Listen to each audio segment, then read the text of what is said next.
Curry, three-quarter court. Lets it fly. It's good! He hit it! One dribble, one shot. Curry from three-quarter court knocks it down. And if there's anything that might give you some life and some momentum heading into the locker room, it was that. And boy, did it, Tim Roy, on the call last night right here on 95.7 The Game. It's Spadoni, it's Shasky. Let's get right into it. 56 points from the chef in Orlando. He was cooking with hot grease. Joe Shasky, 12 of 19. Yes, 12 of 19 from three-point land. That's 12 three-point shots. Joe Shasky. You ever make 12 three-pointers at any point in your life like Stephen Curry did yesterday in one game? I mean, the guy is unbelievable. Oh, my God. Joe, it's interesting. Like, what a game. Just what a game. They needed it. First, road game of a big road trip. They win 5 in a row. They jump up to the 7 seed right now. And I know there's tiebreakers and things like that. 121, 115, and you were down big at this point. You hit that shot to just get within 14, and I saw Paolo Banchero talking at halftime, and he was balling for most of the game, too. He quieted down a little bit in the second half. He looked great, but he quieted down, and Steph just kept going. And then he was, he was saying for the team, their focus was on Stephen Curry still in that second half. You got to push him off the three-point line. It's easier said than done. Even when you have all that size and you're a defensive-minded team like the Orlando Magic, you still can't stop the baby-faced assassin that is Stephen Curry. 56 points, Joe Shasky, and they won 5 in a row. It's just, Jimmy Butler was awful, by his standards. I don't know. Like, honestly, does Orlando know, does the familiarity of the Miami Heat, Jimmy Butler experience play a factor into why Orlando looks so good against him and why he looks so bad? I don't know. Possibly. He also just, keep it a buck, he just hasn't shot the ball well. Well, no, he just hasn't. 1 for 1,000 from three. He just can't shoot right now. No. And you're still winning, which I think is a good sign overall. Absolutely. He had some big rebounds, though. He did. And I thought Quinton Post was excellent. We'll get into Quinton Post. He's going to join us at 9:30 this morning. Postmaster General. We're calling it the Morning Post, by the way. After games that he does like this, and we're having him on, so it's the Morning Post. Here's what I would say to people that are just waking up on a beautiful Friday. It is nice. Don't take this man for granted. Steph Curry, you had a text, and I'll let you kind of spit it out, but I'll tell you what my feelings are on Steph Curry. Bret Hart had a line, and I'm going, the hitman. The best there is, the best there was, the best there ever will be. I feel like that's what I'm watching when I'm watching Steph Curry. He's got the championship pedigree of Joe Montana, meaning the championships, right? He's got 4 of them. Yeah. He's got that leadership quality where Joe wasn't a leader where he would scream and yell at people on the sidelines the way that maybe we're accustomed to traditionally from our leaders in American sports. He more leads by example and by how he carries himself.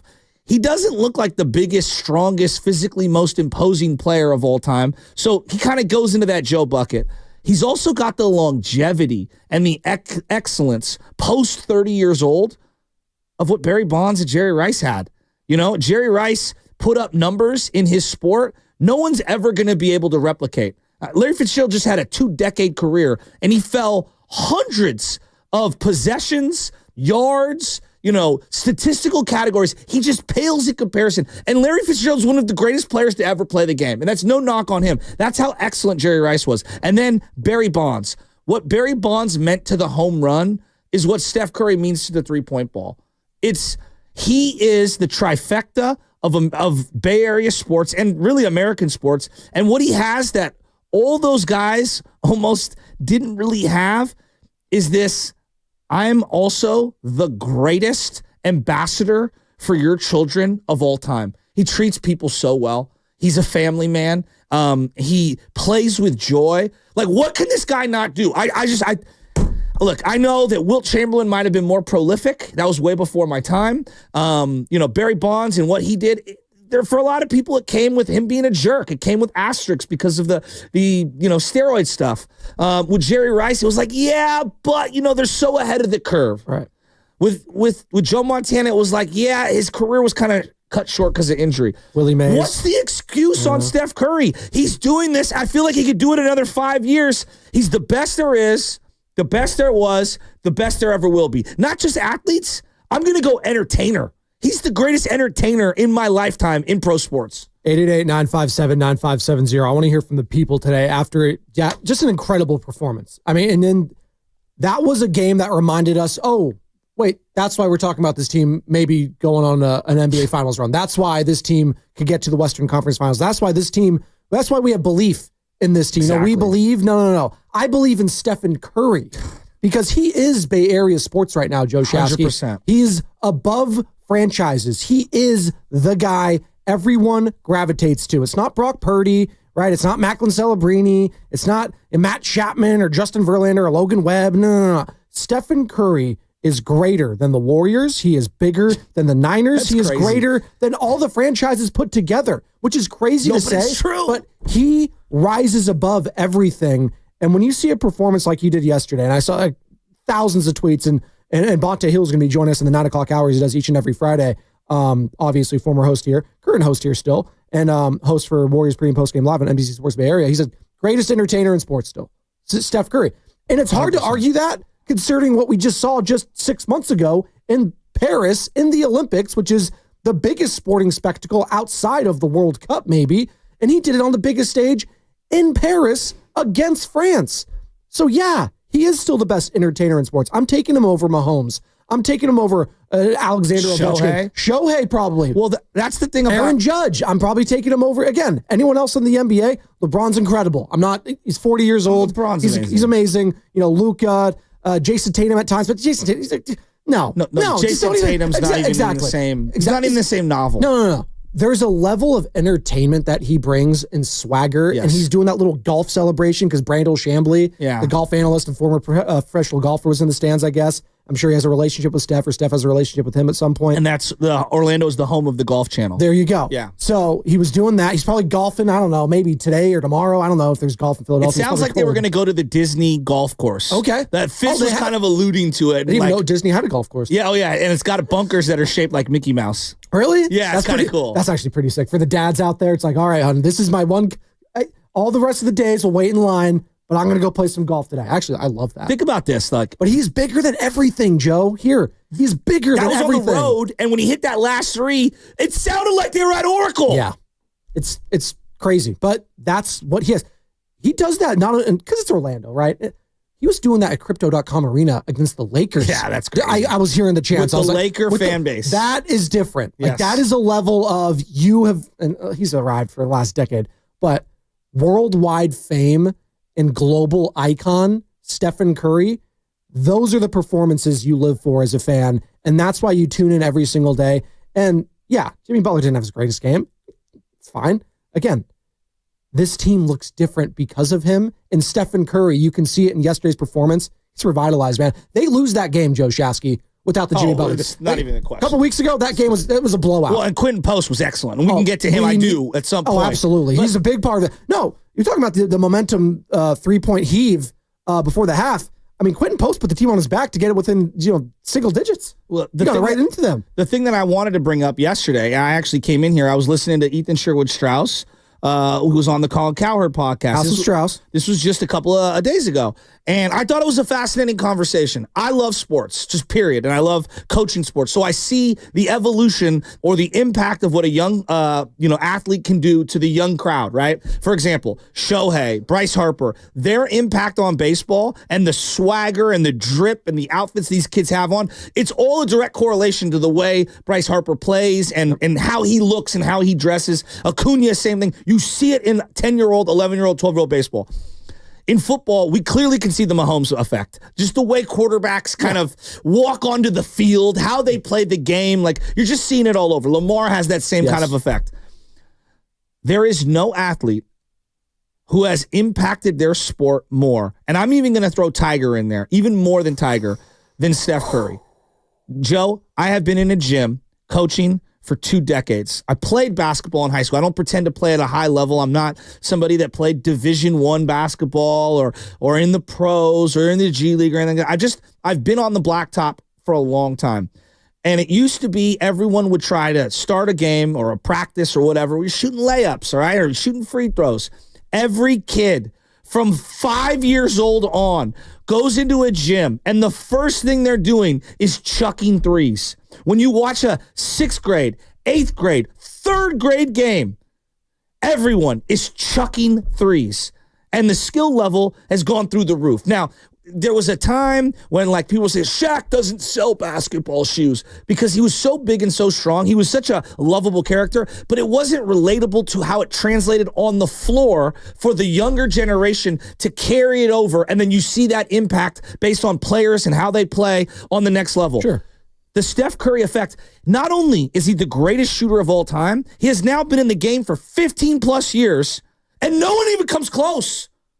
That's when you know, not only are you a trendsetter, you're an evolutionary piece in the game. When I think about what Roger Craig did as a 1,000-yard running back, receiving and rushing, right? There was about 12, 15-year period, and then Marshall Faulk showed up, and then LaDainian Tomlinson, and there's a lot of guys, Christian McCaffrey's kind of, or Saquon are the newest evolution. Who's the closest to Steph Curry? Trae Young was supposed to be somewhere near. He's not even close to him. He's not even close to him. So when we talk about trendsetters and how they've changed their sport, like I'll listen to the Tiger argument because everyone's bombing it. Everyone's got unbelievable short game. They're trying to be great with the putter, the iron play through the roof. And what he did in regards to popularity, being a black man, of course, and dominating that sport, which was historically white. Like there's a level of that too, which I say with absolutely. Tiger. But I'm talking about the style of play. Sure. The style of play being dictated by all of the younger generations. I really do think it's him and maybe Tiger, and I'm open to hearing other suggestions. He's one of the most influential athletes I've ever seen at any level, period. When Bonds was on his historic run, and we know it was scattered with, it was tainted with all of the allegations, which he probably did. All right, let's call it what it is. I'm the biggest Bonds fan on the planet. He probably did something. We all kind of know that. What's the demerit on or off the court for Steph Curry? Tiger Woods had clearly some womanizing stuff off the field, and it kind of carried over, and then his body got hurt, and it broke down. And there was a variety of things. You could say, like, Tiger's got some demerits. Where is the character flaw for Steph Curry? The guy is perfect. He throws his mouth guard, guys. I don't know. Steve Kerr said to him during that doc that I was recommending to everybody on the Olympics, I think it's called Quarter Gold or something like that. Quarter Gold. He said to him, "You're one of the greatest human beings I've ever been around." Now, I don't think he just says that flippantly. I think he truly means that. He said on and off the court. I think Steve Kerr at his his heart is a good human being. I think he's a great human being, actually, Steve Kerr. The only person that I can think of... That means a lot coming from him. Yes. The only person that I can think of who is this perfect in terms of like endorsements and how they conduct themselves was during the mid-90s, Ken Griffey Jr. Griffey for president. Biggest smile. He was so popular. He was a second-generation athlete, just like Steph Curry. He had basically turned a dormant Seattle franchise into one of the most beloved teams in the entire sport. His body broke down. Yeah. Like his body broke. He wasn't the same player in his 30s. Steph Curry is aging like a fine wine. This guy is aging like cheese. It's unbelievable. I can go for some cheese right now as I just smashed some oatmeal, some Girl Scout peanut butter cookies, and some cinnamon cake. Yeah, I did all that. And I didn't even get any coffee at the establishment either. That's a sign of a rough morning for you, boy. But you know what? We got Quinton Post. At least you're eating healthy. That's the important thing. Quinton Post. Yeah, right. Quinton Post was awesome. 9:30, Quinton Post. Awesome. We got Bob Melvin, 8 o'clock, manager of your San Francisco Giants. Bonte Hill in studio at 9. He's going to be part of the interview with Quinton Post. We'll go into peak Bonte pre- and post-game form, which we love that. Steph Curry, by the way, scored a season-high 56 points. His 14th career 50-point game, Joe Shasky, matching Rick Barry for the second most in Warriors history and trailing only Wilt Chamberlain. Can you guess how many 50-point games Wilt Chamberlain's had in his career? 150. He averaged like 44 a game. 105. Yeah. It's ridiculous. Joe, when you think of people... No threes, by the way. When you think of people that are universally beloved, I know we just lost Ricky Henderson. Yeah. He was universally beloved. Magic. Nobody... No, I'm talking about Bay Area. Just straight Bay Area. Universally beloved. No one has a negative thing. It's Jerry Rice. It's Ricky Henderson. Yeah. I would throw Tim Lincecum in there. I think he's universally beloved, but obviously his longevity pales in comparison to those other individuals. Steph is all of those things and then some. Yeah. And that's not look, Ricky Henderson is one of the most influential. What he did to the stolen base. Yeah. Breaking the record at 30 years old and then shattering it for another decade. We haven't really brought him up. I did mention in passing, but Willie Mays, I think, should be on there. But here's the thing I would say about New Willie. York, there's different. Yeah, there was that aspect. But it wasn't his fault that he started his career there. Yeah. My grandfather, I wasn't alive during that time. My dad's favorite player is Willie Mays. Yeah. My grandfather said that, Willie McCovey, for whatever reason at the time, was more beloved in the 60s for the local crowd than even Willie. Now, the younger kids loved Willie, but Willie was a New Yorker and Willie McCovey was our guy. I don't know why. I'm just telling you what the perspective was of that time. It has changed since then. They're both beloved now. But yeah, absolutely Willie Mays. But his universal praise on and off the floor, he's the greatest ambassador the sport's ever seen. And that's with LeBron, who has not one demerit off the floor other than, getting his kid drafted. Exactly. I mean, or doing the decision and raising money for the boys. I'm with you, though. That was raising money for the Boys and Girls Club of America. All right, 888-957-9570. Shout out to those watching on Twitch, Twitter, and YouTube. Brought to you by First NorCal Credit Union. We are streaming all day long. For a low-rate auto loan, apply online or just ask for First NorCal financing at the dealer. Again, shameless shout-outs, 745. If you're not shouting out Steph Curry today at least one time, what are you doing? You got to be shouting out Steph. If you're calling in, that has to be the minimum of shouting out one Stephen Curry. Or Quinton Post, who again joins us at 9:30. Bob Melvin, 8 o'clock. Bonte Hill in studio at 9. All guests in 95.7 The Game appear on the River Islands guest line. Isn't it time for you to discover the islands, River Islands in Lathrop? All right, so a 56-point outing, Joe Shasky, the fourth highest scoring output in a single game of Stephen Curry's career. He has the most 50-point outings after age 35 in NBA history with 3 such games. James LeBron is second with 2 such games. That's insane. They're two of the most impactful athletes of all time playing simultaneously, and they've played for championships against each other. This is the way the way I view Bird and Magic is the way all the young kids are going to view Steph, LeBron. I think the most recent one, but it's a different sport, would probably be when Brady and Manning late into their 30s 100%. Were playing each other. This is more prolific. This is more prolific. Because they've been playing against each other for the ultimate prize. Right. Whereas that was in the AFC Championship game or in the divisional round. Which were still big games, but obviously not the biggest. They played 5 times in the playoffs, those two. I think Manning was 3-2 against them. Correct. Broncos and Colts versus the New England Patriots. How many finals? Is it 4 between Cleveland and the Warriors? Yes, 4, because they were 3-1 in those ones. So that's insane. The finals. They might be on a collision course this year potentially, but they're the 2 hottest teams in the Western Conference right now. Lakers won again yesterday, helping the Warriors out, by the way, because the Lakers beat the Timberwolves 32-27. The Warriors are right now. They're the 7th seed right now, and they are just a game back in the loss column, tied in the win column with the Los Angeles Clippers, who have a 2-game set today. Check that, tomorrow and then Sunday, I believe, against the Lakers at Crypto.com Arena. So it's just and the joy with which he plays. Yeah. Baseball, you get maybe 4 at bats, and sometimes they can take the bat out of your hand by pitching around you, right? In football, okay, you might drop back 25 times if you're a quarterback, and maybe you make a couple of spectacular plays. In basketball, this guy could get the ball on every single possession. I mean, he caught one on just whoop. Let me get rid of it with 5 guys in my face. His delivery is just unbelievable. Within one play, he'll give you 3 or 4 highlights of just shaking a guy before he even shoots it, and then he's falling down, hitting a shot. Nicholas Batum said it. There's one guy in the world that can hit these shots, and it's no one else, and his name is Steph Curry. That's right.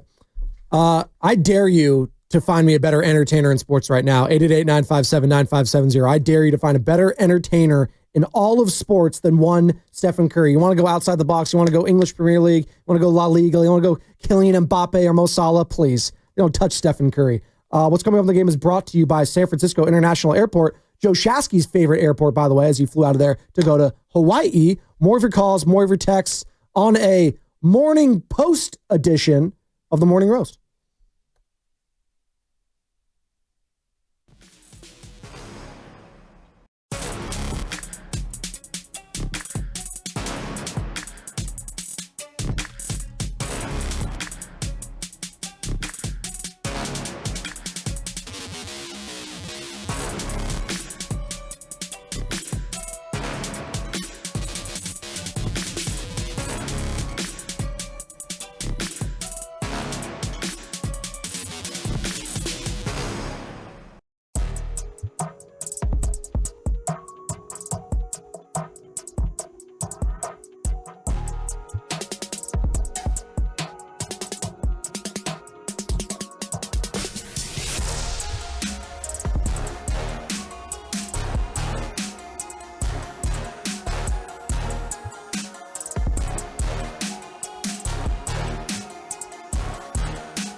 Post gets to the Curry, to Buddy Hield, back to Curry, double clutch three. He got another one! He hit another one!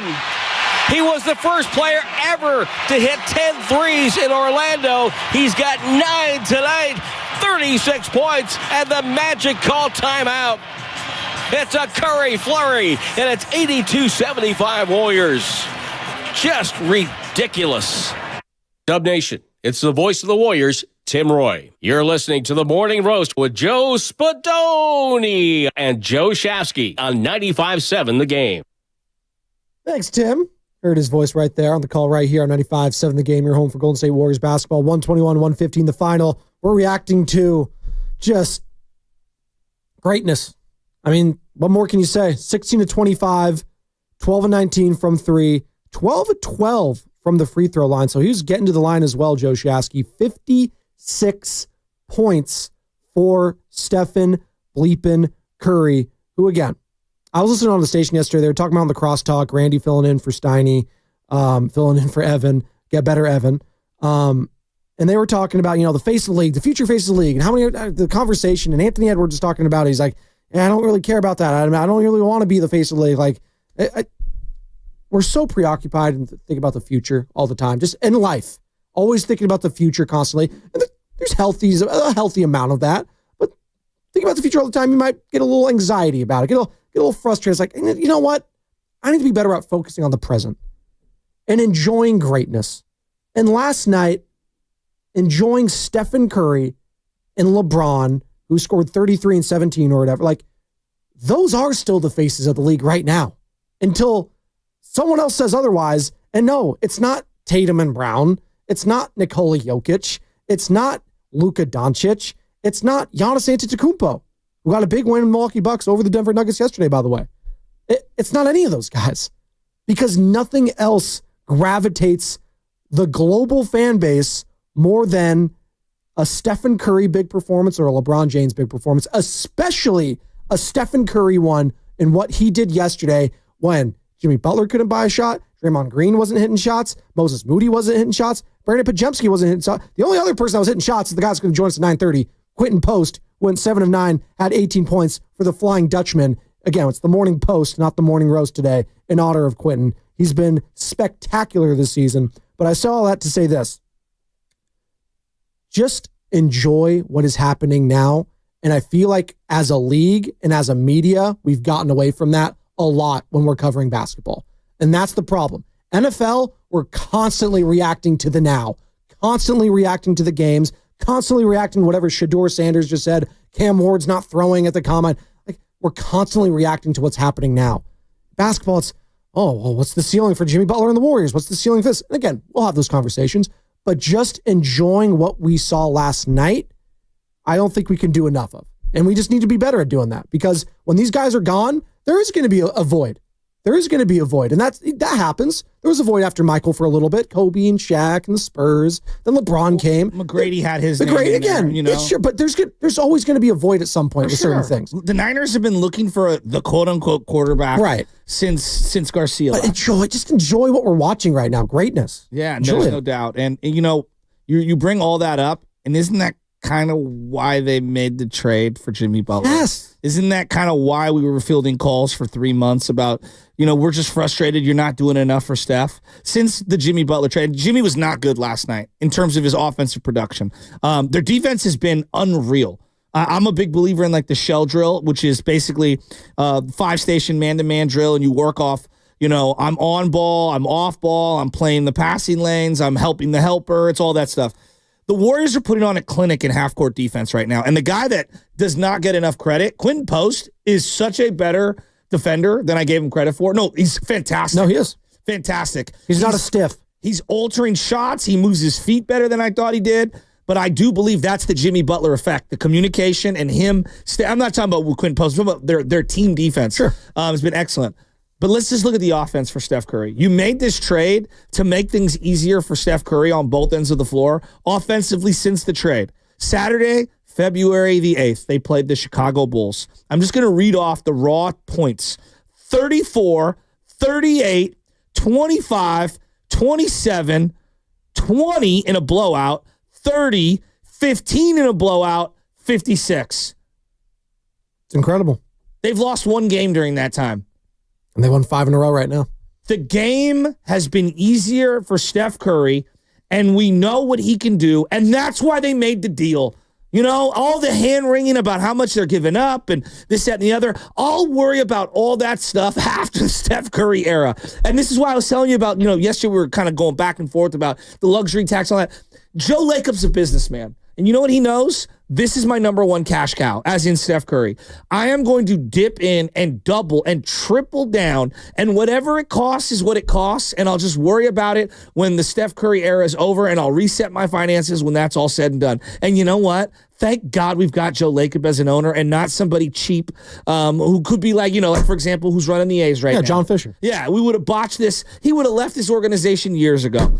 Steph Curry is the sun, the moon, the solar system that revolves around it. The galaxy. He's the galaxy, absolutely. the universe, whatever. I'm not a astrologist or astronomer, but he's that guy. He is a star amongst stars. That is Stephen Curry. 56 points for him yesterday. And does it look like the game's like in terms of the flow on offense, though, Joe? Does it look easier for him? As you would say, and I was poking fun at you a little bit the other day because you like to use the word constipated a lot. That's what it looks like. I know that's what it did look like. Exactly. Now it looks like it's flowing, right? They took the Pepto or whatever the X-Lax and it's cleared out. They got a colonoscopy. They did. There you go. Hey, you got to start scheduling those. You're in your 40s, right? Why you got to do that? Well, you're in your me, 40s. dog? That's when you start scheduling those things, right? No, you haven't. It's serious. You got to go get that checked. I got enough things I'm worried about right now. Why you got to put that in my head? Steve Kerr. He knew Stephen Curry was due for another half-court shot. He was due for one of those. That's what I love about Steph, and one of many things I love about Steph. He always shoots the half-court shots. He doesn't care about his percentage, and he's had so many the last couple of years that were right there. And as soon as he let it go, I said, "That's it." I just felt it. I thought that set a good tone for the second half, gave us a little bit of a lift. Everybody was excited, and then obviously our defense was dramatically better second half. Dramatically, and you saw that with Paolo Banchero, who was he couldn't miss in that first half. And again, Paolo Banchero, I saw him. He had 41 points yesterday. He's a baller. He was a baller. 4 of 10 from 3. How about the dunk over Looney? Yeah. Oh, it was.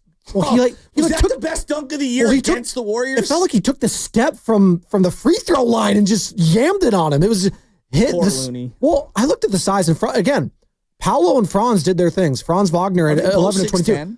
Yeah, they're huge. They're massive. They're like fringe 7-footers. They're huge. Like I look at those guys like when the Lakers had Lamar Odom. Like there's a plethora of size. And the ability to drive to the lane. Lamar. Everyone did, right? But him and Quinton Mobley, those Clippers. What were they doing in Rhode Island? Just so many questions. What does anyone do in Rhode Island? Well, Jim Herrick had a bag of money. Go to Quahog, thank you. What'd you say? He says go to Quahog. That's where the Peter Griffin lives. Oh, I didn't even put 2 and 2 together. Providence, that's the only other place you can go to. There's a bag of money. Jim Herrick used to be at UCLA, and then he went to Rhode Island, and I'm sure there was a bag of money that Quinton Mobley and Lamar Odom. There's some back in the day college basketball, man. And it's unfortunate when I think of Lamar Odom. I now have to think of Stephen A. Smith when he does that drop. And I don't want to say it because Lamar's actually cleaned up his life. But you know the drop I'm talking about with Max Kellerman. Again. The weed? No, the crack. Oh, that's one of the all-time. But Lamar, to his credit, he's doing a tremendous work when it comes to people that are in recovery, opening up recovery houses. He's doing a great thing over there. So I'm happy for Lamar for turning around his life. During the Kardashian era, when like my wife would actually watch that show, she hasn't watched it in a long, long time. But when she would watch it, when she was keeping up with the Kardashians, there you go. Yes. I felt. I mean, the guy had a really. Yeah, he had a problem. No, but he had a difficult life. Yes. He had a really, really difficult life. I'm not making excuses for him. But like when you saw his family dynamic and everything, and then he lost a child, I believe. And there's just a lot that was baked into it. And I just have more empathy than others for people going through situations like that. Absolutely. And yesterday, you go back to the game, again, we were talking about Paolo Banchero and Franz Wagner, the size of those guys, and they dominated. They had 68 points combined, but you know what? Stephen Curry had 56 and Quinton Post at 18. If I do the math, that's 74 points. That's more than what Paolo and Franz scored together. And Quinton Post, by the way, talking about the size of that, let's talk about the size of Quinton Post and Steve Kerr. And we'll pick this up on the other side because we're up against it. And that's what's coming up, brought to you by Fremont Bank, here for you, here for good.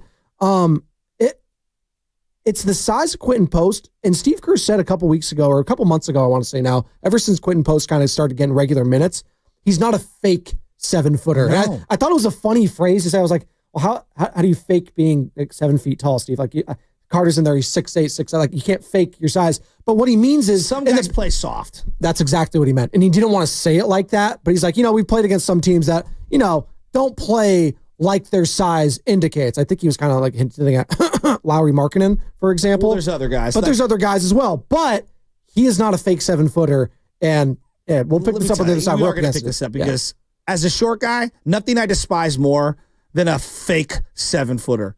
I hate big men who are soft. Carter, you know what I'm talking about. It's like, run through that guy's soul. He's garbage. Garbage. Yeah, we can't hear you. We can't hear you. Size matters. Hit the break.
Rebound taken away by Anthony. Spins baseline. He drives, goes in. Blocked by Payton from behind. Curry's got it to the front court. Dribbles on Banchero. And Steve Kerr calls a timeout with 21.4 to go. GP2 with a huge block from behind. As Anthony thought he had him beat, went up for the layup, and Payton swatted that one away. That was detected and rejected by GP2. The Morning Roast with Joe Spadoni. Listen to that guy driving the bus, man. Damn, Spadoni. Damn, you sound good. And Joe Shasky from 6 to 10 on 95.7 The Game. Thank you, voiceover guy.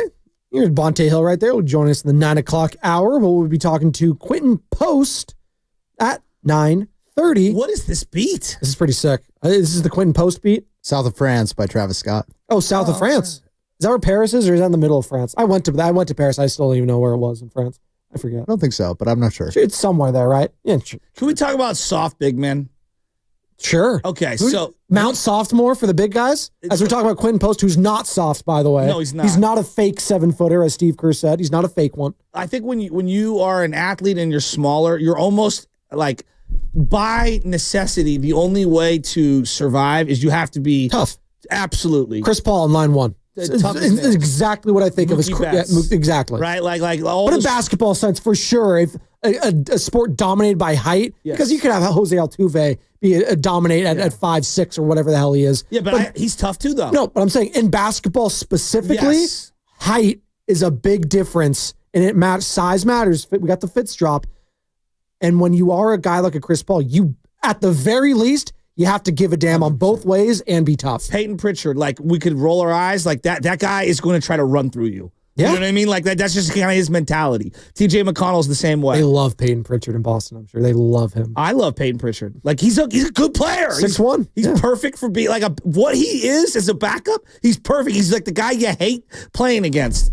Probably going to be the sixth man this year. Probably. The one thing for small athletes, they love getting a soft big men switched out onto them and just blowing right by them or blowing right through them. There's just something about it. Like it's I always think of the famous Alton Lister dunk when Chris Gatling and Sean Kemp yammed in both of their faces, right? Like big men want to break the soul of what they deem to be softer other big men, and smaller players want to roll through those guys' soul. That's not Quinton Post.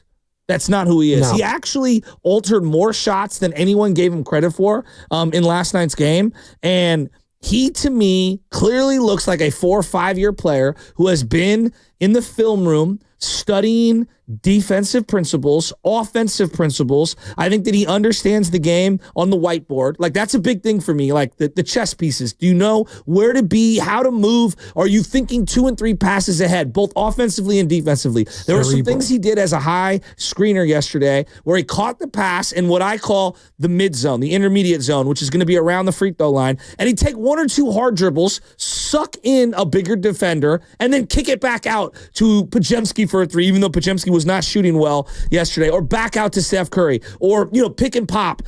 He's a really, really, really good player for this team. And I think what they should do is I actually think they should start starting him a little more. I don't know about playoffs, because playoffs is about matchups, and it really depends on what the other team's bringing to the table. But I think if you put Dre at the 4 and you have Quinton Post at the 5, I really do think that takes a little bit of that physical wear and tear early in games off of Draymond, and it gets that stretch shooter out there. Quinton is legit. He is a player. I think he's a perfect 7, 8, 9 guy on this team. What's brought to you by Golden State, serving the Bay Area for 3 generations. When you succeed, we succeed. Visit goldenstatelumber.com. It's Spadoni, it's Shasky. We're talking Quinton Post. We're talking Stephen Curry. And, watching the game yesterday, and all the hype has been around Jimmy Butler, Joe Shasky, and rightfully so, because I think he, not only what he brings, with his skill set on the court, but the mentality that he brings, I think more so is permeated through the locker room. You can look at it with Quinton Post. You can look at it with Buddy Hield. Again, Buddy Hield didn't do much yesterday, 1 of 5, 1 of 3. Did have a 3-point shot make, right? He's not taking as much of them right now. Maybe that's a good thing. But his discernment was better. Correct. Yes. Correct. Which he deserves credit for. Yes. You got Kevin Knox out there getting some run at times. Did Podziemski get the second most shots yesterday? He had 12 shot attempts. He did. But you know 3 what? of 12. I'm not okay. I know the But shooting. Draymond wants him to shoot That's those. what I was That's just gonna say. those guys want him to be aggressive. There was one where Jimmy Butler like clearly didn't have it going, and Paz like just throw it to me. The shot clock's winding down, right? And like he was ready to catch and shoot, and it looks like a miss in the stat sheet. But I'm like, no, that's a smart play by Podziemski. Like I'll defend some of the shots he took yesterday. And talking about that, the Jimmy Butler, the clap, giving me the ball. I'm seeing that with Quinton Post now. You saw that with Pods. Like, hey, I'm hot. I'm open. Give me the ball. Goes right into it. You got Steph in the corner there who was open as well. Yes. Post like, no. Me first, Steph second. And I love that mentality. And it's actually funny to think. I'm thinking about Jimmy Butler. I think Stephen Langford, nice guy Stephen Langford over at KCBS, he posted it on his Twitter. But it was what Jimmy Butler first said when his introductory presser when he came over to the Warriors. He's like, yeah, what do I expect to do when I get here? Just give the ball to Steph and get out of the way.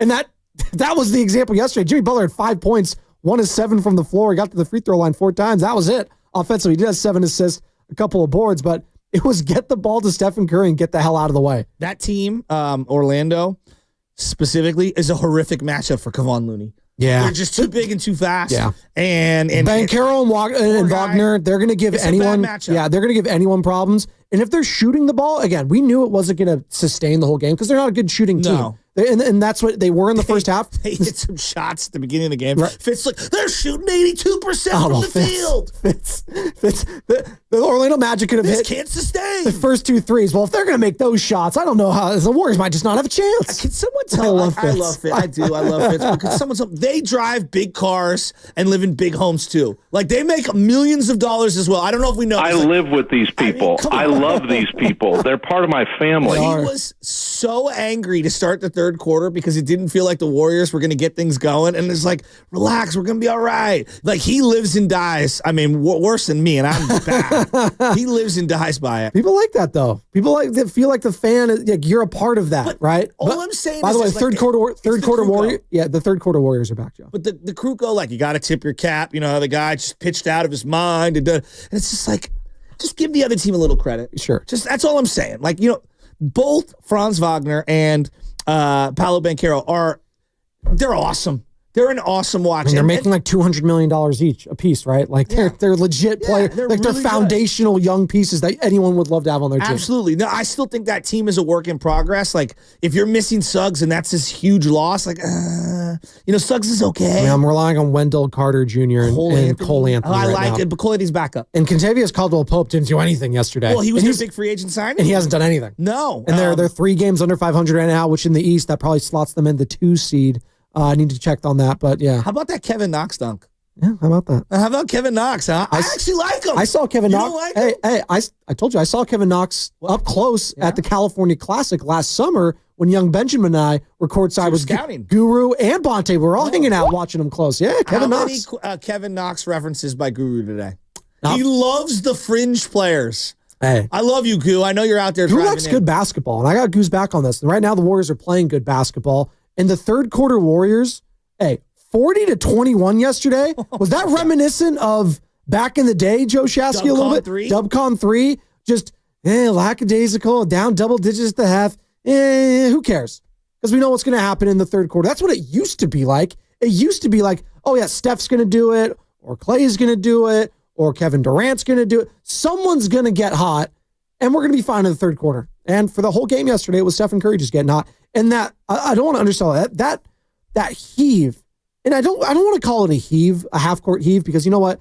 That implies that it's like lucky if it goes in a heave. You're just like chucking it up. He's shooting that ball. Yeah. He practices that shot. They were doing it at the All-Star game. Carter was there watching it. They were doing that little half-court contest, and Anthony Edwards was getting cooked. Everyone was getting cooked left and right because Steph practices that shot, and he expects it to go in.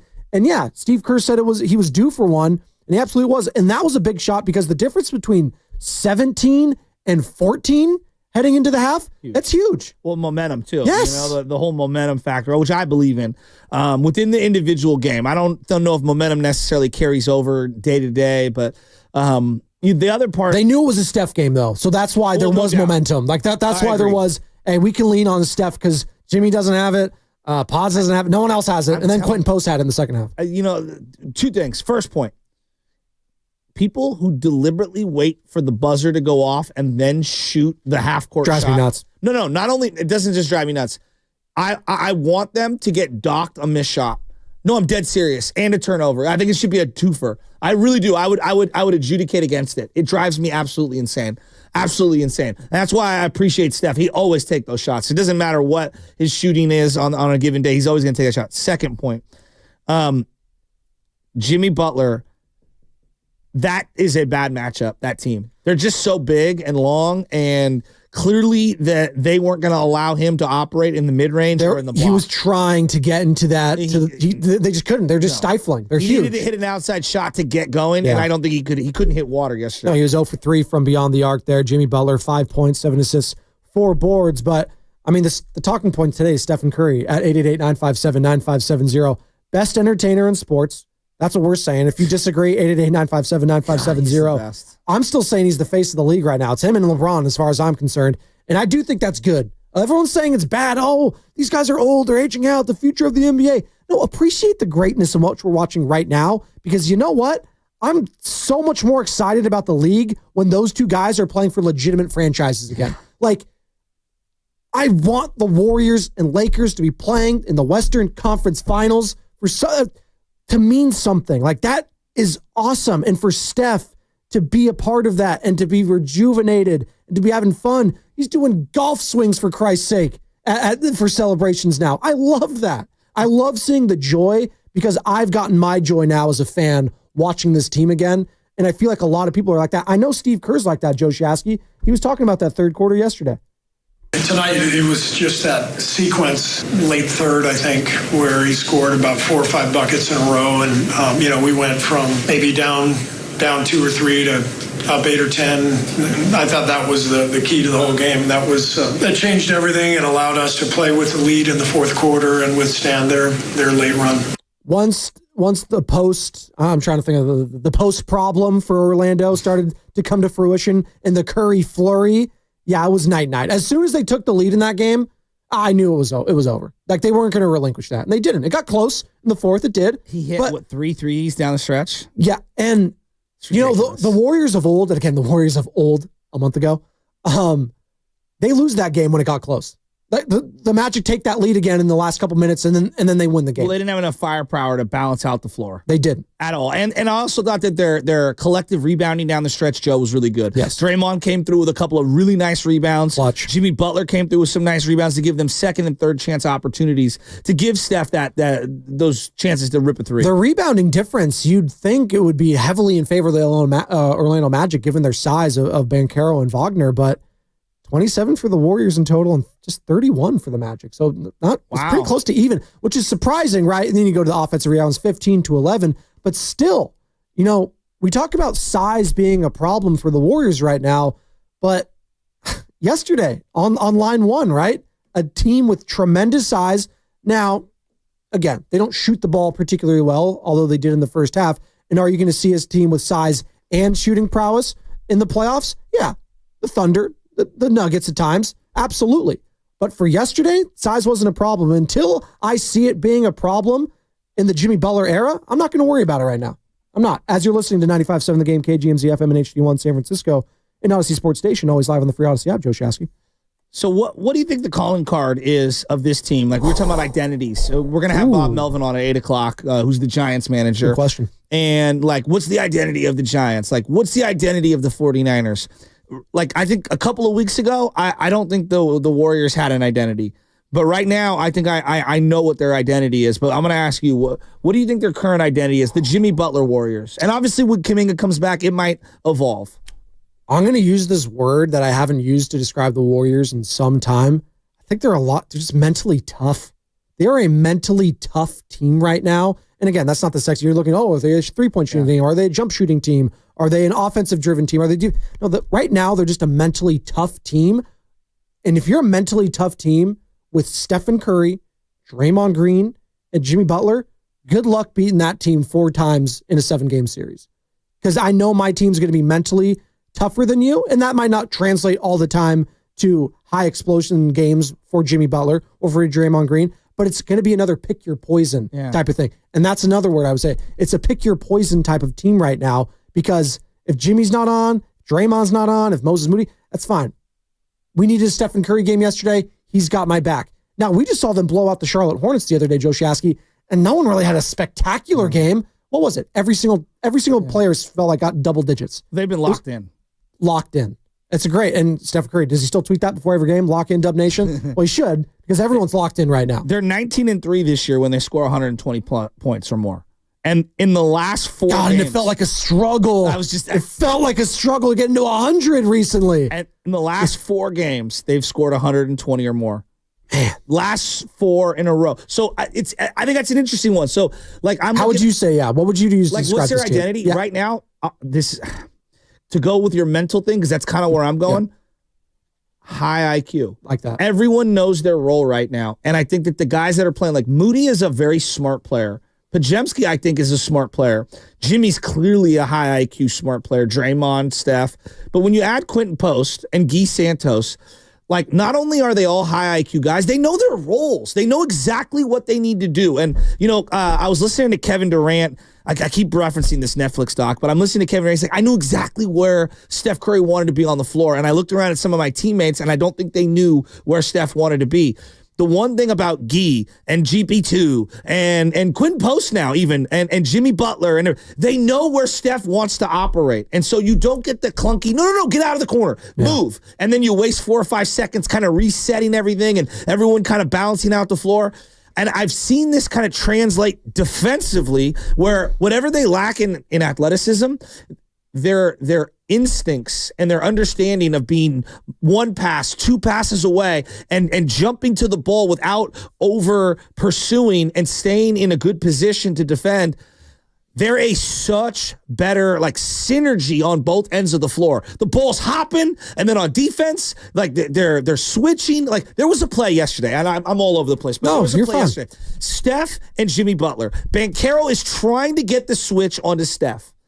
And Steph hedges on the screen, stays in front of Banchero so he can't shoot the 3. And Jimmy just throws Steph out of the way. He's like, no, I am not switching. I am staying with this guy. Remember 2 weeks ago, I lost my mind on the switches. Remember? Yeah. I lost my mind. And I'm saying to myself, thank you, Jimmy. You're not going to give up the switch. You knew exactly what they want to do. You know what that is? That's film study. That's them knowing in pregame, hey, Banchero's going to try to get onto Steph. He's going to back him down. He's going to get him into foul trouble, whatever. And Jimmy's like, I'm not letting that happen. If that was Buddy Hield, and I'm not knocking Buddy, but if that was Buddy's like, yeah, I got him. And I'm going to lock in. No, Jimmy or he'll give up the switch. Jimmy wasn't giving up the switch. This team is so much smarter. How many times did Quinton Post, fade off his guy, stop a driver just to get in front and alter a shot or create a second pass, and then the guy who's 2 passes away, anticipates like pods and gets in front of that shooter. Too many times you get wide open looks because of the defensive gaffes because guys aren't locked in. This team is so much smarter. And that is such a big move. Again, big. I was long-winded there, Joey. I apologize. No, you're fine. You're passionate. You're excited. They're so much smarter. They are, and it's great to see. I hate watching just bad IQ basketball because there's just so much of it in the NBA now. Completely and a lot of that is because the style of play too and the rules and whatever. Well, and there's a lot of, let's call it what it is. There's a lot of me first bad basketball. Because that's how they were taught. Yes. Unfortunately, that goes into a deeper conversation that we don't have the time for today. Agree. You coach basketball, you understand at a youth level. Pass and move is an underrated skill. It is. And with Quinton Post, what else is an underrated skill is just trying on defense these days, which sounds like the worst thing ever, trying on defense. I know it's this crazy thing, this crazy new idea. Oh my God, trying on defense, just getting a hand up and using your size like a Quinton Post, just at the minimum, just trying to alter a shot. It matters so much. And that's what Steve Kerr's talking about when he says Quinton Post isn't a fake 7-footer. It's a guy that is willing to get in front of you. Now, is he Giannis? No. Is he Joel Embiid? And when he's defensively? No. Is he Anthony Davis? No. That's not what they need him to be, though. He gives them something defensively and gives them another look, just enough where the opposing team has to honor that defense, and that's all you're looking for. And by the way, you were talking about, the difference between Jimmy, pre-Jimmy and post-Jimmy. 112 points per game before Jimmy Butler arrived. They're averaging 122 now points per game, which means wait a minute. Yeah, that's a 10-point swing. Now, look, the opponents do factor into that. Yes, we were talking about that yesterday. They get credit for that. Post is shooting 41% from three. Yeah.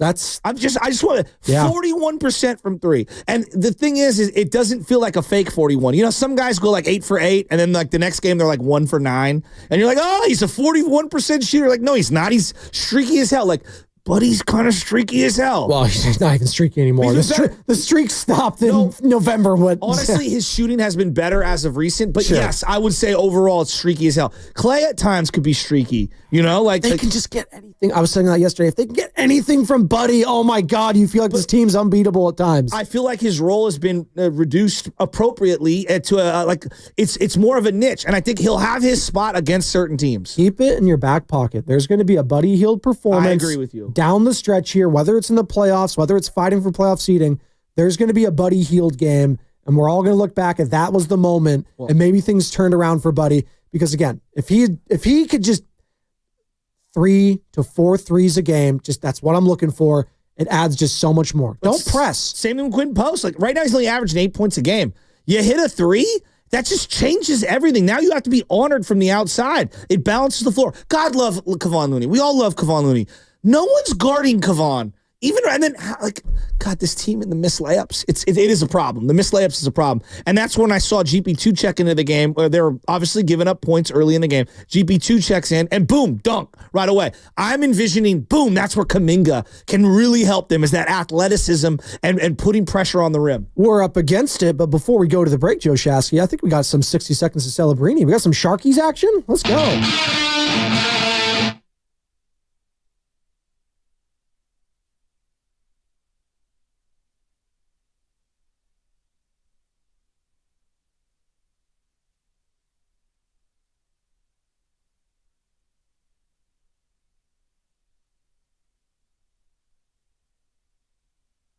Yeah, we're going to pick this right up in overtime where the Sharks and Canadians were tied at 3 apiece, and Celebrini had Jake Wallman a couple times in front of the net, but they were not able to get the puck through. Celebrini was part of the game-winning goal last night, but in all the wrong ways. Carter hit it. He gets it across to Caulfield. Here's Cole Caulfield into the Shark zone, facing the net, goes around Celebrini and scores! Randy Hahn with the call for NBC Sports California. Stop me if you heard this before, guys. Another heartbreaking Sharks loss by 1 goal.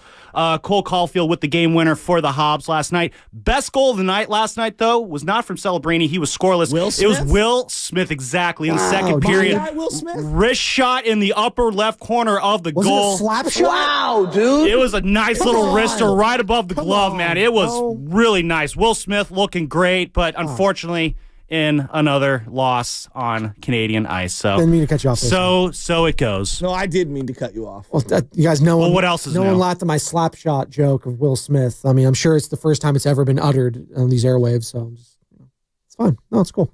How many Will Smiths are there in sports? There's a lot. There's the reliever. There's the catcher. There's the hockey player. There's the slapper. That's it. Yeah. There's got to be more. Not to be confused with the clapper. Clap on, clap off. Are there more Will clapper. Smiths or Steve Smiths? Or Bob We'll find Melvin. out on the other side. Have you ever met a Bob Melvin before other than Bo Mel? I've never even met Bo Mel. Oh, well, we're going to talk to him at 8 o'clock. Can't wait for that. And shameless shout-outs coming up at 7:45 as well. That's what's coming up in the game. Brought to you by Crystal Geyser, Alpine Spring Water.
Oh, you missed it last week, Joe Shasky.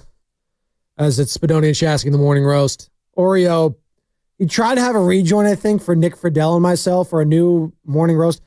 Did not go well for Oreo. Let's just say it like that. He tried his best to spit, and Mom's spaghetti was all over him at the end of it. Unfortunately, it's all right. But we love you, Oreo. We love you. All these rappers now come out with these quote unquote freestyles that aren't freestyles. They're just like memorized bars.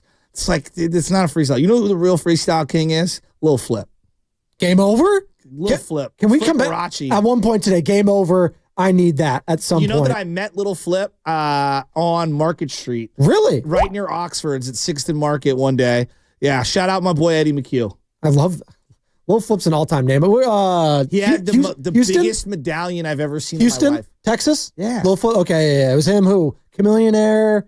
Well, I remember Chameleon Air when he was just Chameleon, before the Millionaire. Well, come on, riding dirty, baby. That's when it changed everything. Let's go. Mike Jones. Who? Oh, all time.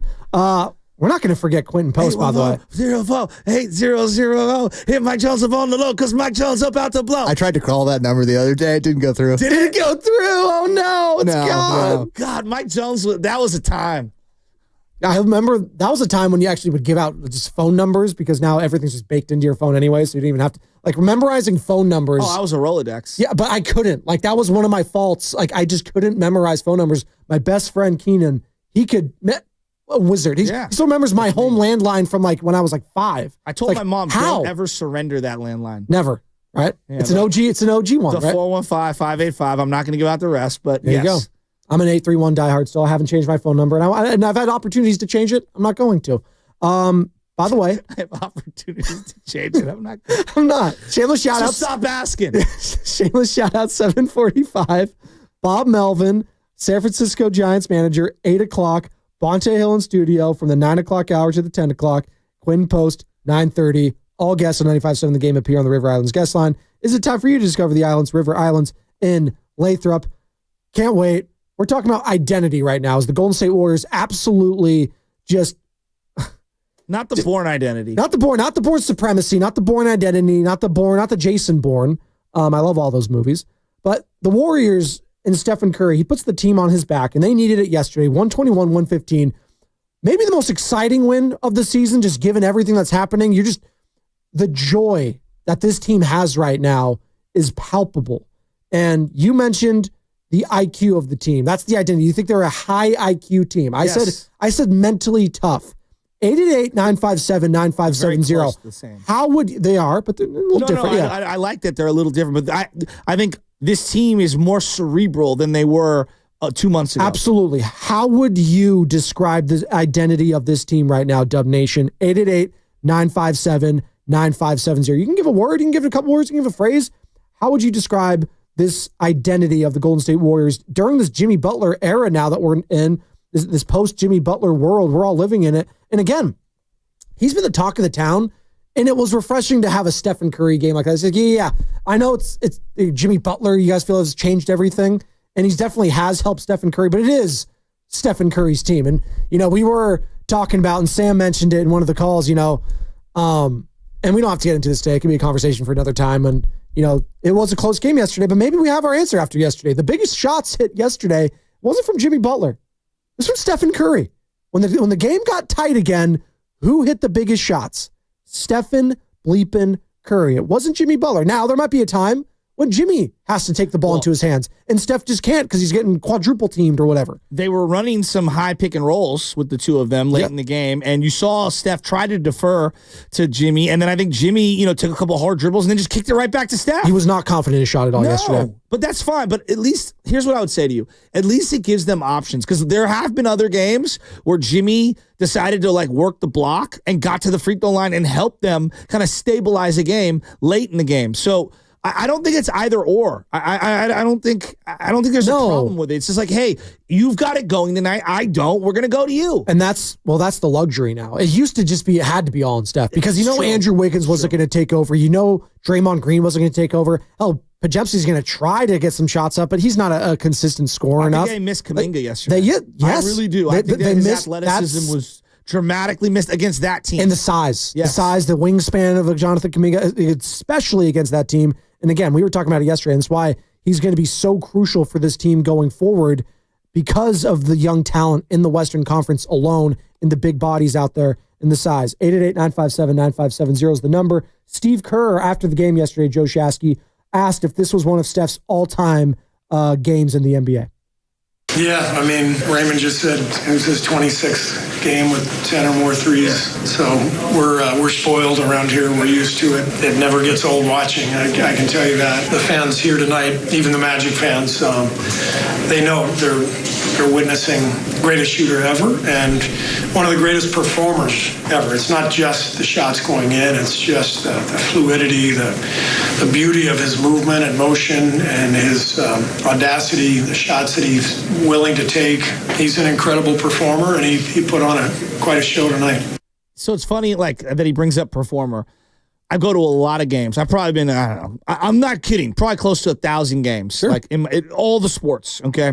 And like there are certain athletes that I've seen come into home stadiums for the Giants, Niners, and the Warriors and take over. Yeah. And the audience as a whole is like overcome with like, wow, we're watching greatness. And that's what you hear. It's not so much huge cheers you hear when the opposition does something. It's oh my God. That's what it is. And it almost, not that it sounds better, but if you're the opposition, there is something like, wow, even they're cheering for me. Like Shohei Ohtani is that, right? Joe Shasky, yes. Whenever he was playing the A's back when he was in the AL West, all the time. Well, now we see it in the NL West. Like, there is something about him, and now Dodgers fans travel. But even the Giants fans or the A's fans, the ones that were there, they were like, oh, this guy's incredible. I have to tip my cap. Now it was easier when he was an Angel because the team stunk. Yes. So it's easier to do that. But yeah, to your point, I cut you off. I'm sorry. But yeah, there is something to that effect when there's just someone there that transcends home or away. So like, I don't know, have you ever been to a game where there's somebody having a no-hitter and it's against your team and like all of a sudden the crowd's going crazy? Yes. Okay, so Kevin Brown did it one time when I was at the game with my dad. This is like 97, 98, 96, something like that. Oh, against your team. No, I've had it when it's for the team, but continue. That's interesting. So like I was kind of rooting for even though he was pitching for the Dodgers, like rooting for history. You want to see something that you can tell, but he's like, I was there that day. Exactly. Yeah. I was a young kid. I was like 15, you know what I mean? And so it was a little different. I went to a Lincecum game down in San Diego.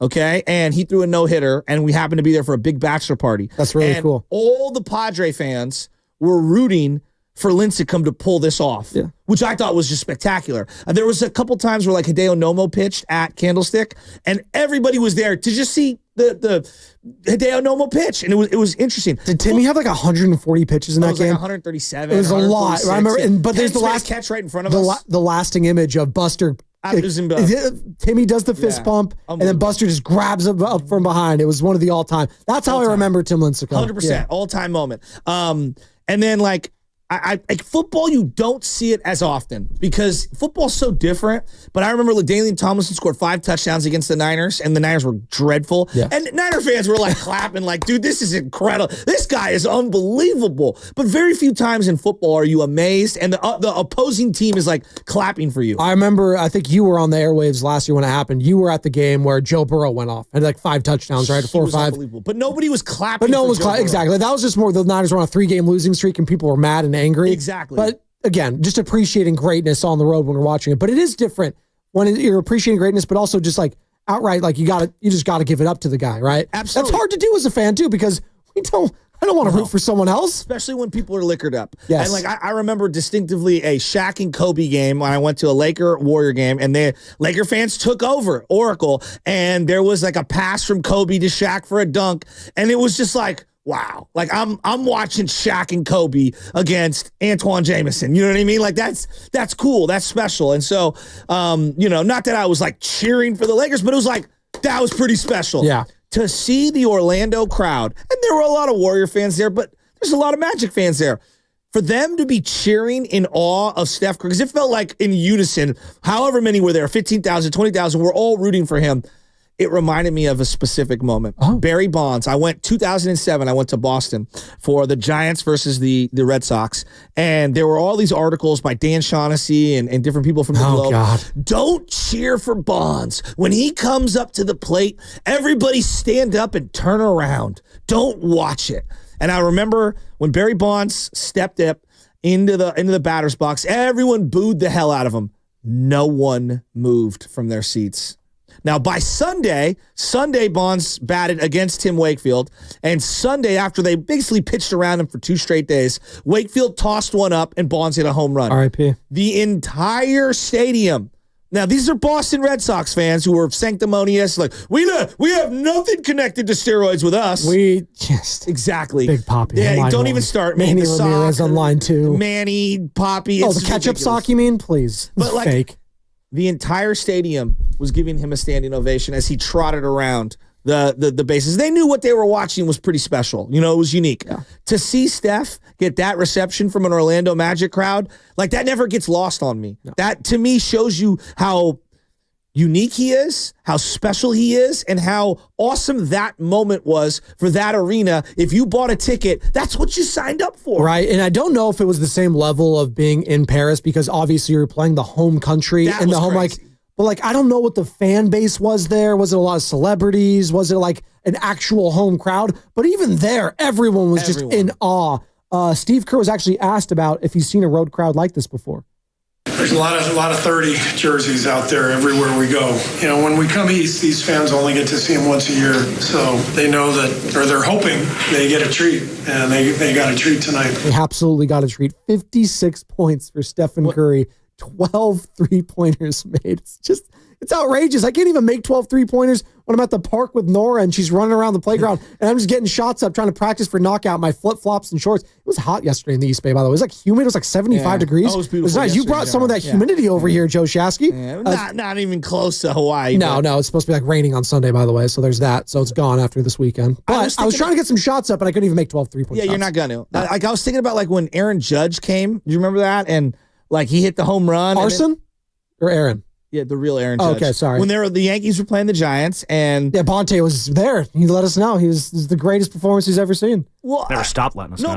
But I think Giants fans were just kind of like in awe of Aaron Judge, weren't they? Like, wow, as much as we were like frustrated and pissed off. There was a lot baked into it because you thought you were getting in. I mean, grew up a Giants fan, but the fact that all those big boppers of the Yankees were all going off too. There was like, wow, like this is big time. Like that's the Yankees. You get won over by a guy like that, you know? Yeah. And Steph's just so damn awesome. Like I think what we're watching is truly, we say the word unique a lot, but like this is a one-on-one situation. The only other time I've seen a player like that, the opposition, where they're going up against your team, is when I saw Giannis Antetokounmpo for the first time. I got there early at the arena. Was this Chase or Oracle?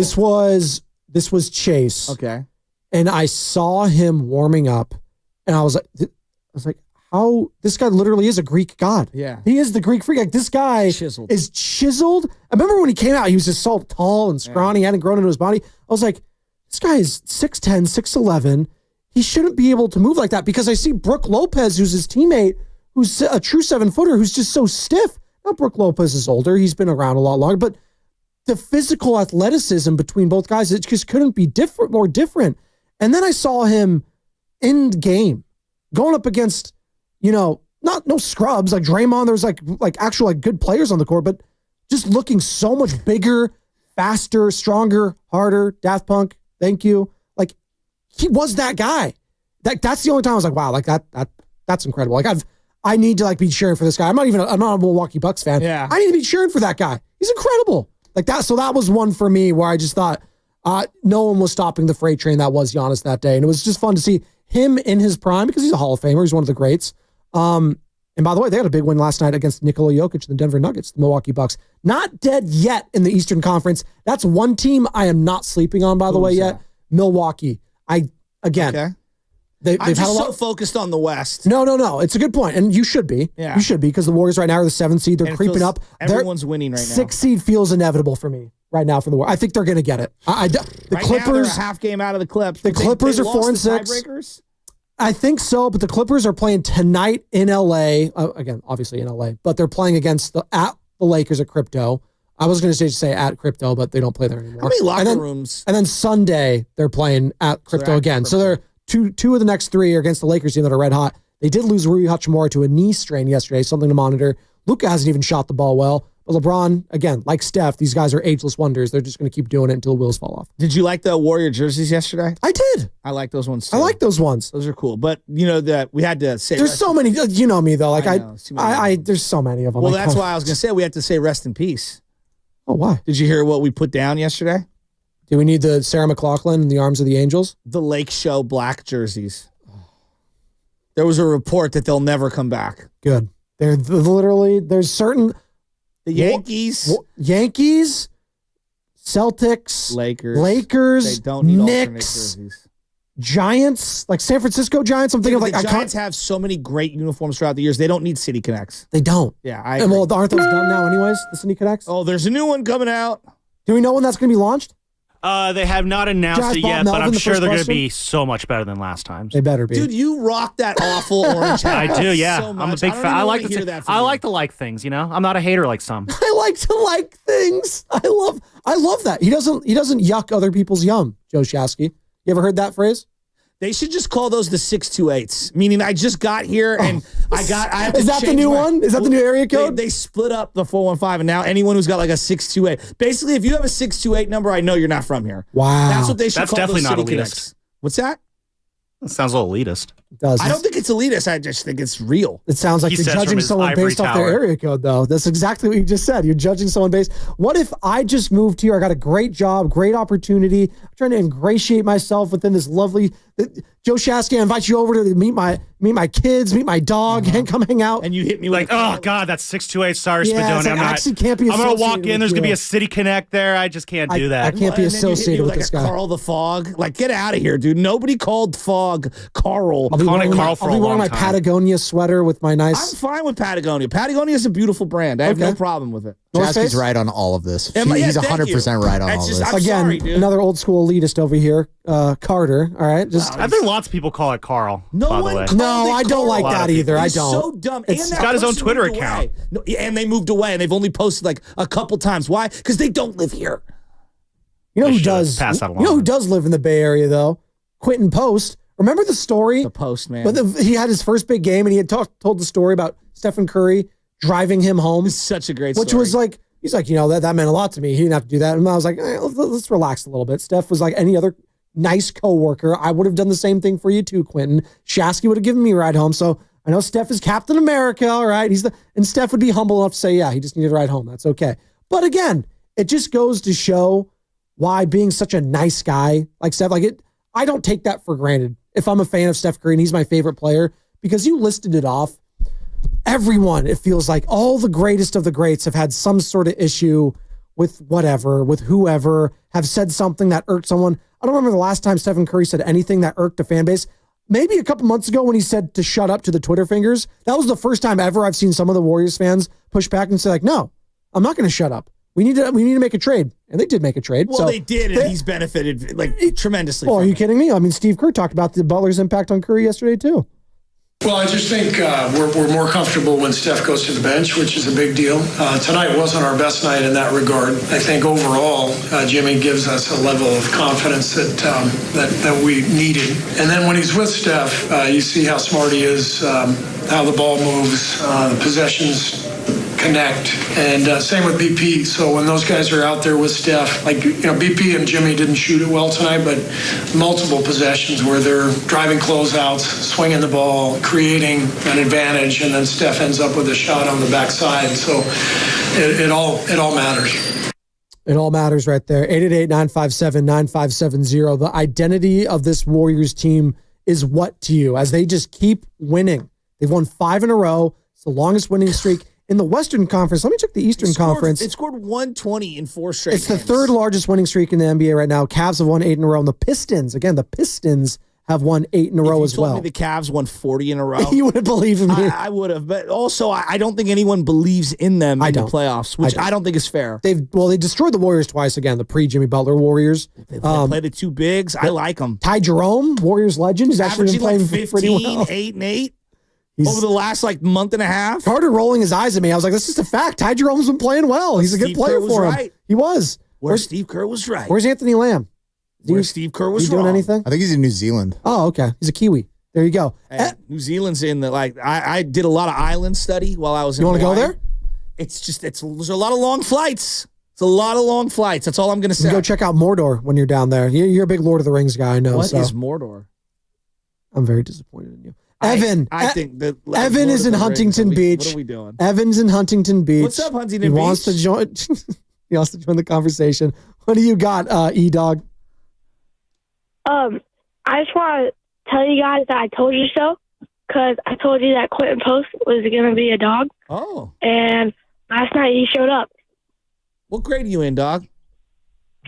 I'm in 7th grade. Let's go. When did you call us, Evan? When did you call us last about Quinton Post? It's a young butch. I called you guys maybe 2 to 3 days ago where I said he was ballsy. Oh, nice. Oh, I wasn't there for that. Yeah. So neither of us were here for that, That's Evan, but okay. thank you. Hey, Evan, so you're in what, 7th grade right now, and you playing AAU hoops or what? Yeah. Yeah? What position? I'm a point guard and shooting guard. All right, well, why don't you shout out your team? We're going to do shameless shout-outs here in about 5 minutes. What's your team? Shout out your squad. 5'5". Let's go, 5'5". Hey, Evan, favorite player in the NBA right now is who? Come on, Steph. Quinton Post. Oh! Mark it, cut it. That's a walk-off. Standing on business. That's right there. That's Evan in Huntington Beach. I shot and I told you so. Look at that. I love that. Sports radio in a nutshell right there. Most swagged out 7th grader right God, there. I love that. Oh, that was so good. I do have a segment that I want to do. I don't want to put this into the ethos, but I would the Morning like Post. I would like a teenager to give us a word of the week. So like language, It's like Sesame Street? kind of like how language, it's always Sesame evolving. Street. Kind of like language, you know? Hey, why don't you let me do the talking and you do the producing? Oh, I'm sorry. Do you not like being interrupted? Pardon the interruption. I just Continue. I don't even know what to say at this point. You're lucky I'm tired. So here's the deal. I would like a teenager to call in one time a week and give us some sort of vernacular, some sort of language that the kids are using nowadays. Like Riz? Well, I already know what Riz is. Bussin'. Exactly, right? And use it in a sentence. See, there's a website for all this if I don't know what it is, Yeah, though. but I'd because rather have our audience chime in. Urban Dictionary, I already have the website for it. Again, AI, we don't even need drivers anymore, Joe Shasky. We got Waymo. I have websites to do this stuff. I have AI. I'm good. Does that disturb you? You don't like the AI? Is the silence there? Like everything, it's moderation. I have no problem with AI. Have you been on a Waymo? No.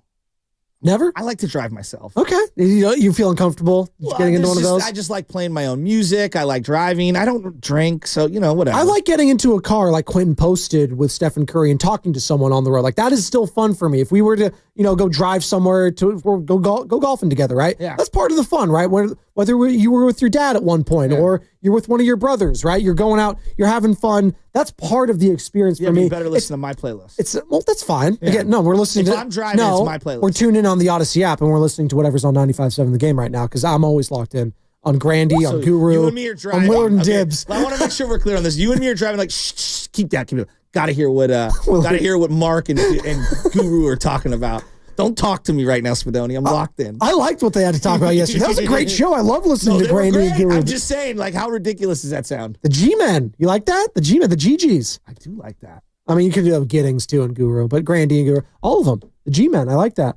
Draymond Green, when is he not talking? He spoke after the game as well in regards to Stephen Curry keeping them afloat, Joe Shasky, in the third quarter. Man, that was great, especially that he took over the game when we were reeling. That first quarter, really first half, we had nothing going, and he just kind of kept us afloat, and he continued that in the third quarter and, completely took the game over. That was a special one for sure. He likes playing here, so that was a good one. He does like playing there, and now I know why, because the golf is great out in Orlando. Playing at Disneyland, I guess, or Disney World. I've never been to Disney World ever. Nor have I. I'm a Disneyland guy. I do love Disneyland. It's fun. Disney World is crazy because they have all these different segments of they have 4 different Disneylands in one. They have the Epcot. They have the Magic Kingdom. 5 different theme parks. It's way too big. Is this your wheelhouse, Disney World? I've been to Disney World once. Oh, you have? It's way too big. But you can't do it. If you're just going for one day, like you said, you can't do it all in one day. You'd have to You can't. Do it's like a Disneyland week. It's a week-long trip. Yeah. I tried to do it in a day, and it was overwhelming. Do Disneyland in a day. I think it's you can. You kind of can. 3-day. I feel like experience. Well, if you get the Park Hopper, you got California Adventure right there. You could go through Disneyland. It depends what time of the year you go.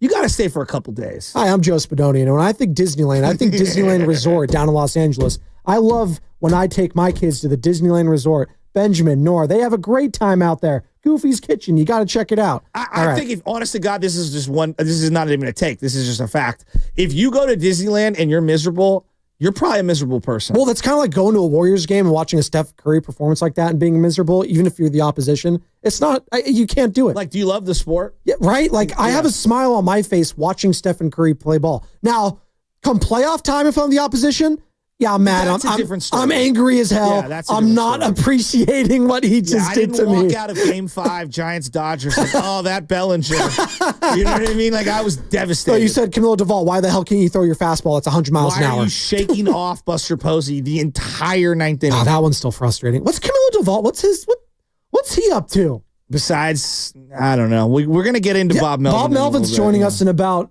15 minutes here on the River Islands guest line. I am very curious about some of the players last year because Camilo Duvall, rising star and fading now. I don't know what to make of him. Ryan Walker was promising last year, so we'll get into that. Are we ready for it for shameless shout out? Are we going to shamelessly shout out? Are we ready? Yeah, you can hit it whenever.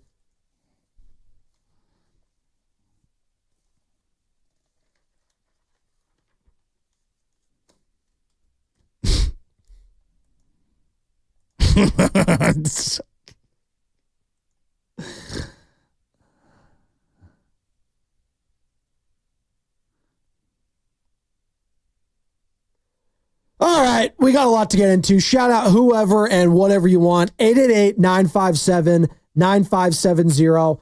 I'm going to shout out something I still didn't know existed, and I'm glad it does because it was always fun when I was a kid. And we were talking about earlier in the week, the Scholastic Book Fair. Oh. It's still around. Benny at TK at Laurel Elementary in Oakland, he got some change from your boy, from mom, from Uncle Josh. Okay. And he got some cool books, some Sonic books, some video game type of books. He was excited.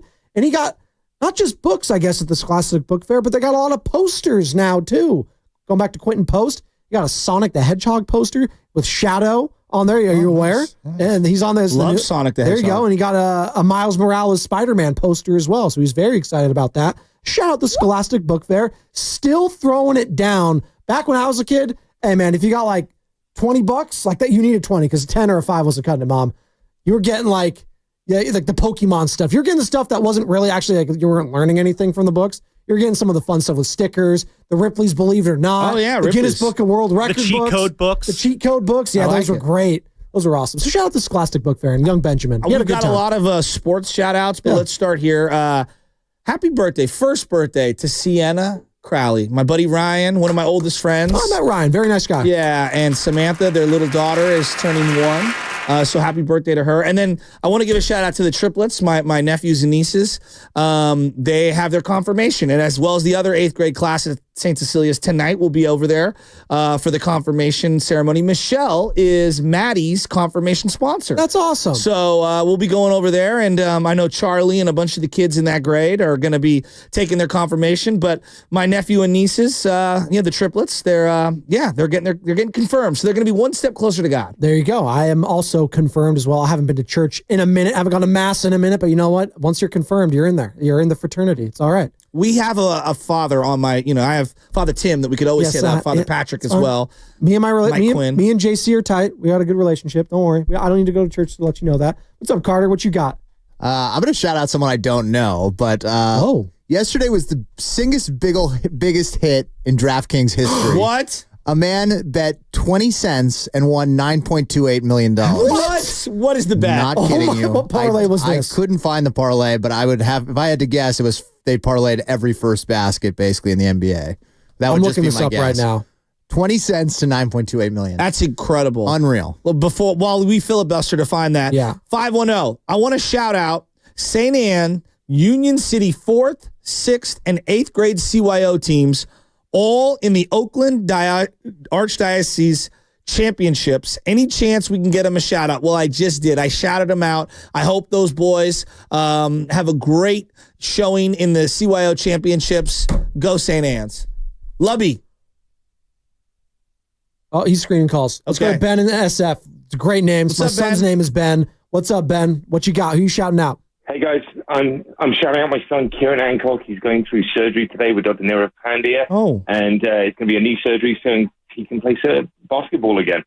So just shouting out Kieran and Dr. Pandya. I hope he recovers well. Take his time. Listen to Absolutely. Doc. He knows what he's Thank doing. You, Ben. No, we love Dr. Nalpandya, UCSF. They're best in the biz. It's an understatement. You are in very good hands if you got Doc Pandya there. I've mentioned the California Classic, I think 4 times. Met Doc Pandya and his son there, courtside. We had a good time. Doc's it was very fun. I was wearing flip-flops to the game, and everyone was making fun of me when they saw the pictures. Well, that is a SoCal move. Well, just flip-flops are okay during the summertime. No? It's, dog, you out in public? Yes. When you're not on vacation? Well, I was at a game with my son. I'm sorry, that's a SoCal move. I had a shout out foot tan. Oh, by the way, I found the guy. Yeah. I found it. The DraftKings thing. The $9.28 million. The winner bet 20 cents on the game Irish Potluck as part of a progressive online casino jackpot that started as $1 million in February 2024 before growing to the country's largest in history on Wednesday. So it was almost like a lottery thing. That's insane. Hey, shouts out to that person. He's going to have a hell of a weekend. Yeah. Man, shout out the Pacifica Girls Softball League. Their opening day is this Sunday. The Thunderstorm Sirens, the 8U, kick it off at 8:30 in the morning. My good friend Dave Alexander. David, if you're out there, great ball player. I'll see you on the softball diamond soon. All right. We got 4. We're going to get these 4 in, Joe, before heading to the injury report because we do have Bob Melvin at the top of the hour, San Francisco Giants manager. So let's get to him. Dean and San Mateo, what you got, Dean? Hey, guys, want to shout out the Sarah Padres varsity baseball team. Nice. Combined no-hitter yesterday Wow. against Sacred Heart Prep. You had really Riley Lim and Danny Dinelli close it out. Nate Huey was the middle guy, so 3 guys combined no-hitter yesterday. I'm disappointed Sarah went to turf because that field was so awesome. I get why they did because you can play all year round. Sarah, home of Greg Jeffries, Barry Bonds, and obviously Lynn Swan and Tom Brady. I was just, the one. Bakhtiari. You said obviously Lynn Swan. I was like, no, obviously Tom Brady. Like, you think Sarah. Well, Lynn Swan also won a Super Bowl MVP. Please. Lynn Swan's an all-time legend. George Atkinson on line 1, please. Lynn Swan, soft. Anthony and Hayward, what you What's got? up, Anthony?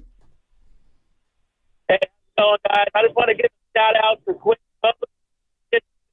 I'm not going to shout out your connection, Anthony, but I heard Quinton Post, and that's good enough in my book right there. Quinton Post, by the way, 9:30 on the roast. Shout out Golden Gate 360 Events. Book us for your next holiday party at 95.7 The Game. That's from the Fall 15.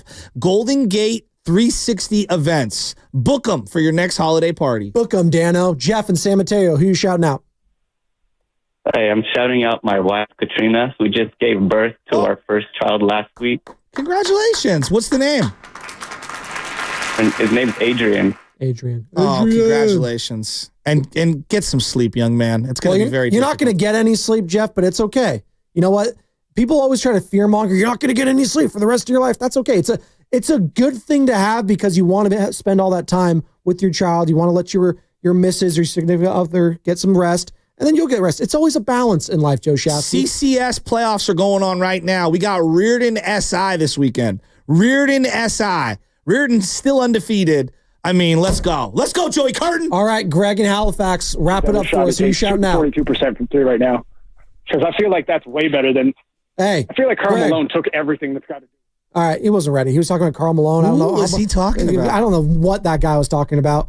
Sam, real quick, what do you got? Yeah, shout out the best thing that no one watches on TV anymore. It's the Oscars on Sunday night. Can you guys name a single Best Picture nominee? Ooh, hold on. No, you can't. No one can. No, the one with Timothée Chalamet, the Bob Dylan one. Yeah, I guess, sure. He's probably going to have a big night on Sunday night, too. So, there you go. That's the Oscars, woo! I mean, Jesus. That's it. No one watches the Oscars anymore. But people watch the injury report, don't they? I do. Oh, Carter, were you ready for that? There you go. Carter, you got to be 2 steps ahead. He's learning. He's slow lateral movement, you know. Cement foot. But he's a high IQ player, and that's he's why like we the like Mike him. McGlinchey of this station. Oh, that's well, actually, he was a first-round pick. Actually, he got paid. So couldn't have gone lower than that. He got paid though. Passed up on. We could have said Robert Gallery. Sharks goalie Yaroslav Askarov, I hope I pronounced that correctly, has been skating with the San Jose Barracuda. Barracuda in the AHL of late. Askarov sustained a lower body injury to his left leg during Wednesday night's game against Ontario. The injury is not considered serious, but it will make Askarov unavailable to the Sharks if they need an extra goalie. The injury report was brought to you by Boxer & Gerson, Northern California's premier workers' compensation law firm, helping injured workers get their lives back for over 40 years. What's coming up in the game is brought to you by Fremont Bank, here for you, here for good. Bob Melvin, San Francisco Giants manager, next.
Oh, you're damn right it is.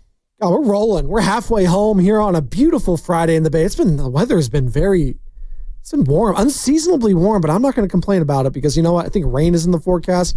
I don't like the rain. Not all the time anyways, but you know what? Good morning to all of you just getting off work, getting ready for work, getting ready for the weekend. It is Spadoni and Shasky with you. We've been reacting to the Warriors' massive win over the Orlando Magic. Stephen Curry dropping 56 points, 121, 115. We'll be joined by Quinton Post at 9:30.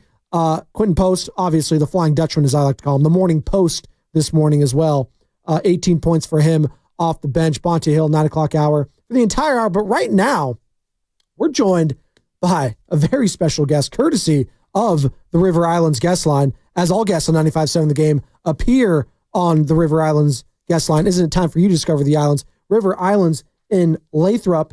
As we're streaming on Twitch, Twitter, and YouTube, powered by First NorCal Credit Union for a low-rate auto loan. Apply online or just ask for First NorCal Financing at the dealer. Bob Melvin, manager of your San Francisco Giants, Joe Shasky, is with us now. Bob, good morning to you. We appreciate the time. How are we doing today? I'm good. Morning, guys. How are you? Doing great. We're fired up. Spring training's here, and we needed it. We needed baseball in our lives back badly. We're excited for it. A little bit of a change this season. Obviously, Buster Posey in, Farhan Zaidi out. The collaboration between you and him, we'll get into at some point today. But just looking at the overall, identity of this team right now, and that's the word we were using this morning to talk about the Warriors and their identity and their change since the big acquisition of Jimmy Butler. I know you're tapped into all things sports around here and the Warriors, obviously, and Jimmy Butler coming over, was a huge deal. And I'm not doing a like-for-like comparison with the big acquisition of Willy Adames, but it is the biggest contract in the history of the franchise, just value-wise and money-wise. Willy Adames coming over here, high-energy guy, a lot of swag, a lot of power, a lot of leadership. Just take me what you've seen from him in the clubhouse and ingratiating himself into this organization thus far. It's been remarkable. And, we're trying to identify the right guys here. We don't sign everybody, but we sign the guys that we think are going to have huge impacts, and not just on the field like you're talking about, but in the clubhouse, around the team. He's all in as far as being a Giant. He bought a place here in Arizona. He's getting a place in the Bay Area. He was here for a month before spring training started, getting to know all the guys and working out with them here at Papago and then here at Scottsdale Stadium. Once we hit the ground running, the first day of spring training, it felt like he'd already been a Giant for some time. So he's one of those special guys that really kind of bonds people and brings them together. Got a great way about him and just loves to play baseball. So fantastic sign for us. Yeah, it is. And then obviously shortstop's been all over the place for you guys defensively the last couple of years. And so it's nice to get a defensive stalwart there and it'll bolster the team, no doubt. I'm looking at like this core of young guys that you have going on right now. Pat Bailey behind the dish, and Ramos was just awesome last year. I know the end of the year wasn't, as high as it was throughout the middle of it, but he was excellent last year. Driving the ball. Jung-Hoo Lee obviously got robbed of a full season. Birdsong, Harrison, the young guys. How do you go about, trying to get these guys to be big contributors this year? Because I really think that for the team to kind of turn the corner, signing the Adameses and the Chapmans, those are great. And I love the Verlander acquisition, but it's these young guys. So how do you go about kind of trying to make sure that they mature in the proper way? Well, you talk about identity. It's kind of what we're trying to accomplish as our identity is a core group of Giants, guys that come up in our system. And obviously you have to have guys that have performed well and you feel like are going to perform well. And, you can add Tyler Fitzgerald to that group that you talked about. There's a core of pitching guys, the younger guys that you talked about. There's Ramos, there's Bailey, there's Fitzgerald. And then you mix and match and bring in what you think are the right free agents and acquisitions. And that's what this organization has been successful back in the 10, 12, 14 days. There are a lot of homegrown Giants in there, and then pick the free agents you think, match the best. And that's what Buster's trying to do here. So, everybody's all in for that. Everybody was here early in spring training, a little different last year when, Blake signed late and Chappie signed late and really Jorge Soler signed a little bit late. So, it was always we were trying to catch up with the group last year, and this year it's been a much different feel. It's small things like, the first day of full squad, everybody had a jersey on out there, and they're not required to wear a jersey. We're just working out, and, but everybody wanted to wear that Giants name on the front of the jersey, and it was led by guys like Logan Wedd and Matt Chapman and Adamas and these guys. And, it's just been a really good feeling as a group that feels like it's tight right away. So, that's kind of what we're looking at right now. Yeah, and Logan's been an absolute monster for you guys the last couple of years. I mean, just in terms of being able to take the ball every 5 days, he's been remarkable, leading the league in innings year after year. But for the two young guys, specifically Birdsong and Harrison, and obviously you got Verlander there, so you've got some veteran leadership that they can kind of lean on. What are we looking at in terms of workload? Because I was just looking at Harrison's minor league logs before he came in. He didn't get stretched out a lot. And then last year, it felt like he was kind of working through some things. I know he got hurt during the middle of the season, but I really liked what I saw from him. And then obviously Birdsong was awesome, way better than the numbers would indicate. And he's got kind of like a little attitude on the mound, which I really like about him. How do you foresee the two of them in terms of how you guys are going to use them throughout the year? And is there an innings number you're looking for? Is the amount of starts you're looking for? Like how do you guys develop these two young arms? Because that's kind of how you get to the playoffs, is pitching. Yeah, and well, look, in last year, maybe their workloads that in previous years weren't as high. We felt like we got them to a point last year where, the governor's off now, and it's going to be about performance. And, you talk about 5 guys, you talk about 6 guys. Landon Roof's been absolutely fantastic here in spring training too. We have some depth as far as the rotation goes because it's not going to be the same 5 guys all year. No. So we feel like it's a luxury that we have the type of starters that we do, and we know we're going to get innings out of all these guys.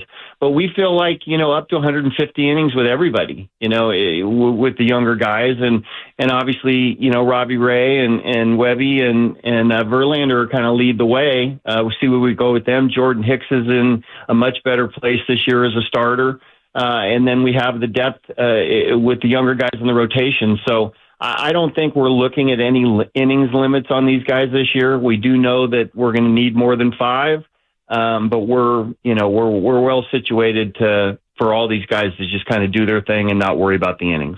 Talking to Giants manager Bob Melvin here on the River Islands Guest Line in the Morning Roast. It's Spadoni and Shasky. And Bob, you mentioned a different feel for this season, right? And Buster Posey is now the president of baseball operations, obviously a legend as a player with this franchise, but now at the helm of the organization. What's that collaboration been like with Buster? And what are some of the differences you've seen with Buster at the helm as opposed to the previous year? Well, let's just Buster's Buster here, right? I mean, he's a legend in San Francisco. He's still young enough where he's played for with a lot of these guys too. So that's kind of different as far as that goes. But just the pride factor he's had being a Giant and being a Bay Area guy, for a guy that went to Florida State, grew up in Georgia.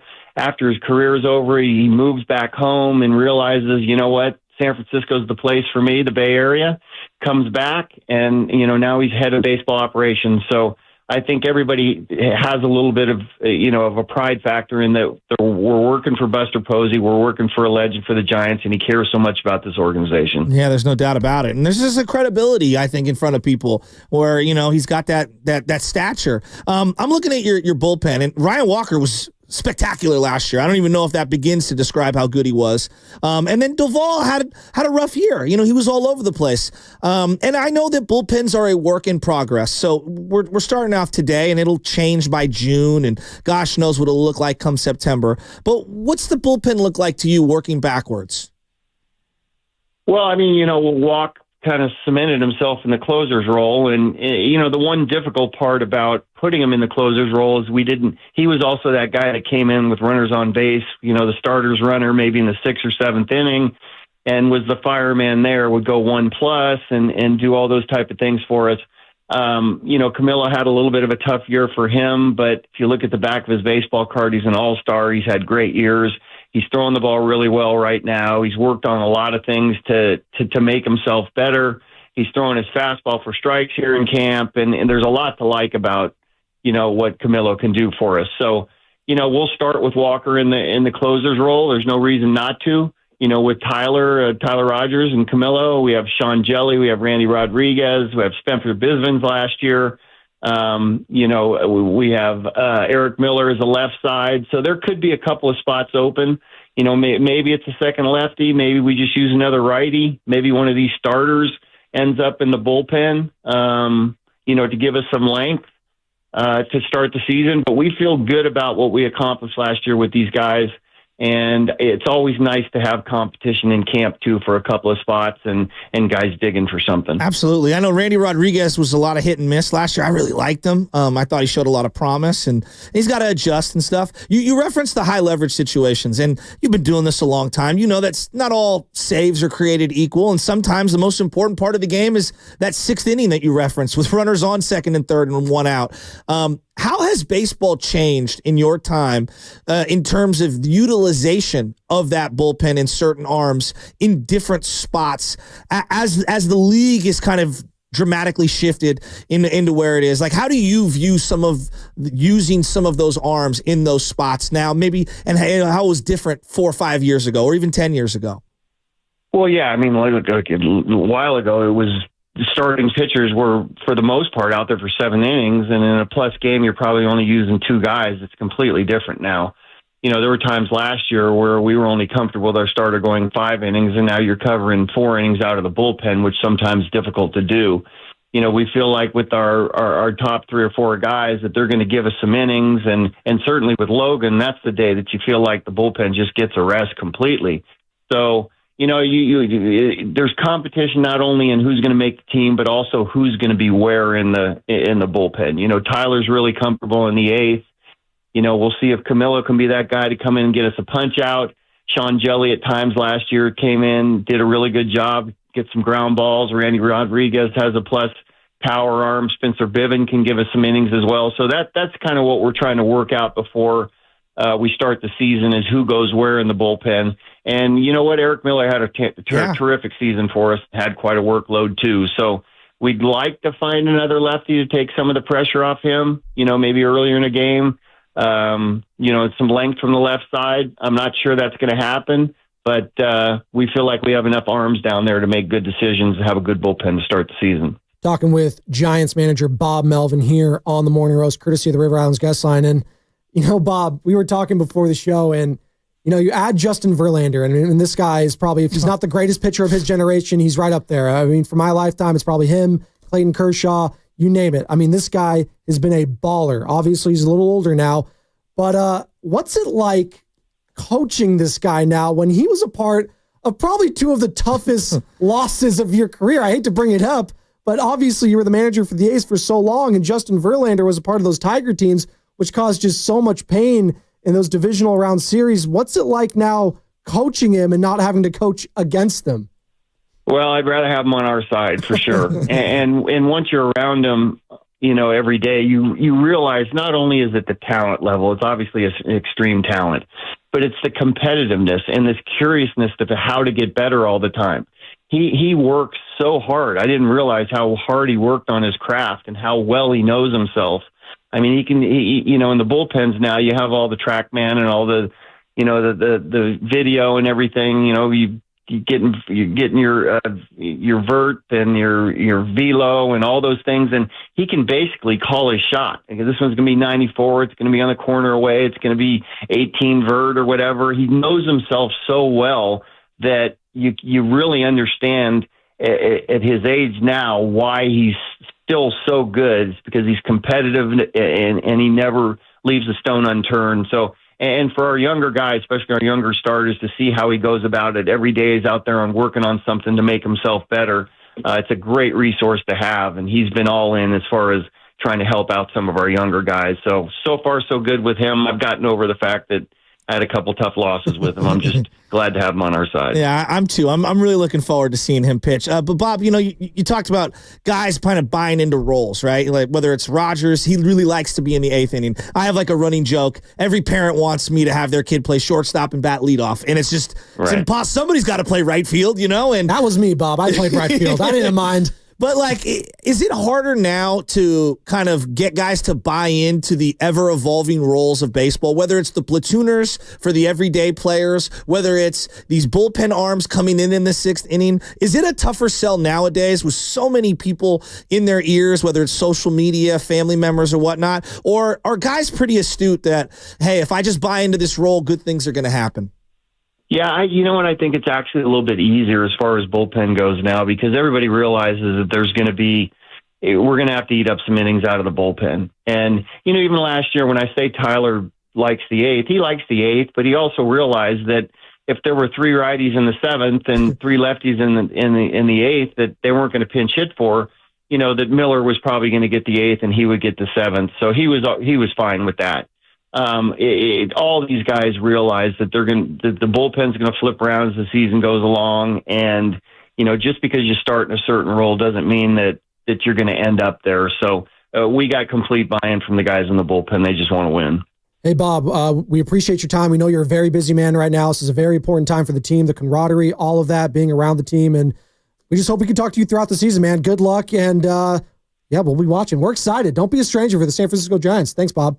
You got it. Anytime. I was a regular on this station for a while when I was with the A's. So do it again. You need me, I'll be there. Yeah, we used to have you on with Townie back in the day when I was working with Townie at night. It was great. We got to ask one more. What's up with Bryce Eldridge? You been impressed?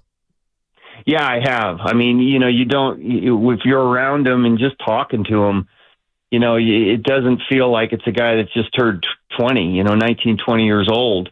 I remember when I first got to the big leagues, and I think I was 24.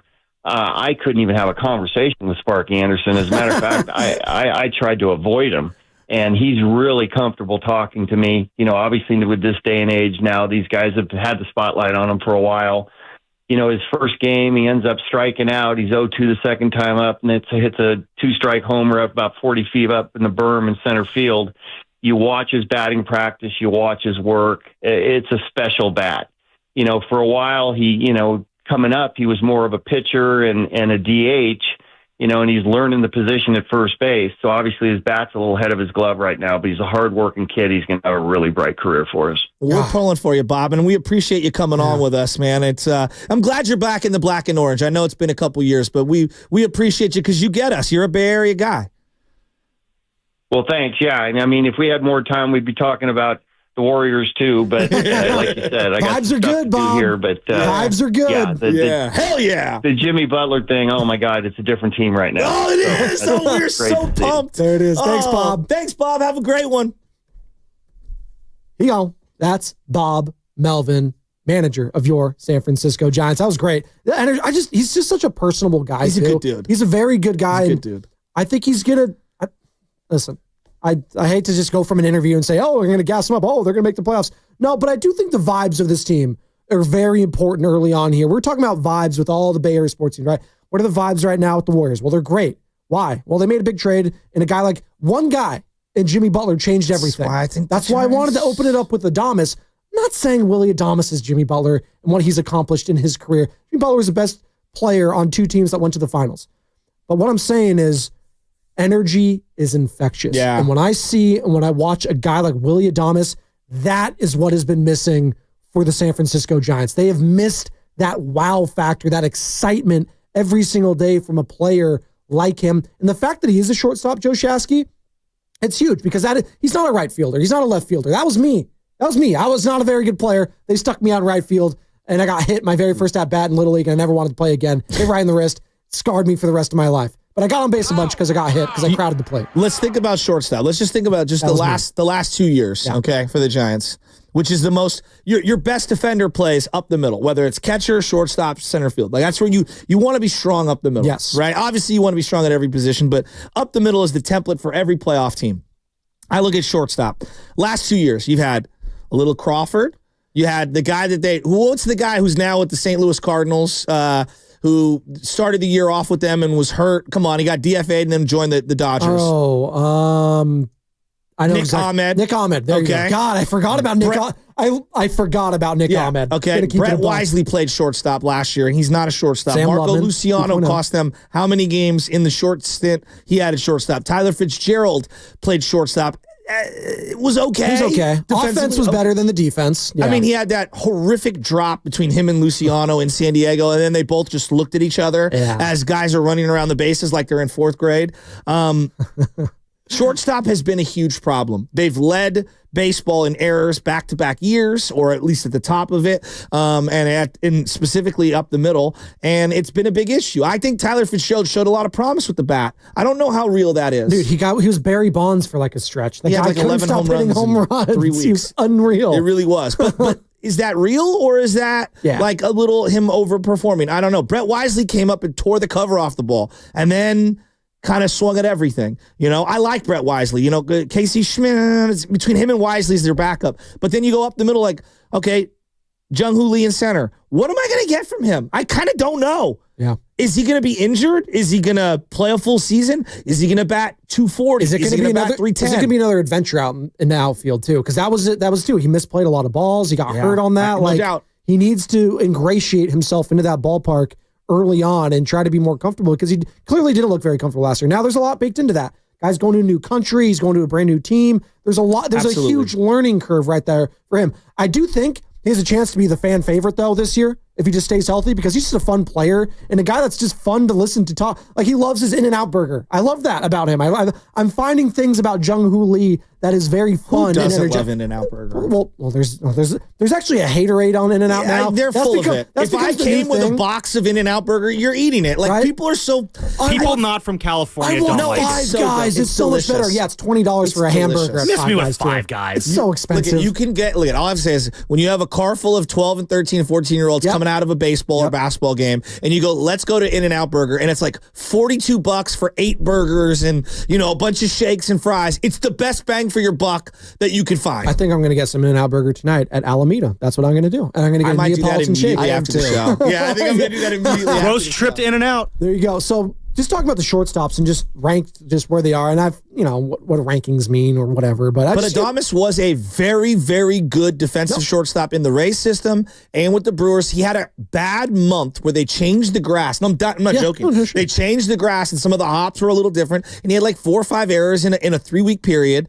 And that kind of messed up his defensive metrics last year. But he is a very good defensive shortstop. So you're going, obviously, you talked about the top shortstops in the league. Bobby Witt, Francisco Lindor, Mookie Betts. Francisco Lindor is so sick. Gunnar Henderson. Yes. Corey Seager I'd put in there. It's a superstar position. It is. Mookie's playing short for the Dodgers. But you go right after that, you're going Adames, Correa probably. Like, that's... Yeah. He's a top 10 shortstop in Major League Baseball. And going from top 25 to 30 to top 10, that's a big difference. They might have had the worst defensive shortstop. Again, I was being kind. Yeah, that's what I was going to say. Like, and I'm not trying to knock the other guys. Like, and Crawford was old. Like, that was part of it. Like, he was just old. And he wasn't great the year before. Oh, he wasn't. He was again, age sucks. Watching these guys, and Crawford, the bar was so high with him too. So when he would make one mistake a week, it would be like, oh my God, you can't do like Crawford. What's wrong with him? And then you started to see him stack and stack and stack. But you bring up Jung-Hoo Lee, bring up Willie Adames. Well, and Pat Bailey too. And Patrick Bailey. I think there's a lot of question marks on Pat Bailey. Not necessarily defensively, but it's offensive. Like, who is he? Is he a guy that needs to only go to one side of the plate and then just kind of focus on either being a lefty or being a righty? Is he a guy that's going to fade every July like he did the last couple of years? I don't know. I mean, when Kruko's calling you out, that feels a little deeper than just like the guy had a bad couple of months. And let's call it what it is. You whiffed on the Joey Bart trade. You brought in Tom Murphy as a backup. You should have kept Joey Bart. Joey Bart had a really good year last year. He had like 14 home runs, batted like 260, and was a good backup catcher. Had power.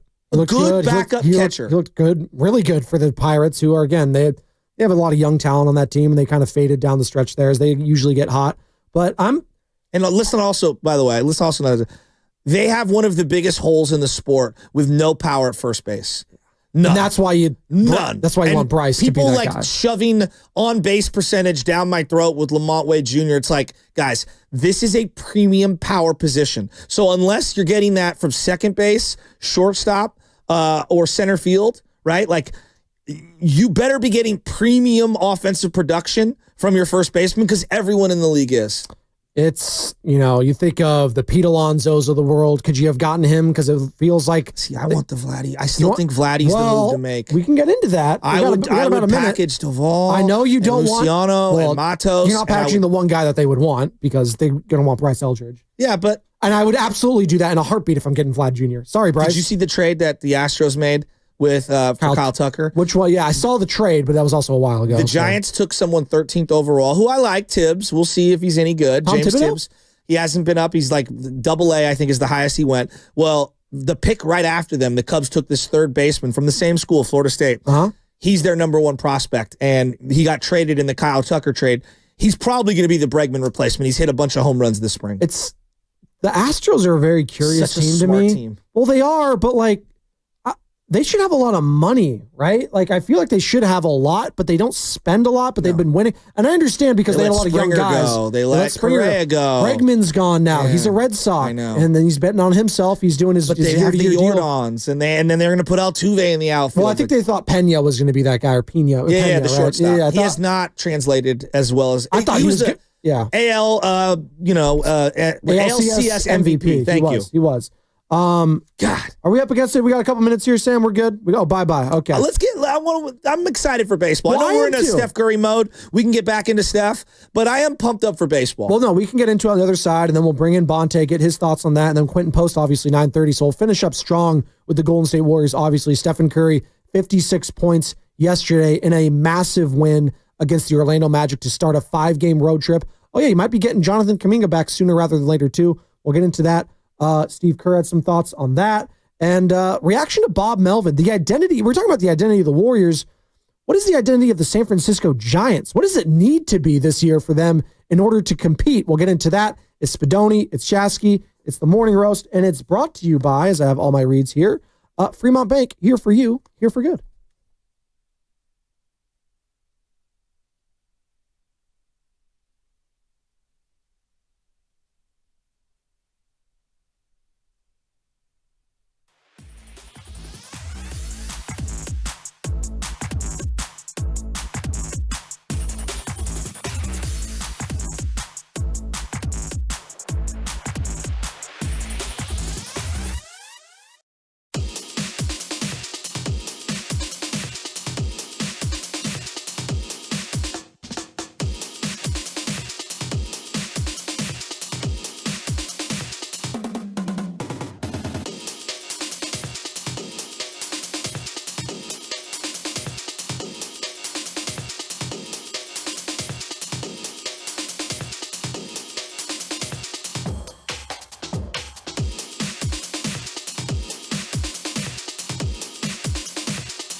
This Kiss? You know what this reminds me of? Role Models. You ever seen it? Sean Williams saw it. Paul Rudd. They were like, they dressed up as like Kiss at the very end, like and all. You ever saw that one? I don't Underrated. know if I know that one. It's a funny one. Yeah. You can find it on whatever streaming service you have. that. No, yeah, it's called Role Models. It's a good one. Okay. I'm not a role model. Charles Barkley. You know who is a role model though? Steph Curry. Yeah. He's a great role model. And I know Charles Barkley famously said, he's like, I'm not trying to be anyone's role model. Like, that's on you. Like, I'm not here to be anyone's role model. But you are. But, well, there's a sense of... I don't think he needed to be. Like, he even said, he's like, don't look at me as a role model. Okay, well, you could say that, but you also have to understand the position that you're put in, given your platform. I am a representative of my franchise, and I will act according to that, but that doesn't mean I can't do things that I enjoy doing that you might find as distasteful, but I don't. You don't think with certain, like jobs, there comes certain responsibilities? I didn't think that Jimmy Garoppolo dating a porn star was a big deal. I disagree. Single. Yeah, you do, but that's fine. So if I was running Apple, for example, how I conduct myself in my professional life and my personnel. If you were a CEO of Apple dating a porn star, I'd say good for you. No, I would not care. I don't think the way it went down, I don't think it would be a great look. Not that you'd be ousted, but like the job title that you have, the way that you're perceived is baked into the responsibilities that you have when you are the face of a corporation. And Jimmy, to a degree, was the face of a corporation. We can disagree on it, but that's how it's viewed. Okay. They're a $9 billion team, the Niners, okay? So when they give somebody the largest contract in franchise history as the face of that organization, there is a little bit of a responsibility to conduct yourself a certain way. I do think there is a different level of expectation becomes, and this is getting into a way different conversation that we were anticipating. The name of the song, I don't know what it was, but we're talking about role models. the movie, because that song Kiss was a part of it. But there is something to when Jimmy Garoppolo and all of that and his whole persona, and he's good looking and he's single, kind of fed into it more so than anything. So I don't think people really had a problem with it. Again, we're talking about just great role models for what you want your franchise leader to be. It is Stephen Curry. That's why he's the best. It is why he's the best. But again, there's different levels of doing it, because if someone was single and someone was, dating a bunch of people and they were winning championships, I don't think people would have cared. Winning has a big part of it. But there's tact as well. Like Derek Jeter's a great example of that, of what you just described and the way he went about it. Sure. I think that's why he's perceived as the captain. He leave gift baskets famously, right? Isn't that was his whole thing? But it was very Jeter? quiet and classy. Sure. But he was also still a quote unquote womanizer. So why does it matter? And he was in New York City. Again, there's different ways of doing it. There's no one right way. But the fact that Steph is a great family man, a great husband, he's a man of faith. He does all of that. He's not going to count out a presidential run, all of that, right? Him and Stephen A. going at it maybe in 4 years. We'll see. By the way, they're very mad this morning on Get Up and First Take and everywhere else in regards to LeBron's comments about the face of the league. Now they're getting, the analysis involved. He's like, why aren't we talking about Stephen Curry's 56-point game? I was like, well, kind of goes to LeBron's point. Players want to be talked about for their performances. We don't even talk about the performances that are good anymore.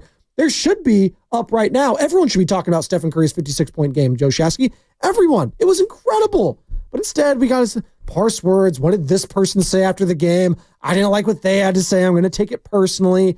It's all that. So it is refreshing today that we have been able to talk about the game and this team and what they mean in the Bay Area and Stephen Curry and celebrating Steph, as we should every day, to be quite frank, but especially after a performance he had today. And we just had Bob Melvin on last segment. And if you missed any of that, San Francisco Giants manager Bob Melvin joined us. You can find it on Twitch, Twitter, or YouTube. The Odyssey app, it's free. Download it. Great job, Sam Lubman, getting that. Great conversation with Bo Mel. And, we were talking about the vibes of the Warriors and the vibes of the Giants right now. I think it's up in the air. And I think they could do a lot of good for themselves if they get off to a hot start and their newest acquisition, Willie Adames, and the guy we didn't see much of last year, Jung-Hoo Lee, are a big part of that early. I think that would go to a huge helping to the fan base and to the organization if those two guys can get off the hot starts. Yeah, but those guys in their respective sports pale in comparison to Steph Curry. Again, I was just talking back to the Giants, but yes. Yeah, so I'm looking at Steph. I'm thinking about that game last night. Buster Posey was would be the face still of this franchise right now, as far as I'm concerned. I would agree. I think for a long time it was Cook and Kipe. Yes. Like you can make the argument with all of the interchangeable parts on the field. And Buster, again, a family man, great guy, no nonsense. Absolutely. But not the entertainer that Steph is. Not an entertainer, but different. Again, face of a franchise, stoic. Totally agree. Yeah. Totally agree. It's watching that guy do what he did last night. It's intoxicating. And to see him just put on a show like that and have the away crowd just go bananas for everything that he's doing. You just don't see that often. And I think it's rarefied air that he stepped into. I mean, when it's all said and done, is he going to be in everybody? I'm talking about everybody, universally, not the hater, but the universal crowd. When you go into the bar and talking with the guys or whatever, and you're having sports conversations, is he going to be in the top 5 when it's all said and done? When his career's over? I think once we get to this level, championships matter. And Magic has 5, and he, for the longest time, and still to a lot, is the greatest point guard in the history of the sport. Pure point guard in the history of the National Basketball Association is Magic Johnson, and he is a top 5 player to a lot of people. And he's cemented. He's been to 9 finals. He saved the sport. And his career was cut short too, in part of that. Absolutely. It was. And there's some going out on top and not staying and kind of like showing the last couple. Like we always see the Patrick Ewing on the bench with the Orlando Magic. You don't ever have that vision with a Magic. No, you don't. And you also kind of you saw the writing on the wall a little bit anyways when the Bulls took on the Lakers in that finals. And there was a changing of the guard for Michael's Bulls, Scottie Pippen. And then he dominated the rest of the 90s. And it was the Lakers taking a back seat. It was the Celtics taking a back seat. It was everyone else. And then there was Michael and the Bulls, Phil Jackson, all of that. But if he is to win another title, we were talking about this last week, Joe Shasky, you were out, and we were having the conversation, as we do every night. It pops up, right? It was a slower week, news cycle-wise, because it's the All-Star game. There's not a lot of games to react to for the NFL, or Major League Baseball hasn't started yet. But we were talking about the next championship. What would mean the most next? And I said, it's easily Steph winning his 5th. He is universally loved like no one else in the Bay Area. Other. There's no Bay athlete Niners, that has the 5 right, in the Bay Area uniforms. More than the Niners, more than another Giants title, more than the Sharks winning one. I can hear the Sharks because they've never won one. I understand it's hockey though. It's just not the same. And Steph is we've established he's bigger than the franchises here. He is bigger than anything else. He is bigger than the league to a certain extent globally. So him winning his 5th, yeah, I'd say that probably puts him into the top 5 conversation. Yes, well, he's already in the top 10 for everyone. But I get stuck in the past, so maybe I'm the wrong person to have this conversation with. I'm the guy Frankie Albert, from there's the 50s. 10 years between us, so then we meet in the middle. Let me ask you, young guys, you, Carter, Sam, does Kareem even, when you guys are having conversations with your buddies, not with me, not with the old heads, does Kareem enter the top 5 in these conversations? He does, because it's crazy that LeBron, and I say what was that, 2 years ago? He broke the all-time scoring record, but the fact that Kareem held that for so long and played into his 40s, and he won and was the best player on 2 different championship teams with Milwaukee and then with the Lakers, I think he should be talked about as one of the greatest. Is he? I'm asking, is he? Is he? No. Because I think the younger people we didn't watch him play. But that's okay. So that's my point. Is I think when I listen to the younger people conversations, right, and even amongst my buddies, Kareem, not that we just forget about him, we bypass him. Well, I'm not going to say we bypass him because I do think he is locked into everyone's top 5. I'm going to give you what I think is the consensus top 5 in any order. It doesn't. I don't want to get caught up in any order. Yeah, I'll do it in my order if you guys want. Just give it to me. I'll say it. It's LeBron James. It's Michael Jordan, Michael Jordan, LeBron James, excuse me. Okay. Sorry. That's fine. Just any order. Just any order. Just go Michael Jordan, LeBron James, Wilt Chamberlain. Then you go Magic or Kareem, whatever. That's top 5. Bill Russell. Kobe's not in there. Kobe's not in there. Duncan's not in there. I'm just asking. Larry Kobe's Bird's my favorite player of all time. So okay. This is the consensus, I think, people's top 5. It's Michael, it's LeBron, it's Magic, it's Kareem, it's Wilt Chamberlain. Those are the consensus top 5. I feel like maybe I'm wrong, but I do feel like Wilt and Kareem get bypassed in a lot of these conversations that I hear from the younger people. I think also at our age, Kobe's in all these. See, I kind of agree with you. For the younger, Kobe is immortalized, and the fact that he passed away early, which is tragic, I do think that plays a role into how we view him. Yeah, well, he was to the Carters, Sams, and myself that didn't really see Michael Jordan. He was that guy when we were kids. If we polled older because he was before LeBron, and LeBron wasn't winning titles. Kobe was. Kobe was the guy. So if we everyone wanted to do the Kobe fadeaway, that was the shot. doubt. Well, and Dave Chappelle, Kobe. Yeah. Does Duncan enter?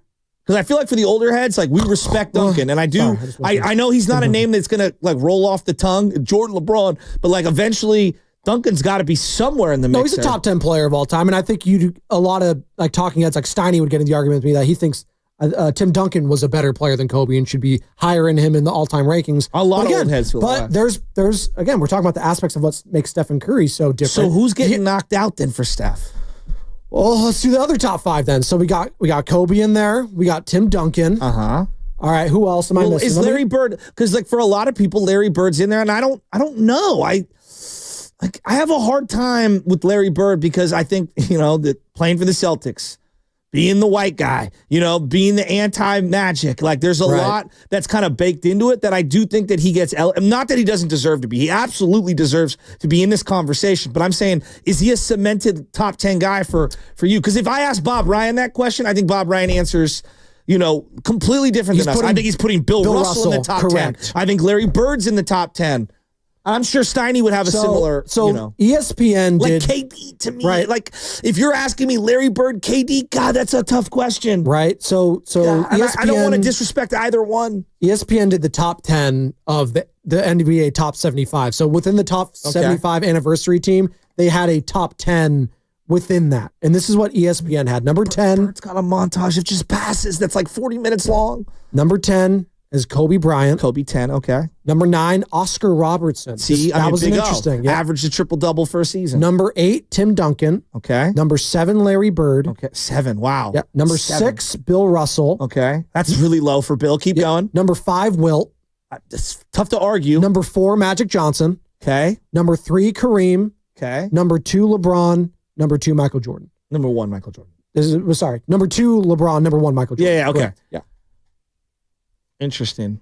I think, again, that's so like Michael, LeBron, Kareem, Magic, and then Wilt. That's what I said. Yeah, that's I think the top 5 I don't for think most Steph, people. because of the Laker brand, I don't think for the consensus, Steph will ever jump over Kobe. There's 3 Lakers there. You can count Will as a Warrior, too. Well, 4 Lakers with They've LeBron. been in 30 finals or whatever. Right? Yeah, it's pretty insane. I'm serious. So it's like, I don't know. I think if Steph wins his 5th, I think he might bump Magic out of there. Would he? I think Magic? he does. I don't think he bumps Magic. I think he bumps Magic out of there. Really? I do. Yeah. Which is crazy to say. It's crazy to say, but Steph's what about impact, Kobe? You got to think, Joe, if he wins, what about Duncan? Yeah, no, I'm saying I didn't say Kobe was the top 5. No, I know, but I'm saying like, well, he's in. I would put Steph over Oscar Robertson right now. Steph is already in over Oscar Robertson as a top 10 player, as far as I'm concerned. And the fact that Steph wasn't even in his top 10 rankings, where's Steph right here? Number 16. They got Moses Malone and Dr. J over Steph. Please. Well, but stop. Okay. You're using your algorithm. Dr. J for my dad was the man. Like the whole shot underneath the hoop and everything, and what he represented and playing in the ABA. Like I know you're Dr. rolling J your eyes. never meant more to the NBA than Stephen Curry has. I completely disagree. He was the Michael Jordan on the blacktop for everyone throughout the 70s and 80s. You're showing your youth right now. Dr. J, if you talk to people in their 60s, Dr. J was like an icon. He was a cultural phenomenon. I completely disagree with you on this. He has 1 championship. No, I know. I'm not saying his accolades. I'm not saying his accolades. But that is part of this. But the way Kobe is beloved, Kobe is beloved and mimicked and all that. That's how Dr. J was beloved and mimicked. I understand that. Dr. J having 1 title when we're talking about the greatest of the greats, that is a demerit upon him. But I think you're sleeping on Dr. J. No, I probably am because, again, I'm ignorant in this because I never watched him play live basketball. Sure. I am saying when we're talking about the greatest of the greats, and yes, he has 2 ABA championships. Do you count that? Do you not? Sure. So it's 3 championships in ABA, NBA combined. Okay. And he is the greatest Philadelphia 76er of all time, and that matters in this because he's the greatest player in the history of that franchise. And there is levels to this. And Stephen Curry is the greatest player in the history of his franchise. And Magic Johnson's probably the greatest player in the history of his franchise, which is crazy. He's probably him or Kobe, right? And then because Kareem has another one with Milwaukee, but Kareem's up there too. So yeah, there is levels to this, and titles at the end of the day matter. That's why him defense? Winning his 5th. Defense is a bit, see, I get in trouble here, and I don't want to get in trouble here because I do bring up the defense when it comes to Steph. To me, one of the separators between Jordan and LeBron is the first team all defenses. And I can't unsee Michael Jordan was one of the greatest defenders of all time on the perimeter. I thought LeBron should have won a DPOY when he was with Miami one year. I would agree with you. No, but LeBron's great defensively as well. Jordan was so locked down, it's not even funny. And he led the league in scoring like a zillion times. A lot of the players would disagree with you on that. What's that? Back in the time. They thought that Jordan got those Defensive Player of the Year awards because of who he was. I think him and Pippen, so like, I hold the Heatles in a very high regard, and I think that their perimeter defense was as good as it gets. Nothing beats perimeter. Pippen and Jordan as a combo are the 2 greatest wing defenders on one team I've ever seen. And I'm not trying to sleep on others. I think that highly of Pippen as a player, number 1, and then Jordan as well. Jordan was ridiculous, dude. We can talk about Steph legacy already right now. If he's a top 5, is he a top 10? People are going to be like, oh, why are we talking about this? We should talk about the 50. No, but this is what Barbershop's talking right now. When you have a game like that, your boys, all of you are sitting around, you start, you're shooting the breeze and you start saying, oh, this guy was better. I don't know this guy. Like, I would be the young head talking in the barbershop saying, yeah, you know what? Steph's better than Dr. J. What? It's like people saying Randy Moss is better than Jerry Rice. Exactly. I laugh at that. The Coming to America scene where it's Rocky Marciano, right? It's like, what? But no, he did kick Joe Lewis's ass. Joe Lewis was 85 years old then, right? It was great. I think Duncan defensively gets underrated. I think Duncan's been underrated. The big fundamental. Because his name is the big fundamental, he gets slept on. Because we fall asleep watching him. Let's keep it a buck. Hakeem Olajuwon, same thing.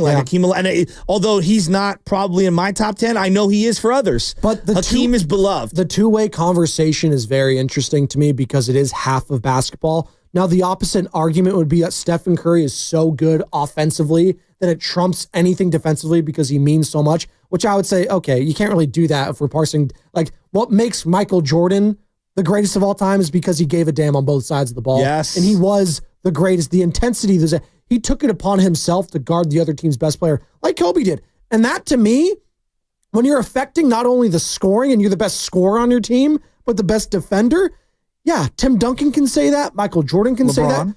LeBron at times can say that. I mean, when Magic, LeBron went out on the perimeter against Derrick Rose, come on, we all were like, this is incredible. This is awesome, Come right? on, we all did that. It was sick. It was ridiculous. And then we crushed him. We crushed him when he didn't do anything against Dirk. I agree. And we did that. And he came up small in that game. He rebounded since He did. Vincent SF believes Stephen Curry's in his top 5. I want to hear this. What's up, Vince? You're on with us. I feel like I'm biased because I want him in there. Hey, Joe, you know what? I'm kind of with you on that. I'm born and raised in San Francisco, but I think when it's all said and done, this conversation is never going to end, right? Never. But it makes it great. Top 5. With top 5, you got to think, like, for me, I think about the eras and the style of play. Like, of course, it has to be up there somewhere because during his heyday, I mean, that's how the game was played. You pounded it inside and you played in the paint. He was the best to ever do it. I mean, I don't know if anyone is ever going to score 100 points in a game ever again, right? I mean, there might not be video of it, but there's the legend there. So there you have that. You guys just touched on Jordan. Like, Jordan is probably the greatest player who's ever going to play the game of basketball because, like you guys were just saying, his attention to detail on the offense and the defensive side, he was unstoppable. And Kobe is like the closest thing to Jordan. So for me, I have Jordan and Kobe 1-2. LeBron's going to be there. Wow. I hate to say it because I got LeBron up there as well. Top 3, maybe 4. To put Steph in there because if you look, Steph's got 4 rings. He did it before KD. He did it after KD. Steph changed the way the game of basketball is played across the globe, and he's the best player to play that style across the globe. Nobody comes close. Well, did you watch the doc on Netflix for the Olympics? Did you catch it at all? Court of Gold? Yeah. I watched the whole thing at Court of Gold. It's ridiculous. How about when LeBron and KD are like deferring to Steph late in multiple games and basically like, we need to get him the ball like right now. Like he did the ear tug. The last shot. It was incredible. What? The last shot, you got KD. He throws it to KD on the opposite wing. LeBron is open. Yep. He's wide open. Yep. KD passes it back to Steph. And they just kind of stand there and watch it, and Steph goes to work. And he lets it go, and it was kind of like one of those, oh, what's going to happen? And he goes in, and it's like, how could we question this man?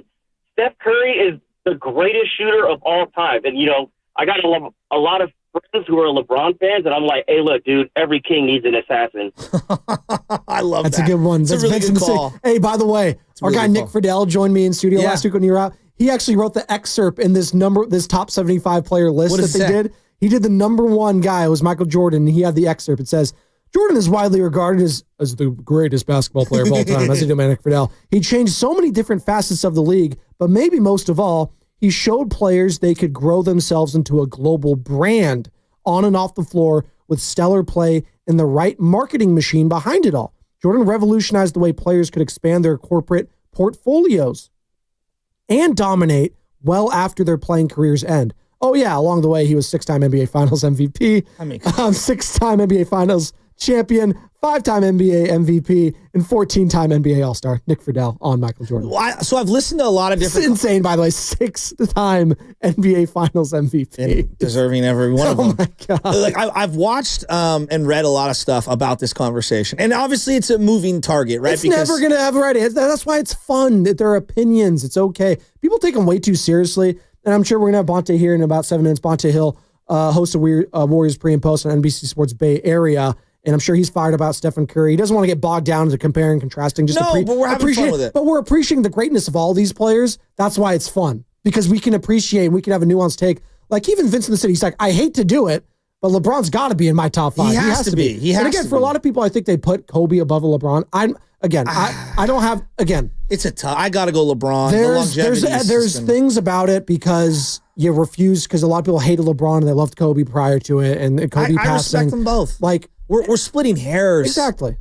And they love the intensity, and the mindset's different between those players. So if you gravitate to the mindset of a Kobe instead of a guy like LeBron, who's more actually kind of like Magic, the way he defers. Sure. And also shoots the ball. He's like He's not MJ. He's Magic meets Pippen. Correct, and he's not MJ. Well, plus Kobe, with brute force of a power forward like Karl Malone. And Kobe, like Vince said, he was the closest thing that we saw to MJ, our generation. Sure. And he wasn't Michael, but he modeled his entire game after him. So there is that. And now you get Steph involved in all this, and he's so much different than all these guys. So it's so hard for a lot of the old heads in particular that hate this brand of basketball. And he's emblematic of it. He's emblematic of this brand of basketball, which they disdain and despise. And they think it's soft. And they look at him and they think he's soft, which I think is dumb. And they look at him and say, no, he's never going to be top 5 for me. But I think if he wins one this year, given his age, he's going to be 37 in a couple weeks here on Pi Day, March 14th. Yeah, we're talking about one of the top 5 greatest players in the history of the sport and the greatest point guard in the history of the sport as he ties Magic Johnson. If I were to say to you, because I thought Bob Ryan made this this is my favorite way of breaking it down. He goes, I break it down into bigs and wings when he talks about top 5. Sure. He goes because if you go like bigs, when the game was different, you're going to have your Bill Russells, your Wilts, your Duncans. Shaq is apt for me. It is, but for some people they might have Akeem over Shaq, right? Shaq averaged like 34, 12, and whatever and then in a finals. Kareem, yes, Kareem. Yeah. So like you've got like 5 or 6 guys that you would throw in there. If I were to go just wings, okay. God, I can go for some wings right now. In no order: Michael, LeBron, Kobe, Magic, and then is it Bird? Is it Curry? Is it like the Bird one is so interesting to me too, because again, it was Bird and Magic, and they saved the NBA. He was a 6'9" swing forward. It was white versus black, and it was Boston and LA. It was this whole phenomenon, right? And God. And then you just look at 24 points he averaged, 10 boards, 6 assists, and then his back gave out on him. Well, that's my lasting image of him, is him on his back in the black Converse, with a towel underneath him and his feet up in the air, and he's all screwed up. And then you go with, he had the 2 finals MVPs. He had 3 MVPs in the regular season, and then you get into the accolades. Oh, well, Kobe only had 1 MVP. Oh, well, did Steve Nash steal his? And Steve Nash has 2. Well, I'm convinced that Derrick Rose got an MVP, and I thought LeBron fatigue. LeBron was the best player on the planet. I mean, and I love Derrick Rose. Like I did. I rooted for Derrick Rose. I love that Bulls team. Jokic is going to finish with better stats this year, and they're not going to be the number 1 seed, and Shea's going to win the award. And Anthony Slater, who has a vote, actually spoke on this with Ryan Russillo on his podcast for The Ringer. And he said, yeah, there probably is voter fatigue with Nikola Jokic. I was like, that's crazy that you have to, and this isn't a shot at Anthony. I was like, it's crazy that we just say that. Like, there's fatigue with filling out of like a form because you just don't want to see the guy win again. Like, what are we doing? I don't understand that logic. Voter fatigue. Like, the fact that Lamar Jackson didn't win the MVP this past season when he was first team All-Pro, like, come on, that's kind of a joke. Like, he was the best quarterback in the NFL this year, and we gave it to Josh Allen instead because, he hasn't won one and he had a great year. I was like, that's it? Well, there's a I hate the narrative aspect of it. I hate the narrative aspect. No, I know. I get that. It bothers me as I go Google. It bothers me. Well, because, this is what people do. They hate on everyone. They hate on excellence. But what's fatiguing about just giving it to the best player? Like, and again, because we have to overthink it. Shea is going to be deserving. Of course he is. The Thunder have been the best team, and that's going to be the difference. Cleveland as well. Well, Cleveland, but does Donovan Mitchell put up Shea numbers? But they've been one of the best. Sorry, best team in the best conference, which is the West, which I think I'll isolate it there. Yeah. And for Shea Gilgeous-Alexander, it's going to mean a lot for him and his brand and him trying to, and again, we're talking about the face of the league here. That's a big topic of conversation in all the TVs this morning, is the face of the league because, Anthony Edwards said during the All-Star game, he didn't want to be the face of the league. And then LeBron says, yeah, why would you want to be the face of the league? All these guys do is, bleep all over us whenever we do something or say something. They never talk about the actual game. Like we're talking about today, and we're talking about 56 points for Stephen Curry on the road in Orlando. And we're just talking about the greatness of him. And now it's turning into a top 5, top 10 conversation. But there's civil ways to do it. And there's the right and the wrong way. And we're not pitting all these guys against each other and saying, and I don't like tearing down the other person to make my argument. No, I hear you. You should let the person's play on the floor dictate. It's like, yeah, I watched both those guys. I just think this person was just better. Well, when I watched like MJ universally, everyone saw it. Well, and also there was a way that he played the game that was like, it popped off the screen. And the marketing, like Nick Friedel mentioned, was the big part of that. Yes. It was the first big marketable star ever. Like global star, I should say, that we've ever seen. And Steph is up there with that. And I think about Magic and Bird, and part of what has elevated them, as well as like the on-court excellence, the way they played the game was fun. Yeah. And that's why Steph, I think, reminds me so much of the 80s in the sense of like the style of play is just so much fun. I watch him and I smile. Right. All day, every day. And I think a lot of basketball fans who aren't Steph, stans and aren't Warrior fans, I think when they watch Steph Curry, and I think this is why the ratings also correlate to, high viewership numbers when Steph's playing, he's a good watch. And that goes back to the whole, he's the best entertainer in sports. You're listening to 95.7 The Game, KGMZ FM and HD1 San Francisco and Odyssey Sports Station, always live on the free Odyssey app. We've been having a great time. We've had Bob Melvin on, San Francisco Giants manager in the 8 o'clock hour. If you missed any of that interview, find it on the Odyssey app or go to YouTube and find it there as well. We are streaming on Twitch, Twitter, and YouTube, by the way, all powered by First NorCal Credit Union. Also, Quinton Post. Yeah, we're talking about Steph all morning, and we've been talking some Quinton. Like, that's how good Quinton Post was yesterday and how important his little run was in that third quarter to turn a 14-point deficit into a couple-point lead over the Orlando Magic. Quinton Post, I mean, the guy shoots a 3 right now, Joe Shasky. I feel like it's going in. He's going to be joining us at 9:30 again with Bonte Hill's going to be joining us in studio here momentarily. Yeah, Quinton Post moves his feet so much better than I thought when they first originally acquired him. And then his feel for where to be on the floor offensively, defensively. He altered shots late in that game last night. I thought he made a couple of really nice passes. Not a fake one. The guy's a legit player, and that was a bad matchup for Looney, so I'm glad that Steve Kerr went back to the post man, and the kid's just stroking it right now. I mean, when you shoot 41% from 3, the kid can play. He's a player, man.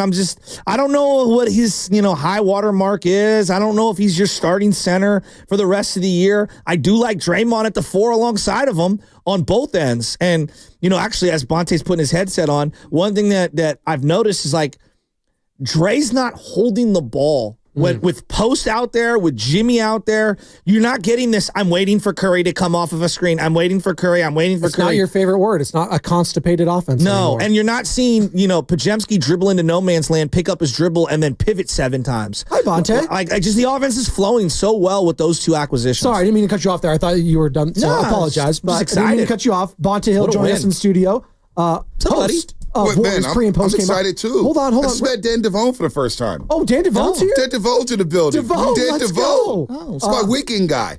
Bonte Hill in studio, courtesy of the River Islands guest line. All guests in 95.7 The Game appear on the River Islands guest line. Is it time for you to discover the islands? River Islands in Lathrop. Pre- and post-game host, NBC Sports Bay Area. 95.7 The Game legend, Bonte Hill in the building. Speaking of legends. Wouldn't say legend. Well, I'm saying it for you. Talking about legends. Stephen Curry.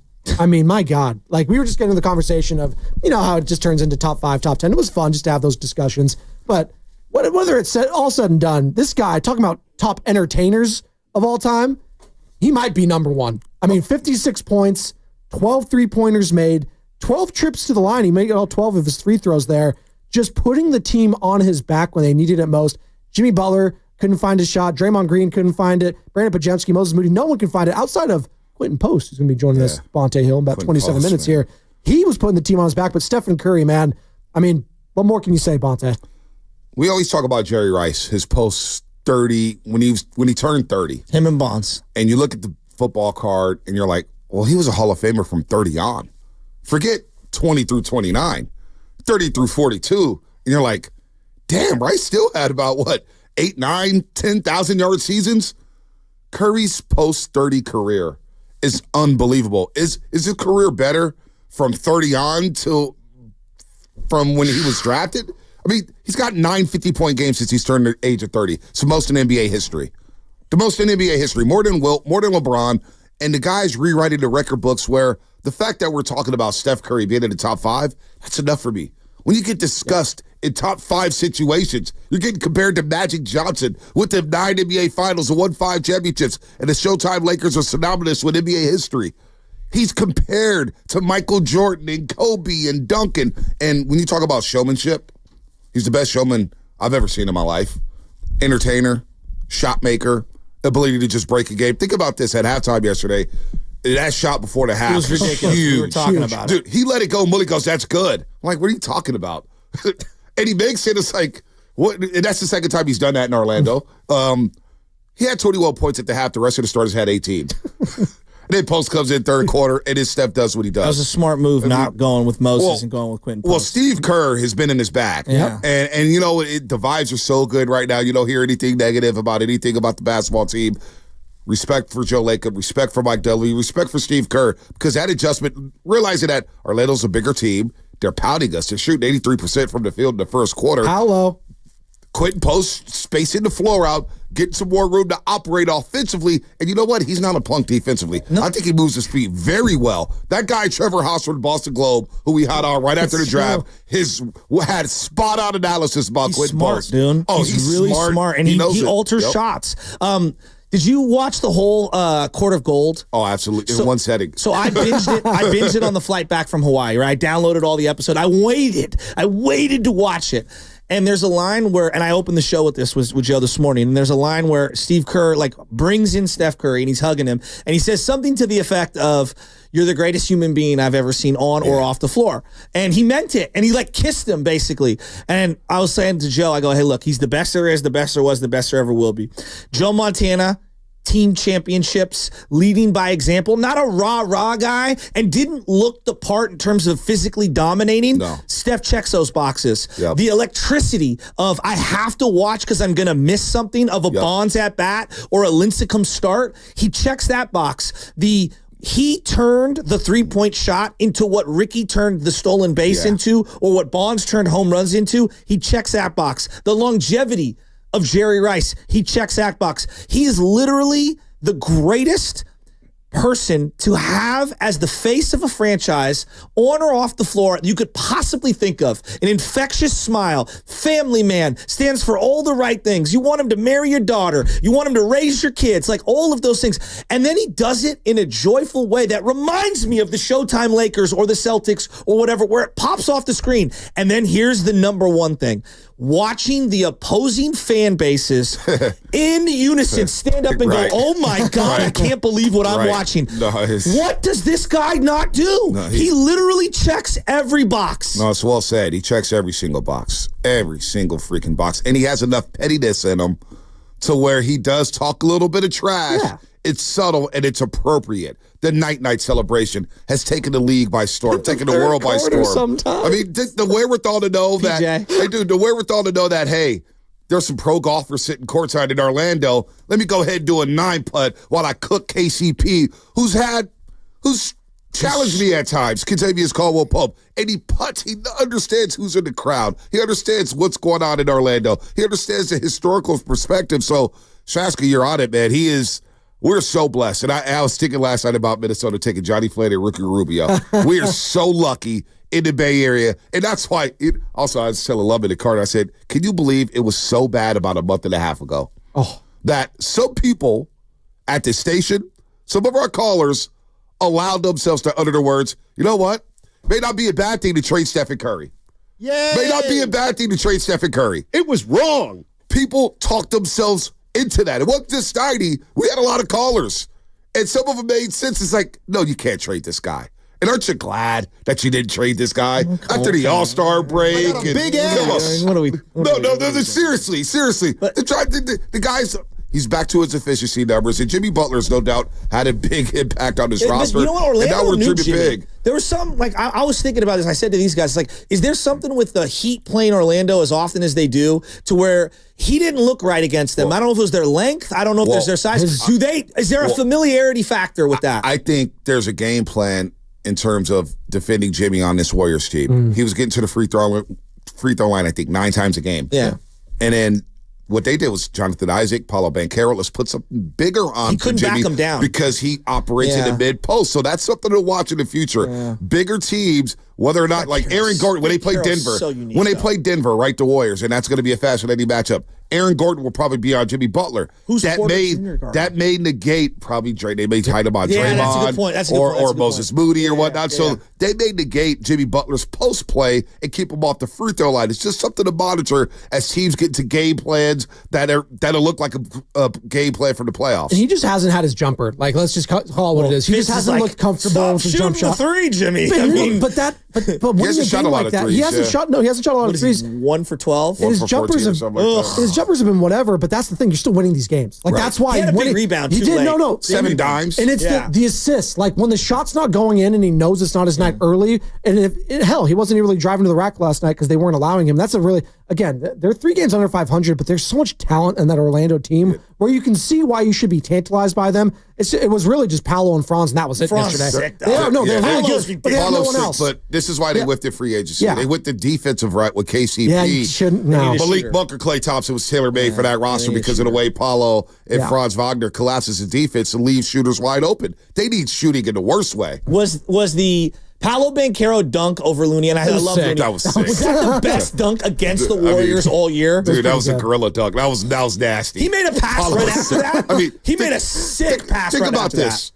Paolo had 41, 6, and 5, and nobody gives a damn because Steph Curry dropped 56, his 14th 50-point game of his career, and he surpassed Patrick Ewing yesterday. Yeah. From on the 20, he's now 26 on the all-time scoring list, crazy. And he continued to move up the charts. I mean, it's just fascinating what this guy's doing. Orlando Magic legend Patrick Ewing. He was on their bench. I didn't think about February 27th. Like that's weird. It's weird, right? 9 years ago, the double bang shot. Weird. 12 years ago, Studio 54 at Madison Square Garden. I mean, it's just absurd what Steph is doing right now. And this team right now, starting off that road trip the way they did yesterday, like because losing that would have felt like a dud heading into this thing. But the fact that you won it now, and then you're going to play the Sixers tomorrow. We haven't even played the sound of Paul George now stopping his podcast to focus on the championship. Did we not dodge a bullet or what with Paul George? And then the Joel 20 and 38. You know what? I think it's time to shut down the podcast.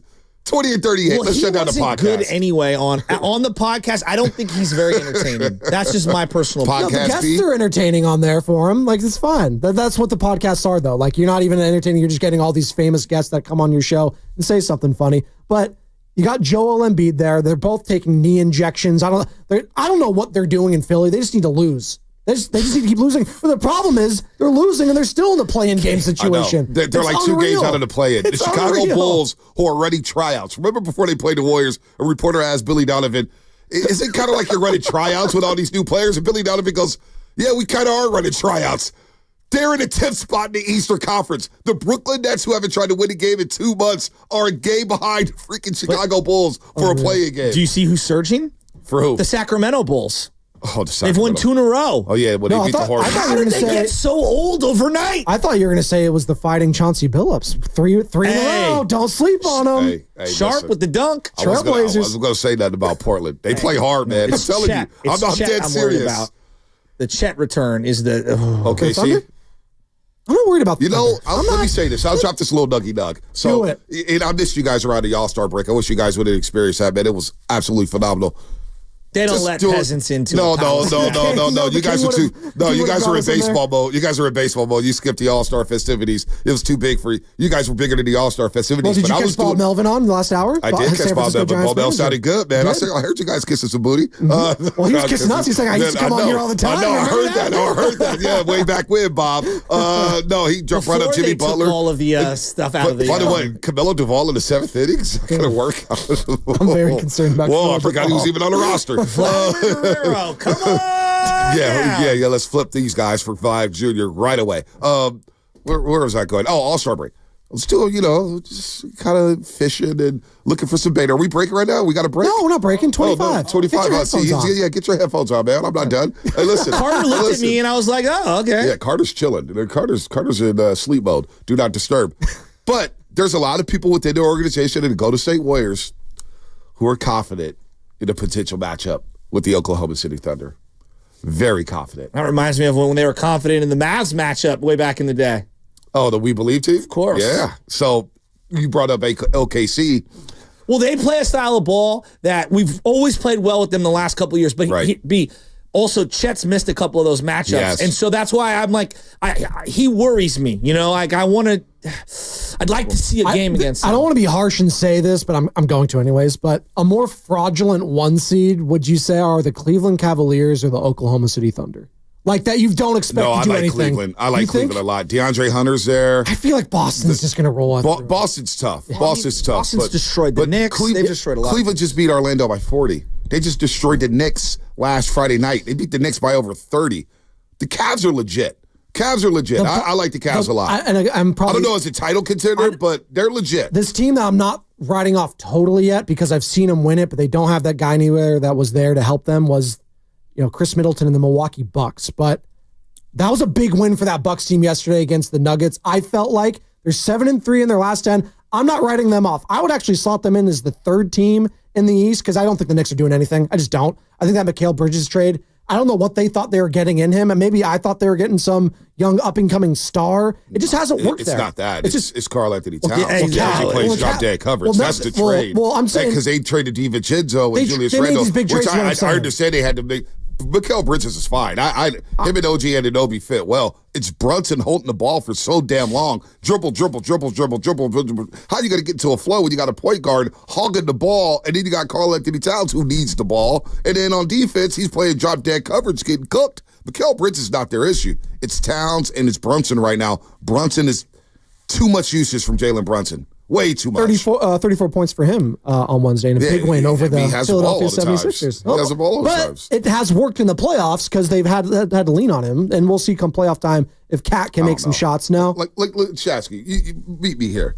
The Knicks last year beat a Sixers team that was banged up, and then they lose to the Pacers in the second round. And all of a sudden, we're supposed to put the Knicks in the NBA Finals. If they weren't in New York, this would be a totally. If there was the New Jersey Knicks, we would not be looking at it. Right. Well, no, they added Mikal Bridges and they added Karl Anthony Towns. And they felt like Boston by 40 multiple times. You felt like they maximized everything, and they were so battered, bruised, and broken at the end of that series against the Pacers. Everyone was just like, wow, this would have been amazing if they even got to the conference finals. But I hear you on them. Again, I'm not saying the Knicks are world beaters. I think they're cooked. I was saying the Bucks, if anything, if they could stay healthy, maybe you can get some matchups. And I'm Bucks not writing them off. Bucks watch because if they flame out in the first round. Yeah, Giannis watch, for sure. And Giannis being here in the Bay Area for the All-Star game. It's funny. You talked a lot about the All-Star game. By the way, I watched everything, right? So I had a lot going on that weekend. We were packing to go up to Hawaii. And then Monday morning, oh my God, dude, the SFO was just, it was insane. First 30 minutes of the show when he came back was about his traveling experience. He turned it into a bet. I know Stasky never leaves California, so it's a little overwhelming for my guy over here. So I was thinking about just the way they presented everything over the weekend, and I got a lot of opinions, and I don't want to dump on everybody, but I just don't know who they're trying to market it to. I understand it's not me. Mm-hmm. It's probably a younger demo, but I don't even think it hit with them.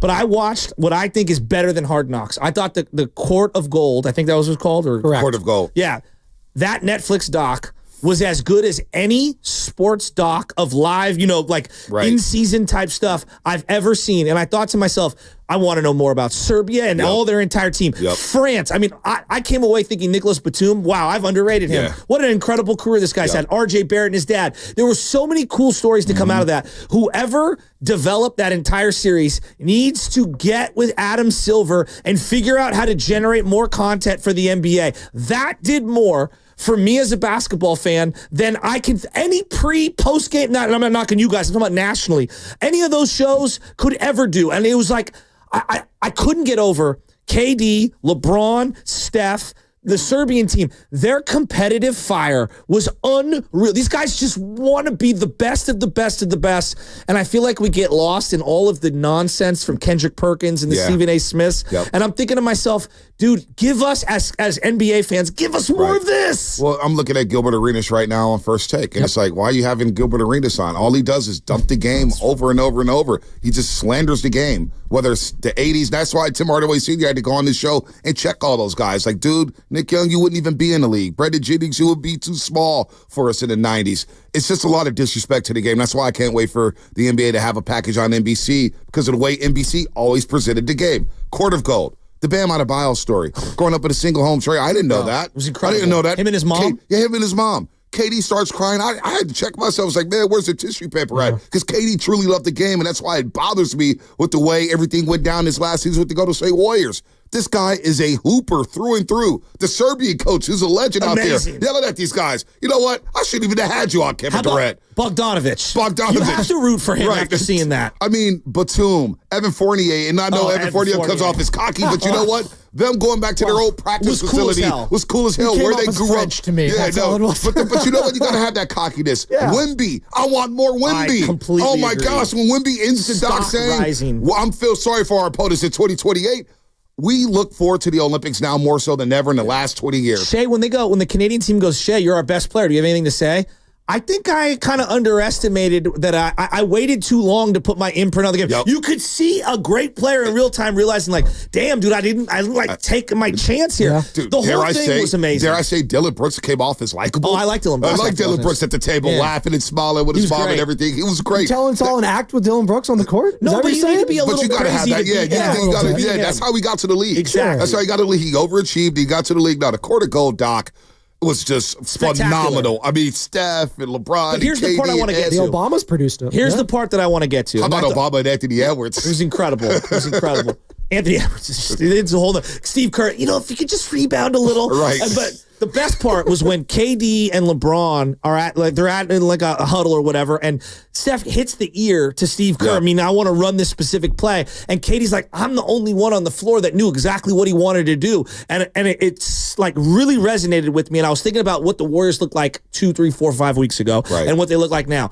You have a lot of guys that just kind of know how Steph wants to play, and the guy we're going to have on in about 7 minutes, Quinton Post, he has a feel for spacing and how to play the game and the IQ. And Jimmy knows how to play the game, and they feel so connected on both ends of the floor. And I think playing with Steph requires a certain IQ of the game on a whiteboard that these guys get, and they didn't have it a month ago. I thought you were going to talk about when LeBron grabbed Steph's head and shook it like, come on, Steph, and LeBron's cursing in the post-game huddle. He referenced the KD throw back to Steph, and it's just like there's a spacing flow. It's an artistry of the way Steph plays. It's just hard, I think, for Buddy Hield struggled at times to play alongside of him. Before I left the show, I was okay with the Warriors standing pat. But then I left the show, and February 3rd, a Monday night against Orlando happened. You mean the night that they made a new church? The brick building? So I swear to God, I was in the gatehouse, and I said, Mully, I got to go inside. I got to try to wake up. This game is dreadful. It's one of the worst games I've ever seen. So I walked into the game, third quarter, right after the halftime hit. And that third quarter was absolutely atrocious. And I said, oh, boy. And fans were leaving in the third quarter. There was a lot of empty seats. And I said, I don't know what the Warriors are going to do, but just to shake it up, to add a jolt, to get people excited again, because the casuals were out. The casuals are starting to fade. If you don't love basketball, if you're not a diehard, you're not going to stick around. It is what it is in pro sports in today's society. We're a front-running country, right? That Orlando game, I thought, oh, snap. They may have to do something because it was that bad. It was a terrible game. Now you contrast that to what we saw yesterday against Orlando. It's night and day. The defense for me, the connectivity on defense, their ability, like if a guy gets beat, the next guy's there to help. And then everyone's 2 passes away, anticipating, jumping into lanes. Their defense is so much better. Oh, they're so connected. Pods is playing well. Moody, I know they had to get, everybody had an off night with GP2 I thought looked good. But GP2's been playing well. Yeah, I thought quietly had a good game. Looney's had a good role. And then now we await the return of Jonathan Kuminga. And that is the ultimate X factor. Whether he starts to come off the bench, I don't think people need to worry about that. How does it look when he's on the floor with Jimmy and Draymond? How does it look when he's that point of attack defender, guarding Luka, guarding Jamal Murray, guarding the top guards in the Western Conference? They're going to need him. If he makes the leap, because the report is the other day in practice, he looked phenomenal. I got a report. They said, JK. Are you reporting that you got a report that he looked phenomenal? The reports are, all right? I'm reporting that I got a report that he looks phenomenal. Thanks, Florio. Hey, I'll meet you at Starbucks. I'll meet you at Starbucks and we'll go from there. I didn't realize he arrived before was only 5'5". He would have got smoked. Do you see the tail of the tail? Yeah, he would have got smoked, dude. There's a lot of boxers that are only like 5'5". Yeah, I know. I wouldn't underestimate anyone. It's just Jordan Schultz, Ian before you guys stop it. You're getting PR releases from the teams to report the news. Well, and from agents. All because Tom Brady met with Matt Stafford at a lodge in Montana. Yeah, stop. By the way, Stafford's going to go back to the Rams. I'm calling it right. He's going to go back to the Rams. He's not going to go to the Giants or the Raiders. Like, this whole thing has just been leverage for him. I don't know. The Rams make moves, man. If I'm the Raiders, I do that deal all day. Oh, I would too. They need a quarterback. No, it would be great. Quinton Post in about 6 minutes here on the River Islands guest line. Bonta Hill in studio, host of Warriors pre and post game live for NBC Sports Bay Area, courtesy of the River Islands guest line. Great to have Bonta every single Friday in studio right here on 95.7 The Game in the 9 o'clock hour. All right, Jonathan Kuminga. He's going to be coming back. It's been a lot of people are like, oh, well, JK better not ruin the chemistry. He better not do this. Whoa. Where's that energy coming from? And why can't it be, wow, this team's going to get Jonathan Kuminga back too? It's going to be great, Bonta. That's what we do. Well, and also they've won 5 games in almost every, Pods is, yesterday wasn't a great shooting day, but he's playing really good basketball. Pods is playing. He's hooping. Moody's playing the best ball of his career. Post is playing really well right now. Curry is clearly playing efficient, unbelievable basketball since Jimmy showed up. Jimmy yesterday was a stinker, but he's played good. Right. Draymond's playing really good right now. Double digits in 5 of his last 6 games. Right? Draymond Green. I think when you start to see so many guys playing so well, you're like, I don't want anything to upset the apple cart. Right. I don't think this is JK exclusive. Right. No, it's and we always have to have a scapegoat in sports radio and sports, right? And so people are waiting. The hounds are waiting with the pitchforks. So if JK slips up, well, we're not paying him this offseason. That's where it's going to get to. But this organization has a lot of optimism when it comes to Jonathan Kuminga. And I think he's going to come back. He's going to ease his way in. He's going to come off the bench. And he's going to see 20 to 25 to 30 minutes. And he's going to be an X factor for this team because he could do things that only Jimmy could do. Draw fouls. Get to the cup. He's your most athletic player. And again, at the point of attack, when you get into the playoffs, you got to have to guard elite guards. There's a role for JK on his basketball team. So just be patient with him. He's the X factor to me where he can take this thing over the top. We're talking about if JK's balling and he makes that leap, we're talking about a team that's probably going to be in the first round to possibly a Western Conference Finals run. I'm dead serious. He's that important to this organization right now. That's Look at you like that, huh? That's Bonta Hill. He's like fired up. Just going to let it sit there. Well, you like that, huh? I'm just going to let it sit there. Hey, you scared of Houston? No, but the last time I joined you on this journey, I'm not scared of anyone. They lost in the play-in. So I want you to have that sound. No, I said it too. I know. And I did the absolutely. Hey, I'm feeling it right now. I believe this team can make a deep run in the playoffs. Absolutely. I'm also a little skeptical because they haven't really played anybody yet, but we'll see. That Dallas game on Sunday felt like they took it very serious. Control what you control, which is how you play. The Warriors are playing a good brand of basketball. As Robert Saleh said, dominate the controllables. That's Bonta Hill in studio for the next hour right here on 95.7 The Game. And coming up next, brought to you by MP Jesse Painting, it's Quinton Post, baby. Let's go.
Oh, man. I love some Chingy at 9:30 in the morning. Why not? JK right there. Coming back soon, hopefully, as we are reacting to the Warriors' 121 win over 121-115 win over the Orlando Magic. Bonte Hill in studio, as he is each and every Friday, right here on the Morning Roast. Spadoni and Shasky. And we're going to be joined by Quinton Post here momentarily, Warriors center, who had a big impact yesterday, 18 points off the bench, and was key for giving this team a lead into the third quarter. When they got down by 17, Steph makes the half-court shot, big shot, because it gets them down 14. The difference between 14 and 17, I felt was big, just momentum swing right there. And you heard Paolo at halftime. I'm sure you heard it, Bonte, when he was saying, yeah, we need to get Steph off the three-point line. Like, that's their only focus. Well, they couldn't do that. The Curry flurry, the postman does his thing, and they win the game to start this 5-game road trip. I didn't know he had like a little edge to him. Oh yeah, Quinton Post. Like I'm very surprised with the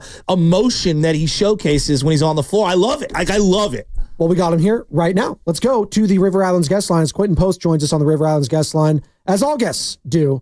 Isn't time for you to discover the islands, River Islands in Lathrop. Quinton, good morning, or I guess good afternoon to you. First and foremost, it's Joe Spadoni alongside Bonte Hill and Joe Shasky. So we got three people here for you, a little three-man weave action. I just want to ask you this first. Obviously, congratulations on the win yesterday. Did you know early on in that game that Steph was going to be, having a vintage Steph-like performance like he did yesterday, dropping 56? Hi, guys. Thanks for having me, first of all. I think looking at the first half, we weren't getting anything done offensively, and Steph was really the one saving us and having us in that game. And then after he made that half-court shot, it kind of, it was kind of in the air for him to have that game he had. So, just amazing to see that. That was probably, my best Steph experience so far.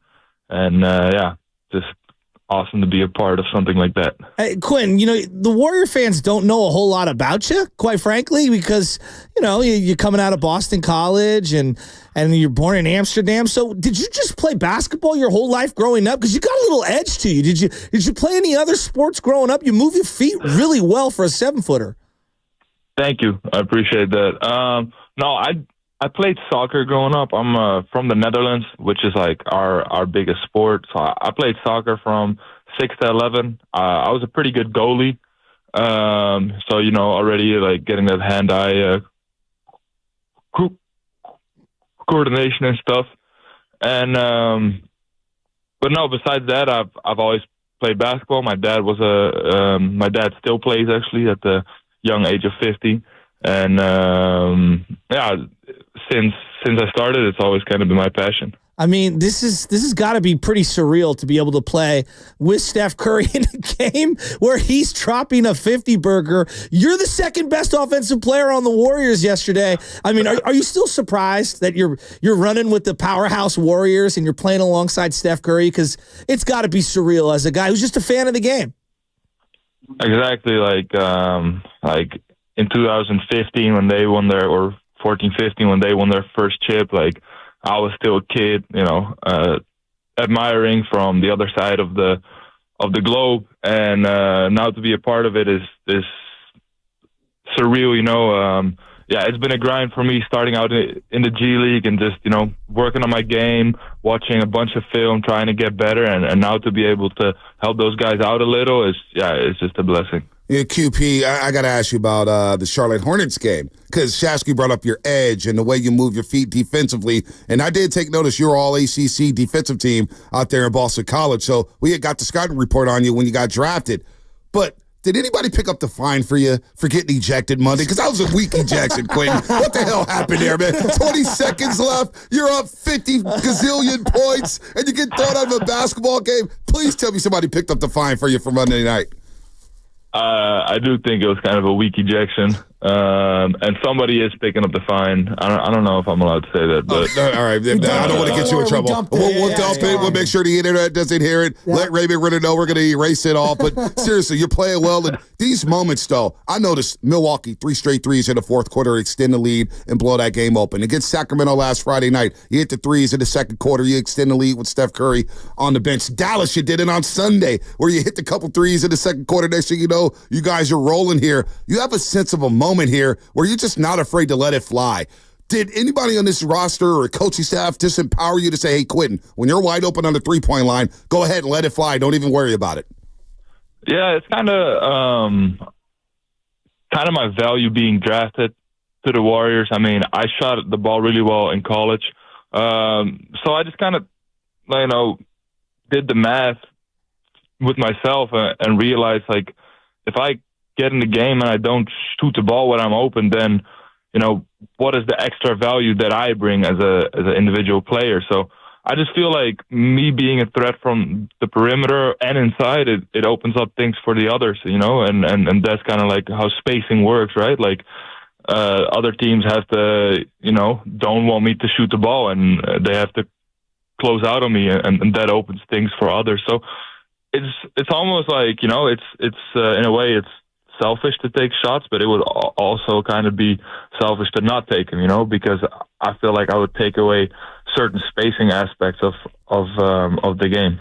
Warrior center Quinton Post joining us here on the River Islands guest line. Spadoni, Shasky, and Bonte Hill in studio. And Quinton, obviously the big story is Jimmy Butler, right? The team, where it was prior to Jimmy, where it is at now. I mean, I'm sure you feel it. You see it on the court. Just talk about what it's been like playing with Jimmy, but what he's, really brought, the intangibles of what he brought in. Did you know him before he was a Golden State Warrior? Did you have any interactions with him at all? I know he was obviously, you're a rookie, what he was going through in Miami, but did you know anything about him as a player prior for him becoming your teammate?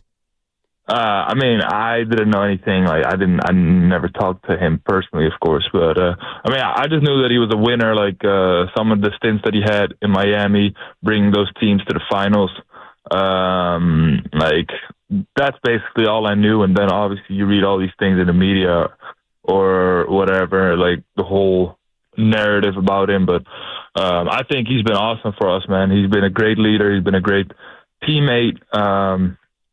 And just having somebody out there that's been through it, that's been there, he's just a dog, man. Like, pairing him up with Draymond, like, that's rough to play against for other teams, and it gives us young guys the confidence to kind of play our own game, and I feel like I've benefited from him being here, and I think some of our other guys like Brandon and Mo, they've really stepped up their game too, being in the starting lineup with him.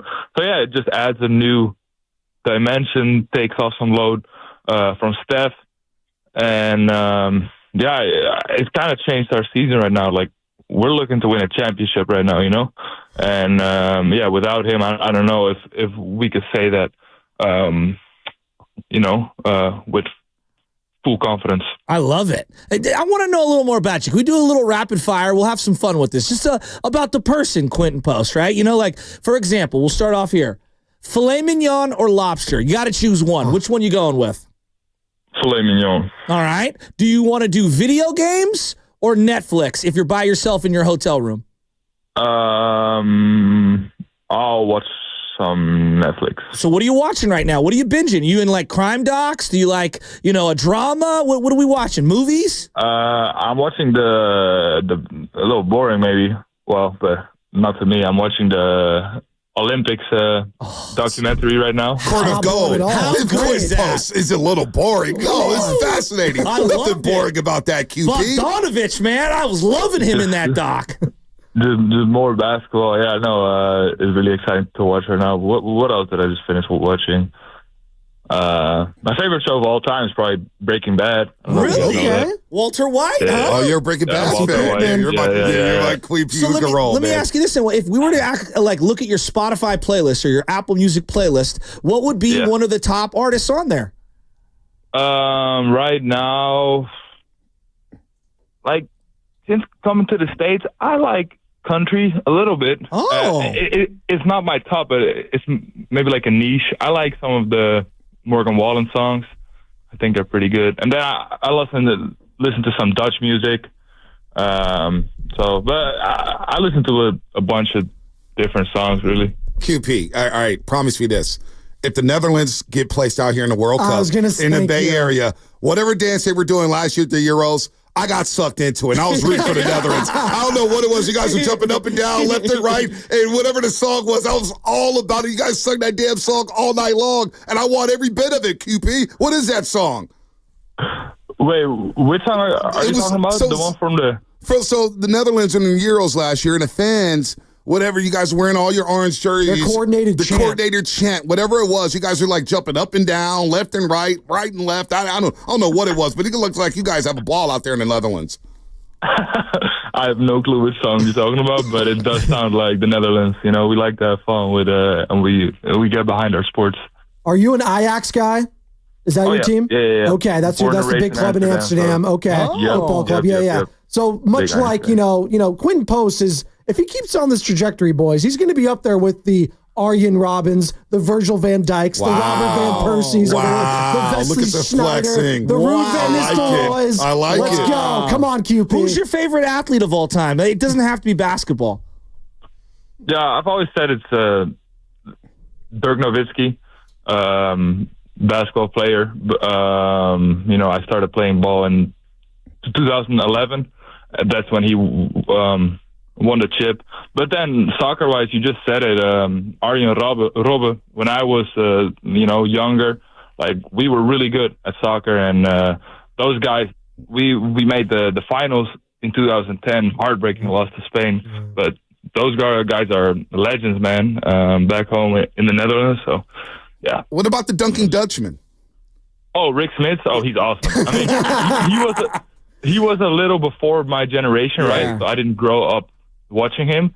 But I'm actually in contact with him. He's the best, man. Like he actually follows me a little bit, and I've always been a fan of him. We call sometimes, and no, he's the best Dutch player to have ever played, and hopefully I can somewhat follow into his footsteps. But I got a long way to go. All right. Last couple here. Okay. If you were going to do a karaoke with anyone on the team, okay, and you were going to perform some certain song, who would be the guy that you would want to pick to be part of your duet? Ooh, that's actually a good question. I would like to sing a duet with Jonathan Kuminga. Oh, that would be hilarious. What would you sing? We would sing... I think we would just sing "Don't Stop Believing." Oh, Journey. Ingratiating himself. Let's go. All right, so if you were going to play video games against somebody that you knew you could beat, who would it be on the team? Pat Spencer. I just don't think Pat plays any video games, so I feel like I would have the best chance.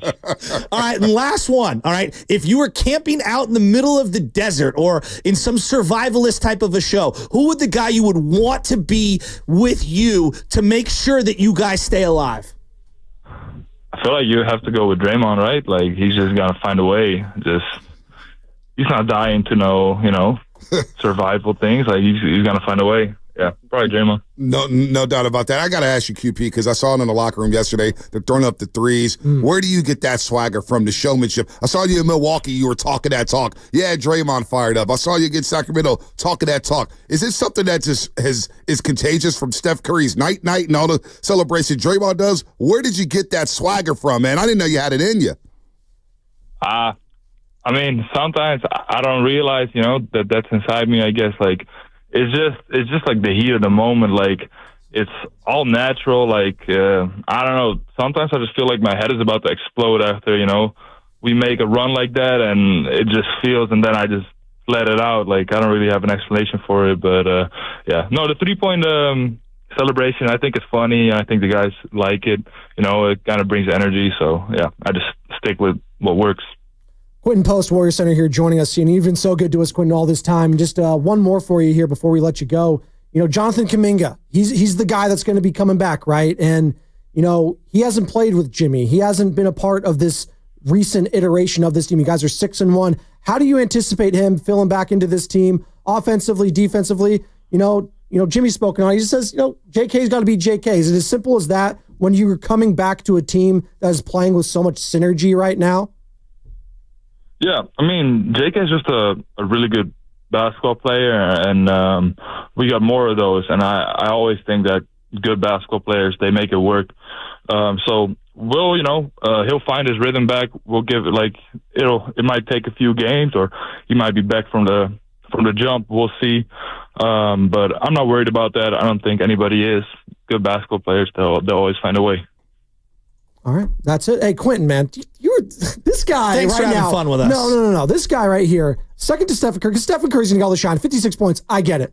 18 points. The shots that you were making yesterday to open up that third quarter, 16 in the second half. It gave that team life there in the third, because obviously the half-court shot helped. But what you were able to do and the swag that you're playing for, it's contagious. All of you guys are feeding off each other right now, and it's so fun to see. We appreciate the time this morning, man, and good luck to you the rest of this road trip and the rest of the season, man. Thank you, guys. I appreciate it. Great there he goes. That's Quinton Post, the Flying Dutchman, the Postmaster General, whatever the hell you want to call him. I had to flex that knowledge on the Netherlands players, though. I just had to, right? You had to go in the bag right there. I was impressed. You had to go into the Ajax there. There you go, Bonte. You know all about it. No, you know what, QP? We were begging for Vucevic for so long. And it's just so funny how Quinton Post outplayed Vucevic not once but twice. And it was like, wait a minute. Maybe you don't need Vucevic in that $20 million contract and per the season. Cement fee. Right, and the cement fee and all that. You got a Vucevic. Actually, I think he may be better suited on this roster than Vucevic. So cheaper. QP, 16 of his 18 yesterday in the second half. Phenomenal. He's had moments in every single one of these games. Every one of these runs, it's like, damn, this guy. And the team feeds off of it, and they just start rolling. In the non-Curry minutes now, we don't worry about him no more. I'm saying this, Bonte, if they can get anything from Buddy Hield down the stretch from the three-point land, that opens up so much more. This team is already... Listen, again, you mentioned it. Have they beaten the Thunder or the Cavs here? No, they beat a Magic team that are 3 games under 500. Yep. But it looks so much different right now, and that's the key. Do you know what looks pretty much the same, though, as it always does? Fast 5. Already?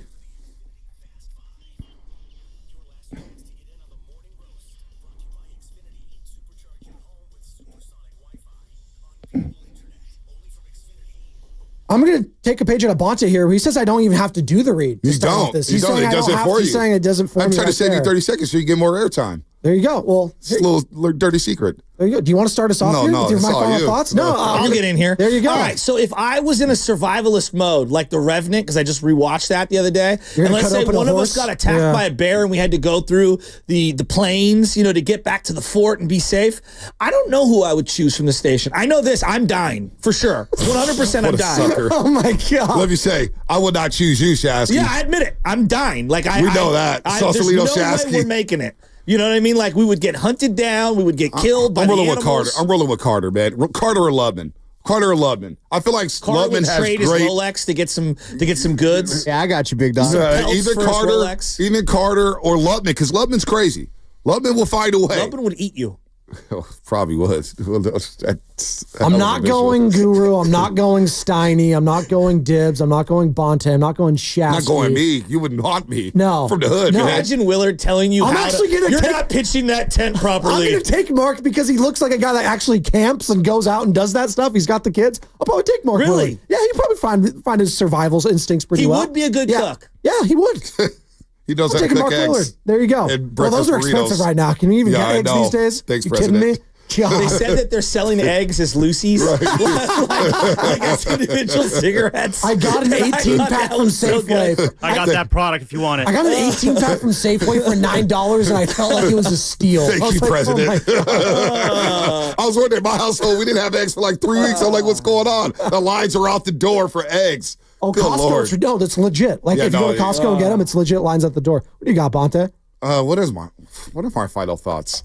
QP? Draft season, QP, Steph Curry. Just appreciate Steph Curry. 56 points last night. The Warriors are rolling right now. Appreciation post.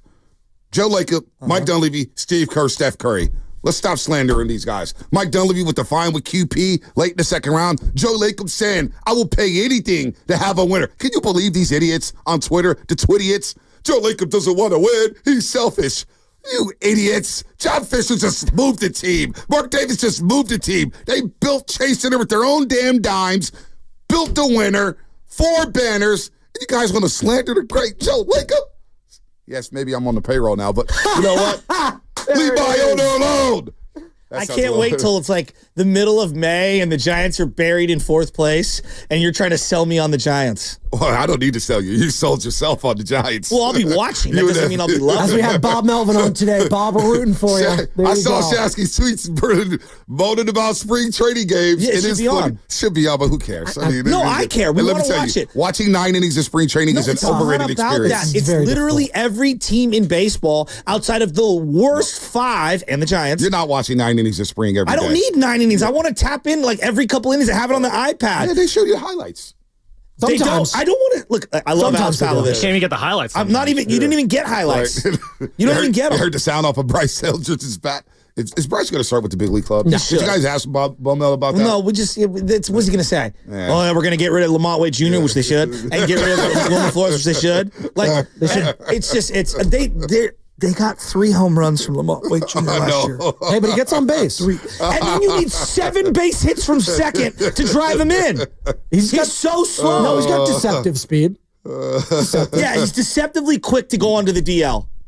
What's up, Sam? Anyway, so my final thought is, first off, if I'm taking someone into the wilderness, it's probably Mark Grandy. I think between the 2 of us, we could probably figure it out, and I just feel like that would just be a fun time. A lot of SPF in that bag for a lot of SPF in that one. No, we'll be hanging out in the shade. I had so much SPF on me the last week. I'm like, I went to take a shower today and the water was just like blowing off me because of the zinc. Oh, thank you for that. Another final thought there, Shasky. Yeah, I got another final thought too. Well, I got my actual final thought first. So you guys had like 5 final thoughts. Here's my final thought. I'm only here for an hour, damn it. 45 games played for Draymond Green. There's 23 more left in the regular season. I needed to play 20 and 23 to get the House of Pride Rib dinner, baby. The game within the game. So glad we got that in. My final thought is, as Spadoni now is talking over me, is it just I can listen to this all day. Carter, if you could, please. Curry, 3-quarter court. Lets it fly. It's good! He hit it! 1 dribble, 1 shot. Curry from 3-quarter court knocks it down. And if there's anything that might give you some life and some momentum heading into the locker room, it was that. That gives me life every day. I can listen to that every day. Tim Roy's thought on the microphone about Stephen Curry, so it wasn't even your final thought. I just hope we posted that on social media because I know no one heard it because you guys were talking over it the entire time. Carter, what do you got? Well, Bonte kind of took mine. We need to be grateful for what we're watching here. I mean, it's just insane. Every time I see one of these performances, I just think, wow, I'm going to be sobbing the day this guy announces his retirement. My second thought, though, is if the 49ers take a wide receiver at number 11, my head will explode. I'm going to freak out. And what wide receiver would they be taking at 11? That's I've seen everything. People are calling for that. Yeah. I mean, it's insane. They need to. It's got to be in the trenches. Who's begging for a wide receiver at 11? Mel Kiper? No. If you get any receivers, Tyler Warren out of Penn State. Oh, that's a tight end. Exactly. Yeah, that's what you go. I number like 11. Lovelock too. They're not taking a wide receiver at 11. No, but Lovelock's the tight end. They're taking a defensive tackle or defensive lineman. That's what they're doing. There's a lot of good tight ends. Don't take a 2-down D tackle who doesn't rush the passer. I swear to God. The guy in Texas A&M, they say, well, he had a great.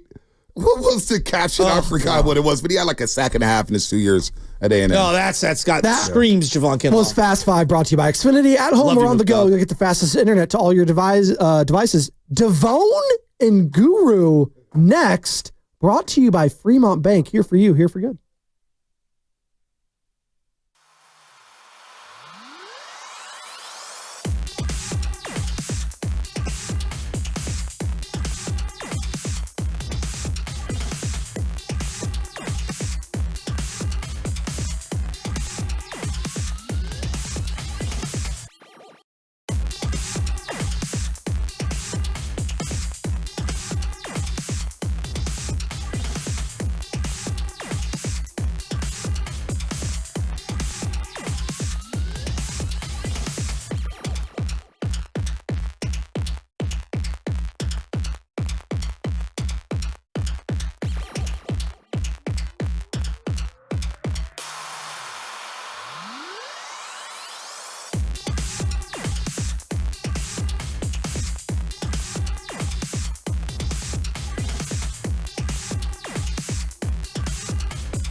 coming off the edge out there in the Meadowlands alongside Guru. This is Dan Devone filling in for Steiny. And Guru, let's just start right there. This is where I went last night, so I was doing Warriors wrap. And I had you on the dial, too. I didn't know that he still had that in his bag. I gotta come clean.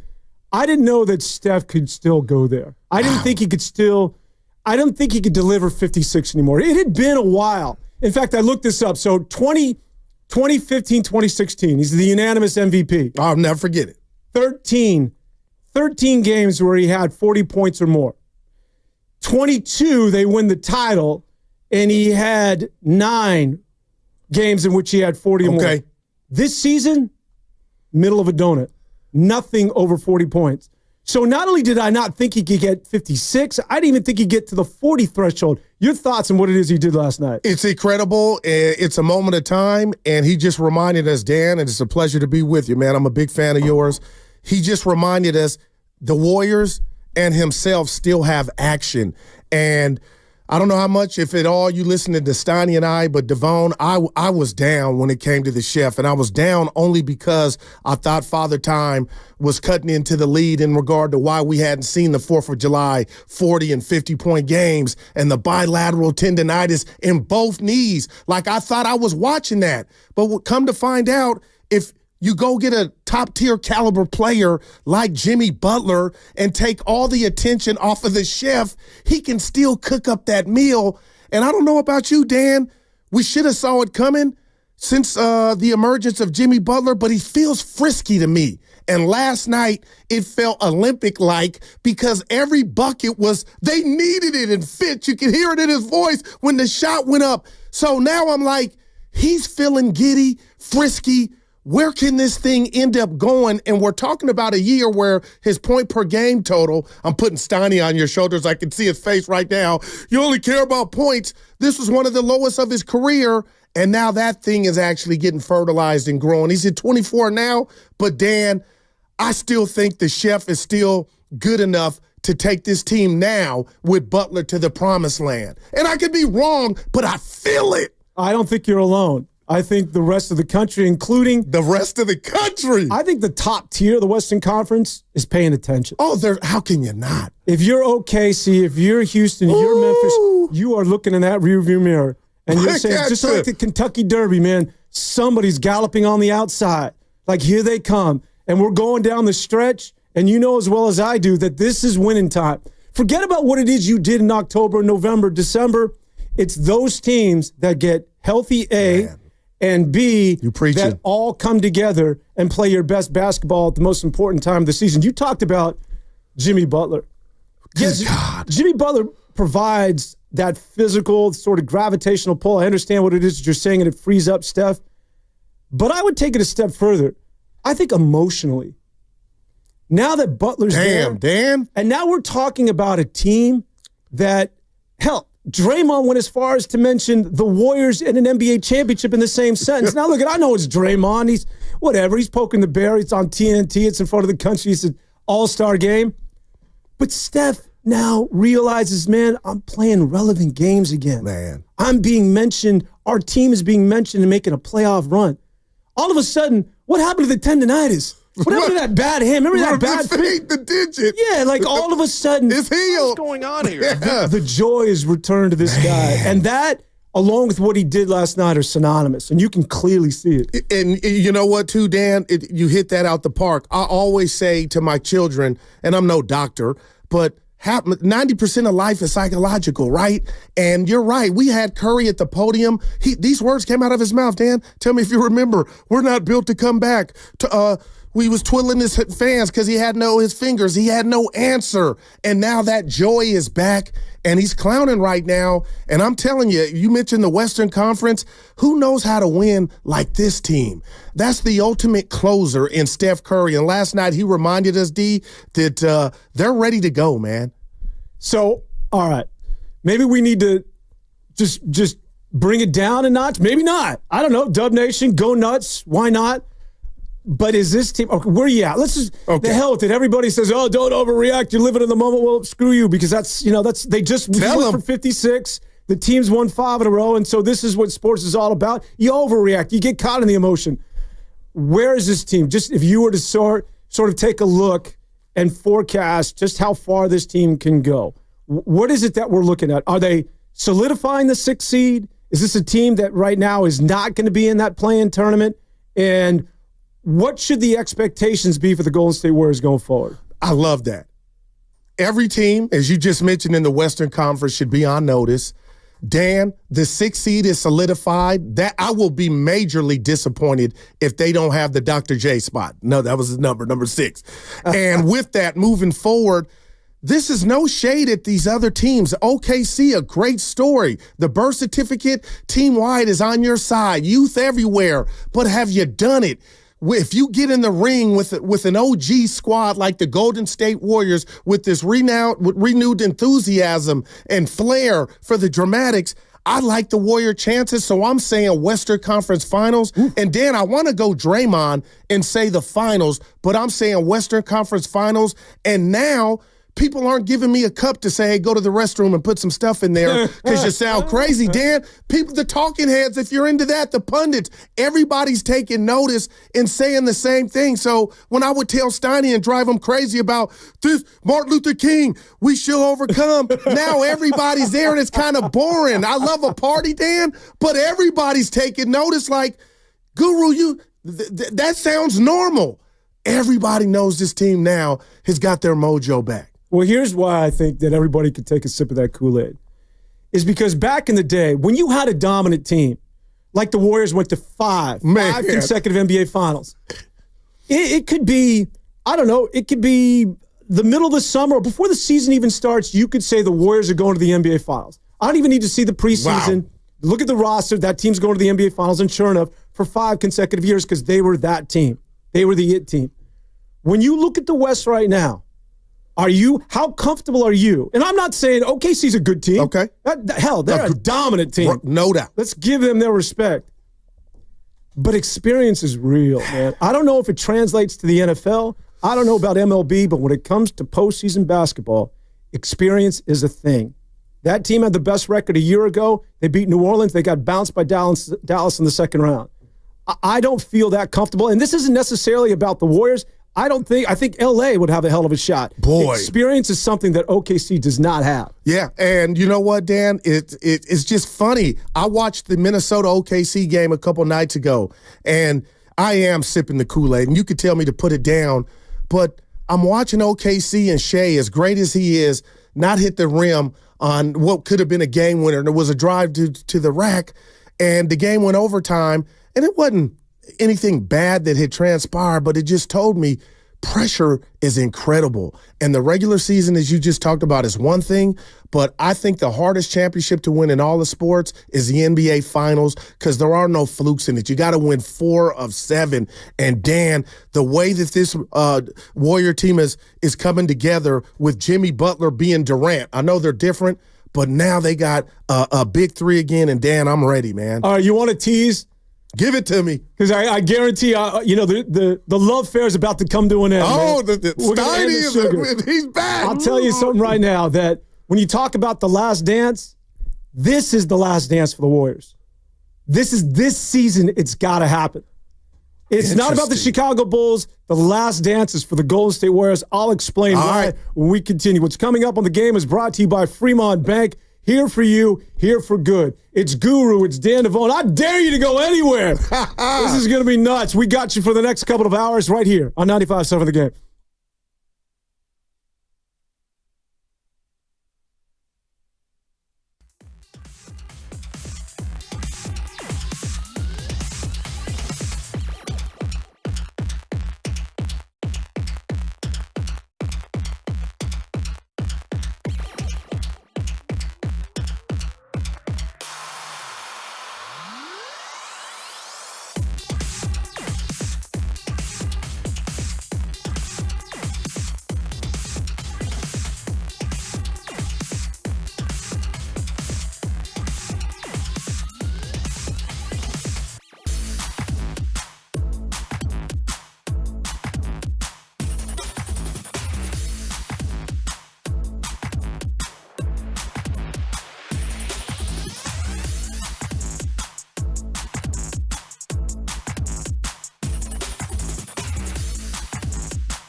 Into Butler.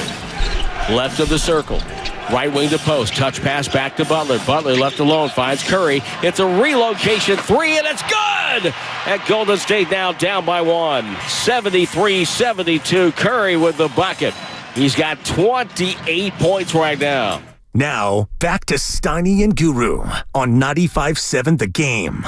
It's Guru and Dan Devone here on a Friday as we talk about the Golden State Warriors, winners of 5 in a row, now tied for the 7th seed, just a half game back of that of the Los Angeles Clippers for the number 6 seed, which of course would mean that they'd miss the play-in tournament altogether. You know what's funny, before we get into the Golden State Warriors, I don't get an opportunity to interact with a lot of the morning personalities, especially around here. Today is different. Yeah, and seeing Bonte up close and personal after apparently, I get on this mic and I forget because I just get in my world. And he was reminding me, he's like, bro, you coming at me? Yeah, I saw it. The smoke. And I tell you what, we just basically did a show with him, a segment before he left out of here. Good guy. Yeah, man. no doubt. Good dude. Dan, I got to ask this because I listen to you and Evan. I'm telling you, man, every Saturday I go hoop, ride the bike, and I'm listening. I'm like, that's a nice tandem. Did you go in the ocean this morning? I did. Because you are my Aquaman. I did. I was in the water this morning early because I wanted to be here with you. The ocean. Yeah. I was in it I jumped at 7 o'clock this morning. And it's I won't swim when it's dark out. Okay. Because that's a bit much. But I was in at 7, and there's an older lady, almost called her an old lady, don't want to go there. But she makes, because I don't swim this early. I did this because of you. Because I was like, well, I got to get in early because I got to be here on time. And so this woman apparently makes cornbread, fresh cornbread, right out of the oven on a Friday, man. I'm talking like I haven't had cornbread. I can't tell you when, but this, man, I love me some Jiffy cornbread. That's store-bought, but it's still good. No, I know that little package. Yeah. Yeah, no, I got you. What about the macaroni and the Kraft? Oh, man, I get the double cheese. Yeah. There you go, Daddy. All right, here we go. So, listen, I went to the break with the tease, and I sincerely believe this, man. I'm not just trying to invoke people. You and Steiny are similar, and that's a compliment. Yeah, no doubt. Did he say this? Because I don't want you to think I kind of feel like you're in the ballpark. I'm not pilfering from Steiny, man. I listen to you guys. You're your own. So here's the thing. Because I hear this. I hear it seems to be the collective sentiment that the Warriors, if they get into the playoffs, that's a good thing. They win around. Look, you'll take it. You get to the semis or the Western Conference Finals, as you talked about. Wow. Hell yeah. It's a win. And then in the offseason, you go address the shooting guard. Go get the rim protector. Go get those ancillary pieces, which is much easier to do because now you got your foundation in place for the next 2 years, right? That seems to be the thought. That's how I'm living. And a lot of people feel that way. And now you got your team for the next 2 years. Let's go get that ring. It's got to happen this year. I think that this is the last dance. Like this, the window is ajar right now for 2 reasons. First of all, I have a hard time with older basketball squads. And so now that you're going to be north of 35, I get it. You're still good. That's a dangerous proposition, and Steph is going to be 38. The other thing is OKC. Well, I think you can still get OKC this year. And I could be wrong, but we both could be wrong, right? They've been dominant in the regular season. They may own the postseason if there's a carryover. But the one thing that I do know is that you need your battle scars in the NBA. Look at Boston. Look at anybody going way back in the day. You gotta knock on that door a couple of times before you kick that SOB down. And I'm talking about getting into the playoffs and learning how to lose to the Warriors. Hell, they were talking about breaking up Tatum and Brown. I'll never forget. And then they got hot, and the rest was history. And now they're champions, and I think they're favorites once again to come out of the East. I think that OKC is vulnerable this year, but I do think that it's going to be their conference in the next 5 years, meaning that the light will go on for those young fellas. And when they learn how to win and when that experience kicks in, I don't think you're beating them. I think the door's ajar right now.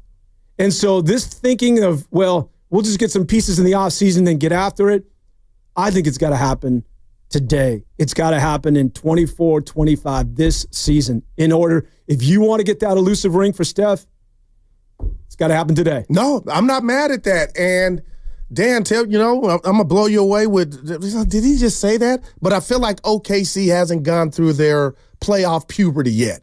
and they're doing that. They got their feet wet last year, lost to Minnesota, but it's coming, and you're right. Minnesota, not Dallas. Right. Yeah. Who was it? Was it Dallas or Minnesota? Whatever. Yeah. But it was one and done. They got to Dallas. Yeah, Luka beat them. Yeah. So I say that to say is I look at the Warriors like his last dances. I feel like, and I told Steiny this, I feel like this season's house money. Like, I feel like it's there. There's a ways that'll get you to the Western Conference Final and Finals for the Warriors this year. But Dan, Joe Lacob was on record as saying, I think you just told Tim Kawakami on the podcast, in regard to Kuminga, I'll go back in the red. To keep trying to win, and he's done that since he's been here. But what if they wanted to get frisky and try to make a move and put somebody together that we think is off limits now? I'm not saying Draymond because we love you, but things like that. What if Kevin Durant were a Warrior? Like the possibilities as a fan for me are like a Rubik's Cube. Like they can enhance this. And I'm looking at LeBron. I know it's a total different body type than Steph Curry. But if Steph can master when I'm 40, I'm still bringing some, I'm a positive. Who's to say that this team still can't compete? And Dan, what they're embarking or trying to do in regard to the age thing, I don't think there's another comp.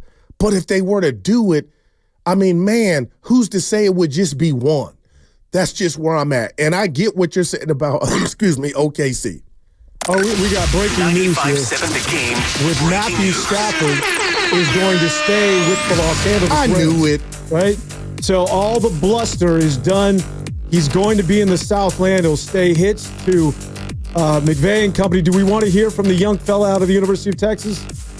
Or no? I thought we had a sounder. No. Oh, the sounder is that. No, that's the sounder. Yeah, just from Adam Schefter. He just said the Rams and Matthew Stafford reached an agreement today on a restructured deal that keeps him in Los Angeles, and quashes any and all trade speculation. Oh, but yeah, Dan, I think people are losing their mind. I was in the shower this morning, too graphic, and I had the idiot box on the TV, and they were talking about the Raiders and Rams are close on a deal, and I'm like, why would the Rams say night-night to Matthew Stafford? No. And you were 20 yards from actually beating Philly. Yeah, that's just how I saw it. But come on, that makes sense. Okay. He's real. Yeah, he's real. I don't like a lot of things out of the Southland, but it's tough, man. I got to be honest with you. First of all, Matthew Stafford is a baller. I like players like that, man. He's for real. Respect. Yeah, no doubt. And when you talk about LA, this pains me. But the Los Angeles Lakers have been the hottest team in the NBA. So we got to give them their respect. LeBron, we talk about Steph being rejuvenated. Have you seen this boy over the man, it's incredible, man. Like, this is ridiculous. And the other thing is, J.J. Redick's a good coach. And J.J. Redick is actually a hell of a coach. And I'm telling you, man, that's a dagger through the heart. They're playing defense now, too, Devon. You see what they did to Jokic last week? He took 7 field goal attempts, and it wasn't, hey, Jokic, wake up, what are you doing? It was they were blitzing his tail, and after the game, they were like, Redick came up with that. Like, I'm like, oh, JJ. I don't know why I'm acting shocked, Devon, but he's bringing something to the table. No doubt. Outside of like you, a head full of hair, you know? Well, but it was typical JJ, right? Like he couldn't just leave it alone.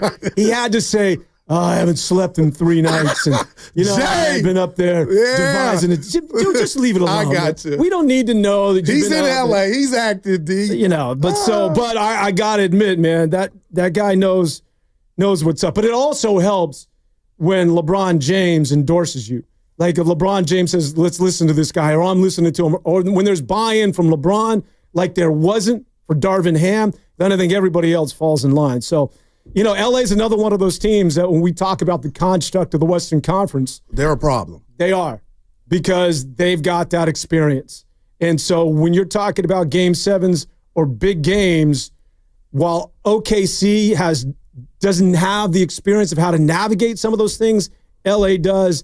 And so do the Golden State Warriors. But again, getting back to my point, I do believe that the window is ajar, and you've got one shot at this, and it's this year. Wow. I understand what it is you're saying, but you can't bet an OKC not waking up. I mean, right now they're a little groggy, but those kids, that light might go on this postseason. We don't know. It could very well happen. But when it does, they're just too young, too deep, and none of those boys are going anywhere. In fact, they can get even better because they got so much draft capital. So I think that if it's going to happen, it's got to happen in the next couple of months because you're not catching OKC, I don't think, in my estimation, over the next 2 years. Yeah, and I'll tell you this, Dan, and it's kind of hard because it's revisionist history, but I just think about where I was at as far as I thought this was a funeral when they had Wiggins and they were destined for the play-in if they were to get to that, and they were just missing something.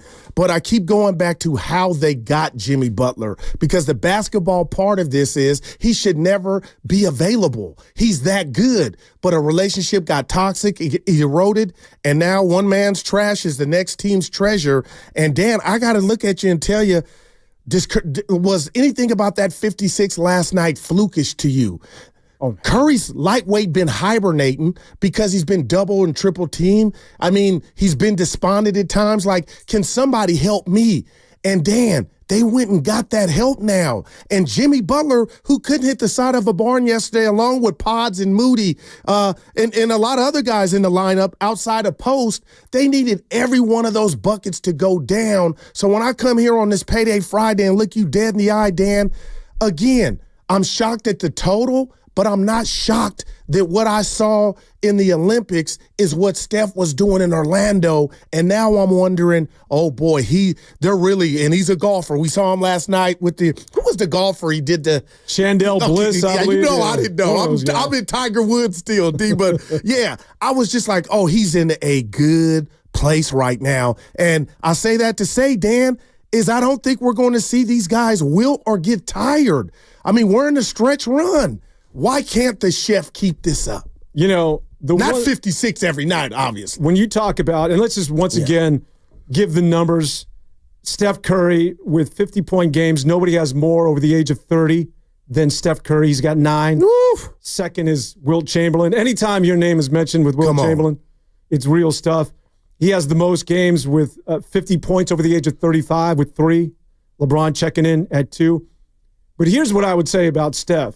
That, again, I think it's that shot in the arm that Jimmy Butler has provided, and I think you and I are on the same page, that basketball's fun again, and you can see it, and he's playing relative basketball, and all of a sudden the tendonitis is like, what I haven't mentioned it in 3 weeks, exactly. Man. And I also think nobody has more fun scoring 50 points. Nobody is an entertainer when they score 50 points like that. That goes viral when it's happening. That's when people are picking up the phone going, you got to check it out. Curry's going off. I'll give you guys who scored 50 points this year. Jamal Murray went for 50. Okay. Jalen Brunson went for 50. I think the Ant-Man went for 50 this year. Good call. None of those dudes were nearly as entertaining as you talked about, giving the pantomiming some golf, playing to the crowd. Orlando's on its feet. Hell, they were yelling MVP out there. I heard it. That does not happen with anybody else. Like, there's 50 points in a game. And then there's Steph Curry scoring 50 points where he's exalting everybody and everybody's just dancing in the aisles because this man puts on a show like nobody has ever done before him. D, I got goosebumps. Do you have a problem? I'm a bad analogy dude, but I'm going to lay one on you. Do you got a problem with me calling Steph? I believe this to my core. He is Michael Jackson of the NBA. and he's still hitting those high notes, and he's doing the moonwalk, and now the night is back. Like, you're right. So I don't know if you didn't hear the crossover yesterday. I was saying, random, if you were Adam Silver, would you want Denver and OKC in the Western Conference Finals, or would you want the OGs of the Lakers, LeBron versus Steph? And it's no wrong answer, but the answer to me is still Steph and LeBron because they're still like fine wine at their age. But for what you talk about, the three-pointer has replaced the dunk. I'm a 70s baby. The dunk used to be the thing back in the day, and Jordan, to me, with his tongue out, and Kobe's of the world trying to emulate that. But Steph Curry, what he does, the way he does it with the shot, it's incredible. And you're right. And I just feel like this is not just a one-off. He's averaging 30 points since the inception of Jimmy Butler on the Golden State Warriors. That's not flukish, D. He is breathing like a wide receiver. I'm not getting doubled and tripled. Now it's on, and I'm just wondering where this thing is going. And Quinton Post, you didn't ask about him? We'll go to because you had a good take on him, but he's getting me excited. Yeah, you know what's funny about Michael Jackson? One of the first, because I'm with you, best entertainment ever. I was at a Super Bowl that he was performing at halftime. And you know Super Bowls. Like the NFL football fan, this is way back in the day. All right. I wasn't even working in sports. And they were in L.A. And Michael Jackson was the halftime. And you know, football fans are like, gee, Michael J., you think I'm going to watch this, man? Let's go get some beers, man. Yeah. Hey, let's go headbutt each other in the parking lot, man. Let's do something moronic. I'm not watching Michael J. I'm telling you, when he hit the stage, everybody, whether they wanted to or not, started moving a body part. Like uncontrollably just started moving in the aisles. And you looked around and close to 100,000 strong. He had every damn one of them. So, yeah, when you talk about entertainment, it doesn't get any better than so I like you the ain't mad analogy. at that one. All right, I love it. Let's get out to the phone lines. 888-957-9570, 888-957-9570. We start things with Mojo Rising in Castro Valley. What's up, Mojo? Yo, man, what's up, my friends? Mr. Guru, man, I called in a few weeks ago, man. I love the Guru, man. The dude is incredible. Like I said, I wish I could have met him back in the day at 24-hour fitness. You still running 24-hour fitness? Yes, I do. Yes, Devon was just asking me. I played this morning, 5 a.m. That's why I was here. Run that early? Yeah, Friday morning run for the OGs. I know. That's what they do. They run Friday mornings now, dude. 'Cause I used to play all the time, man. All my boys there, Trey and the boys and shit. And I tried to go. Oh, sorry, I didn't mean to say that. Yeah.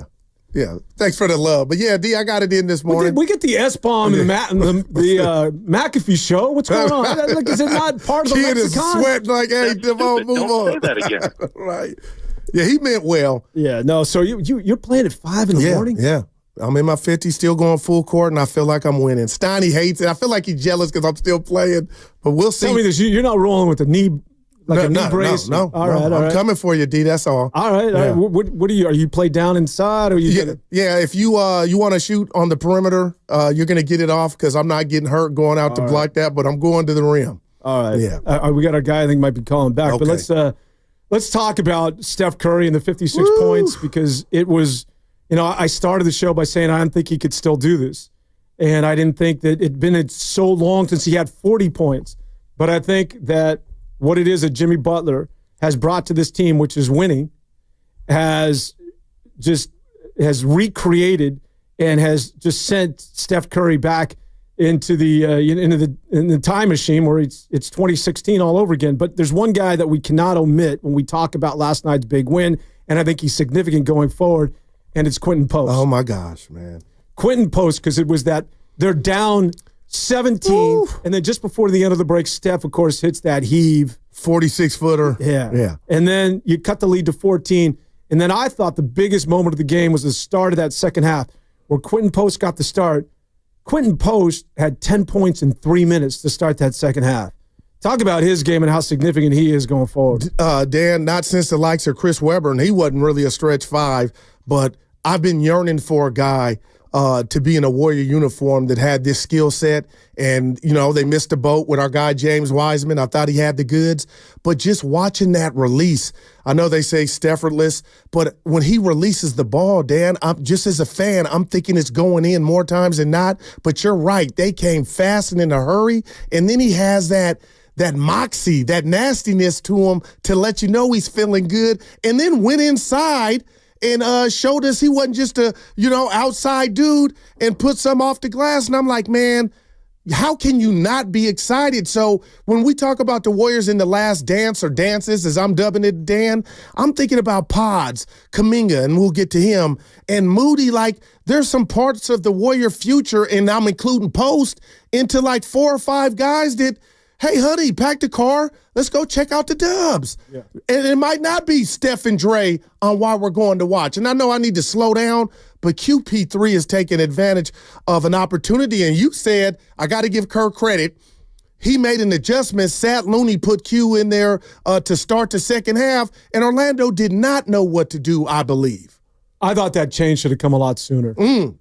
I mean, anybody watching that game, you're looking at that front line of Orlando, where they go, 6'10", 6'10", 6'11", and those are all big boys. Like, they were huge. And the Warriors, Wendell Carter, Franz Wagner, Paolo Banchero, 6'10", 6'11", all Size 265 pounds. does. And the Warriors matched him with a Moses Moody, Draymond Green, and Jimmy Butler. Oh, man. So my thing wasn't I blew in the ear of Lucas Alexander at the time who was watching the game with me and crushing donuts. Luke. And I'm like, oh, boy. I'm like, hey, man, this is a game where you're going to see Quinton Post, no doubt. You're going to see him a lot sooner rather than later because that's why you have him, because it's all about matchups, right?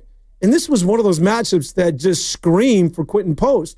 I actually thought Steve Kerr waited too long to go to Quinton Post because there was no reason why he should have been in that game a lot sooner. I also would say this when it comes to Quinton Post. Amazing shooter, man. He is incredible. A stretch five. I mean, you got to go back to Mo Spates. Yeah, that's it. We had him on last week. Oh, really? Yeah. But here's my thing: is that date Taylor Swift? Did he really? Yeah. Mo Spates? Yeah, it's out there for you. Evan and I were blown away, but yeah, I confirmed it in my world. But go ahead, Dan. But Quinton Post, when you got a guy, as we used to say, mouse in the house. There was on a switch. He was down in the mid post, and I think he had KCP on him. Oh, man. Or I think he had, it might have been, Cole Anthony. And instead of backing somebody down, getting to the rim, just bullying, get a foul or get a bunny, he's looking to kick out. And he did it on a couple of occasions where he kicked out late in the clock to Podziemski for a contest three, and it was ugly, it clanged, and they went the other way. I think it's in his head that he's like, I'm a stretch five. I'm here to shoot a three. And if I get it down to the post, no, I got to defer. Someone's got to blow in his ear. Like, young fella, like you said. Yeah, I've seen him Euro step. I think he's got game in the paint. Yeah. It's okay. Go ahead. Nobody likes to play in the post anymore. Nobody likes to play with their back to the hoop from 8 feet away. I'm saying in that ISO, go to work. Wow. Go to work, young fella. It's not just about a stretch five where you got to shoot threes. And it's almost as if it's in his head, like, I'm not supposed to shoot this. I'm here for one reason, and that's to shoot threes. I'm going to kick it out. And I don't think, that should be in his head whatsoever. Dan, I cannot reach you, but I'm hugging you from over here. But you could talk to the whole league. It's out of control. That's what's happening now. Even if Quinton Post is a 6 or 7 year veteran, they're right there to take the two, and they kick it out for a horrible three. And I'm like, this is just league-wide. Yeah, I don't even fault the youngster on that because I feel like it's part of it. I don't want to, dude, you're throwing eggs at the league, but it's just the new NBA of mouse in the house. You're right there, and I saw what you're talking about, but it happens game in, game out of what was that? Yeah, Jimmy that's Butler what it is guilty of that on a couple of occasions as well, where Jimmy Butler has got a little floater instead. And I think Jimmy Butler is trying to ingratiate himself with his teammates. Yeah, because he needs to work himself. We talk about Luka. He's not Luka. He's missed a lot of time. And I'm just watching him and, him grabbing on the shorts or whatnot. So he's playing his way back into shape. But I would, and I'm no NBA coach, D, but I don't understand why Orlando, to me, I think they said we're taking Butler away as opposed to Steph, and I think that's how they lost the game. Well, that's. I really believe that was their plan. Jimmy Butler, I think, had a mediocre game, maybe his worst game. Yeah, since joining the Golden State Warriors. Yeah, but saved obviously by Steph Curry. But again, I think that we gotta salute Quinton Post, and now for the first time, it's Steve Kerr has got this new toy, a stretch five. But I still think you should have gone to him a little bit sooner. All right, we got to get to a break. Download the free Odyssey app. Check us out on YouTube and Twitch, powered by First NorCal Credit Union. This segment is sponsored by Sarah Monty Ford. We see you on the phone lines. Larry in San Francisco, the rest of the callers, hang out. Got to pay some bills. We'll be back. We'll talk Steph. Are you feeling this? Are the Warriors winning a chip? Jersey Ken, my man. Chip, we'll talk much more as we continue on 95.7 The Game.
dribble, one shot.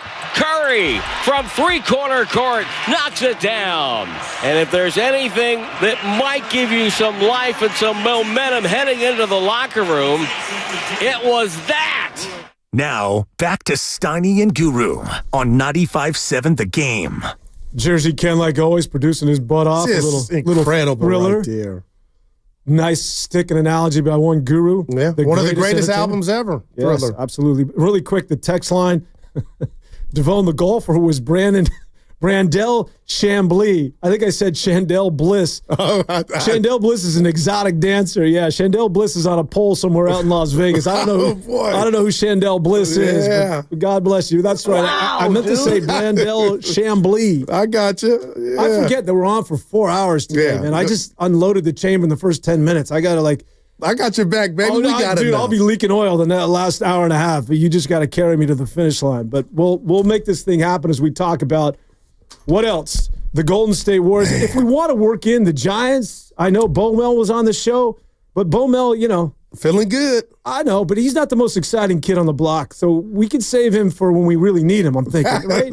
Well, I mean, we want to get to Bo Mel and the Giants, but the Giants sometimes just have a tendency to slow things down. They got Adamas, though. They do. I mean, and this time of the year, it's exciting. And the one thing I hear out of the Giants is that it's boring. There's not a lot to talk about, which is a good thing, right? Because there's not a lot of questions to answer out there because a lot of things are in place as opposed to previous seasons. All right, Larry's been hanging out in San Francisco. Back out to the phone lines at 888-957-9570. Larry, what's on your mind, man? Welcome to the show. Hey, good morning, guys. Long time no hear, man. How you doing, Larry? A lot has been happening since I last talked to you guys. But listen, this is what I want to say real quick. I'm glad you brought up those Giants. What's the name of the Japan guy we got that they got hurt last year? I seen him on the news earlier. Jung-Hoo Lee? Yeah. Center fielder. Is he good at everything like they – my question is he good like they say? And about the Warriors, wow. I didn't see that coming, man. I really didn't. But my question about the Warriors is, if let's say the Warriors do make the playoffs, how much is Post going to play? Because he reminds me of a young Lambeer of the Detroit Pistons. With that one, I'm out. Lambeer. Wow. A Lambeer comp. Lambeer, he wasn't bad. Yeah, I don't know if he's Lambeer-esque. Lambeer was pretty good. And also, I think he's a much nicer gentleman than one Bill Lambeer. He'll put you on your ass if you come down. He was nasty. One of the nastiest. I think he epitomized, he and Mahorn and Rodman and company. I mean, I saw Robert Parrish punch him. Robert should be in jail for that punch that he put on Lambeer. And it wasn't even a flagrant. It was just like, NBA, let's return to play. But, I mean, he crushed him. But he was nasty, and some said dirty. You talk about the 70s. I was on a flight, and for whatever reason, I get these algorithms on my YouTube channel, and it had, Warriors fight, Rick Barry, NBA Finals. And, I think it was the Western Conference Finals, and it was against, I believe, Detroit. And they got into a melee. It was a guy by the name of Eric Money. I mean, these guys predate all of us, but there was Rick Barry got into this, and I believe it was a guy named Charles Dudley. And this is the year the Warriors won the NBA championship. Goo, I'm telling you, man, this thing went into the front row. Oh. And there was a guy, I forget the gentleman. Oh, it was... I'm bringing it up now, The big left-handed... Detroit Piston went to St. Bonaventure. He's in the Hall of Fame. My goodness, what is his name? He's had a size 22-foot, played with the Detroit Pistons. Anyways, I'm not helping you. He gets punched in the face by a fan. This was a fan. Yeah, no. This carried over. This is at the Cow Palace, I believe. So it rolled into the front row here in the Bay Area. I mean, this is Malice at the Palace. Okay. Before Malice at the Palace. Fans are getting after it. Players are just wailing on fans. Guess how many players got kicked out of the game? None. See, they're old school. Guess how many people got suspended? None. No, they're all back in the game for the second half, man. That's incredible, man. Yeah, no, it was the world was different then. There Bob you go. Lanier, thank you very much. Bob Lanier. Come on. Yeah, dude. Bob Lanier was the guy. St. Bonaventure, which, of course, shout out to Wojnarowski and the Woj Bombs. Wojnarowski, who is also from St. Bonaventure and now is with their SID or something. I say Wojnarowski is auctioning off his phone and all that, the you can actually buy, or somebody's buying, where he's all the Woj Bombs and his interaction with the GMs. Apparently. Yeah, and Shams is the man now, right? Yeah, what do you think of Shams? I can't get past his hair. Like, he's got perfect hair, but like, I know he's the new Woj and he's great, but I just look at him. I'm fixated on the hair. Like, but Woj was just the Woj bomb. We got to come up with sham something. So I do want to talk about the Golden State Warriors and just get into sort of, what Steph Curry did. We're here for you, 888-957-9570. But when we think about the Golden State Warriors going forward, teams that you want to see in the postseason, I'll tell you who I don't want to see. Give me your thoughts. I do not want to see the Denver Nuggets. I think the Denver Nuggets, somebody has, like, they're back. They're back to where they were a couple of years ago. And you want to know why? It's because Jamal Murray. I don't know whether it was the injury, but that young man. Because that was a significant injury, and I was a little hard on him, but I do agree he is on his way back. He's balling. And in a weird way, Westbrook fits out there now. That he lunatic. Helps him. Yeah. And now they got a bench. Christian Brown, granted, it's not a good bench, but it's a bench. It's better than it was a couple of years ago. I do not want to see the Denver Nuggets. I'm with you, and they have been the Warriors' kryptonite, here in the regular season the last couple of years, and we've seen it. So I'll tell you what, Dan, I could see the Warriors kind of putting Westbrook in a situation. Other teams have tried it to where we dare you to shoot because we're packing the paint or whatnot. So I look at that like, do you want to play a team with Westbrook so you could try to manipulate what you got going on just with him, kind of target him? But I've been watching Murray here of late, too, and I was texting all my buddies, he's back. Yeah. Then I'll watch a game where he's kind of floating, but Denver's a problem, especially with the best player in the league in Jokic. So that's not something I would be ultra confident about, but I'd have my popcorn like old Terrell Owens and be ready for it, Dan. Speaking of Jokic, I know SGA, a lot of people feel he should be the MVP, certainly an amazing season. And maybe we got you're on board with SGA as the MVP? No, I was saying what's up to Grandy. He walks by, that's our little thing in the window. But I'm listening to you, D. I put my thumbs up. Where's Grandy? He went that way. Yeah. All right. Jokic. It's incredible. We take him for granted. You have fatigue because I am telling you, he just had 19 assists the other night. He had 19 assists. What's going on? He's 46% from three. Like, no, man, I know SGA's balling, but I'm sorry.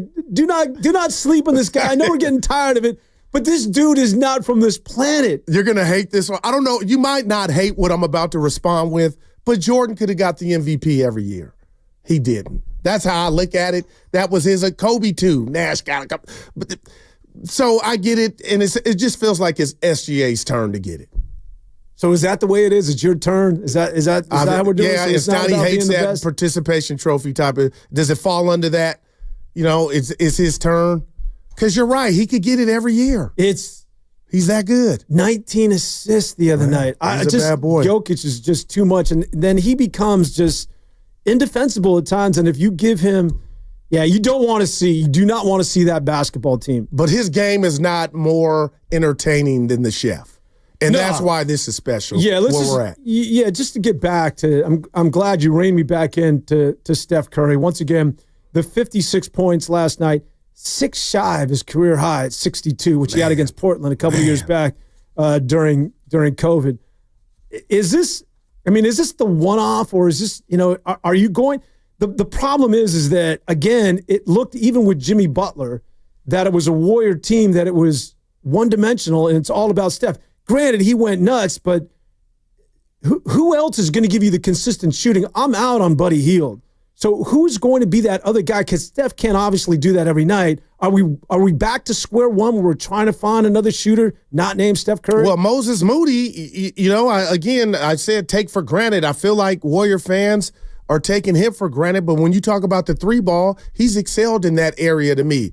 Pods is kind of sometimey, but since the return from injury, Pods has been hitting it for the most part. Both of them didn't have a good shooting game last night. But the answer to that question, I'm with you. Buddy Hield is going, I said this yesterday, and I'll say it again today. He should send a early Christmas card to Steve Kerr for having his back and running him out there, even as he couldn't hit the side of a barn. But I'm wondering, as the games go by, Dan, are the opportunities going to be less and less for Buddy Hield? But to answer your question, I'm looking at Quinton Post. I think he's going to get more time. He can let that thing fly.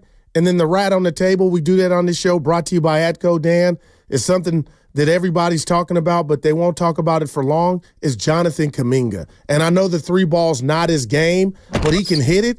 What's he going to mean, and what's the trickle-down effect in regard to the impact on everybody else in regard to their playing time and just the style? Let's talk about Jonathan Kuminga. Before we do that, let's get out to – I'll tell you what, on Saturdays it's like Joe and Livermore. Okay. Here you got like full sentences for names. Thumb the Worm. All right, Thumb. That's new. East Palo Alto representing. What's EPA. up, Thumb? Hello? What's going on, Thumb? Hey, man, oh my goodness.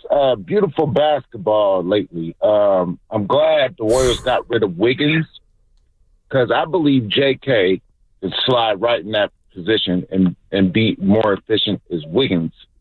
Wiggins wanted to sit out there and just shoot threes, but sometimes you just need to go to the bucket, get fouled, slow the game down. You got Steph Curry running around like a Wolverine, and it was not working at that time. Now, since they got Jimmy, the game has slowed down. You got if Draymond can calm down on the doggone turnovers, we will be more sufficient. So it's a team effort.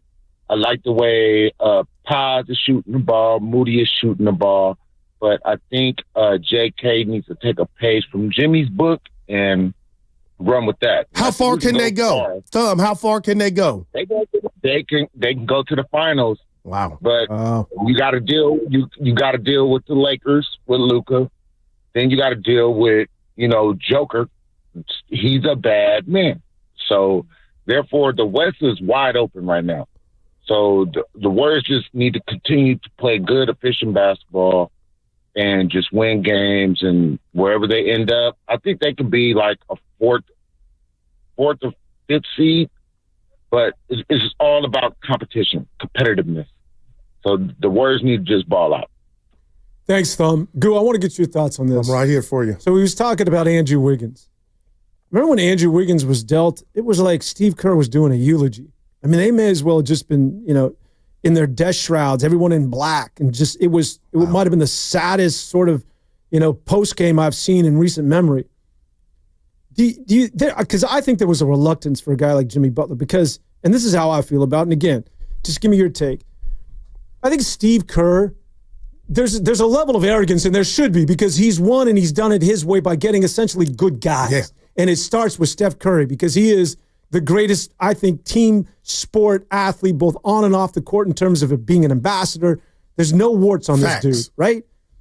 And I think that they look for guys that sort of, they want talent, but they want them to fit into, quote unquote, their culture. Jimmy Butler wasn't that guy. And I think that the only reason Jimmy Butler's on this team is because the Warriors got desperate. Like, they got to a point where they're like, we're backed into a corner. We got nowhere to go. We got to go get Jimmy Butler, even though I'm reluctant to do this, because what's going on and what we were seeing in the headlines every day between him and Pat Riley, that's not Warrior basketball. That's not Dunleavy and Steve Kerr, these cerebral, stoic, smart guys. Butler doesn't fit into this. I think they went into that all along just kicking and screaming like, do we have to? I know that he's going to make us better, but he was not somebody that was their first choice because he never fit in to what it is that the Warriors have established over the last 10 plus years. Meanwhile, Andrew Wiggins was clearly their kind of guy. And the way he departed, it was like, seriously, it's like, let's hold hands and all cry together. And now that Jimmy Butler's come on board, I think that's all changed. And maybe Steve Kerr has realized that, look it, man, I've got to do things a different way. I got to compromise these so-called values we have because, Lindy Waters is a great guy, and GP2 is nice, and I love Kevon Looney, but they ain't doing squat, all right? Like, I got to go get ballers, even though they may not fit into, quote-unquote, the Warriors culture. Oh, man, Dan, you are spot on. And I got to tell you, when I saw Kerr speaking the way that you just described, that you were spot on, I thought to myself, just from that standpoint of what word am I looking for? They were so down and somber. Kerr was. I'm like, could this thing not work? Because maybe they didn't want to lose a safe guy in regard to personality like a Andrew Wiggins, when he's around. And then it dawned on me that this is not the Cub Scouts. This is NBA basketball. And I got offended a little bit early on in the season. I'll share with you, D, that Draymond was saying, oh, I'm worried about the team when I ain't here. Okay. And then Steph was like, we don't want to rob the team of the future. And I'm thinking, like, what the hell are we talking about? I thought this was Kenny Rogers, all in, the gambler. Those were just words. So when they pulled the trigger on this deal, it signaled to me that was just talk.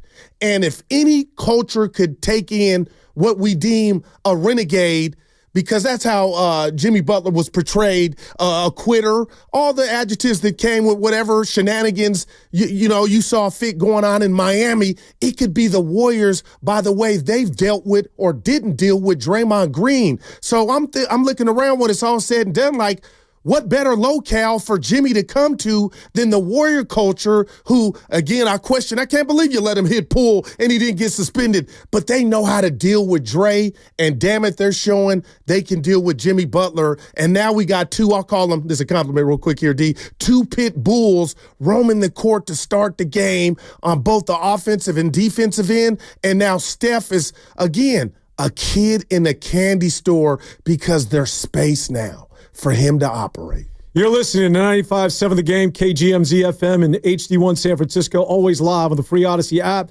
Twitch, and YouTube, powered by First NorCal Credit Union. Back out to the phone lines. Big Smooth, been standing by out in Oakland. Man. Big, what's up, man? How are you today?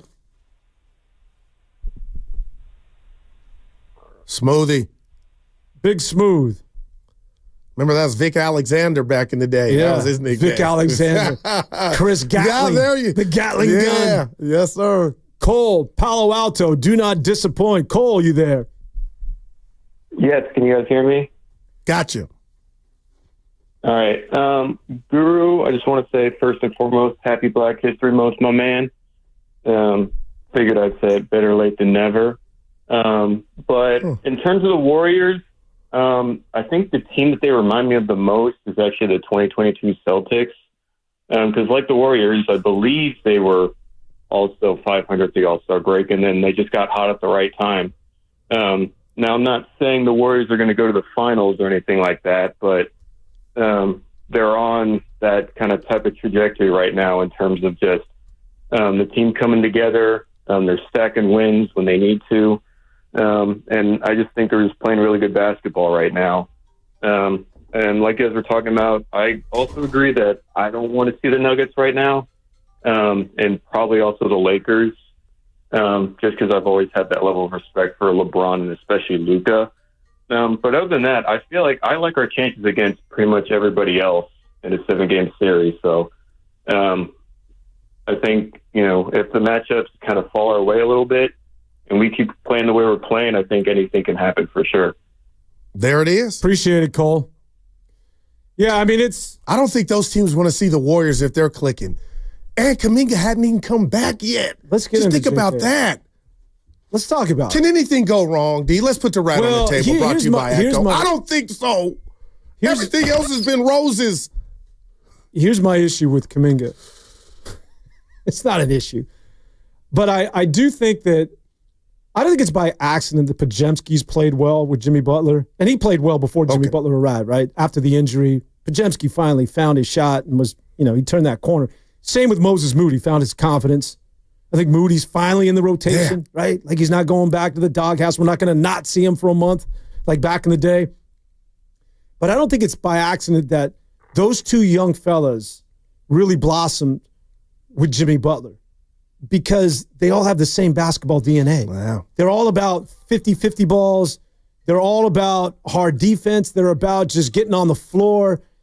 It was just like two heat-seeking missiles. They were going to find each other. Now, I don't know the relationship off the court. I'm just saying that basketball players like that, they know how to assimilate with one another, right? And so with Podziemski and Jimmy Butler, they're like, hell yeah, this is going to work. You play like me, I play like you. Now, Podziemski's not as good as Jimmy Butler, but there's a similarity. There's a connective tissue. I get that. Like, I go after everything. Moses Moody, too. He's going to close out on your ass if you're in the corner. And he's going to run at you. And if there's a ball on the floor, he's getting after it. That's the way these guys, that's their makeup, right? And so Jimmy Butler's that way. So you knew that was going to take off.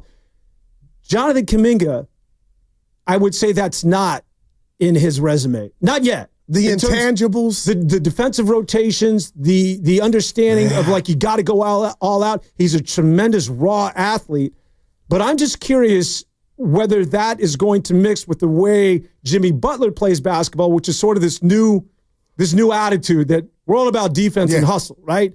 Like if you think about Jimmy Butler, he doesn't shoot threes. He doesn't cross you over, especially with us. He ain't made but one. Yeah. I mean he does it a different way. He's all about working his butt off. And I'm just curious whether Jonathan Kuminga is going to bring that proper work ethic where it's going to mesh with this sort of new look Warriors. Yeah, and Devon, it's a fair question.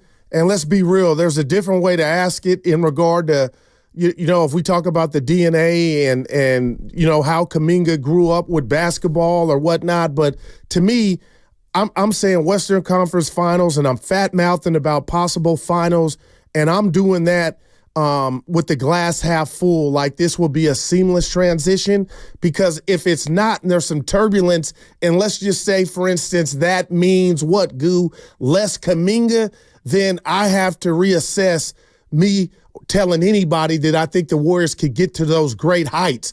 I got the Warriors getting to those great heights with Kuminga being what he was before he left here. And it's kind of tricky. If you were coach, do you sit Kuminga down and say, hey, you need to reinvent yourself? Or do you tap in and give him that emotional support of, Devon, just be the best Devon you can be, and the rest will take care of itself? And about Butler and about Dre and Curry, I think they know what you just said is reality, so they can almost go out of their way, a little basketball version of helping a brother out in regard to knowing what you're dealing with, because you don't want them out there like, oh, my God, I got to work on all my deficiencies. Then you can't be the best version of yourself. I'm biting my nails on it could go either way, but as far as the Warriors being a problem, it has to be positive for them to go far. Yeah, the only way he's going to learn is by getting out there and playing with Jimmy. And I think that the one thing that the Warriors, listen, if they are going to make a run at things, and again, I'm on board saying that this is the last dance. You got to win this thing this year. And if it's going to happen, you need someone else who can score the ball consistently. All day. And that is Jonathan Kuminga. And I would just give him his minutes the minute he comes back. I don't know if it's at the expense of Moody or if it's at the expense of whomever. But he's got to go back to getting his minutes, because you need those 18 to 20 to 25 points, because there's nobody else who consistently, we'll see, you know, Jimmy Butler gets unlocked offensively. He's meant so much to this team, but somebody who's going to consistently get to the rim and get he's a natural born scorer. Man. And the Warriors don't have any of those. Yeah. So the question just becomes, how does he assimilate with the way the Warriors play basketball now, which is an emphasis on defense, man? And that's never been the strong suit for one Jonathan Kuminga. But it is exciting to welcome back the young fella. I heard that he could, I think he was in a full practice yesterday in Orlando, and so they're targeting maybe Charlotte, but he's coming. That had to be a vicious ankle sprain, man. He's been out for a minute. All right. What's coming up on the game? Well, you know what? Why don't I read the one that I missed, and I shouldn't be sharing this with everybody, Jersey Ken. Here you go. Download the free Odyssey app and check us out on YouTube and Twitch, powered by First NorCal Credit Union. This segment is sponsored by Crystal Geyser Alpine Spring Water. By the way, Jersey Ken, will you answer your damn phone? What's going on here? Yeah, we're going to continue here with a little talk about the Golden State Warriors and Steph Curry. We still just want to bask in the glow of a 56 performance by a guy who's 36 years of age. It's Guru. It's Dan Devone. We'll be back right after this. And it's also Steph Curry.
go. GP2 with a huge block from behind. As Anthony thought he had him beat, went up for the layup, and Payton swatted that one away. That was detected and rejected by GP2. Now, back to Steiny and Guru on 95.7 The Game. Yeah, that was a huge play. The block by GP2 with less than a minute to go. Tim Roy in the call. You know, it's funny. I was doing the Warriors wrap-up last night. I had you on the dial. The post-game show. And my man Tim Roy had a hard time out there in Orlando. It wasn't his fault, but they accidentally pulled some cords out there on the floor, so they wanted to talk to Steph, obviously, and they couldn't go to him. And then they had the wrong stats, and I could sense that Tim Roy just he was running hot. There were issues out there in Orlando. I felt for my man. I love it. And he came to me a lot sooner. It was kind of nice because usually they hang on to that thing a lot longer. But, Tim Roy, not fond memories, I don't think, of the 56 last night. But for the rest of the NBA, let me ask you this, Goo. I mean, where does it rank in terms of, I mean, you've seen this guy grow up in front of our very eyes. You saw Steph. Yesterday was the anniversary, February 27th, of the Bang Bang out in OKC. Oh, my gosh. And then, of course, you have the 52 in New York. As far as recent memories, or where are you putting the 56 last night against Orlando in terms of what it is that Steph Curry has done throughout this brilliant career? I'm going to say this, and I love the question. My partner, our friend, Matt Steinmetz, thinks that I wear Steph Curry underwear and I have a Steph Curry blanket. I don't. I love greatness, right? And he's ours, and we've seen him from the beginning. And I start that with that, Devon, because this is different to me because it signals something. And I believe the 56, not that he was trying before the game, Devon, but the 56 was a shot around the league. Not only am I back and still lethal, but we're back. And this is on top of the Bay hosting the All-Star game. I thought the city did well in regard to crime and nothing going on just from that standpoint. Then they got the trade right before the All-Star game came in. So to me, the narrative wasn't, because it was headed that way, what are you going to do with Steph? Is he going to possibly, we were taking calls because people didn't know what was going on. The Utah lost Devon. And then all of a sudden now, Michael's back up there with the gold glove. And I'm telling you, this hits different because you asked me, and I believe it, there's still more left. Maybe not 56, but the closing part of what we saw yesterday was Barcelona-like. And that's why this dude is still box office to me. So it was 56 Lawrence Taylor, but it also was 56 of look what we got now. And Jimmy Butler, he's Abe Lincoln. Well, I'm nobody's slave. He's in freed us, We're free now. I got space to operate. And real quick, Devon, before I throw it back, we talk about Steph being Michael, but that was a Tito Jackson play by GP2. And there was a series where Warriors got 2 offensive rebounds, and Looney's one of the guys that his whole career is he gets that offensive rebound. I'm going to throw it to Steph, and then that's when the dagger comes. So all that stuff is starting to come back. So all that to say is this 56 hits a little different because it's a reminder that he's got something left and they got action. That's a great point. I think that 56 last night, because you heard the rumblings. Well, the Warriors are 7-1 since Butler. I think that was the shot across the bow. Like, the NBA stood up and took notice. Like, oh, this is on. Steph is Steph again. Like, it's legit now. This isn't just like, the Warriors are making some noise. Is this just sort of a honeymoon? Right. Steph just went for 56. Here he comes again. I think that you're right. That might have been the proverbial wake-up call. I feel as though maybe I'm not representing the chair well enough that I'm not like, we're all just, singing the praises of Steph, and it's just a big party here. It's just too much sugar. Am I not? I feel no, you're like Steiny, and I said you guys remind me, and you're not trying to, you're just cautiously optimistic. But you recognize something's happening, but D, I think, is here for good in regard to, you talked about Denver, and the Warriors don't want to see them. It's really funny how it's shaping up, I believe. If other teams could kind of whisper to you, we don't want to see like OKC, I think early to see the Warriors would be a nightmare. Does Minnesota scare you? They're doing their thing without Gobert and the black hole, Julius Randle. Yeah. You got to implement those guys back, but they're playing good ball. But I'm like, I can't even think of a season. Steiny kept bringing up We Believe and the Baron Davis trade being Jimmy Butler. But this is now a team that's won 4 rings that kind of was left for dead, and now they got energy. And Steph, again, looks like the kid in the candy store. 888-957-9570. Alex in Atlanta. Let's go hot Atlanta. What's going on, Alex? Welcome to the show. Hey, gentlemen, thanks for having me on. Look, there were a couple of things that I took away from last night. One of them is, I'll start with this. The Warriors proved last night that they can win a game where Jimmy Butler plays atrociously. Butler had an awful night, especially in terms of his stat sheet last night, and the Warriors were still able to come away with a win. They proved that the vibes that post-Jimmy Butler trade compared to where this team was this time last season are completely different. I watched Steph drop 60 in Atlanta last year in a game they should have won, and they ended up losing that game to Atlanta in overtime because they couldn't hold on to a lead. Last night, when they took that lead over Orlando in the third quarter, I had full confidence that they weren't going to give it away. I knew the Warriors were going to win that game. Number 3, it also proved to me that when they're down, they're not out. They showed you that they can still be a Warriors team where no lead is safe for an opponent, where they can still give you one of those avalanche offensive third quarters, and they can come back and swing the momentum of the game in a big way. I like the word you use, Guru, cautious optimism. I think that's where I've been at ever since they traded for Butler, but that optimism has been slowly increasing. It grew a lot after last night. Wow. Good job, Alex. Appreciate it. Yeah, I know Butler didn't look very good on the stat sheet, and it was probably his least impressive game since coming over. But he still D'd up when he had to. And so I think that's infectious, man. Like, I think the gravity of him, man. It really is. It's just like, and then I saw, GB2 with the big block. I saw Moody with a huge closeout, and Pajensky was straight. Like, maybe he's not filling it up in terms of scoring and assist and get to the free throw line as frequently as he has been. But again, he provides that defensive presence, especially when they needed to lock down in that second half. And I still think it starts with Jimmy Butler. Not that everything that goes right with the Warriors is attributed to Jimmy Butler, but I do think that the man deserves a lot of credit for just changing the way this team now approaches games, especially from a defensive standpoint. And so, again, when we think about, the Warriors going forward and just how good this team can be, let's not forget where they were a month ago. Did we talk about the Toronto game, man? No, we haven't. Like, that was the low of lows, right? The Houston game, too? Yeah, but the Toronto game was when Steve Kerr abruptly got up and said, I don't like a sub-500 team. They were the 12th seed. Man. They were under 500. Steph Curry went as far as saying, like, we got to be responsible. You talked about this, that we can't leave the cupboard bare when we leave. Like, what the hell is this? It was over. Was that a white flag? I've said a verbal white flag. And just, have you seen a season that has been this much of a roller coaster in terms of the emotion? The 12-3 start, they sucked for 2 months, and here we are. You know what? Off the top, I cannot. We believe it goes to there, but they never had done it before. It felt like it was just a bunch of misfits put together, and then, they caught lightning in a bottle. But, Dan, to your point, they've hit every emotion.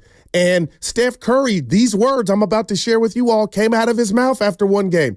We're talking about his own team, not built to come back. And when I heard that, I was like, my God, if I'm a GM I'm like a teammate, like, damn. So just to the caller's point, think about that.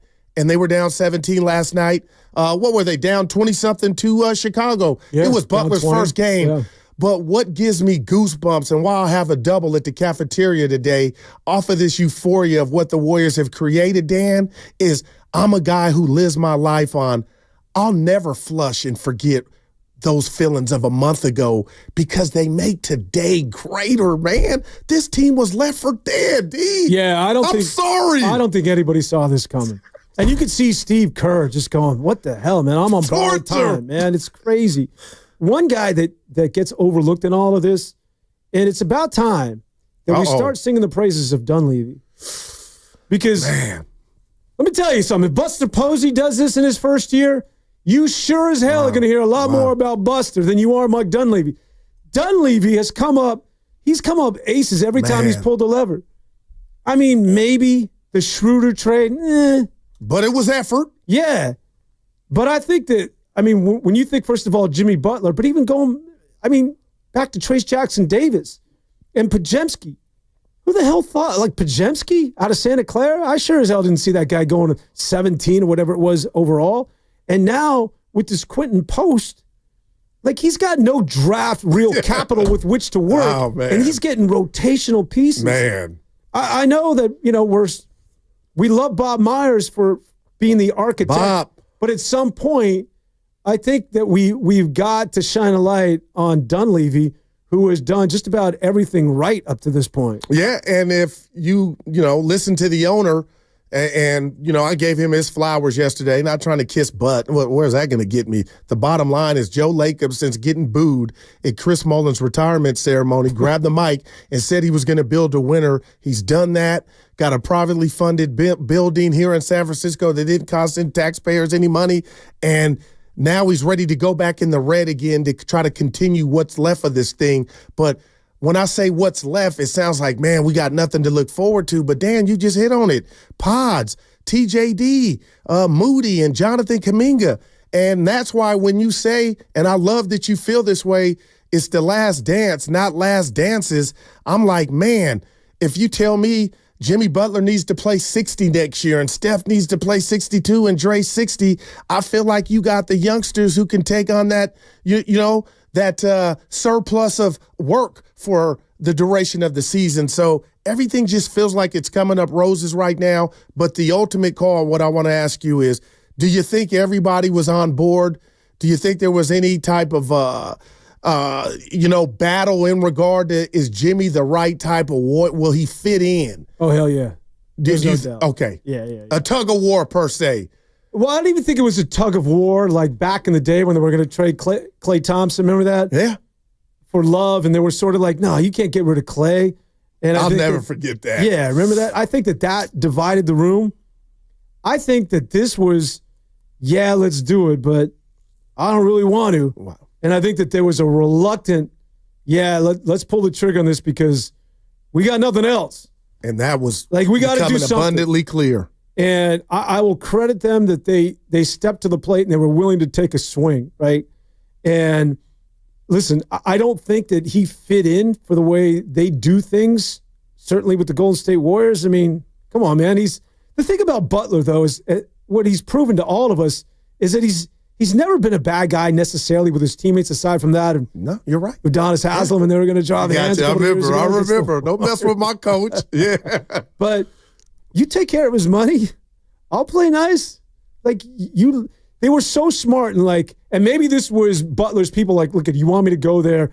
Because he said he wasn't coming here. Remember that? Exactly. And I think that the fact that they signed him and extended him and the money was now taken care of, but you're going to get the best version of Jimmy Butler, right?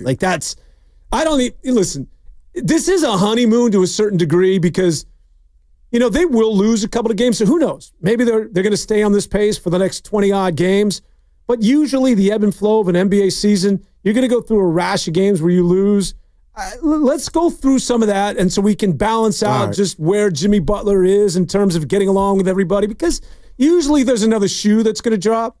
It doesn't mean that he's going to go postal on everybody or he's going to go nuts, but it's just, let's see bad Jimmy, and then we're going to okay, it's like I always give this analogy. If you back in the day, pre-2003, when you were a single man, you go out on a date and everybody's putting their best foot forward. You go on a date for the first time or the first month. I remember. Everybody's fun and everybody's witty and everybody's in a good mood and trying to impress one another. And then after a couple of months, you see, you got a little attitude, or there's a little impatience, or you got a little rage. You don't want to give up the remote. Yeah, it's not a deal breaker, but it's okay, now I know what it is that I'm dealing with. We got to get there with Jimmy Butler and the rest of his teammates. Right now, it's a lot of sugar and roses, and I just think that there's going to be, we'll find out when you go through a couple of losses just exactly where this team's temperament is at, and I think you get a better gauge at that juncture. Did we just talk to Big Smooth? Let's go to him again.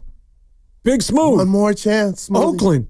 What's up, my man? How are you? You didn't talk to me. I'm good. I had to hang up, man. I had the big guy on the CEO called me, man. I had to drop you on, but hey, listen. Get that money, man. Nobody's talking about, did you guys notice this? The Knox minutes. Hey, Knox is. I see something in Knox, and we need a dude like that who come in. You see that tip dunk? Oh my goodness!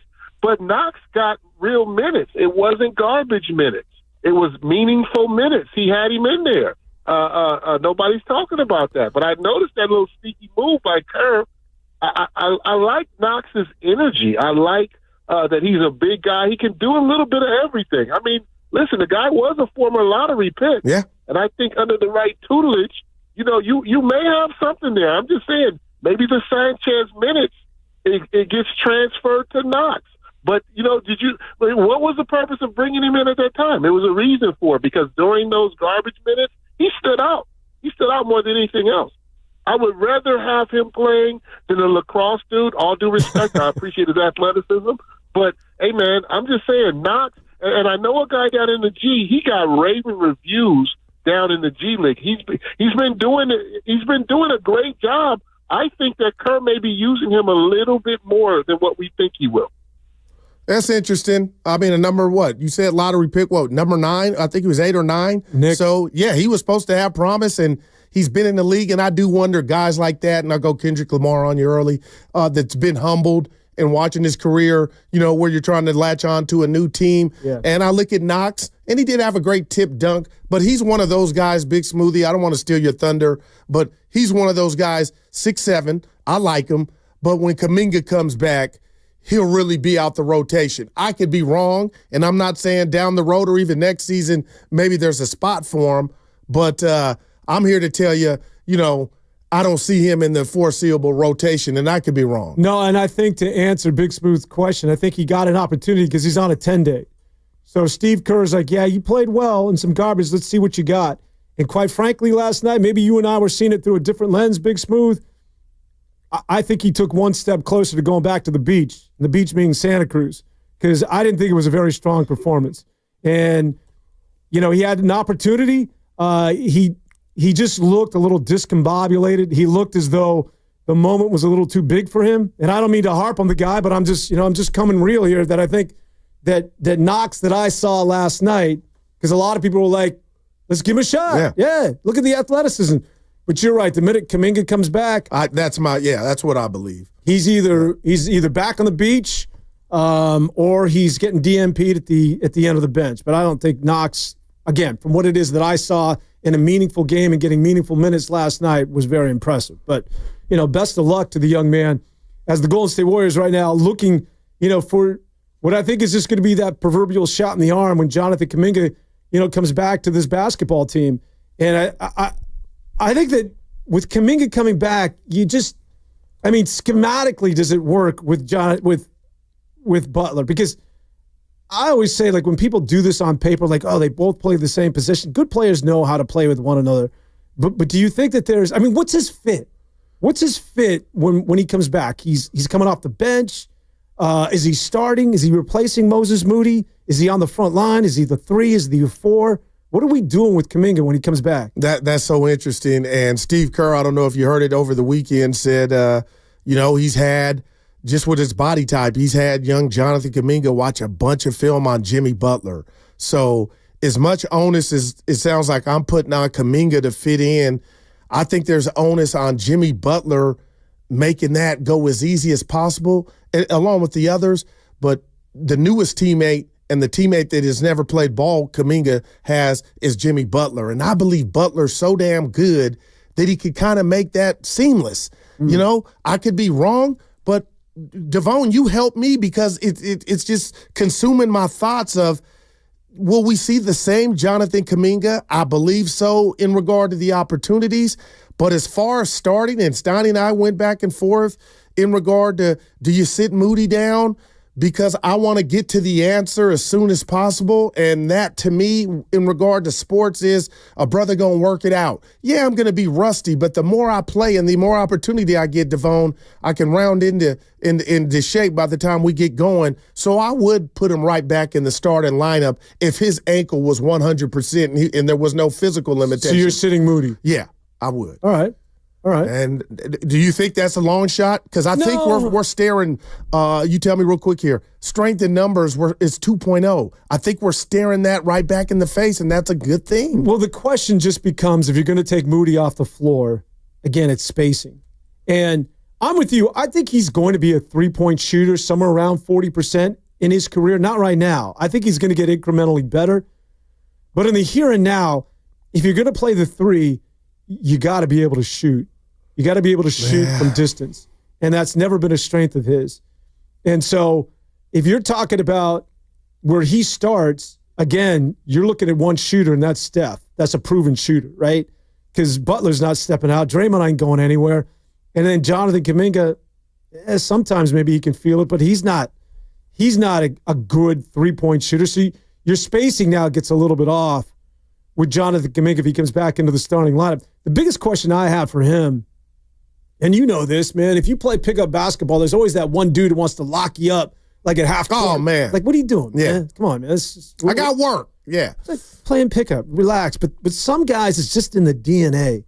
And so I just wonder whether Jonathan Kuminga will ever be that guy. And I'm not talking about scoring or dunking or even hitting threes or going rim to rim. He can do that. Yeah. But all the basketball, the reason why Podziemski gets runs, because he understands, how to connect people. The nuance. Yes. And when people get mad at me because they say I'm saying basketball IQ, I'm not saying that in a derogatory way, but I think that's what we're talking about, the natural stuff of the game that I believe Pods and Moody have that Kuminga needs to work on. And what Jimmy Butler has, and so it's always been absent, but now it's enhanced more so because Butler's here, and that's how Butler cuts his teeth in the NBA. And so now it becomes really an issue as to how quickly he can close that gap to understand how to play this game between the years, as opposed to just, dealing on people. But I know we're up against it, but Dan, is he ever going to see Kuminga another double team in his life if he's on the floor with Curry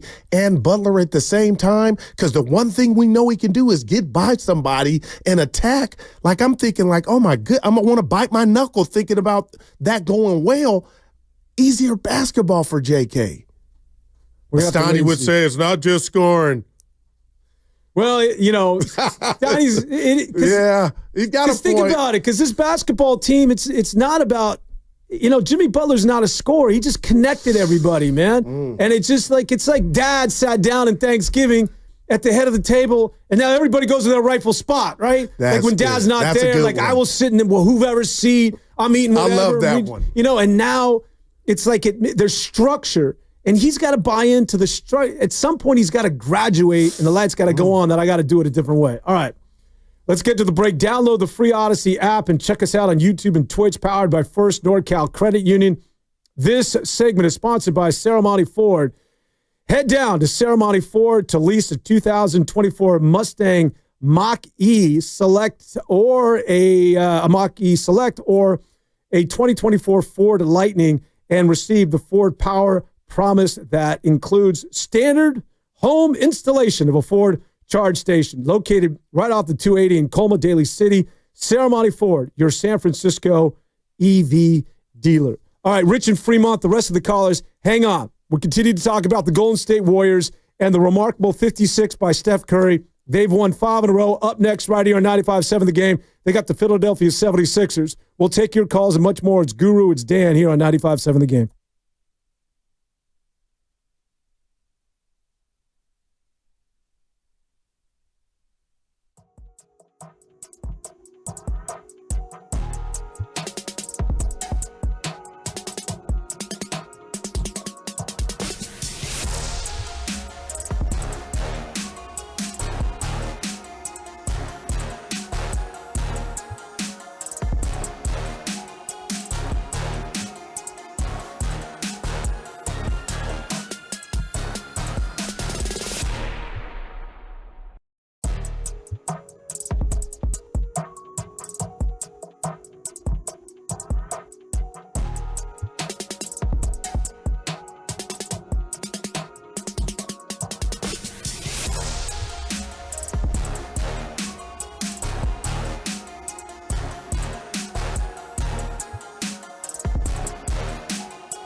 It's always about the show, bro. Now, back to Steiny and Guru on 95.7 The Game.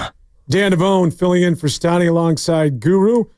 You know, somebody on the text line, and we'll get to the calls. Rich and Fremont, hang on for a second. But somebody on the text line pointed something out that's worth talking about. And it's the 925, and JK never played organized ball before the NBA. He's basically at the end of his 4-year college career.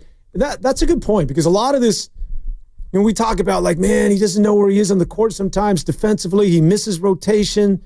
I remember that game against the Los Angeles Lakers when Austin Reeves got that buzzer beater. Rory Hachimura was out of bounds, and he was guarding him, not even licking back. Exactly. You were help. Exactly. Yeah. But I think you have to remember that when you're drafting these kids, and it's not by accident, one of the reasons why they went out and got TJD, one of the reasons they went out and got Quinton Post, they're like, we like the teenagers, but let's get some guys in here that have been coached and are a little bit long on the tooth and are, you know, not teenagers, but 23, 24 years of age. Jonathan Kuminga is still learning on the job, man. No one's taught him this. I talked to Steve Kerr. In fact, I did the show after that LA game. We had Kerr on, and he said, he's like, yeah, it's easy to get frustrated, but you have to remember that today's player, not like back in the day when I was playing, you know, when you come out as a teenager out of the G League, you have no idea what the hell you're doing. You've never been taught, you know, how to get in front of a guy or the fundamentals of taking away a baseline. All this stuff is like, I'm teaching these guys at the NBA level.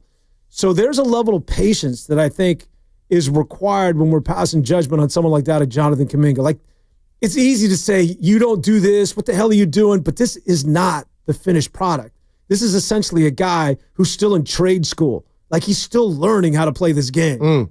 No, I love that. But at the end of the day, too, Devon, tell me what you think. The bottom line is the game doesn't stop for anybody. No, you're right. And the Warriors made that choice. And what I don't want to say concerns me, but what has me curious is Beyonce. You got to put a ring on it. And they could have put a ring on Kuminga's finger with the contract this last summer. They chose not to. So everything you said is correct.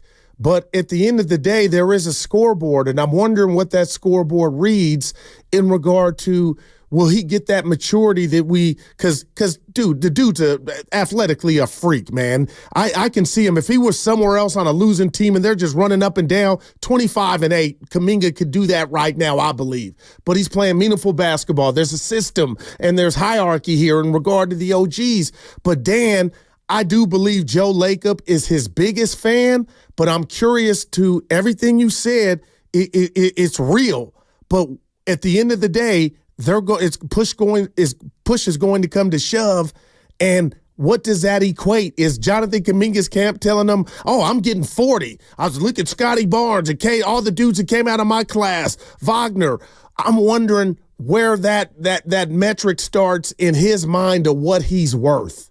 And we'll find out. And I know people are like, oh, talk about the party that is the Warrior season, and we will. And I'm going to give you my top 5 NBA must-watches with Curry, and I want to see if you agree. But that Kuminga thing, it's an enigma, and I can't wait to see how it plays out, man. Well, first of all, are they going to sign him? I got to believe hell yes. I would agree. And that's why you got Butler for much of nothing.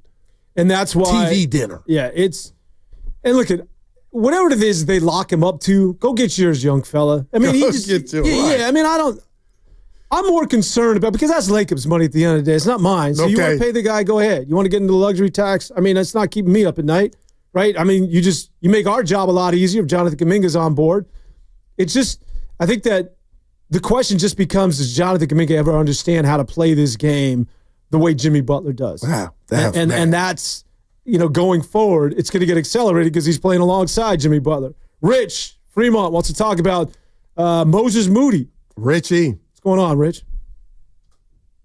Well, it's a feeling it Friday, fellas. Thanks there you go. Call. I'm feeling it because I get to talk to the big Dan D. Devone and Daryl the Guru Johnson, my man, on a Friday.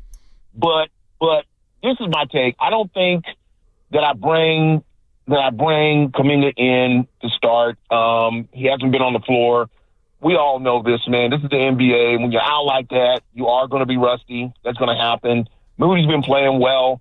I keep Moody in the starting lineup, and I bring Kuminga off the bench. That way he can shake off the rust, with each game. And y'all know the moment, let's keep it. The magic was up. Steph comes out and hits that half-court shot. They go in the locker room. They thinking, uh-oh, here we go. It could be a long night. Okay, look. And sure enough, they come back out. Okay, we've seen this movie before. This is vintage Stephen Curry. Y'all need to tell this man he's going to be 37 because he's playing like he's 25. Thanks, fellas. Good job, Rich. Yeah, you don't see this from dudes this old that play the point guard position. It's one thing to see Kareem or even LeBron, because the science behind it, you understand it with the height and the measurements with LeBron. 260, 280, a muscle. You probably could play to your 44. You know what I mean? Like you're gonna get the dude in the post with the shoulder dip, and you can do that forever. Steph is different. You got to work so hard just to get off your shot. I mean, it's about the handle. It's about the step back. I got to find that crease. Endurance. You can't just bully a guy. Let me just throw it down here, and I'm just going to go right at somebody, or play inside the paint. That's not his game. He's just. Did you see? He was like that. He was just probing at one point, looking for that crease to get a layup, and it was just. He was just putting on this show, but it was like the amount of energy that he has to expend. That is what we're talking about. And for him to do it at this age, I think all of us have to recognize that this is sort of the new way, man. Like, this is the way. That's why, say what you will about, Luka Doncic, but young man, look at Steph and look at LeBron. Luka, if you want to be doing this for a while, you got to start taking care of yourself. Right. Because that's the only reason why Steph is doing what it is that he's doing. It starts with whatever, that dietitian, getting his butt in the gym, work, and working on the body. And that's clearly not an investment that Luke has made, at least at this point. Oh, man, D, you're on fire. Do you think in a crazy world, the Warriors are a little lightweight surprised the effect that Butler had or has had on Curry in regard to the space, and now he's able to do what he's doing? Because I was getting a little nervous, and if I ever get the opportunity here this season to see Steph again, I'm going to be so real with him like I always am, and be like, there was a moment this year where I was like, okay, maybe the separation ain't as quick or fast as it used to be, and that's what we're watching. But no, it was people were blitzing him, and yeah, they made this trade to get more talent. Duh. Thank you, Goo. But the bottom line is, I'm wondering, are they even lightweight surprised at the impact of how much space, to where now Steph has seen we've seen him despondent and the shoulders shrugged on, I can't even breathe. I'm in a phone booth. And now I feel like he's on a San Francisco beach in regard to they can't do it like that anymore. And that's why we're getting these results in the Lawrence Taylor game. Yeah, I think part of it is clearly what Jimmy Butler has brought to the team that's freeing up Steph. But I also think, and maybe as importantly, if not more so, it's the renewed energy. It's just he wants to play now. Like that goes a long way. Yeah, man. If you show up and you're like, let's play, let's go. As opposed to a team that's circling the drain that everybody's talking about, it's done, man. Dynasty's over. I don't know. You're just going to close it out here for the next couple of years. It was a dark, dark hole that they were looking at. And now I just think it's attitude. I don't know if it's so much that, Jimmy Butler is drawing a double and I'm getting – I just think it doesn't matter if it's – there could have been 4 dudes on him last night and he's getting off his shot and it's going in. I just think right now he's returned to a space where, because of Jimmy Butler and because of the winning, he's Steph Curry again. Wow, man. Yeah, and I think that's heavy. He's Steph Curry again. And let's just keep it real, Devon, because I was in here running my fat mouth the other day just about who the face of the league is, and a lot of people have a problem with, not mad, guys that weren't born in the U.S. soil can't be the face of the league. I've kind of heard that rhetoric. I don't buy it, but I think a lot has to do with personality. At the end of the day, if you're Adam Silver and you see what's going on in Lakerville, because I think the same thing that's going on there is going on here. Yeah, very similar teams. I'll ride Steph and LeBron till the wheels fall off. It's a great thing. No, it is. It's good for the league, man. And there's those two going back and forth and doing what it is that they're doing right now, which is why this year. You sound like Steiny with that one. Man, this is the year with LeBron. I just don't think, man, I know they're defying and beating Father Time for right now, but at some point that team's going to be Lucas. And I think that LeBron and Steph and this postseason, just simply because it's primed with OKC, Houston, and Memphis, it's made to order for either LeBron or Steph and one of these veteran teams to surprise people. And again, I'll reiterate what it is I said off the top, that this is your last dance. I believe, Warrior fans, that the opportunity to win that elusive ring for Steph as he goes off to the sunset. Number 5, Dan. Is this year. It ain't next year, and it's not in the next couple of years. Let's get out to West Oakland. Sam. Our man. What's going on, West Oak? West Oakland Sam, but I'm on my route in Sunnyvale. Hey, guys. Isn't it amazing how one addition, my whole thing about Steph Curry is he just needs one other alpha next to him, and Steph is going to be Steph again. Isn't it interesting how one addition all of a sudden makes our whole team look deeper? Just adding Jimmy Butler made our team look like we have more depth all of a sudden, where people have roles. And it doesn't matter if Jimmy Butler scores 6 points. He affects the game to help Steph Curry do what Steph does. And on another note, man, watching Paolo Banchero, Orlando is going to Orlando. And if Kuminga doesn't pan out, I would love to pluck Banchero away from Orlando, man. That guy, he got the whole package, right? He's like a light-skinned LeBron, man. I see it. And I want Kuminga to really, whatever Banchero did last night, I want Kuminga to be exactly that. But if he's not, then I would love to pluck Banchero. How you guys feel about that? Yeah, Dan, we talked about it. I got body envy on a few guys. I ain't shamed. I got hair envy. If you're looking good, I'm going to say it. But I look at Banchero. He makes LeBron look like Steve Nash. Yeah, that dude is amazing. He's put together. He's 6'11", That's crazy. With handle. Man. Well, it makes you scratch your head. He won't be available. But why that team isn't better, though?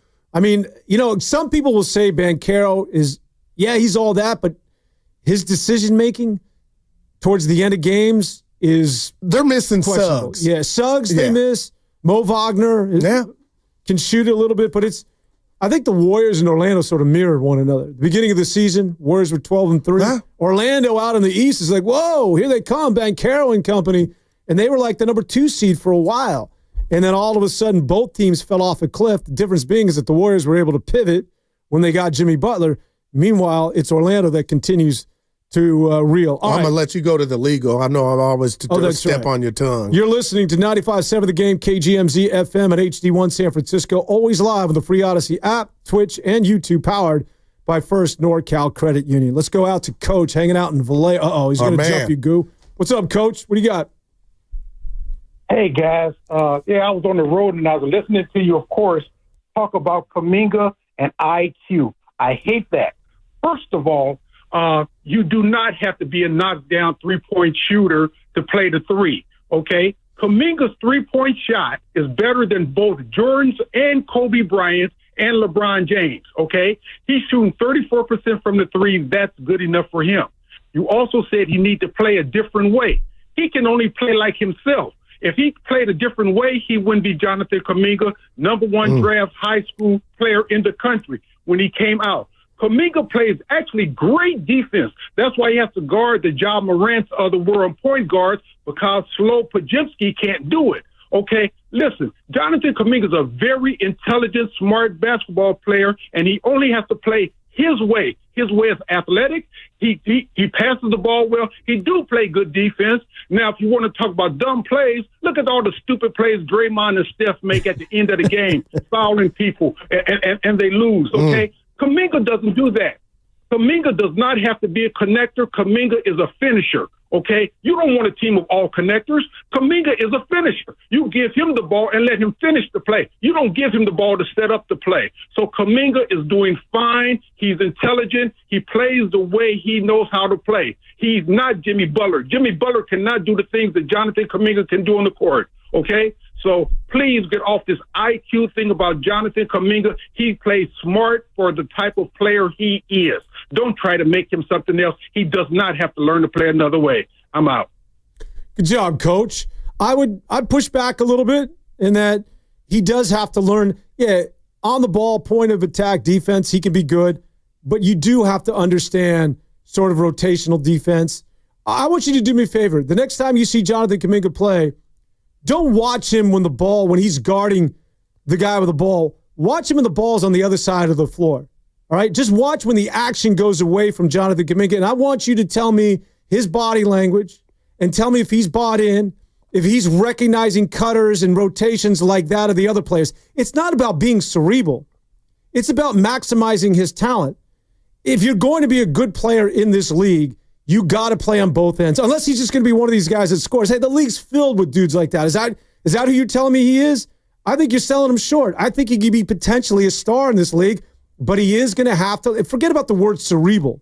You're just going to have to learn how to play more the nuance defensively, and that's just a fact. And I like the guy as much as you do, but there's more to this game than just raw athleticism and talent. I'm not saying he's got to be Jimmy Butler, but you have to learn more about defense. You have to learn more about what you're doing offensively than just scoring the basketball and or staying in front of the guy that has the ball in front of you. I don't know.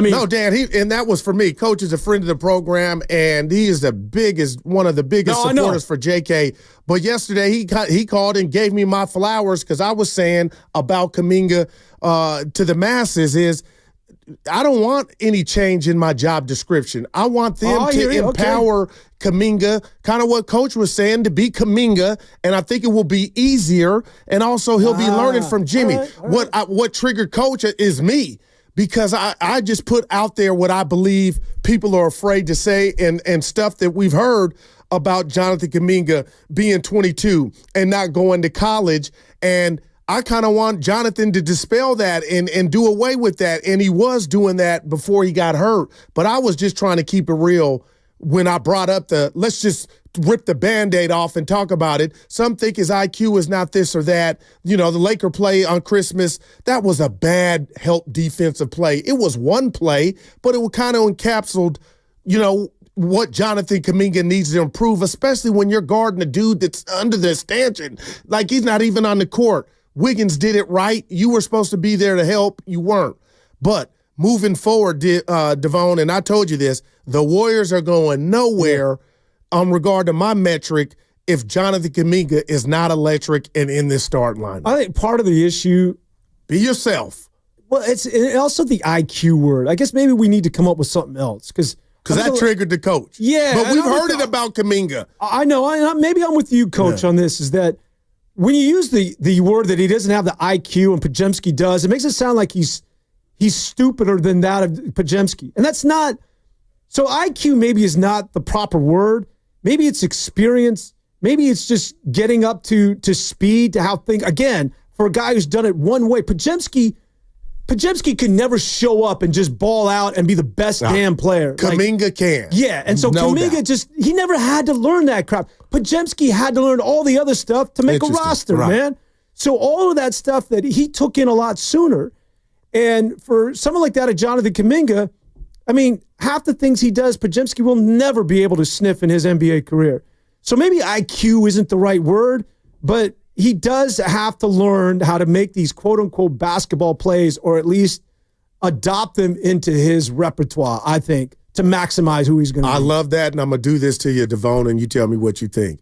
I know we're in the three-ball era, and the Moses Malones of the world and the Tim Duncans, Maurice Lucases of the world might not get the rebound totals that they did in their day because of the science of how the ball comes off long. But bottom line is a rebound, and Steiny and I fought because I believe rebounding is a skill, and it is defense. It's a want to. I'm saying all what that. What does Steiny say? Rebounding's kind of, I'm paraphrasing, kind of luck too. I'm like, nah, you got it. That's a skill. And the reason I'm bringing that back up is there is no world, Coach, in Vallejo, and I love you to death, where Brandon Podziemski should have more rebounds than Jonathan Kuminga.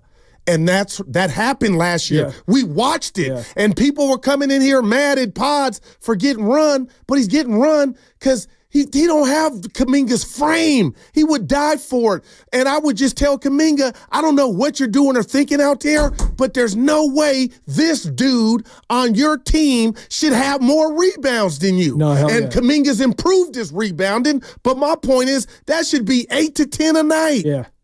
That's dog. You either got it, dog. That's all I'm saying to Coach in Vallejo. That's all I would say when we talk about what Kuminga has to improve. Rebounding's one of them. And he had done that before he got hurt. But I'm talking about how can Pods out-rebound? And it's not just Kuminga. It's other guys. But you know you're so gifted in so many areas, but you still got to transform, man, and evolve and add stuff to your game. Make the coach be like, I got to get Devon in there because he's going to get that rebound.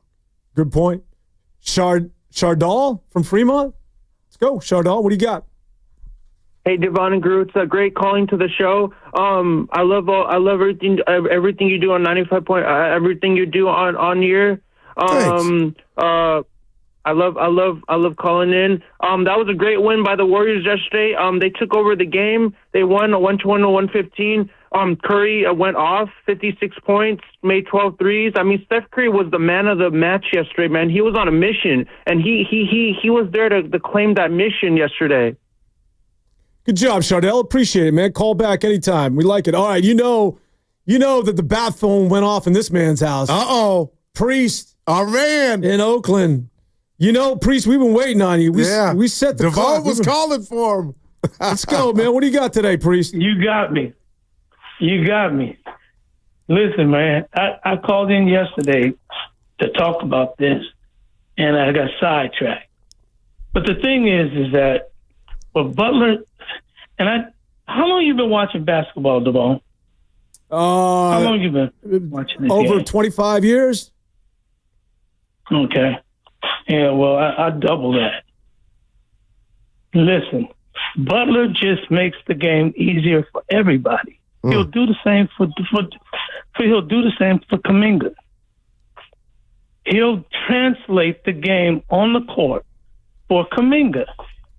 When Draymond came into the league, he had a defensive savant aside him, 7 foot tall, that taught him how to play defense, how to read defense. He was making the same mistakes.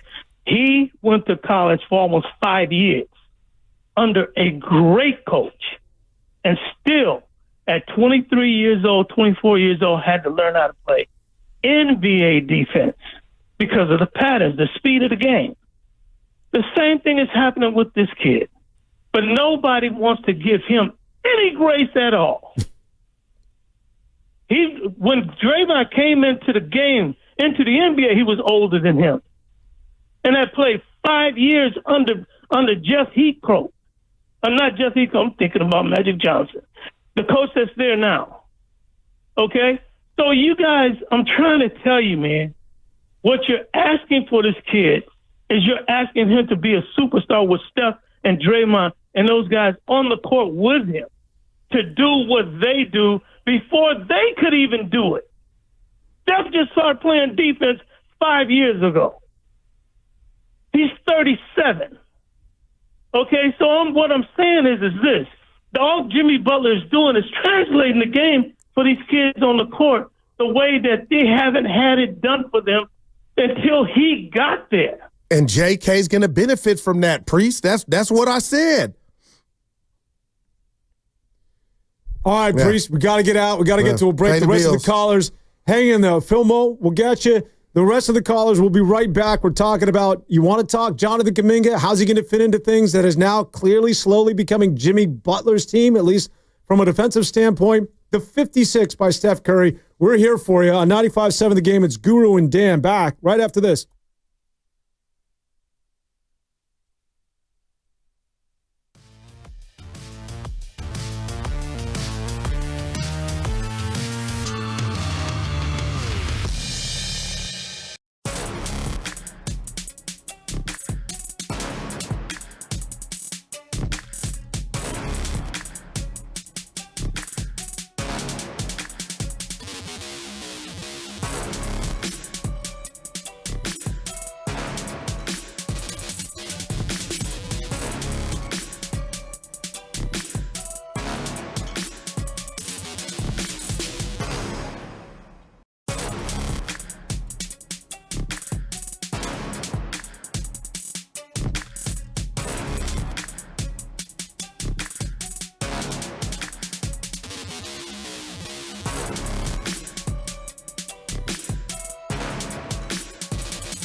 Where were you when you were 17? Can you remember? I had acne. Now, back to Steiny and Guru on 95.7 The Game. I thought as an African-American young man, that's something you were able to avoid. I had blackheads, yeah. But I wasn't crater face, but I had a few pimples. It wasn't that bad, though. Did you take anything for it? What were the pads? The oxy pads. Oh, wow. Yeah. All right. Yeah. It's just basically like alcohol on the face, right? Yeah, it burns. That's anyway. Yeah. Because I got to tell you. Oh, go ahead. No. What's up? I got to tell you something about me if you don't already know. I was excited because I'm a fan of yours, man. And when I found out last night we were working together, I was like, yeah, I can't wait. But I like to ear hustle. So I'm not nosy by nature. You could say it. But I heard this morning that your mom was trying to reach you. She was calling. Yes. So I bring that up because my mother passed in 2015, and today is her 86th birthday. So happy heavenly birthday to Daisy Mae Johnson. And I just melted when they came out and said, your mom, you still got her. So enjoy that and don't take it for granted. Yeah, no doubt. No doubt, man. Not to bring it down, but yeah. Happy birthday. Yeah, no, that's Daisy Mae. My mom is a special person, and she was. What's her name? She was Bess. And she was calling me on FaceTime, which is, I'm like, what the hell are you doing here? So, we talk all the time. So I appreciate that. But let's the calls are backing up, but Goose, so I don't like. I'm just filling in. So Goose telling me how we treat the callers, and he's just like, if they're part of the show, they're part of the show, and we got some great sound too. That's all I was telling you that we hadn't hit. All right. So the callers, man, I don't know. I feel like I'm on the fence here. That we're going to hear from Slater talking about the injury to one Jonathan Kuminga, or we're going to get out to Flea out in Oakland. Flea, you're going to have to hang on. First, let's hear from Slater talking about Kuminga's injury. I'd probably be surprised if he's back as soon as tomorrow, but maybe like mid-road trip, maybe earlier. We'll see. He's getting close again. I saw him in the locker room yesterday. Like you said, he's scrimmaged a few times. I still think the ankle's a little tender. He's trying to get that full 100% burst back. They're trying to be careful, but he's very close. Some point he'll get the questionable tag or the probable tag on the injury report in the next week or so, and that'll signal that he's coming back. Well, there you go. So a little tender. Yeah. I mean, this is.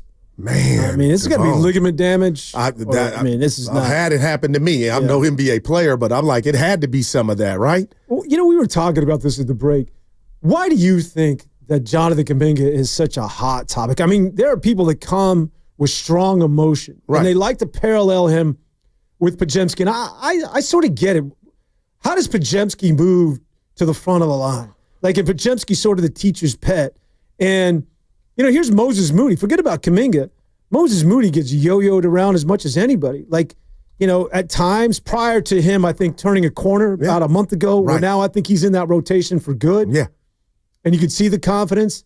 But up until then, he'd be in the lineup, he'd play well, and then you don't see him for like a couple of weeks. And then he'd play well, and then he'd disappear.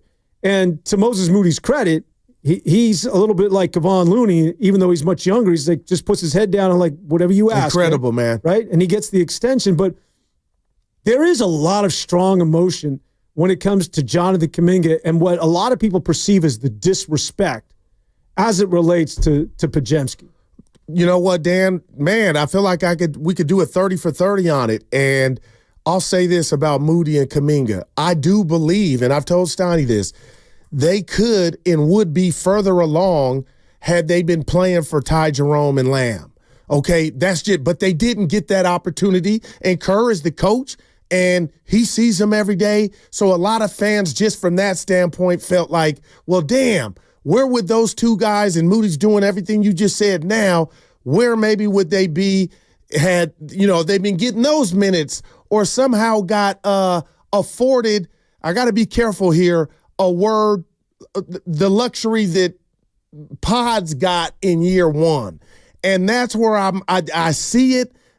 It's not race involved, but a lot of people, there's an undertone. Yeah. And I try to dispel, like, as mad as you want to get, Pods wasn't around early for Kuminga and Moody. So that's the issue you should have with the coach. And Priest called yesterday about the coach, and he said as much. But you can't just put it at Pod's doorstep, but only Kerr could answer, and we could all keep it real and say, okay, Pod's hit the ground running, And only he can answer that as to why. But I believe the energy and the emotion from the fan base stems from what I deem Moody and Kuminga didn't get that luxury Pods got. At the end of the day, who makes you a better basketball team is the only thing that you should take into account. Who gives me a better chance to have more points than the opponent when the horn goes out? All day. Like that's the only way that you should make these sort of decisions. Philmo Mike. What's up, Philmo? How are you today? Welcome to the big show.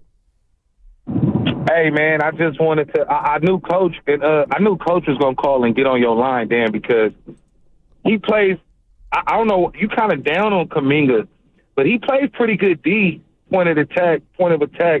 And again, you always bring up like his off ball. Look at Steph Curry off the ball, D. It ain't nothing to, everybody got something that they don't do well. And so like Priest kind of highlighted that when he said like you guys, not you guys, but people tend to like focus on that.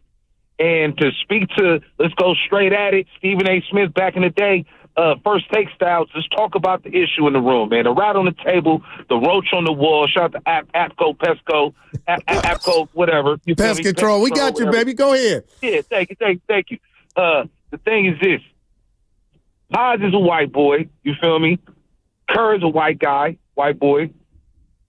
People feel like, I don't know why people feel like this, but they just honestly feel like Pods got more of a, like you just said, Guru, he got more of a runway to kind of like mess up and kind of like just, do him. And it felt like Kerr was kind of like empowering him in reverse of Moody and Kuminga. If Moody and Kuminga did something, you're yanked. You got to sit down. I got to come talk to you. When Podziemski did something, it wasn't the same energy. But I can say this. When Podziemski came along, we weren't as good. Yeah. So maybe that's why he had a little bit more of a runway. If he's smoking crack, yeah. If he would have, if it was the things was reversed, maybe Kuminga would have like got more run. If it was like during that James Wiseman season, he would have got a lot of more runway. With that being said, man, Dan, I got to go take a dip in the ocean with you. And Guru, tell Steiny when he get back, we got to play some golf. All right, I will tell him. I got you, baby. All right, it's a good call. We had a crack reference. That's the first time. I don't know what's going on there, man. We're passing around the pipe. I don't know. Oh, no, not Mike. He must have saw something. But, yeah, Dan, I don't know if you know this about me. I don't run from race issues or subjects, and I call myself I'm Malcolm X when I need to be. I just don't see it here, but I understand it. Pods is not the problem. Jonathan Kuminga, to Coach's point, needs to be Jonathan Kuminga when he comes back, and the rest will take care of itself. Steph has blossomed. The whole offense has blossomed from having a guy like Jimmy Butler, connector. And I don't think that the bottle's going to stop spinning on Kuminga. That's why I'm ultra excited. Yeah, I don't know that the reason why Podziemski moved to the front of the line is because he's white and Steve Kerr is white.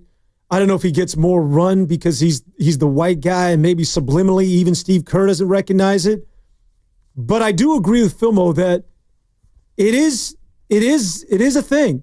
I do think that there's perception out there of whether it's subtle racism, but it's not racism. I think people are aware of the color of the skin of Podziemski as opposed to Jonathan Kuminga and Moses Moody. I do think it's a real thing, and we could dance around it and we can hide from it. But Philmo's right. Whether, I don't think Steve Kerr is a racist, certainly, but I do think that there's perception out there, and people, they interpret this because of Podziemski and the fact that he's not an African American. And I think that that's a real point, man. And I do think that people just see it simply along those lines. Like that's the reason why Kuminga's not playing, and that's the reason why Podziemski is. Whether there's any substance to it or not, I don't think there is, but I do think that that's a real sort of thought process by a lot of people out there. Interesting. And again, this is where I go the other way, Dan. And I'm not saying you're going a different way. The bottom line is when you look at the origin or the beginning for Kuminga and Moody, there was no Pods. So even if you felt like they should have been handled and playing more, you would have picked up the phone, called us, and you couldn't say, oh, look at Pods. So that's why I don't see there's a parallel, but I've been living long enough to know. Sure. And I love you for saying subconsciously maybe things are happening, but people look at things differently. And I'm just like, Pods wasn't here when they came in. So then what are we talking about then, Good point. Yeah. CJ in the city wants to see if Dan can help him with a riddle. Let's go. Okay. CJ, what do you got? Hey, what's up, guys? Happy Friday. Back at you. First and foremost, man, I just want to say, Dan Devon, you're one of my favorite radio personalities, even though you barely come on 95.7 The Game, but when you are on, it's one of my favorite listens. Wow. Thank you. And I always try to call in because I got something, man, just been bugging me. It's a little riddle, and I was hoping maybe you could help me solve it. Let's go. How many bones can Dan Devon debone if Dan Devon can debone bones? Like, it's an approximation would be good, but I just want a number. Any number would be good. Thanks for taking my call. I like it. I don't know if there's an answer to it. Boy, how many bones can Devon? I've never deboned a chicken, debone a fish. Man. Have you ever deboned anything? No, I have not. I was going to say, have you ever, I'm a hunter. I'm a deer hunter. Are you really? Yeah. All right. I'm a lover. See, I don't do that. I don't pick up the pistols, man. I don't have firearms, although I appreciate it. I'm just, I throw up the double digits. Have you had deer meat before? Oh, it's good stuff. Venison breakfast sausage. Venison is real good stuff. Yeah. Oh, man. I grew up on that stuff. Yeah, no, I actually, this is back in the day when I was eating that stuff. And if you were to put blindfold, there we go. Grade A meat from the best cow. I don't know. What are those cows that don't even touch the ground out there in Japan? Man. Versus venison. Venison with that lean, no fat, real deal stuff. No, I feel you. Let's go, Ron in Newark. Welcome to the big show. What's up, Ron? Oh, hey, how you doing? Hey. Shout out to Guru, NBAL, played at Mission, coached at Kennedy when Lamont Murray dropped 6 on you guys. Yeah, at double overtime at the Pavilion in Union City, man. Thanks for calling. Look at Devon. Yeah. Lamont Murray. He was a bad boy. Yeah. Who was his cousin? Did you play for Big? I played for Will Biggs. Yes, I did. Yeah. Yeah. Who was Lamont Murray's cousin? Did he have a cousin? Yeah, Lamont Murray had a cousin who just had crazy numbers in high school. Tracy somebody. We'll look it up. Oh yeah, Tracy Murray. That's right. Tracy Murray. That's right. He played in the league too. Yeah, UCLA. Right. Good call. What you got? Yeah, good stuff. I just want to talk a little about Kuminga. You drive me crazy with your obsession for the guy, but he's there are a dime a dozen guys like Kuminga who, they're probably the greatest one-on-one players in the world, but the trouble is basketball's a team game, and he's getting much better, but he hasn't quite grasped how to play, team defense or team offense. Tremendous athlete, tremendous talent. And as far as him and Pods is on the other side. He's a dog. He's like Butler. He's like Draymond. They're dogs. They're in there fighting for rebounds, getting their face knocked in all the time. Doesn't matter. They're all about winning. That's how he out-rebounds guys like Kuminga, who's, I put him on the side of the, right now anyways, I haven't seen evidence that he's a winner. He was prominent during the losing streak. And, to me, he's more on the, pretty boy side of the fence as far as the will to win. I haven't seen him, be clutch. And I know it was Curry and Draymond had their troubles the last year and a half too without Butler. So, but Kuminga was no help. Yeah, he had to get his wind back. His steps you think he was running or walking? He sounds like a power walker. Yeah. But he wasn't pro Kuminga. Come on, man. Bottom line is, look, the game is about talent, and what helps you more than talent? More talent. This dude is an assassin coming downhill, Kuminga. He was figuring out how to get to the free throw line on a team that went from, just speaking of Butler real quick, from worst to first since he's been here. Just think about how big that is, how guys can get rest and the game slows down. But Kuminga can do all that. And again, Devon, at the end of the day, I would just tell JK, because I do wonder what's like the new Rockney speech, if it exists. Just tell him to be yourself. And I think Butler knows what time it is and is going to help him with that transition, if you want to call it. But if everybody else in the Warrior uniform is benefiting from this dude just being on our team, why again, Dan Devon, would it stop with Jonathan Kuminga? I don't think it is. No. I think that the Warriors need people that can score the damn basketball. And he's one of, I don't know who else consistently is going to give you those points. It always goes back to that, man. The NBA, Guru, and I like to, get your pulse on this, is that everybody, and maybe it's still true that the defense wins championships. You need defense. Defense wins. Defense. Look at Orlando. Number 2 defense statistically overall in the NBA. How good are they? Right. My point is that look at Boston a year ago. They just outscored everybody. Now, I know Cleveland's a good defense. I know defense is important. But right now, the NBA, the way it's constructed with threes, you need to score. And you need to score in volume. Man. And it's got to be somebody other than Steph Curry. So the fact that Jonathan Kuminga is going to give you potentially 20 points the minute he comes back onto the floor for a team that's been anemic offensively, you've got to welcome that with open arms. Oh, my God. It's like a lotto ticket. It ain't 5 million, but it's 500. I'll take 50. The bottom line is, tell me if you disagree with this. It is defense wins championships, but the new NBA, Devon, I always say this, your new defense is the offense, but you need timely defense. You need those timely stops. And when Milwaukee beat Phoenix, when they got that, Giannis got his own one and only ring, they were getting timely stops. But we'll see what goes down. And let's be real here. Kuminga is no turnstile on D. He's just too athletic. He can pick you up. I seen it 3 years ago when they're playing the Lakers, picking up LeBron 94 feet, just making it difficult, making the old man work. But the bottom line is, I think just for me playing ball, nobody asked, it's easier to be a help side defender. But there's a skill in knowing how to do that, and Kuminga is a better on-ball defender. He might be the best one on the team right now since Wiggins has departed. Tyler in Dunsville, Warriors and their futures on his mind. Hey, Tyler, what's up? No, Tyler? Let's get out to Ryan out in Oakland.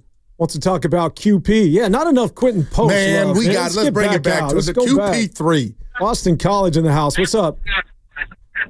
Man, QP. I did have something to say. So I was driving to work, and I drive past San Quentin.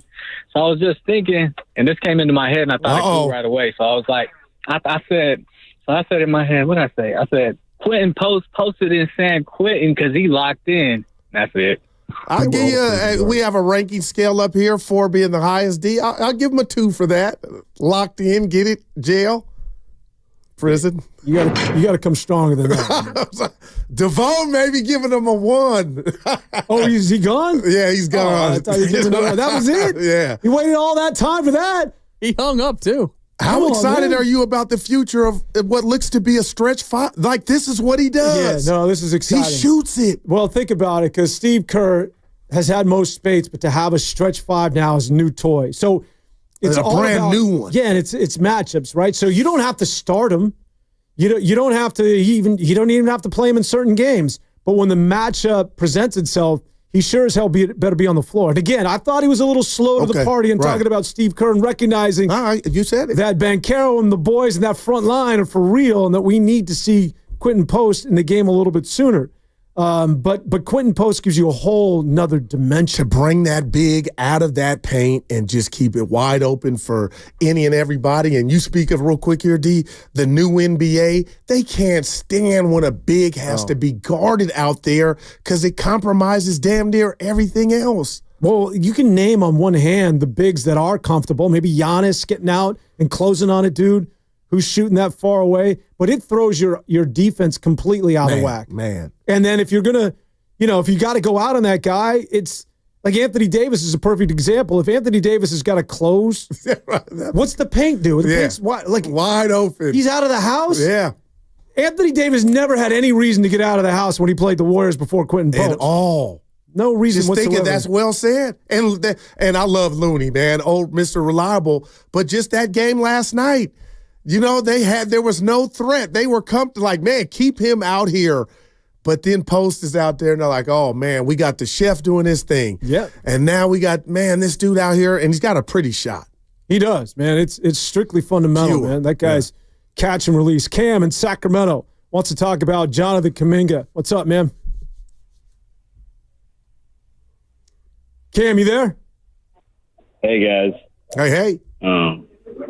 Yeah. Well, I was wanting to talk about Kuminga, and let's be honest, man. This guy's a fraud. This guy doesn't know what he's doing. This whole Warriors franchise is just absolutely ridiculous. I'm not. Yeah, thanks, buddy. The Improv is what is it? Cobb's Comedy down the street. You ever do stand-up, Devon? No, man. You? I'd like to. It's on my bucket list. Seriously? Yeah, I would love to get out there and just let it fly. What would you come out with? Well, I need a cocktail. Yeah, you need. Or two. Oh, before you go out? Yeah, oh, God. Yeah, probably. The Richard Pryor special. I want to make sure that the room's liquored too, right? But yeah, I've always wanted to see if I can just own the room. Like that's one of those things. You go out there, that's an experience unlike any other, man. Because when you bomb, it's the ultimate, man. That'll just ruin you. Yeah, forever. No doubt. Yeah, but they got like in New York, they got all those little clubs, and sometimes they have these amateur nights where you can just you can get up there and do stuff. So I'll get back to you, man. All right. Keep me posted like Quinton. Absolutely. Yeah, just get back to Quinton Post, man, because you play enough basketball. So do you play in the post when you're playing down? Yeah, that's where I'm at right now. And they'll be like, OG. I'm like, how the hell you know? But they know. But yeah, that's where I'm at.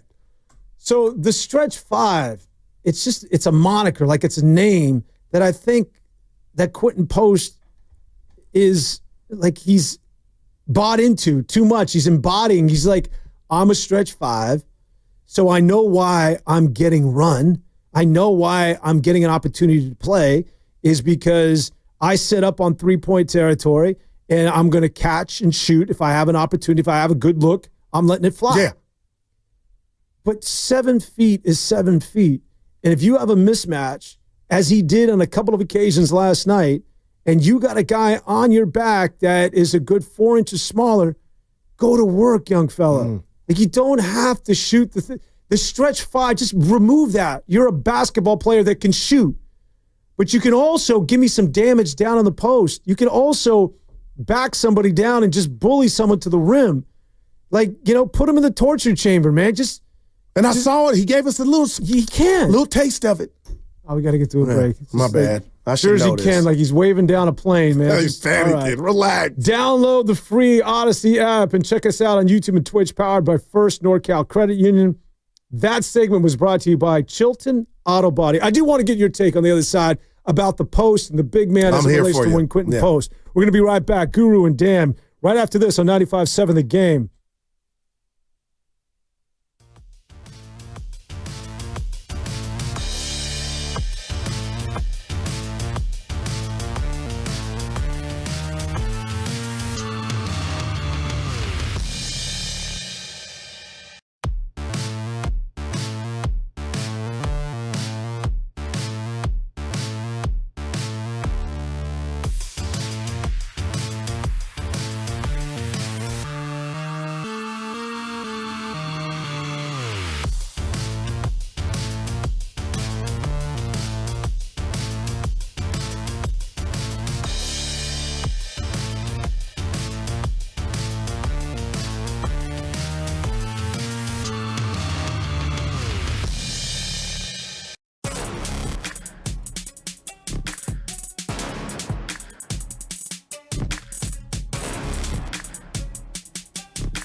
It's the Guru, Steiny, Guru, Steiny, Guru, Steiny show. Let's go.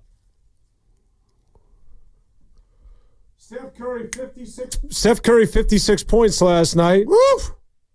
Let's give those numbers once again. He has more 50-point games for any player over the age of 30 in the history of the sport. Damn. More games with 50 points or more for a player at 35 or older in the history of the sport. Damn. One more than LeBron James. He's got 3. LeBron's got 2. Do you see him? I mean, I thought he was done. I mentioned this. Seriously, D? Because I listen to you and Evan all the time. No, but I thought, not done in terms of being a good basketball player, but in terms of putting up 50, because he hadn't scored 40 this year. And I talked about how he had, I think back in 2022 when they won the title, he had 7 games in that season where he had 40 or more points. All right.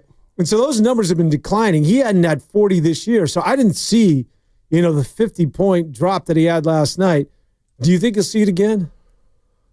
Oh, man. The fact that he's feeling so brand new, like a loaf of Wonder Bread. He's just fresh right now. I'm going to say, yeah, Dan. I'm going to say we might see another 50-pointer before the regular season's over. I was saying in his career. Oh my gosh. I was saying this season. Hell yes, that's my answer for the season, for his career. Yes. All right. And I did exercise. If I know you're like, oh, you didn't run it. Come on, man. These are the 4 guys in the league that I would watch that I have Curry over. And this is a compliment to Curry. But they're in this category of I gotta watch Devon play ball. Okay. All right. Wemby. Okay. My jaw's on the ground. SGA. It's beautiful. It's like watching a ballerina play hoop, okay? Yeah, smoothest dude I've All right, seen there we since go. the Iceman. And this is where LeBron still, Dan, I watch it, and it's just amazing. Yeah. Like, he's 40. Yeah, no, I know. All right? And then the last one, Giannis. Number 5. They look like avatars, like the freaks of nature in a good way. But Steph is not he doesn't have all that, but he's still ahead of them to me because the game is about threes, and unlike Ray Allen, Reggie Miller, Hornacek, Mark Price, all the Jeff Malone, he shoots the threes off the dribble, and that's special, man. No, and again, the joy that he has in busting for 50 is unlike anybody else. I talked about this. Jalen Brunson had more than 50 points this year. So did Jamal Murray. I think the Ant-Man had more than 50. And believe it or not, who had a 50-point game this year is McCollum. Where is McCollum? He's in New Orleans still? Yes, the boy. Yeah, he had more than 50 this year. Yeah. But who would you rather see score 50 points? And forget about the fact that we're doing a show from San Francisco. No, it's real. If you were to go, I don't care, give me somebody objectively sitting in the Midwest, and I was to give you all those players and saying you can see one of those live, who is it that you want to see score the 50? I guarantee you that at least 85% of the people are going to want to see Steph score 50 points because it's just one of those moments. Yeah. Man. And what about, because I've said, and I've given him this, he's transcended the game. You got kids, shout out to St. Anne's in Union City. They play for a championship this weekend, St. Anne Warriors. But you're seeing kids on that level try to hoist up. They're not going to be Wemby, most of them, and they're not that height at that age. But my point is the 3-ball, we're in that era, D. It hadn't even waned yet. So watching Steph do what he does, it's like the ball's a yo-yo. There's probably going to be some ankle breaks, breaking ankles as he does it. And to watch those shots, just that arc, Chris Mullin used that word. He felt like Curry's heave right before halftime was going in, and this shooter talk. But he's saying it on the NBC. He saw the arc and the arc of that shot. Like, I felt like it might go in, and I'm just like, that's what draws us in. So I love all the guys I mentioned, forgot Ant-Man, but I'm telling you, it's the 3-ball, man. It is the 3 because it gets a lot of criticism because a lot of people are saying it's ruining the sport. But I can go back in the day. I remember this, that a lot of people felt when Michael Jordan was doing his thing. My man. Dominique Wilkins. Woo! I remember specifically hearing shows like this. Now, there wasn't a lot of sports talk radio back in the day, but people felt the dunk shot was ruining the NBA.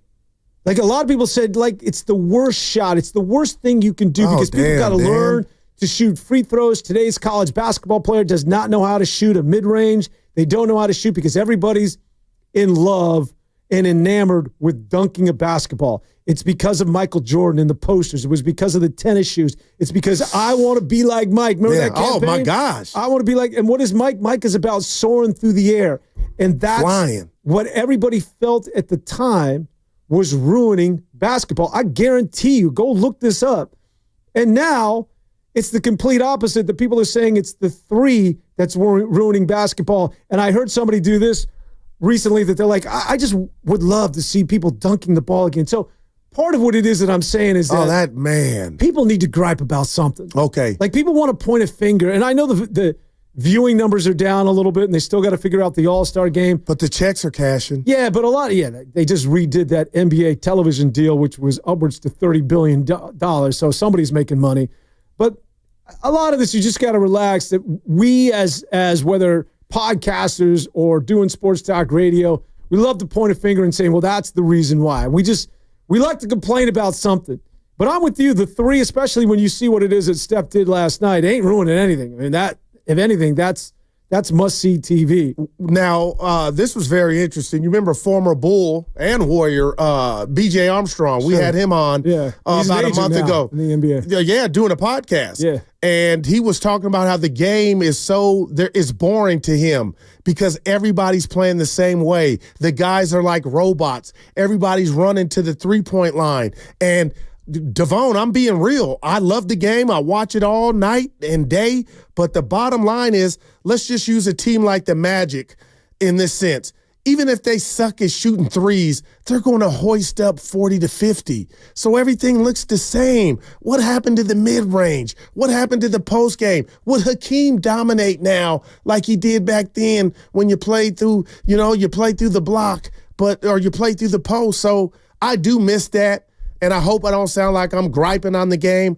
I just know when I watch NBA basketball, it looks like I'm watching the same game all the time. No, everybody just jacking up threes. And everybody looks the same. Even if you don't have a Steph, Devon. It's become homogenous. And I think that I would love to see, I don't know how you do it to bring back the interior play. Somebody said that just get rid of 3 seconds in the key. There's like certain things that they're thinking about just to give you, don't do away with the three, but to get some more balance. Do you move it back?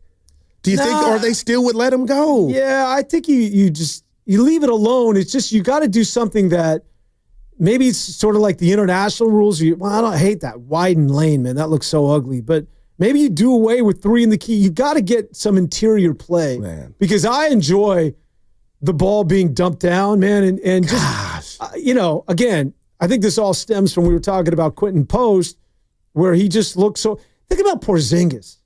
Porzingis just now is beginning to learn to play in the paint. Go ahead. Great call, man.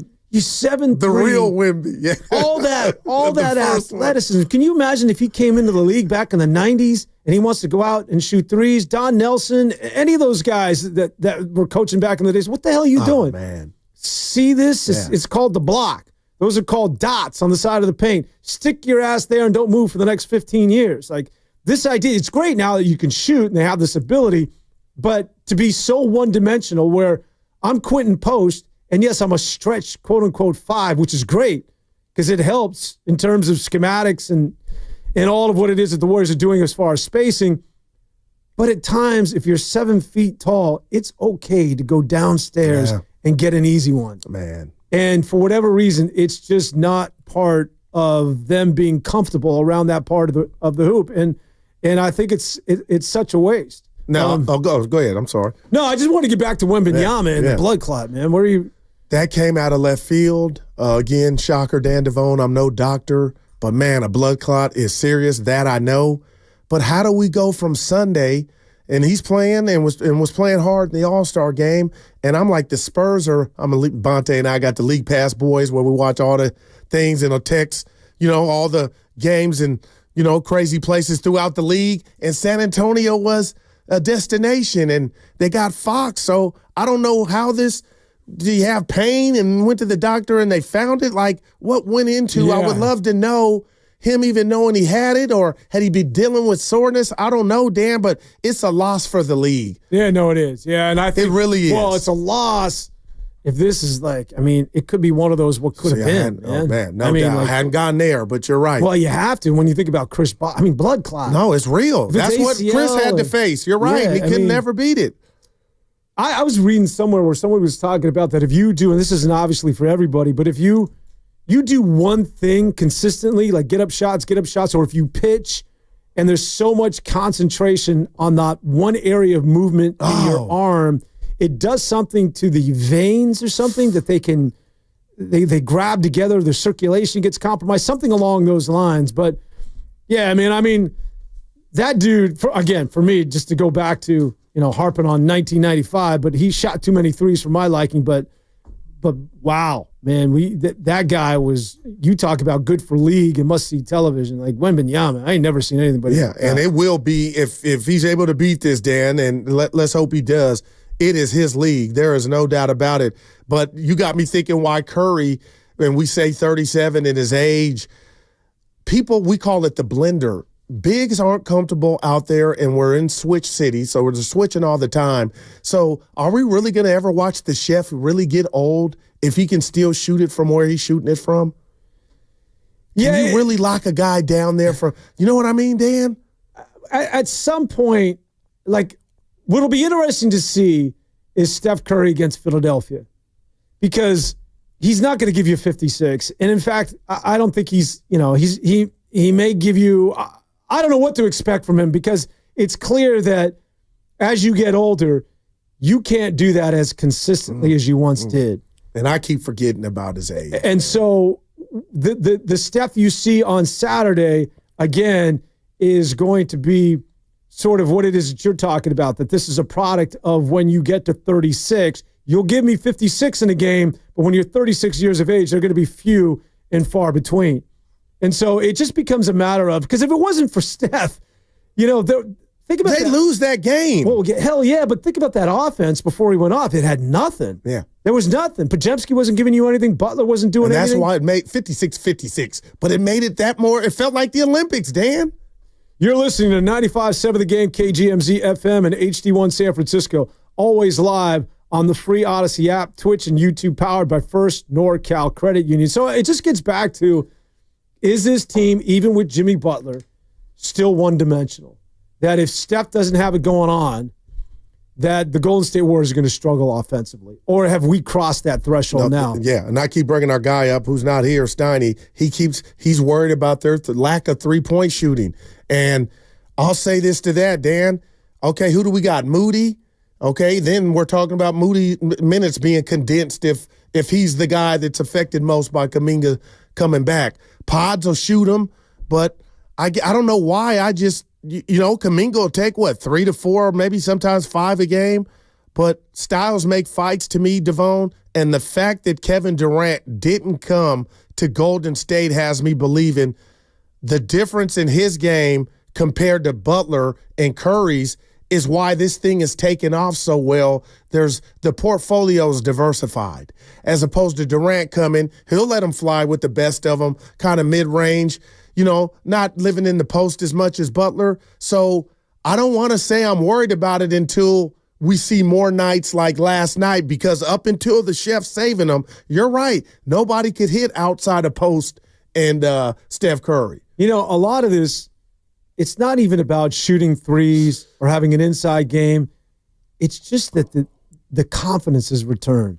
It's not even about breaking this down of, we need to space the floor, or who's going to shoot threes for the Warriors, or who's going to offset Steph. It's just that now they expect to win.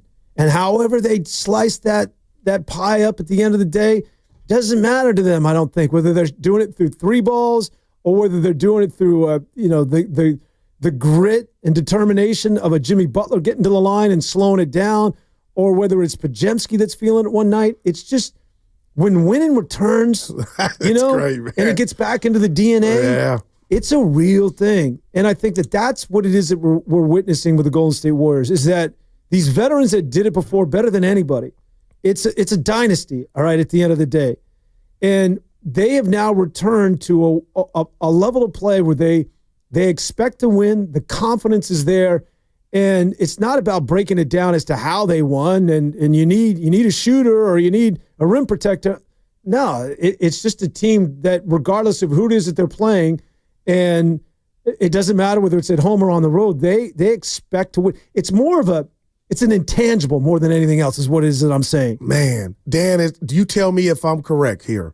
If I'm understanding you correctly, it sounds like what you're describing is the ultra confidence, but it's bigger than when they put the uniform on. It's driving to the facility on the day of the game. Yeah. It's doing the layups in the line. That's been renewed. And is it all because they got a guy that they believe in, or he fits the ideal of they knew they needed something? Because let's be honest, and I wasn't mad at it. I loved that it was out there. The Warriors were desperate. Shams was saying they're calling every team about any and everybody, and I'm like, do you want that out there? I remember being in the club. I likened it to 2 a.m. It's 1:50. Oh, boy, I'm in trouble. And it kind of felt like that. But no, you are right. There's a belief. It is back, and it's within the players. And that's what I'm saying to Dan. I say a lot of times in life, that's half the battle is upstairs if they're believing. Yeah, and I think that clearly it's been Jimmy Butler and this one player that has changed things. And tell me how you feel about this. I think it's slowly becoming his team. Now, I know Draymond, Steph will always be Steph. Steph is going to be synonymous with the Warriors, but he's never really been. I mean, he's a leader, but sort of does it in a quiet or a different way. Right, gotcha. Jimmy Butler is so alpha that it's not anything that he's necessarily saying. I know he was drafting up plays the other day on the bench, but you could just see the respect that he immediately commands. That I think that this is going to become his basketball team. And I'm not mad at that at all. And I'll tell you this, Kevin Durant, I can tell the next man or woman about how they feel about an experience they had and I didn't. That would be unfair and it would be stupid. If you 95.7 The Game.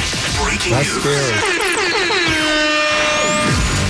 Yeah, something out of Shams just tweeted here. Philadelphia's Joel Embiid has been ruled out for the season. So, well, that's a good thing. It was hard watching them, Dan and Ken. I'm worried. You talked about Wemby, and hopefully we're wrong with that, blood clot, but I'm wondering how close we are to his career. I'm with you. I'm serious, man. He's about to have another surgery. Yeah, but there's nothing to. What are you surgically repairing, man? That's bone on bone. Ooh. And some of the things here's one of the things that I read that they were actually considering is having a hip operation to remove a bone in his hip and transplant it to his knee. Oh, man. Like, if you get to that point where you got to cut up in your hip to save your knee, I don't mean to laugh, but it's at the point where I think that is, I wouldn't be surprised if over the offseason somebody from his PR department has got to notify the world that he just can't do it anymore. And the team needs it. I know this is already a financial loss. Forget it. Like you said, the owners got the money. They'll be okay. But the bottom line is I believe the players, the fans, they need to know. Don't even light a candle. Keep the Bible closed. This thing is done, and we need to know it's done and move on. And you know what? As giddy and happy as everybody was during the Olympics, I really was offended. I have no dog in the fight in regard to the Sixers, but I just said to myself, it's one thing putting the medal around your neck. That man, Joel Embiid, has no business, after he was dragging his leg against the Knicks, even out there for that last playoff series, but being out there in the Olympics, how is that going to help you for this upcoming season? And to his credit, he tried to John Wayne it, but if you watched him, I mean, I'm talking about not a shell, Dan, shells of himself. He couldn't even move lateral at times. You know what sort of accentuated all of this and really sort of what started him on this downward spiral? I know where you're going. What was Jonathan Kuminga yes, that landed sir. on him? Yes, sir. Right here in the Bay. Oh, hell yeah. And that was sort of the beginning of the end. But once again, the breaking news that Joel Embiid shut down for the remainder of the season. It's a team that the Warriors are going to see coming up tomorrow night. They'll do that out at Philadelphia against a 76er team that does have Paul George back. And Therese Maxey, say what you will, I think he's clearly the leader and the best player on that team. And you got Kelly Oubre and some of those boys. But when you think about Paul George and how close he came to this basketball team and just all of those, there's a movie way back in the day. It was called Sliding Doors. Oh, who was in that? I don't know. Okay. I'm going to find out. It was a movie about like the subway in New York City. And this happens a lot. I love riding the subway. I'm a people person. Like, my significant other person in my life loves Uber. And she says, I don't go in that subway. It stinks. Those people are disgusting, what have you. I love it, man. There's always somebody jamming on the sax down there because you get the acoustics. It's just amazing. It's kind of dangerous though, D. No, man. It's real. It's real New York. But down in the subway, like those doors will close on you quickly if you're trying to run and catch a train. And so this movie is about sliding doors, meaning that there's one half of the movie, this one episode of this woman who catches the train. She makes it by like 2 seconds. Let's go. And how her life has entirely changed because who she meets on that train, as opposed to the train door closes and her life goes in a completely different direction because she's not able to get on and meet this other person that changed her life. So as it relates, coming back to the Golden State Warriors, just staying with me here is that, if Kevin Durant was into it, he would have been with his basketball team. If Paul George and the Los Angeles Clippers signed off, then Paul George would have been here. And I was like, get him, do it. If Danny Ainge wasn't asking for your firstborn, Lauri Markkanen would have been here. And it's funny, Guru, when we were talking earlier with Steiny this week, he talked about 6 in the chamber. We didn't mention Joel Embiid, and Joel Embiid was definitely a name out there that the Warriors could have possibly gone after in a trade. Now, wasn't one of those mainstay characters. I was going to say, because you were talking about New York City subways, Dan, is that Jake Fisher, who writes for the Stein Line, he put out something recently talking about how the Knicks were on their way to be willing to trade every single one of those draft picks for Joel Embiid, pivoting from Mikal Bridges and Karl Anthony Towns. So Joel Embiid could have been riding that same New York City subway before, but doesn't seem like he's going anywhere now. I know he's never done anything, and he was on the wrong end of the 2019 Kawhi Leonard, doop. So was Jimmy. Yeah, correct. But I know he doesn't have the hardware, but on a good day, Dan, Steiny hates this. Joel Embiid was a bad dude. We talk about the stretch 5. He could do that, but he could also go in there and bang with the best of them and make his free throws. Dude was... Man. Yeah, no, he could put it on the deck and then he'd get to the rim or he'd get to a mid-range, get to that. You wanted. Yeah, no, he was a dangerous basketball player. But once again, Joel Embiid done for the basketball season. So the Golden State Warriors now will take on a Philadelphia 76er team that is without one Joel Embiid and an opportunity to pick up a win. I said this the other night in doing the Warriors wrap-up. Which, by the way, man, I got to drag you out of bed one night and come do that show with me because it's lonely in here. It's just me just like making stuff up. Like I don't look at Danny. I'm just going, I'm like howling at the moon. I'm like, what the? Yeah. But you do a good job. Did they sweep the thing? Can you see them going 5-0 on this trip? Is that a reality? Oh, there's no doubt. And again, I got to slow down, and I'll say 4-1. I'm not going to say the Knicks are a mess. They're a great story. But they got some problems on the defensive end. And I know they got Robinson back, so I don't look at them as the big bad wolf, So I get it. It's basketball. You got to respect your opponent. But, Dan, I could easily see a 5-0 road trip. Yeah, I think the Knicks, I'm with you. And that's a significant game because the Warriors do have to play a quote-unquote good basketball team and beat them with Jimmy Butler. I'm trying to think. Orlando was a sub-500 team. It's a significant win, but they've got to beat somebody that, say what you will about the Knicks, but they're the number 3 seed out in the Eastern Conference. And it's a team, you're right, that it's just not good defensively right now. I know Jersey Ken is like, you're awake for this segment. I agree with that. Everybody's going to Karl Anthony Towns. Like, what about Tibbs, though? That's supposed to be a staple. Yeah, that drop coverage it seems to be not working, and they use it the most, apparently, statistically, they've said. But yeah, this Knicks team, they just suffer. They just went barely escaped Philly a few nights ago. How did Bridges constitute? I know we're up against it 5 number ones, and Luka didn't even get anything close to that. That was an absolute mistake. Yeah. But yeah, the Knicks are coming up on this road trip. But first, it's Philadelphia. Once again, the news that Joel Embiid will not be available. What's coming up on The Game is brought to you by Fremont Bank. Here for you, here for good. We'll continue to talk about the Golden State Warriors. If you want to get in on the action, 888-957-9570. It's Guru and Dan here on a Friday on 95.7 The Game.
Let's welcome in Casey Johnson, writes for the Chicago Tribune, also works for NBC Sports Chicago. What's up, Casey? How you doing?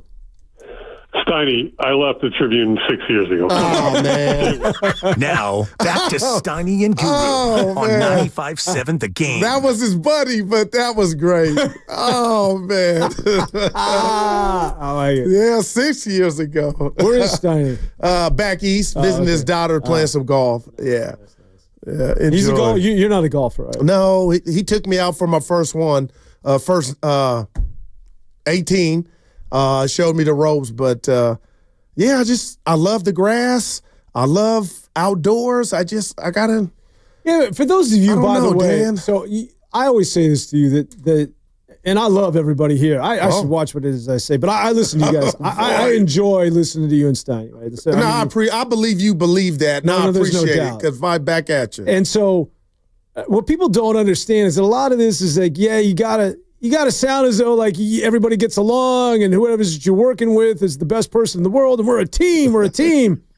But you and Steiny are legitimately like friends. Yeah, like, no doubt. Legitimately, like you guys. And that blows a lot of people's minds if you just listened to the show and didn't know that. But yeah, man, me and the guy, we have our on-air differences, but we'll always end up pretty much in the locker room having a soda. Part of the reason why you guys are as successful as you are is because that stuff is real at the end of the day. Well, then because you can only fool people you can only fool people for so long. That's deep, Dan. Right? No doubt. Yeah. But I do. It's golf, man. I just got to tell you that because you play probably like me. You grew up, you play baseball, football, basketball, trying to crush it. Yeah, but I'm telling you, golf is the hardest thing in terms of sports that you will ever do. It's harder than any class you've ever taken. Hardest thing you haven't given birth, but I'm assuming it'd be harder than that because hitting that little thing and the nuances of that sport, it's unlike anything else. I mean, like I was into baseball and a guy's going to break one off at 95 and throw a slider on the black. I'll tip my hat to him, right? Right. That thing's just sitting there. Like that thing is just looking at me, sitting there. It's not going anywhere. No one's throwing it at me, and I still can't hit it where it is that I want it to go. Golf is the biggest mind F that has come down the pipe in the history of sports. I got to do this now. Tiger Woods, I'm just being real. On his best day, was he the best to ever do it in your eyes? And how big of a travesty is it that whatever happened, all the stuff that went into him just basically falling off? Lucky to be alive. But just, it was his game. And now he's just an afterthought. Yeah, I think that much like Steph, he just revolutionized. I mean, going back in the day, remember that, man? I mean, like, golf, to me, I still have a hard time watching it on TV. I know there's a lot of people. Greg Norman, the shark. That's my era. Yeah, he's a lunatic these days, by the way. Greg Norman. Yeah, no, he's with the not the PFL, but he's with Live.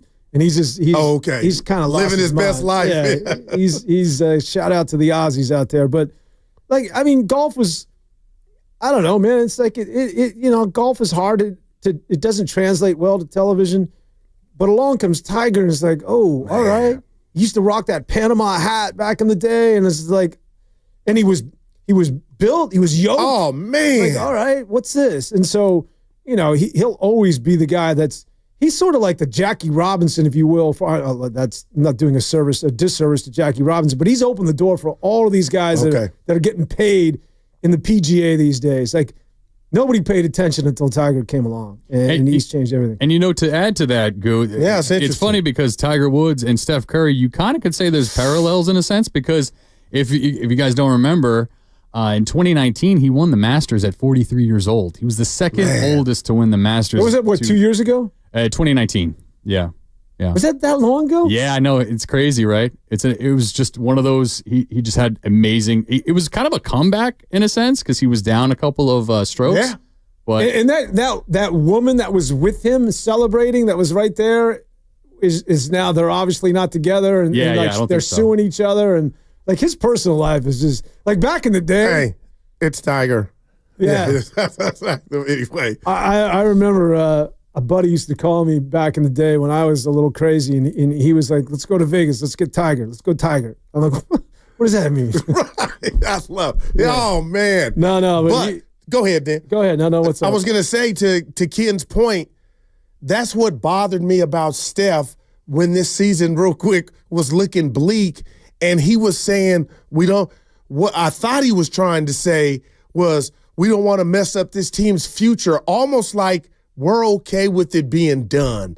And that is a fan that hurt and cut me a little bit. And then they went on to still kind of play not the best basketball. And I go, holy hell, Steiny's right. This thing's over. And then I just think, again, that was player talk, knowing that they were trying. And I go Malcolm X, by any means necessary to get a big alpha in here. And it might not have been the one that everybody thought it was going to be, but boy, it looks like the perfect fit, man. And now he's back. Yeah, it looked as though the Warriors were resigned to losing. Oof. And, so you think that was just a big front, that they knew all along? No, in the meantime, it was bothering me. I was on air, like, I got to be careful, but, I just try to be as honest as I can. Like, I don't like hearing that. Yeah. That's the verbal white flag. Yeah. But I'm saying maybe they were saying that knowing, did Fat Mouth on the radio, shut up. We got some stuff in the oven, and hopefully the chef will be able to bake it. And the chef being Lake up in Dunleavy, and they have. This is crazy, man. It really is. I mean, man, it really, when you truly think is. about where this team was just a short month ago, and now, Come on, man. Listen, anybody that listens, they listen to you a lot more than they listen to me. I'm on. They keep me down. My man. They keep me locked down in the basement, Pasta. I'm downstairs on the weekends, and occasionally they let me come up here and howl at the moon. But I'm not a homer, man. I don't necessarily like it's the Warriors are the greatest thing in the world, or go 49ers, go Giants. I've dogged the Warriors pretty hard, but I'm telling you, man, when you look at the Western Conference this year, this is real. This is real, and I never thought I would get here to think that this is a team that can make a serious run. And why not? If you play OKC in that first round, like OKC is going to be favored, they should beat the Golden State Warriors. But in a 7-game series, the other thing you have to take into account is that you get an opportunity to watch film, to understand what a team is doing. Keep going, man. You have an idea because they're so good defensively. But now, because we're in a 7-game series, I have time to counter that and counter that with some of the smartest basketball players. I want to know those of you out there that are comfortable, and I'm sure the people out in Oklahoma, but are comfortable taking the kids' tuition and saying, it's OKC. We've been the most dominant team in the regular season. You're talking about a 6 seed of a bunch of old men. Like, how many are willing to put their money where their mouth is? And I'm willing to bet not a lot. Yeah, and I'm not one of them. And I love to play the ponies, as I call them. But, Dan, I would not do it. And that doesn't make me a hater, or it doesn't make me possibly being a few months from being wrong. But pedigree and experience means something. And if you allow me, the 2022 finals from the Warriors, Dan, I'm sorry. They got off to that great start. I still, to the end, the biggest fan there is was like, this is coming to an end. And they pulled it off. That was just 3 years ago. So fast forward now, and if you want to tell me Steph's going to need a cane, Trey's going to need a wheelchair, and all that, in overnight, it's not going to happen that way. Are you telling me that experience and Kerr being able to coach and find and exploit mismatches, with Dort and Hartenstein out in the blender area? Like, I'm all for it. And that's why I keep saying, and everybody's saying it now, so it ain't profound, you don't want to see the Warriors, but that happened in a second. Yeah, the Warriors, if I'm... In a second, Dan. Man, if I'm Houston... Oh, come on. Nothing against them. I don't... somebody Willard brought up the sliding door references, apparently. Wow. Oh, okay. 2 minds alike. Wow. I got to check. How old is the movie? It's got to be like 20 years old. Well, I got the computer in front of me. You would see, that's where I go. You would think I would use it. Wow. I think that if you're Houston, although I think Denver's going to pass Houston, catch them is that the 2 seed? I got it right in front of me here. I think Houston is the 3 seed, or... Who we got? It's right here. So the 3 seed, Denver. Okay. So, the Rockets have already plummeted to 5. So the Nuggets could catch Memphis for the 2 seed. Easy. Half game back. And that would bode well for the Warriors. And the Lakers could catch Denver. So the Warriors, because if you go in as the 6th seed, playing 3. That means you're going to play the Grizzlies in the first round if the season were to end today, or if the Nuggets catch the Grizzlies. I don't want to. You don't want to see the Nuggets in that first round. So what do you make of Memphis, Dan? The Jackson Jr. scares me. They are a dangerous team. Big team.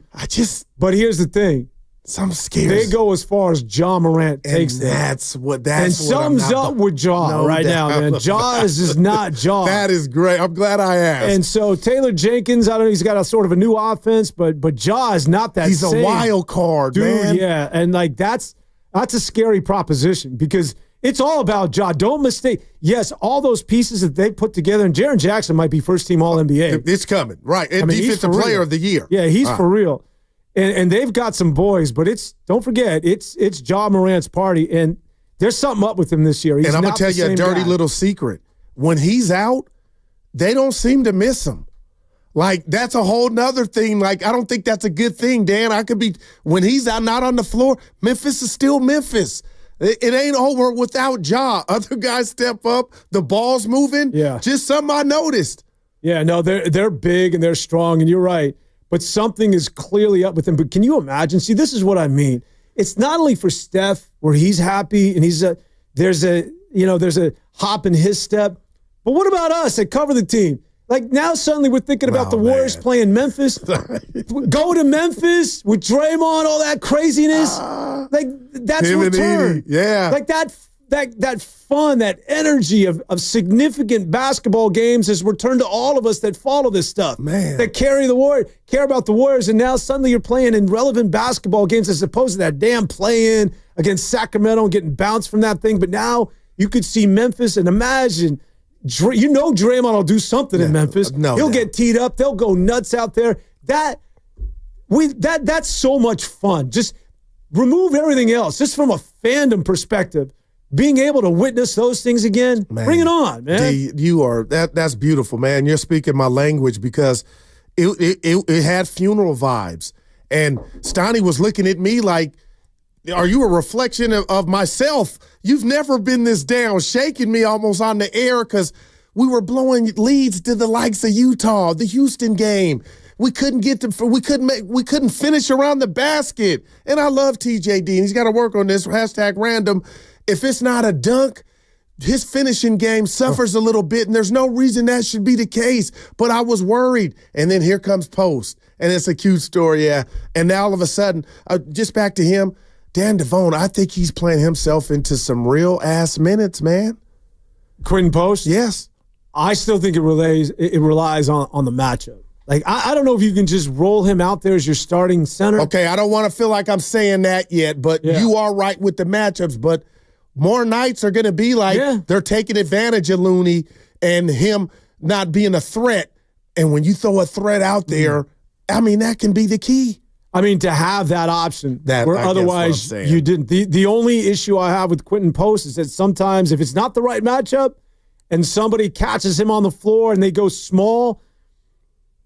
It just happened. I just see it in my mind right now. I mean, Quinton Post is just you can go after him defensively. He just he doesn't have that necessarily that sort of quickness. He can get abused a little bit, but again, the fact that Steve Kerr, I mean, there was all this talk before. I mean, he was under their nose the whole time, and they were thinking about, well, who do we get? We got to go get a stretch five, and Quinton Post is like, hello. I thought Vucevic was coming to town. Now you got a young one. I got to be careful, but yeah. Yeah. I mean, I think Quinton Post is going to be exactly what it is that he was last night, that if the opportunity presents itself, we have now somebody that can get us stretch five significant minutes. Yeah. And that's exactly what he did last night. Although, Kirk, come on, man. You needed to go to him a lot That was sooner. interesting. And you were saying that, though, having that thought, like, why is he not in sooner? Yeah. I mean, I just think when you have that front line, that it just screams. They are huge. I mean, you don't have,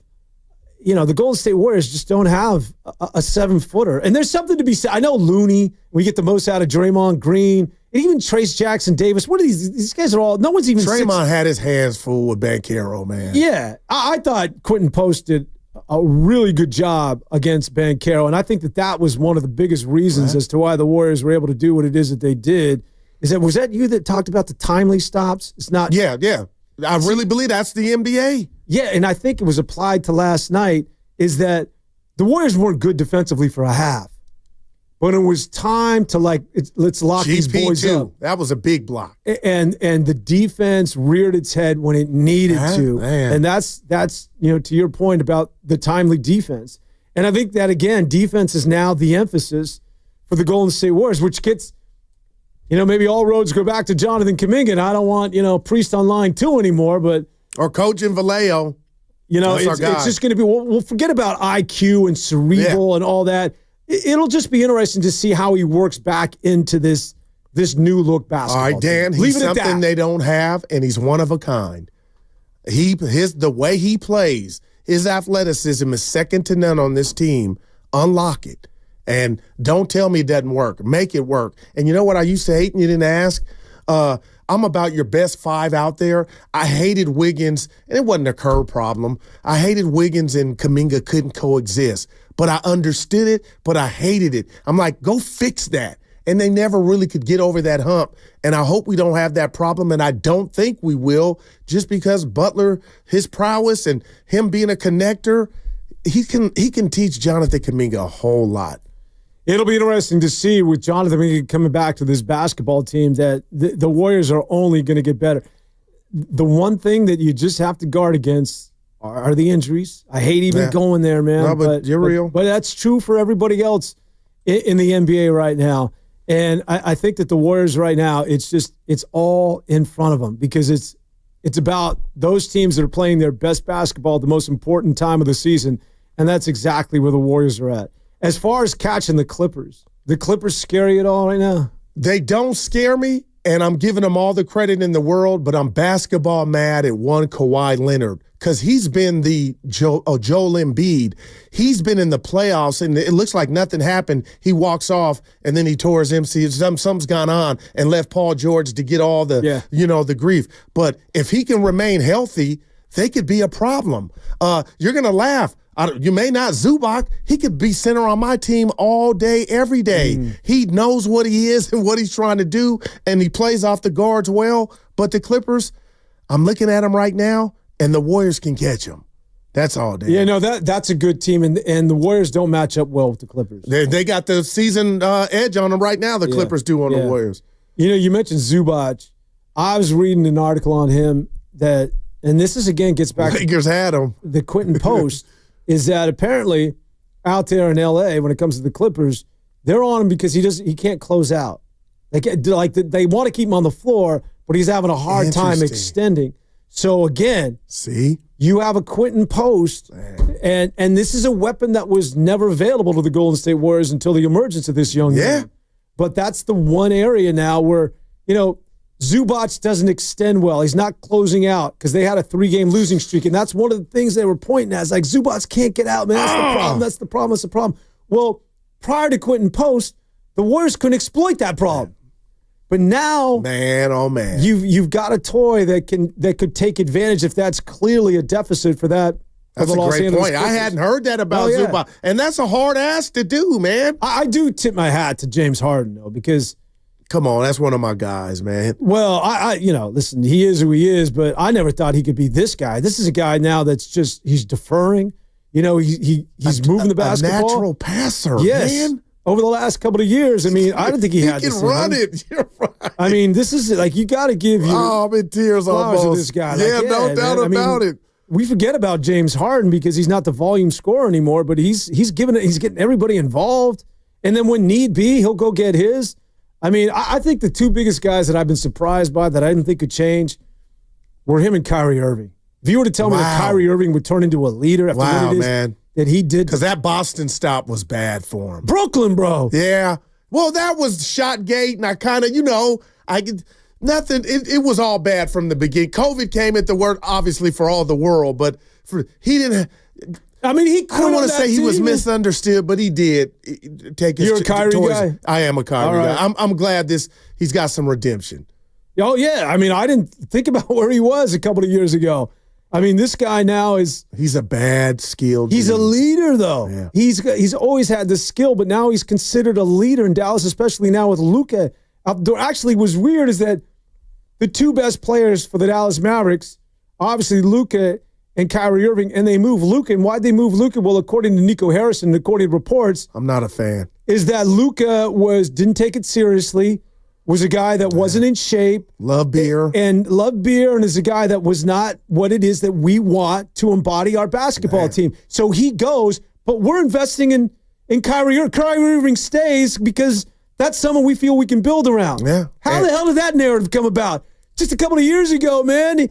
He took a torch to Brooklyn. Yeah. People in Brooklyn are still like, God damn, you set us back 15 years. They wanted him suspended for good. Like, it was to that point, man. I'm happy for him, though. I really am. I don't know if I'm happy for him. But I'll never understand.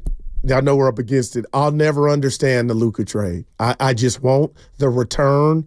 And if he got you to a Western Conference Finals, which he did when the Warriors knocked him off, and then followed that up with a beer belly, and now everybody's what was the guy that used to do the videos? He had the curly hair, and he was in shape back in the days. He just Richard passed Simmons. Away. Richard Simmons. Okay, yeah. So now everybody's a maestro in regard to Luka. He averaged 40 minutes in 22 playoff games last year. Yeah. So how do you rob him of maturing, but you still were getting the gains? I don't understand it. And you got nothing back but an injured AD who I love when he was in L.A., but the future, you gave L.A. a future outside of LeBron. Yeah, no, that's crazy. Yeah. Well, what I don't understand is how did they not shop him? Like, what is? I know he's your boy, that Rob makes Pelinka. It worse. Like, Rob Pelinka's your guy, but he why? had to sleep with somebody. But That's why? what I think. And I love it that Nico Harrison's like, well, don't tell anybody, Rob. Like, this is between you and I. Rob Pelinka's like, all right. Who the hell am I going to tell? I'm about to fleece you. I ain't going to tell anybody. Like, once word gets out that you're shopping Luka, can you imagine the packages that they would have been offered? Milwaukee may have given you Giannis. So what? Why would you shoot yourself in the foot on the return? No idea. Yeah. But Mikal Bridges can get your 5 and Gobert can get out of here. Anyway. That'll go. And now they did it again. The Los Angeles Lakers, man. They did it again. This segment was sponsored by Chilton Auto Body. All right, we continue. Crossover coming up next with Dan Dibley and Mark Grandy, who's filling in for Willard. Plus, what's bugging you at 2 p.m., sponsored by Atco Pest Control. It's the crossover, man. I've been waiting for this. Dibs is my guy. I'm going after him, man. Can't wait. No, Dibs is real people. We'll be back. Close things out, crossover, and much more right after this on 95.7 The Game.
You've always been my favorite forever, and I always disagree with you. So now, back to Steiny and Guru on 95.7 The Game.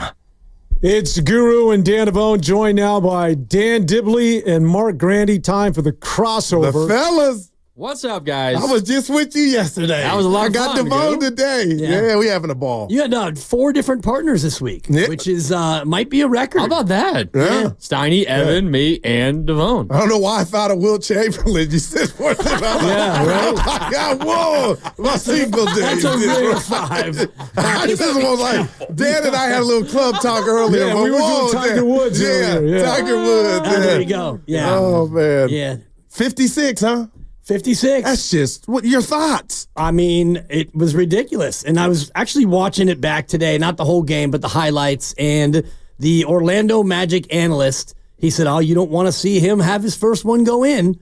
And after Steph hit the first one, because they were down 9-0, dead in the water, it was like, whoa, really? And then Steph hits the one, tap point, and it's like, okay, Steph, good, kept minute, and then just whop, whop, whop, whop, whop, just kept coming. Wait, how did you get the Orlando analyst? You can go to I got that too. YouTube, and you can type in any game, and you put like Warriors Magic highlights. YouTube, boom, 15-minute extended highlights. Oh, and got you. They pick an announcing crew, I guess, or maybe they have the home one always, and so you got the Magic crew. Yeah, and then League Pass gives you the option to get the other team's feed if you're into that. Yeah. No, I've done that before. Yeah. No, just to see a different angle. Yeah, I'm always sort of critical of play-by-play people, so I love getting a taste of who's doing what in different markets. And sometimes you're just thankful you're in San Francisco because you got some weak players out there when it comes to play-by-play. Before we go to Grandy and his thoughts, tell me you're in on Joe Buck being a legend, and I think he is. Joe Buck? Yeah. Yeah, I'm down with Joe Buck. His daddy's a legend, but Joe, he gets hated on out too much for me. And you probably remember Jack Buck. Of course. Yeah, Jack Buck. And it's out of here. Yeah.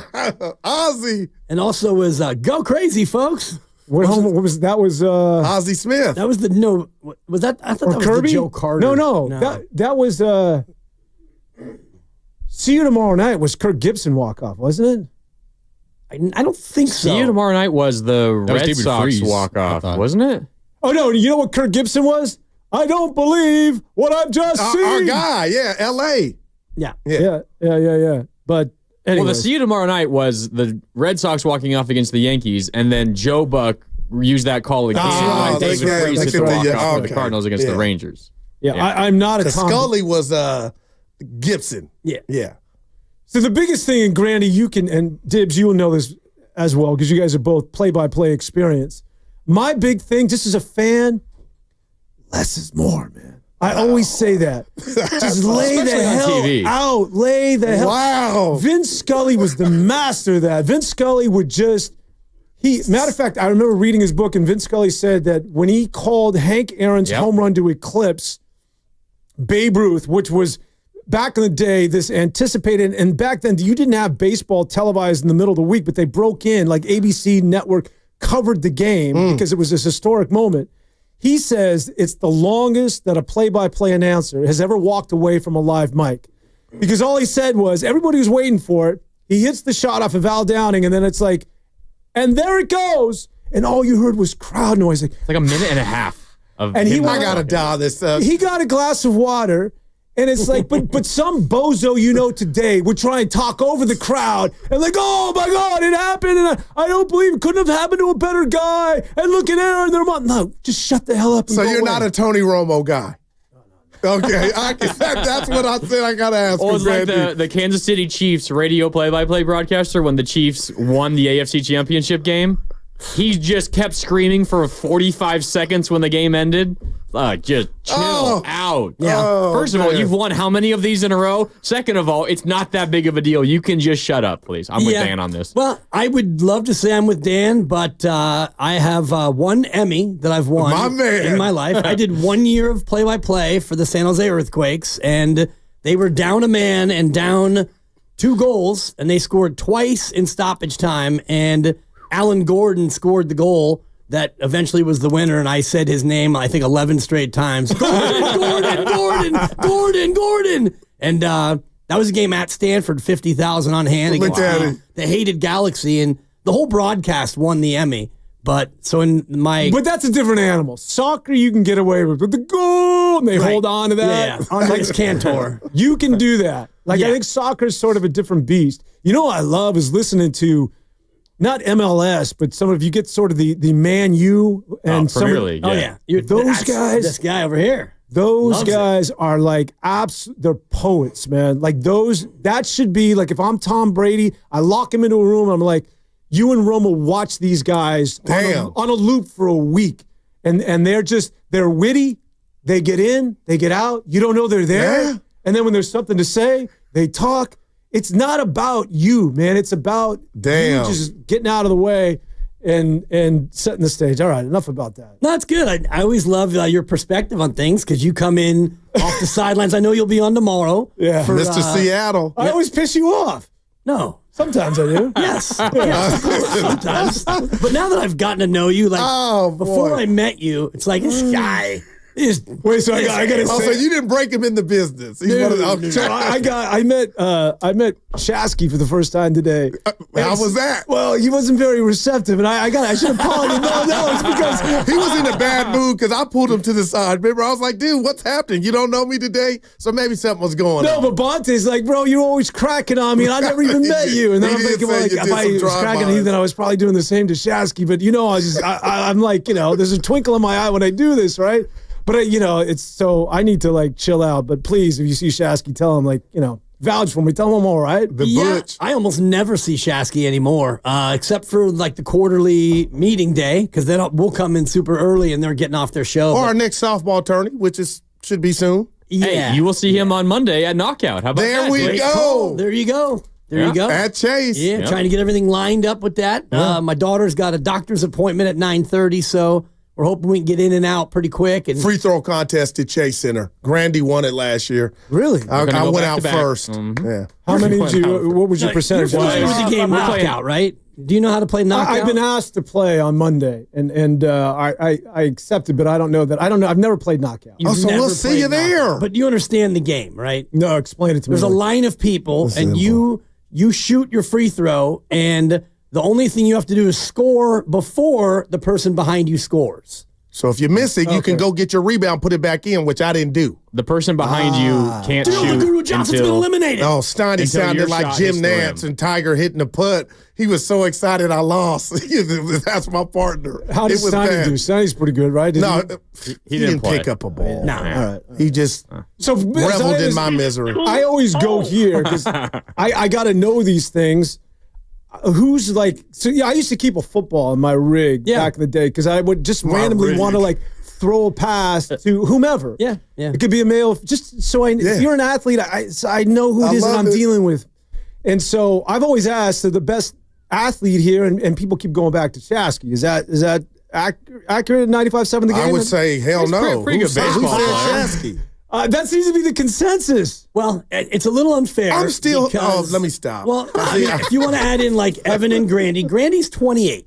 I'm 56, and Steiny's older than that. So if you want to talk about who has the greatest athletic resume. No, I'm talking about right now. I hit a home run at the company softball thing that Shasky was at. The only one. Yeah. And I'm still hooping full court. There is some debate as to whether or not that actually cleared the fence. Only dip. You saw it. I actually wasn't there yet. I was not there yet. You know what? I'm going to chill out. I'm not the best athlete. Devon, I'm still the best athlete. Right now, on this day, February Shasky, and I love Shasky. That took 2 seconds for you to go back on your word, Goo. Yeah, I think it's easier to say who it's not. And it's definitely not me. And it's not Steiny. And I also think we need to determine, what sports are we talking about? He said all of them. I hit a homer 300 feet.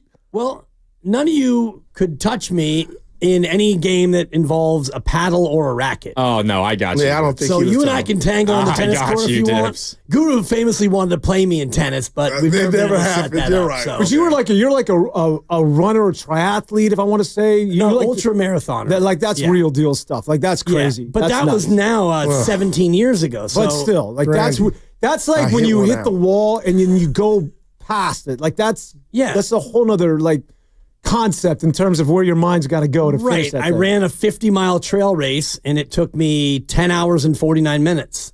Jeez. It's a long day. I'll give you that. But Devon, I went 300 in the air on the fly. Oh, really? Last year. Ain't even a year yet. I get no respect. I think the fence is about 270. To the disrespect. You're listening to 95.7 The Game, KGMZ FM and HD1 San Francisco, always live on the Free Odyssey app, Twitch, and YouTube, powered by First NorCal Credit Union. Time for What's Bugging You. All right, time for What's Bugging You. Brought to you by ADCO Pest Control. February's pest of the month is rodents. Whether it's rats or mice, the experts at ADCO have you covered. They can get rid of those pesky critters without using poison. They can even seal your home so rodents can't get in. So to protect your home or business, give you peace of mind, visit ATCOPestControl.com today to check out their special promotion. Say goodbye to rodents for good. Only with ATCO, rodents free for good. So I'm new to this. We go around the room and just what's bugging? Yeah. All right. Grand, what's going on, man? I can start. Did any of you guys see the teaser trailer for Shrek 5? Shrek 5? Anyone? Yeah, there's a fifth Shrek that's coming out. Christmas 2026. So we're nearly 2 full years from it. But they released a teaser trailer. I don't know if any of you guys are familiar with what happened to the animation studio that made the Sonic the Hedgehog movie a couple of years ago or a year and a half ago. They released a trailer, and the way that they animated Sonic, the character, looked nothing like the real Sonic. And they faced so much public backlash that they had to go back and reanimate him into the movie. I think the same thing might be happening for this Shrek 5 movie because they released a teaser trailer. Shrek looks nothing like the original Shrek. Fiona, his wife, looks nothing like the original Fiona. Donkey looks nothing like Donkey. You guys probably don't care that much. Shrek, you turned into a different person. The original Shrek, 2001, like my favorite movie growing up, and it doesn't even look like the original characters, and it's pissing me off. They got to go back in and re-edit this and make sure they look like they did back in 2001 when this comes out in Christmas 2026. But you don't look like you did in 2001. Oh, please, Dibs. I mean, you were a baby then. 4 years old. Could you get even younger than this? Wow. I mean, yeah. Baby face. That was a good thing, though. What's bugging you? That's bugging me. I don't even know if they care. They could make Shrek a completely different creature and just call it Shrek and make 100 million. Because, like my kids and people who are younger, they probably didn't watch the original. Yeah. So who's the voice of Shrek now? Still Mike Myers. Oh, he is? Okay. Yeah. All right. By the way, I got to take your time. A precursor out here. I've never done this before, so I don't have no idea what it is I'm going to say. But go ahead. I don't have That's no how idea. Steiny does every week. Yeah, he'll come up with something. Yeah, I'll tell you what's bugging me. Yeah. It's going to be quick, so you're going to have to ramp it up here, Devone. But it's car seats, Goo. Car seats for kids, and they're important. They're safe, and I love the fact that they now have them because when we were kids, Dan, you and I, and maybe Goo, there were no car seats, and in fact, you didn't even use the seatbelt. You put your kid in the car, and it was completely unsafe. But my problem with car seats is these things are almost impossible to put in.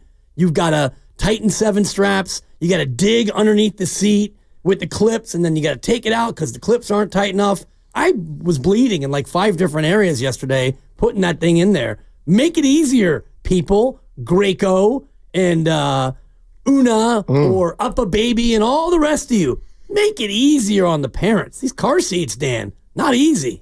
Have you seen, there's a scene in Mad Men where they're like obviously pre-seatbelts and they have the 2 kids in the back seat. They're just flying around. They're just like going from window to window. Back in the good old days, man. That's what we did. We had the bench seating and my 3 sibling knuckleheads would sit in the back and I was up front between mom and dad and they would just torment me. Like pulling my hair, flicking my ear, wet willies, purple nurples, classic, all the stuff. But all right, so I did. Or Goo, do you want to go? No, you go because I got to go because it just popped into my head, and if I don't say it now, I'm going to forget it. It's a senior moment. Yeah, here's the thing: is that this? I don't know why this is done. Oh, we were talking about movies. So The Sopranos. I'm all about realism when it comes to movies. You remember The Wire? You guys watched The Wire? Oh my God, the best ever HBO. And why? Because it was so real, right? Baltimore. And so, like, when I see a scene, I'm like, yeah, I would do that. My pet peeve when it comes to movies or even television shows that are streaming is that everybody's got to do a scene where you're at a restaurant or you're having lunch or you're eating or they like that for whatever reason. Directors are like, let's get out into a scene where we're at a restaurant or what have you. And nobody eats the damn food. Like The Sopranos are made of these big, large Italian men with some bacala in front of you and like some, some chicken parm. Yeah. Big ziti. And watch, just zone in on Tony Soprano. He's playing with his food. Like, get that down your gullet. Like my uncles out in Newark, New Jersey, or the Italians that I grew up with. And you know who does that better than anybody? Quinton Tarantino. There's that. What's that Pulp movie? Fiction. With the 3 women that are like they go after the 3 or 4 women that are like badass assassins. Kill Bill. No, not Kill Bill. That was Charlie's Angels. No. Anyways, there's one scene with these 4 women. They're at a breakfast. Yeah. And just go watch this thing. They are crushing eggs and pancakes. And meanwhile, they're having this scene, but they're eating food. And like the food is being swallowed. There's a show that's streaming out there. It's called Midnight Diner. It's filmed in Japan. All right. And that's like, it's about the diner is sort of the location, but they eat their meals. That's real stuff. If you're going to direct something there, Scorsese, make sure that it's a reflection of what it is that I would really do. I think that was pretty strong for my what's yeah, we don't grade them. Yeah, no, that's came from your heart. We don't grade them. I'll break my arm, pat my own back. I liked it. Yeah. Good. My turn? Yep. It was about to be about where I rank in the athlete, but it's not that because I don't care. Because I know what I do, and I hit a home run at the thing, 300 feet. Oh, Monte was there. You can say you and he don't just care. texted me saying I finished 4th in the knockout. It's about 250. So listen, my youngest son turned 21 last Friday. And every year it's a tradition. We invite the family over to our house. Wife will cook or what have you, or we'll go out. And this time we went to a restaurant last Friday in Roseville. And today's my mother's 86th birthday, or happily heavenly birthday. And she raised me right, and so did my pops, Norman. So I'm not a cheap guy. And I'm about family, right? So we're at the dinner, and I look at the menu because I'm coming from here last Friday from work and, almost got there late. And the prices, the menu just had a couple items, filet mignon and ribeye, and what was the other one? An expensive one. Was it tomahawk? Salmon.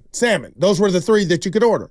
But there were no pricing on the menu. Ooh. So I go, okay, well, what was that about? So I went off to the side, got one-on-one with the waitress. I go, why no prices on the... She goes, oh, your wife called and said no prices. And I go, what you mean no... What? So I couldn't get the time to ask her because I'm trying to give her the signs like a third base coach. What's up? So fast forward, she paid for everybody's meal, or we did. And nobody listens, that's why I can say this. But fundamentally, I don't understand. I've never gone to an outing or event not thinking I'm going to pay for my bill. But why didn't we just give our son the money that we paid for all the dinners, which I wasn't privy to? I'm not being cheap, but it didn't sit well with me that they knew they were coming to a restaurant to celebrate my son with us. But why did she feel the need to pay for everybody? So everybody got the meal, whatever they wanted, free. And we had to pay for everybody. And we didn't argue, but help me understand why someone would do that. Generosity. And why not give the kid the $1,000 that the bill was? Because it's about creating lifetime memories for your son, and for him to be surrounded by loved ones and friends and family, and to have that moment, Daryl. And I'm going to say Daryl because this one's really heartfelt. To have those moments is worth more than $714.88. Devon, plus gratuity. You know what I would have done back in the day? I would have pulled a runner. I would have said, somebody just start the car, all right? Leave the door open. I'll meet you guys in the ring. And then get the hell out of there full tilt. Were you a dine and dash guy? When you were no, it sounded like it. He told on himself. Like, when you're an idiot and you're young, that's you a yes better, deal. You don't have to like justify it. We got our answer. Weren't all of us? I sure was. I wasn't. You ever shoplift, Devon? No, that I haven't done. I can't go there. Have you ever got caught? Shoplift meaning actually like being a delinquent or the police, a felonious act here. What else do we want to reveal? I got caught at the bank pharmacy in Fairfax, 1979, with about 4 candy bars in my pocket. Oh man! And they did the classic, gonna take you in the back and call your parents. It's like, first of all, my parents wouldn't care because my siblings are out there starting fires and breaking windows. So my parents would be like, call me back when it's a felony involved. So. Yeah, I stole a little bit back. Granny, in the day. you never, huh? Nah. No. I feel you though, Goo. But yeah, it's not the price you pay. These are my brother-in-law sisters. They pay. You. But why do you? You can't please everybody. And I saw I go, how much is it? That's how I look. And there was no price. And I go, that's weird. I said, must have ran out of ink. Yeah. What's wrong with these menus? And odds are that my gosh. Roseville filet, probably $44. The salmon was probably $38. You're not near a lot of waterways. Randy, do I sound cheap or? I love my family, man. I don't understand it. Yeah, you might be coming off a little cheap, Goo. Hey, you mentioned tomahawk. When did that thing become like an actual meal where you hold this thing and just eat off the bone? I'm not sure. I'm not sure. The steak, the tomahawk steak, which is like, like he's saying. I'm thinking of the Braves. It's almost like Fred Flintstone. It is. It's literally right out of the Flintstones where you hold this piece of meat. I'm like seriously. And then you just go to work on, like you eat from the bone. And the tool that's replacing the fork or the knife or whatever is the bone. You just hold this thing. I'm not mad. Yeah. I mean, I don't know. Like, when did that become acceptable? I'm not sure. Kind of probably at the same time where you could go to the county fair and buy a whole turkey leg. That's true. That's right. Anyway. Who's eating those things too? Right. Damon Chang saying, Goo, quit being cheap. So I guess I'm coming off as cheap. It's all right. Yeah. Hey, at least you can hit a softball 300 feet. Maybe. But not get credit for it. Yeah. I just say that to get under your skin. Yeah. You know that. It works. I think maybe the thing, Goo, you and your wife could have had more of a game plan going in. And maybe that's what it symbolizes, communication. Yeah, maybe. Yeah, needing some improvement. Yeah. What time do we wrap this up? About now. Yeah, okay. Yeah. I was going to say. Normally Steiny's out like 5 minutes ago. Where you going now, Devon? That's you know what, I got to go back to the Dolphin Club because that's where I got my rig, and I think I'll go for a little jump, man. Just get back into the water and then get some food. What are you doing? Dude is Aquaman. Yeah. Oh yeah. I'm gonna go poison my body. Yeah. That's what it's Friday. Please, guys in the back, please cut that. Please cut that. Thank you. I'll see you tomorrow, Dan. Yeah, right? Grant, I look forward to it. Yeah, Warriors this morning. week. Absolutely. Okay. Double D, love seeing you, man. Always a pleasure, Double D. All right, man. All right. Hey, I had a ball, man. You're the man. Dude, seriously, that was a blast, buddy. All right, guys, have fun. Thank you. That's Dan Devone right there on 95.7 The Game.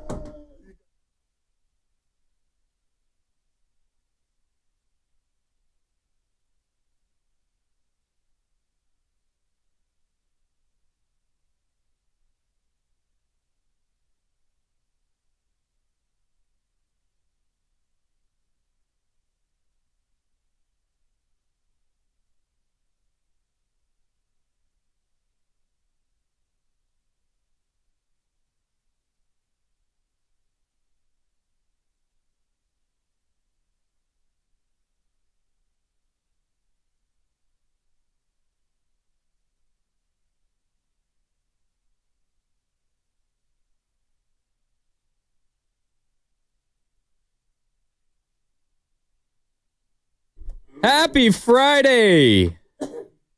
Mark Randy, Dan Dibley with you here on Willard and Dibs. Willard will be back on Monday here on 95.7 The Game. Dibs, happy Friday. It's a hell of a day. Steph Curry, 56 points in Orlando last night. How you doing, Dibs? I'm doing great. And, man, it just is, it's unbelievable. But when you say that it's unbelievable, it's really so believable. And it's not to the point where it's predictable and ordinary, but we all shouldn't be that stunned that Steph Curry can get hot and he can get that hot. He can hit 12 threes. He can put up 56 and carry a team.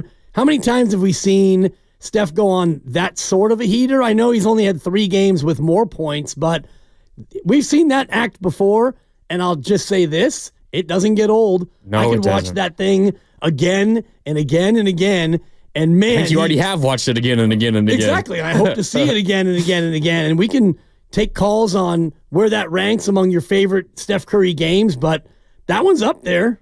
It's for sure up there. I mean, I'm thinking of this game last night, and what goes through my mind is that's one of the moments, one of the nights, one of the games that when Steph Curry's career is all over, and I don't even want to think about it because that's going to be an incredibly emotional day, or even 20 years from now when I'm thinking back on the great career of Steph Curry, that's going to be one of those games and one of those moments, Dibs, where I'm like, oh, I remember exactly where I was watching that when it happened. Like, and I know this is just a random game in February, but this is an important time of this Warriors season, and it will only be further emphasized if this season continues down the way that it has gone the last 8 games.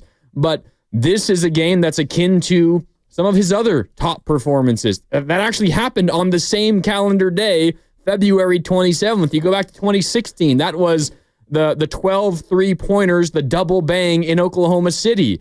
That was also the same day, February 27th, 2013, when he kind of announced himself on the national stage at MSG scoring 52 points or whatever it was, 54 points in that one. Like those are where were you when? I remember specifically where I was on both those days in 2013 and 2016, and I think I'm going to feel the same way about what happened last night in Orlando. And where were you? You were here, right? Because you were getting ready for... I did not do the post game. Oh, Dan Devone did. Dan Devone did the post game last night. So I filled in with Goo right. and that's right. So where Powers were That you? Be Were you did at home? I was just at home, sitting in my apartment watching it. And I'm going to remember it. Yeah. I remember 2013 at Madison Square Garden. I was at that point a junior in high school, and I remember specifically it was just my mom and I at home that night for whatever reason. We went out and we got burgers from a local joint up in Windsor. Shout out to the 707. And we went home. I watched that game. It was on ESPN. I remember Mark Jones was calling it, and he absolutely went off. The Warriors lost that game against the Knicks, if you can believe it. I remember sitting at my dinner table in my parents' house growing up, watching that game. And then in 2016, I was a sophomore at Oregon, and I was sitting watching it on ESPN. Mike Breen on the call, my college roommates with me. In fact, one of my college roommates had a couple of friends in town from his hometown, and that was their introduction to me, was me just screaming at the TV when Steph Curry's doing his craziness.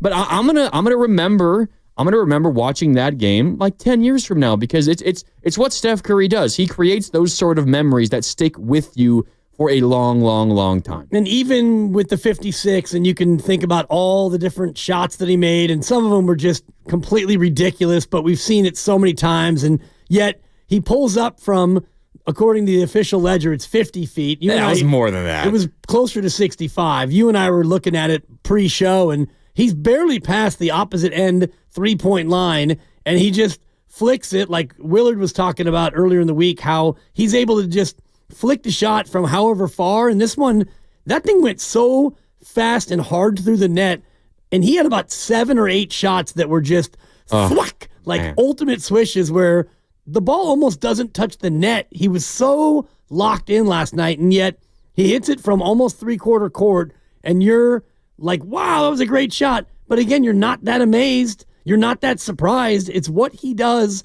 on the regular. And I can't believe that they didn't press him up sooner on that possession, because he gets within, 80 feet, and he's in range. Yes. I don't know if he can make one from the opposite foul line, but I wouldn't put it past him. Well, he almost did in that 2015 series against the Grizzlies. That wasn't quite the opposite foul line, but it was the farthest shot he's ever made in his NBA career. He's done it in practice, obviously. We've seen him doing it like in the paint on the other side of the floor. Yeah. But yeah, that was just another one of those moments. And what's crazy about last night specifically, Dibs, is 56 points. The Warriors needed legitimately every single one of those points to win that basketball game. And now they're 7-1 with Jimmy Butler. They're up to the 7 seed in the Western Conference. Like, there are so many, as we run through, and we can take your calls on this, your text on this, 888-957-9570, your where were you when Steph Curry moments, because there's so many of them. I know you were just binged the rest of Court of Gold, which followed Team USA and everyone else in the Olympic men's basketball tournament over the summer in Paris. That one is one of them, the Golden Dagger down the stretch against France, the final few minutes of that gold medal game. That's a where were you when Steph Curry moment. Last night is a where were you when Steph Curry moment. That OKC game in 2016 is a where were you when moment. There's so many of them, and we can take your calls and text on that. 888-957-9570. What are some of the others that pop to mind about Stephen Curry, and where does this one rank on that list? But that was a huge win for the Warriors to get, Dibs, because you're beginning a road trip in which a lot of us feel like 4-1 is a realistic goal. You got the Knicks on this trip, so you wanted to take care of business on this one, and this was a game, Dibs, early in the season. Warriors, they kind of call it quits probably late in the second quarter, and they lose that game by 20 or 30 points, and they just don't even waste the energy trying to come back. But last night it was different, and whether you want to say it's Steph being Steph or the impact of Jimmy Butler or Quinton Post or whatever the reason is, they fought back, and they're showing continually now they're an entirely different team than they were for the first 50-some-odd games of the year. And that's a great point, and even going into the locker room, so Steph hits one from 50, 55, 60, whatever you want to call it, and that cuts the lead to 13 at the half. I think it was 14. Oh, was it? Yeah. I thought it was 13, but you get to that point, And it's like, wow, Steph is starting to heat up. Steph's playing great, and you're still not getting blown out, but you're still in a decent amount of trouble. Paolo Banchero was amazing, especially in that first half, and Wagner was contributing, and Orlando was on a definite heater of their own, and yet Steph is single-handedly kind of keeping them in it, but you're still down double digits at the break, and I do think you're right. The difference in this team now is you're showing a lot more resolve, and you have a lot more confidence. So came out in the third quarter, and by early in the fourth, they had flipped that game completely around. Yeah, and it was obvious. Steph kept them afloat in the first half, and that three to beat the buzzer to close the first half was a big part of it. It gave them momentum going into the second half, and then he just absolutely exploded in the third quarter to the point where there was a point late in the third quarter. Steph normally plays like the first 7 or 8 minutes of the third quarter, then gets subbed out, and Steve Kerr is set to bring, I think, Buddy Hield and Brandon Pajemski into the game, and Steph essentially says to Steve, nah, I'm not coming out, coach. I'm too hot right now. Don't you see what I'm doing? Don't take me out. He leaves him in for another couple of minutes or two. The Warriors ultimately build the lead up to 12 at one point in that third quarter, and then Steph comes out. There was a little bit of a run by Orlando, but then the Warriors came back out in the fourth quarter without Steph Curry. With Steph resting, Quinton Post was big. Moses Moody hit a big three to close the third quarter, and they ultimately hold on to win that game, and it was Steph's heroics down the stretch. But, yeah, man, that was an amazing Steph Curry performance, and it's difficult at this stage of his career, Dibs. He's now less than exactly 2 weeks away because his birthday's March 14th, and we're on the final day of February now. So he's 2 weeks away from being 37 years old. It's hard to watch that and take that in and not just feel an overwhelming sense of gratitude, because you just have to take advantage of these days for Steph, because you don't really know how many more of them you're going to get. You know you're going to get individual greatness from Steph often, but you never know. He might not score 56 points ever again in his career, and that's not saying that much, considering that's the fourth most points he's ever scored in a game, and he's played 16, 17 years, how many it is. Like, this might be one of the best games we see Steph play for the rest of our lives. And I'm in the middle of trying to take it in and really appreciate what we witnessed. Yeah, and you have to do that. And it's just so many fascinating things about the game and just Steph in general. And I was looking at the list of 50-point games, the most 50-point games in the history of the association. He's now tied for 7th with Rick Barry and LeBron James. That's his 14th game of 50 or more. Of course, the leader, Wilt Chamberlain, he had 118 times he did that. 1 year he averaged 50 a game. So, and that's the kind of season that's going to get you to the top of the list. Did you know, though, Steph has the most 50-point games after turning age 30, though? Yeah, I didn't know that, but I was going to get to that list in a second. But the other guys ahead of him, Michael, Kobe, James Harden, Elgin Baylor, and Damian Lillard has one more 50-point game. And you were just talking about Steph's age, and I was thinking, who's the oldest guy to ever have 50 in a game? And it's Jamal Crawford, who was 39 years old when he had 51 points. But there's only 4 games by players who are older than Steph is now to have 50. Michael, Kobe, and a couple of LeBrons. So he's already 6th on that list of oldest player to have at least 50. But to your point, looking at this list, he's number 6, number 7, number 9, and number 11, and number 19 in terms of age at which you had 50. So, yeah, it makes sense that he would be, the guy to have the most 50-point games. You said after the age of 30. After the age of 30. He has 9 after age 30. 9 of his 14 after he turned 30. And he's got 5 of them, 1, 2, 3, 4, actually 4 of them since he turned 34 and a half. Wow. So since he celebrates half birthdays just like you do. Yeah, he does. He had one the day after his birthday in 2023. He had 2 within like a 100-day stretch. And his 50-point ledger is up there, like many other things with Steph. He's among greats on a lot of these lists. Yeah, he is just incredible. And there are so many times in the past where Steph would throw out a 45-point night, a 50-point night, the 62-point night against Portland a few years ago, and it leads to like a 20-point Warrior win where the result isn't really ever in question. But what made last night different and I think a little more meaningful and impactful was that the Warriors desperately needed the win, and they needed every single one of those points. And I think it leads to what we can get into next, Dibs, which is, I don't know how you feel, but this season to me is beginning to feel a little bit special. And there's a lot that goes into it.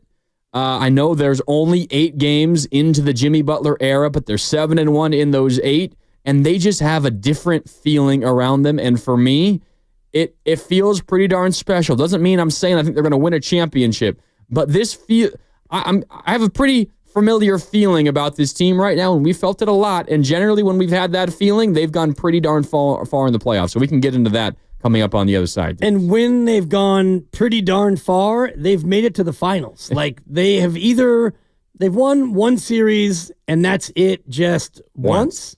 Well, in the Steve Kerr era. Correct. Because with Mark Jackson that happened. But in the Steve Kerr era, they've either gone to if they made the playoffs, they've gone to the finals or they've lost in the second round. Right. That's the Steve Kerr era. Yeah. Because they've never lost in the first round. Nope. And they've gone to the finals every other time. So it does feel like right now, and I know it's prisoner of the moment stuff, but if I had to choose, are they going to go to the finals or would they be a first round out? Or even would they be a second round out? You're starting to think that maybe Draymond was onto something, right? All right, yeah, we can get into that. Do you feel something special cooking right now? Because I do. I'll tell you why coming up on the other side. You can give us a call, shoot us a text, 888-957-9570. It's Dibs and Grandy with you on Willard and Dibs. We're sponsored by MB Jesse Painting. More coming up next on 95.7 The Game.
Orlando being very physical so far. Curry right side. There's a triple just below the hash mark, and the oohs and ahs echo through the crowd. Curry off a screen. Quick release. Splash for number 30. Curry with a 4-on-5 here. Takes a logo shot. It's good. Curry backs up, hits a 3. And Curry is keeping the Warriors single-handedly within shouting distance. Curry, three-quarter court. Lets it fly. It's good! He hit it! One dribble, one shot. Curry from three-quarter court knocks it down. Curry off a screen, wide open. Fakes, takes a step to his left. The shot goes up and hit the top of the backboard and went in. Butler left alone, finds Curry. It's a relocation 3, and it's good! At Golden State now down by 1. Curry, midcourt left, driving, stopping on a dime, takes a 3, it's up and good! Curry! Post gets to the Curry, to Buddy Hield, back to Curry, double clutch 3, he got another one! He hit another one! Curry now has it after the 2 free throws by Anthony. 6-point game, back to Curry, 3-ball good on the right sideline. Number 10 on the night. Curry the bounce pass to Butler, back to Curry, he'll fire again. He got another one! That's number 11 on the night. Pajemski out to Curry, pump fake, flyby, 3-ball, got it with the buzzer sounding! The shot clock was winding down. It's his 12th 3 of the night. He's got a 52-point game. More importantly, the Warriors lead by 5. Now back to Willard and Dibbs. Take it away, Mark. I will, Steph, just not Mark Willard, Mark Randy, alongside Dibbs here on 95.7 The Game. He would add 4 more points, 56 for Steph. And, man, there's few things better than Steph Curry going off. One of the things better than that, Dibbs, might be Tim Roy calling Steph Curry going off. And just the excitement building with each and every 3. He got another one! And it's good! And it's just so fun. I mean, neither one of us will ever do as much play-by-play as he's done, but when you do play-by-play, it's fun as heck, but sometimes you do catch a special moment or a special game, and just think about Tim and Bob Fitzgerald as well, who's been doing it for 30 years or so. Man. To be able to broadcast this guy, and for Tim to be, you just go to Orlando. It's just a Thursday in Orlando. I don't get up for a Thursday night in Orlando, yet you got Steph Curry on the floor. You just never know the magic that could unfold. His 14th 50-point game in his career. What do you think their record is in those 14 games, Mark Randy?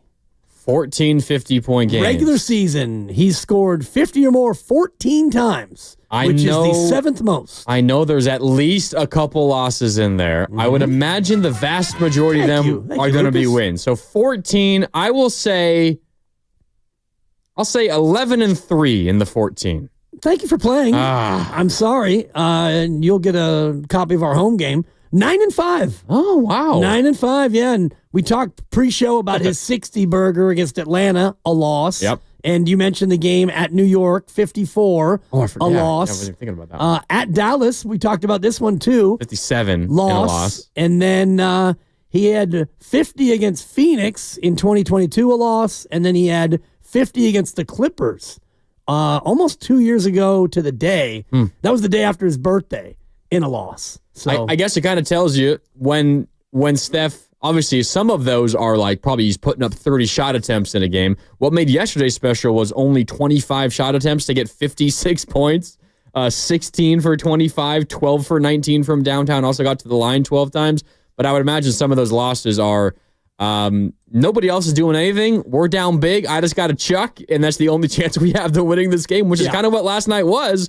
The difference was he was good enough, and you got enough help from Quinton Post. You managed, and the defense was good in the second half. You managed to sneak the win. We can get into Quinton Post and all the other ancillary pieces that seem to be coming together as we talk about this maybe being special, but it's going to be special because that guy is special. 56 points at Orlando, and we were talking about it before. The swishes were unbelievable. Pure. Yeah, like he barely was hitting the rim. And then the one shot goes off the top of the backboard and in, and you see him kind of shrug on his way back down the floor because that shot for him was ugly. And it hit the rim, but it hit the top of the rim and then up to the backboard and bounced around and through. And sometimes when those are going, it's just going to be your night. You're Steph Curry. Yeah. You get some of those bounces and rolls you sometimes. Do. Shooter's touch. Yeah. No doubt. 888-957-9570. We're going to dive into a season that feels like it's turning a corner, and it feels special to me. That's coming up in just a second. But we are also open all day long on this Friday on Willard and Dibs. It's Dibs and Granny with you just to bask in Steph Curry's greatness. And if you've got a past Steph Curry game that comes to mind, we were talking earlier about where were you when Steph moments. We're always welcome for those all day long here on Willard and Dibs. Let's go to Wando in the city. Wando wants to talk about some Steph moments. What's up, Wando? Hey, guys. Happy Friday. Glad. I totally agree. It feels starting to feel special. They'd kept it interesting the first part of the year, and now it definitely feels like they got some teeth. So this is extra fun lately. Glad you brought up that record, Dibs, because I was just thinking about the timeline and a couple of things. Curry's got all those 30-point or 50-point games after 30. For one good reason, he would have had more if it weren't for not playing a lot of fourth quarters, as we all remember, having to defer shots, before he turned 30 or around that time.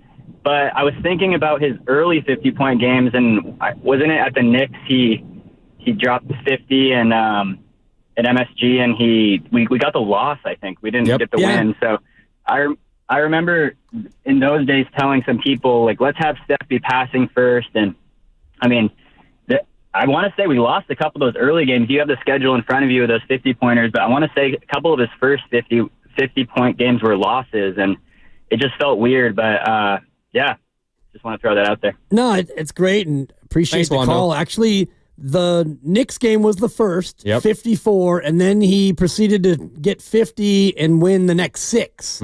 The next 6 games he had 50 or more were wins, and then that preceded the game against Dallas and all the rest of it. But it's an interesting point about the KD years where didn't get to play a lot of fourth quarters, and you were sharing the ball a lot more. But what we've seen, especially from last night, is when he has it going, there's almost nothing you can do. And I'm surprised that Orlando didn't try to double him more, they did start running him off the line a little bit. And you mentioned it before. He went to the mid-range, and he hit a couple of middies, and he had a couple of layups as well. So, and maybe I'm just thinking about Court of Gold, but I think it was Serbia where they're talking about, and we got to run him off the line. We're going to run him off the line. And, you can do that only for so long because he moves so well. And I do think partly why it's feeling like they may have something going on special is the players are all moving together and finding him. And Quinton Post last night was terrific in a couple of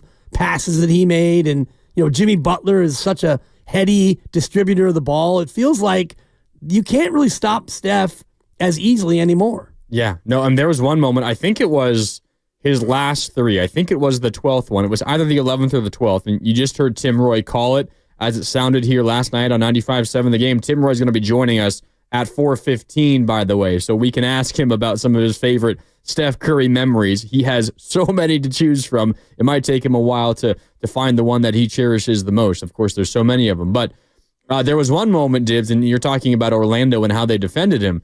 They had KCP on him late in the game, and KCP, a very good perimeter defender, and he has at times, not that anyone can stop Steph, but he has at times been one of the best defenders against Steph. And the Warriors purposefully, they get a switch. In fact, they ran 2 screens to Steph, and they ultimately got Paolo Banchero switched onto him. And then that's a matchup that Steph can eat at. And they get Steph the ball, and he gets open, uses a pump fake, and gets Paolo to fly by him and is wide open, top of the key, maybe just to the right of the top of the key, and he nails that 3. And I'm sitting at home watching this game, Dibs, seeing what Steph has been doing this entire game, and specifically in the second half. And I'm screaming. Not that I'm upset, because I want Steph to make another 3, and I want the Warriors to win this game, but I'm screaming at the Magic, you got Paolo one-on-one against Steph. Why are you not sending a double his way? Why are you not trapping him? Why are you not forcing the ball out of his hands? They're just asking to get cooked. And when Steph is in that mode, I mean, honestly, it probably wouldn't have even mattered if there was a double team on him, because when he gets that hot, he's making anything. But they just allowed him to get a wide open, top of the key 3. You got to do something more than just allow Paolo one-on-one against Steph. Yeah, and if you do find yourself in that spot, you can't go out there and try to block the shot and you fly by him. And I'm looking at it right here, Grandy. It's 111-109, and there's Big a minute shot. 39 to go. They double team Steph off a screen roll. They trap it, and he immediately bounce passes to Quinton Post, and Banchero stays with Steph, but unfortunately he turns his head, and so the ball goes to Pods. Steph just kind of tiptoes away from Banchero. Pods penetrates. Banchero overplays it. Boom. Steph catches it at about 28 feet, and he squares up to shoot, and then Banchero, like that's where Bye-bye. Disciplined defender, he still probably makes it, but you made it easy because he gave you the pump, the relocation, and then whap. And there's no one else within 10 feet of Steph. Right. Yeah. Because they had all helped on Pods because Pods got by his man, and so Steph is, I mean, he's the best ever at shooting it, but that move that he's kind of patented where it's the pump fake and just a quick the relocation dribble and just get set again, and he drilled it. You're right, though, and if this is going to be a special season for the Warriors, it's going to be because Steph is proving that he's still top of the top in the NBA, and he's 36 going on 37. He's going to have to be good for this season to be special. But Dibs, maybe it's just my optimism and my fandom speaking. I'm having a hard time shaking this feeling that this season is developing into something special. And I had this feeling at halftime last night. And I just see on our YouTube chat right now, my guy Theodore is chiming in on YouTube, youtube.com/957thegame. He responded to one of my tweets last night, and I sent out a tweet at halftime when the Warriors were down by 14, Dibs. And I said, this is a game where the championship-era Warriors, they come back again, from down 14 at half, they come back and they win this game by like 7 points or something like that with a great second half. Like, no problem. That's just what they did. You could have a terrible first half or the opponent goes berserk for 24 minutes. No big deal. Warriors will come back with a good second half and they'll win that game by like 7 or whatever. They ultimately won by 6. But so close, Grandy. It felt kind of prescient, and it felt like that is what the championship-era Warriors would do. And sometimes it was just the one-man show of Steph. Other times it was Draymond playing great. And if it was the KD era, KD chipping in. He got a 20-point half decently often for the Warriors and all of that. But the Warriors in that era, when they were winning those titles, as recently as 2022, they could erase those deficits in a split second. And they went from down 17 at one point, Dibs.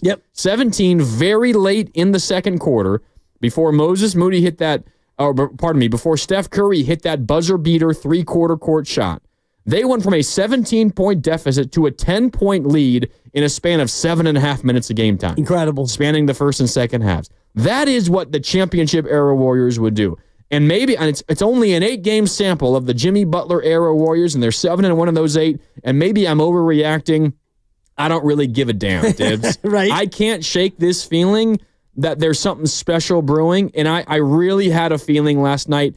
It reminded me so much of the way some of those championship-era games went. Terrible first half, and then they just come out like gangbusters in the second, and they pull away and they win a basketball game. We came up with a saying for that when I was doing Jolo and Dibs, and I don't know if you're familiar with the DEFCON system. Like, it has to do with military alert. Like, if there's an imminent attack, then you go to DEFCON 2. Yeah. We came up with DUBCON 3 because their third quarters were so potent. And last night, the score in the third quarter was 22-21. Steph Curry 22, Orlando 21.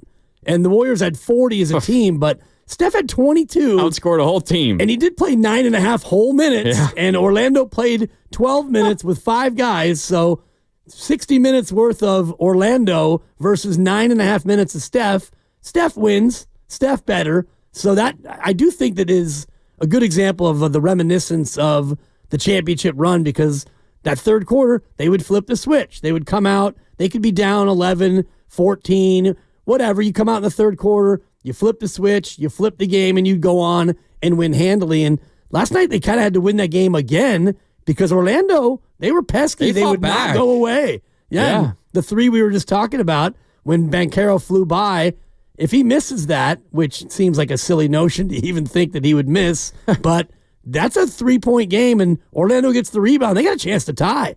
So, of all 12 of his threes, the three-quarter court heave was magic, but that last 3 was probably the most important, considering like game, time, and score. Yeah, no doubt. I mean, they all were big. I mean, the 11th one was huge too, and I think the 11th one was from the right wing, and it was kind of like the quick double clutch where he caught it on the right wing. I think it was Butler who passed it to him, and he did like I don't know if he was thinking maybe I should try the pump fake and a flyby, but he quickly kind of reset himself and then shot, and it was all net. Didn't matter, right in front of his own bench. They all were huge, but I mean, are you looking at it? Did you find it? I'm gonna bring that one up. It's hard because I don't know this.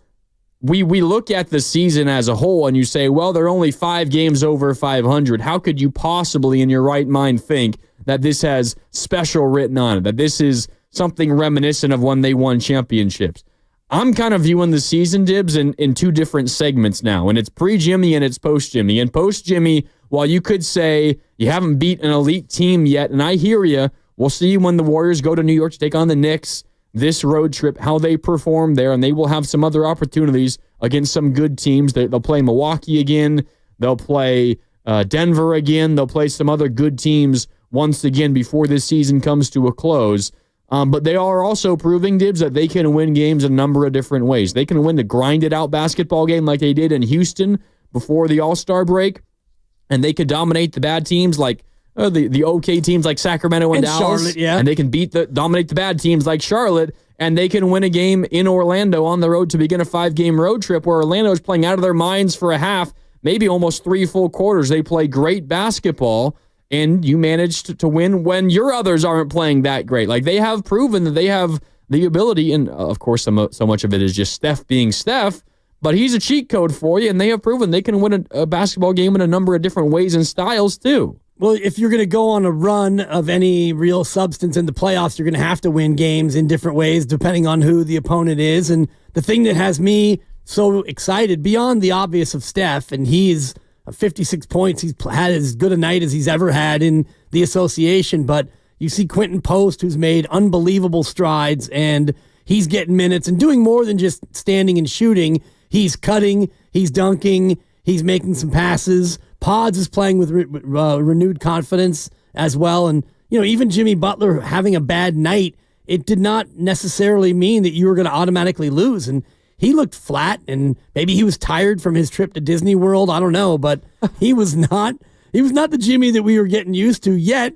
It still eventually didn't matter because Steph put the whole team on his shoulders. Yeah, no, they still found a way to win. I think you can also still feel Jimmy's impact in a game like that. And down the stretch, he got a couple of trips to the free throw line, and I think it's also it goes so much deeper than the points that he scores or the assist numbers and the rebounds and all of that. Like, obviously that's important, but it's also just when he's out there on the floor, Dibs, whether it's him creating the shot himself or just the respect that the defense has to pay to him, he allows Steph to get open and to get Steph good looks just by his presence out there. And I think that's also an underrated aspect of what has changed for the Warriors and why I feel that this has the potential to be special. Like, I really feel that in my heart right now that things have entirely shifted, and it feels like there's something real cool developing in front of our eyes. I think back to a month and a half ago, Dibs. You remember when they lost in Toronto in the middle of January? That's right, yeah. They lost that game to one of the worst teams in the Eastern Conference, one of the worst teams in the league at that point. They had a lead in the fourth, and they blew it. Chris Boucher could not miss in the entire fourth quarter, and they win that basketball game. Toronto does. And post-game, after a loss that made the Niners 19-20 in mid-January, there was like a coordinated message post-game from Steph and from Steve and from Draymond. It was all, there's a lot of talk about trades going on right now. We're not going to mortgage the future. We're not going to do something rash to help this team now. And then the next game, they win in Minnesota by a single point when Steph had some heroics late. And that was the famous Steph on ESPN postgame saying, all you Twitter fingers on your trade machines, right. Shut the hell up. We're going to figure this thing out on our own. Like, that's where this season was. This season was a disaster, Dibs. And now, after 8 games of Jimmy Butler, they're 7-1 in those 8. They're up to the 7 seed. They're a half game out of the 6. They're 32-27. And I can't help but feel an incredible amount of optimism. It is absolutely astounding how fast this thing has shifted. And I've completely forgotten about what this season was before the last 8 games, because I feel an entirely renewed sense of optimism. It's crazy how it could turn so quickly, but it's more than just Steph in a 56-point game that makes you think differently. It's the totality of what's been going on. And Jimmy does deserve credit even when he plays poorly for what you were saying about, the gravity that he presents and the ability to get to the free throw line. He's another smart player to have on the floor, and he definitely makes it so defenses have to think twice if they're going to double team Steph, because now you've got Jimmy and Draymond who can come up and set the screen, and you go ahead and trap Steph. Well, now you have 2 guys who can get the ball, distribute, make the right play, and make something happen behind it. And also, Jimmy is another threat to go ahead and go score. Draymond less so, but Jimmy Butler in that same scenario can hurt a team. So that mere presence, I think, is giving Steph a little bit more room. Yeah. 888-957-9570. Is this season starting to feel special to you? Again, 888-957-9570. I'm also keeping an eye on our YouTube chat powered by First NorCal Credit Union, youtube.com/957thegame. And I can see a lot of people, Dibs, say, well, how could you possibly feel like this team is going to accomplish something big? Again, it's what we were just talking about earlier. Who have they beat, right? They haven't beaten anybody special of late. Let me remind you, the Warriors' record versus some of the best teams in the league right now. 2-1 against Oklahoma City. 2-1 against Memphis. 3-1 against Houston. 0-1 against Denver, and 0-3 against the Lakers. Those are the big ones, and I think there's a reason why the Warriors would want to avoid those teams. But if we're just talking about the top 5 teams in the Western Conference, Dibs, the best of the best in the conference, including a couple of really, really elite teams, Warriors are 7-7 against the top 5. You take out the Lakers, 7-4 against everybody else. Like, they have already beaten a number, and that doesn't even include Boston. They have a win over Boston in the Eastern Conference. They have a win over Milwaukee in the Eastern Conference. This is a Warriors team, Dibs. Even before Jimmy Butler, they had proven on an any given night basis, they could beat a really, really good team. Their issue is they found a way to lose to bad teams. Yeah. And you hope that's what Jimmy Butler solves, but they've already proven on any given night they could hang with anybody in the league. Yeah, and that's what I was mentioning to Steve about, how far behind OKC they were and how, you do have the tiebreaker over OKC because you beat him 2 out of 3. And he laughed, of course, because it seemed ridiculous. And it still does to think that you could get the 1 seed. Although now, I don't know if you necessarily want to settle for the 6 anymore. You're a half game out of the 6.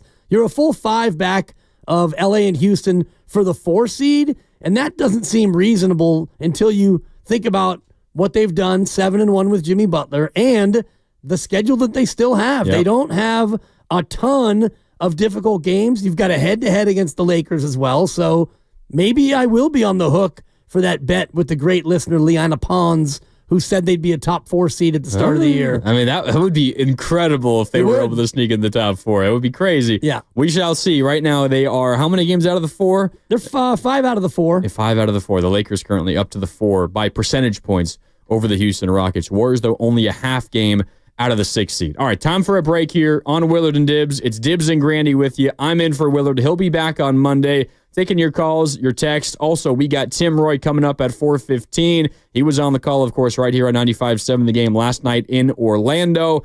But you can join the conversation. Is this feeling special this season? Is it beginning to feel special for you? 888-957-9570. We're brought to you by Fremont Bank. Here for you, here for good. More Dibs and Grandy next on 95.7 The Game.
I knew about the 50-point thing, which is a cool honor, just longevity.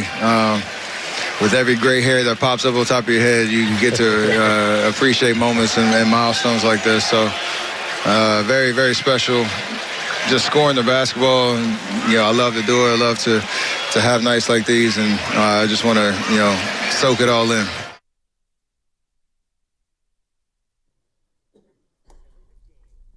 That was Steph last night, post-game with Bonte and the guys on NBC Sports Bay Area on the walk-off on television, on the TV side. Steph saying a lot of good things there, and we got to play something else that Steph said that I think is important for this conversation. But welcome back. It's Dibs and Grandy with you on Willard and Dibs. I'm in for Willard today. He'll be back on Monday here on 95.7 The Game. I'll tell you what, Dibs, maybe there's not a ton of us necessarily who feel like the Warriors are cooking up something special, although I do, and I know you're coming around on that side as well. Yeah.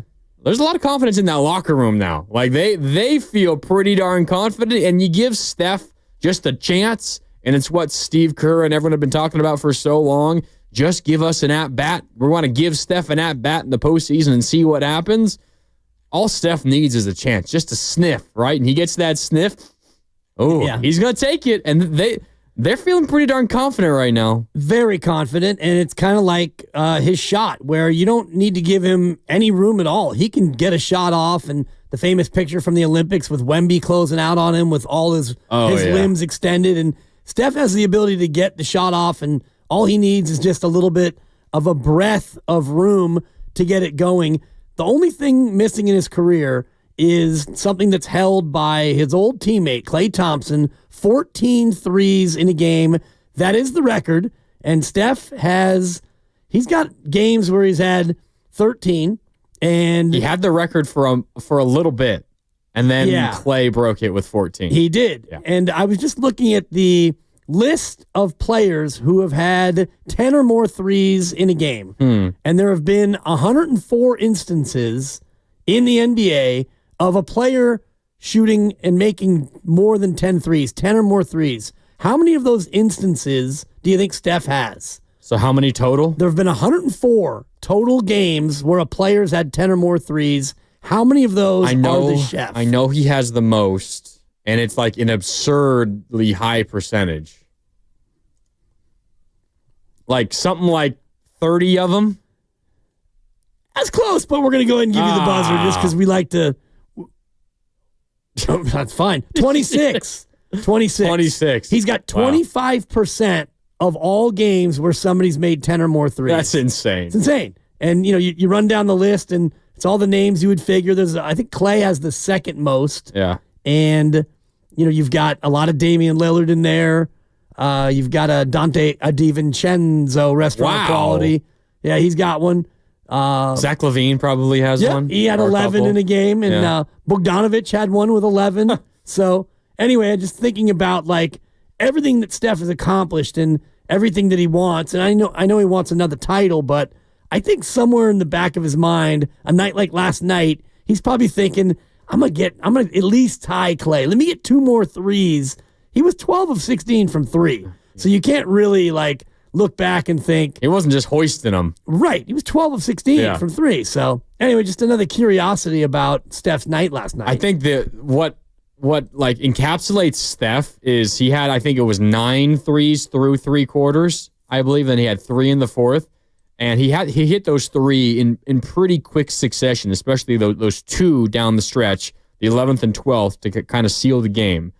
But in the fourth quarter, you feel like maybe you're hunting for the 3 and you're trying to go for the record, right? You need 5 in the fourth to tie. You need 5 in the fourth to tie. You need 6 to pass, which is a lot, but you feel like maybe you hunt for it. And that wasn't really what he was doing. Like, I would feel that pressure. Oh, I got 9 through 3. All right, I'm going to go for it, Klay. I'm coming for you. But as you said earlier, the Magic were running him off the line. He said, all right, you know what? Give him a little pump fake, step in, hit the little 18-footer, and I'll take my 2 points that way. So it's also Steph and the ultimate team player and always making the right basketball decision, and especially in a game that's close like that. Like, if Steph, instead of taking the easy mid-range where he felt pretty confident he could get the 2, and he instead forced a 3 and he missed, like that could have been the difference in a win and a loss if Steph was maybe going for the record, searching for it a little too much. Definitely. And, because that game was so tight down the stretch, you had to actually go out there and play regular basketball. I'm looking at his shot log for the game, and his last 6 shots, his only 6 shots in the fourth quarter were all 3-point attempts. So those were, and he ended up making 3 of the 6. So he did have cracks at it, but maybe it was late third that I'm thinking of when he was taking some mid-ranges. Yeah, his last 7 shots were all 3s, but he had back-to-back, to your point, he made those mid-ranges in the third quarter, part of the third quarter where he outscored Orlando 22-21. And they finally did start to run him off the line, and he just went into the key and took advantage. Yeah. We had a texter, 888-957-9570. The 510 asks, what did Klay shoot that night, the night that he made 14 and set the record? He was 14 for 24 from downtown, 18 for 29 from the field. So he got up a lot more shot attempts than Steph did. Steph was 16 for 25 last night and 12 for 19. And something that Steph said post-game, again on NBC Sports Bay Area post-game with Bonte and the guys. Here's Steph. What I'm talking about, Dibs, the confidence that the team has right now that this is not just a mirage, that they can keep this up. Here's Steph on NBC Sports Bay Area. There's a high level of confidence that we can continue to win games and learn each other and learn this rotation as we go down the stretch of the season. I think it's in our best interest to kind of just stay there. Every game, come in with a swagger about us that if we show up on the defensive end, we'll have enough offense to get over the hump no matter what the game is looking like. And, obviously Jimmy provides a great presence, a high level of IQ, and connects the game. So if we keep doing that game after game after game, we should be in good shape down the stretch, and then we take it from there. There's Steph saying, quote, we have a high level of confidence they can keep it up. And again, I can't shake it, Dibs. It feels like the Warriors are born again, and I haven't felt this level of enthusiasm and the energy with which the Warriors and specifically Steph has played. He feels reinvigorated. The team feels revitalized, and I haven't felt this way in a long time. This is a Steph that is reminiscent of like some of the best seasons Steph has ever played, and that has not been the case for the first 50-plus games. But over the course of the last 8, it has been reminiscent of the best Steph we've ever seen. Yeah, he's been on an unbelievable heater, and even before Jimmy came, he had back-to-back 30-plus point nights in the game against the Lakers and the games against Utah. But just since Jimmy has been here, 8 games, he's averaging 30.6, and he's shooting 43 from 3, 51 from the floor, 89.6 from the line. Not quite 50, 40, 90. Come on, Steph. But the easiest part of that. Pick it up, Curry. But just looking at his other big night where he made 13 threes, he only took 17 attempts. So even though he's having these big nights, it's not like he's out there trying to get the record by shooting 28 threes in a game, anything crazy. He just gets hot. And when he gets hot, this team rolls, as evidenced by last night. Yeah, we got someone on our YouTube chat, youtube.com/957thegame, Lincoln, who says Steph has 14 50 pieces, as you've already mentioned, Dibs. If Kerr let him play fourth quarters, he'd have 30 50-point games. And I think the game where he got 13, which was the record at that point, since he got the record, the Warriors didn't feel the need to allow him to keep chasing anything. I would imagine that he probably rested the majority of the fourth quarter in that basketball game. Yeah, that's a good point. I'll take a gander at that because that was during the time when they were dominating everybody. They were dominating everyone. And I believe KD, that was the KD era. Yeah. KD was on that team. It was a November game against New Orleans, and the Warriors got to 5-2 with the victory. I can't believe they actually lost a couple of games what the hell? Early on. But, that was these names on New Orleans. Buddy Hield coming off the bench in that one. And, Steph played 7 minutes in that fourth quarter. Okay. So the game was fairly close. They won by 10, but the caller's point, I think, is a good one about 50-point games because that game he had 46, by the way, when he had the 13 threes. So, and, they did play him a lot in the fourth quarter, but a lot of those games in that season,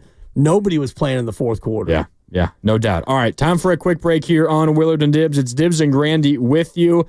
I think we take all your calls on Steph and the where were you when moments. Another amazing one last night. Is this beginning to feel special for you as a Warrior fan? Because I can't shake the feeling. And I think also we got to talk about, because part of all of this is Jimmy Butler. And he wasn't great last night, but I think we could still feel his impact. Where has Jimmy Butler's impact been felt the most for you specifically? If you could single out a single piece of the Warriors basketball team, whether it's a statistic or a characteristic or a player that's been helped the most, what do you think? Where has Jimmy Butler helped this team the most? 888-957-9570. We're sponsored by Safeway. It's Dibs and Grandy with you. More coming up next here on 95.7 The Game.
Yeah, I mean, Raymond just said it was his 26th game with 10 or more threes.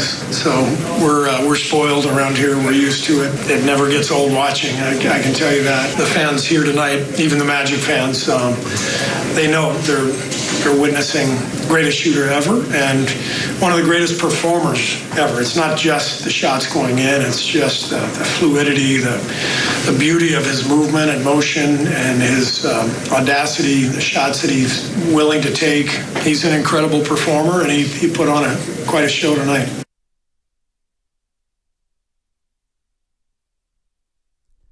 You know what, Dibs? I like your picks. Hey, happy Friday, Coach. Dibbers. Thank you, Coach. I wasn't sure where Luke was going with that one. Wasn't either. And Fade the Dibber will be back next NFL season. Can't wait. You can all tag along and bet against me, and you'll probably make a little bit of money. Well, which is especially what we in the did playoffs. this year.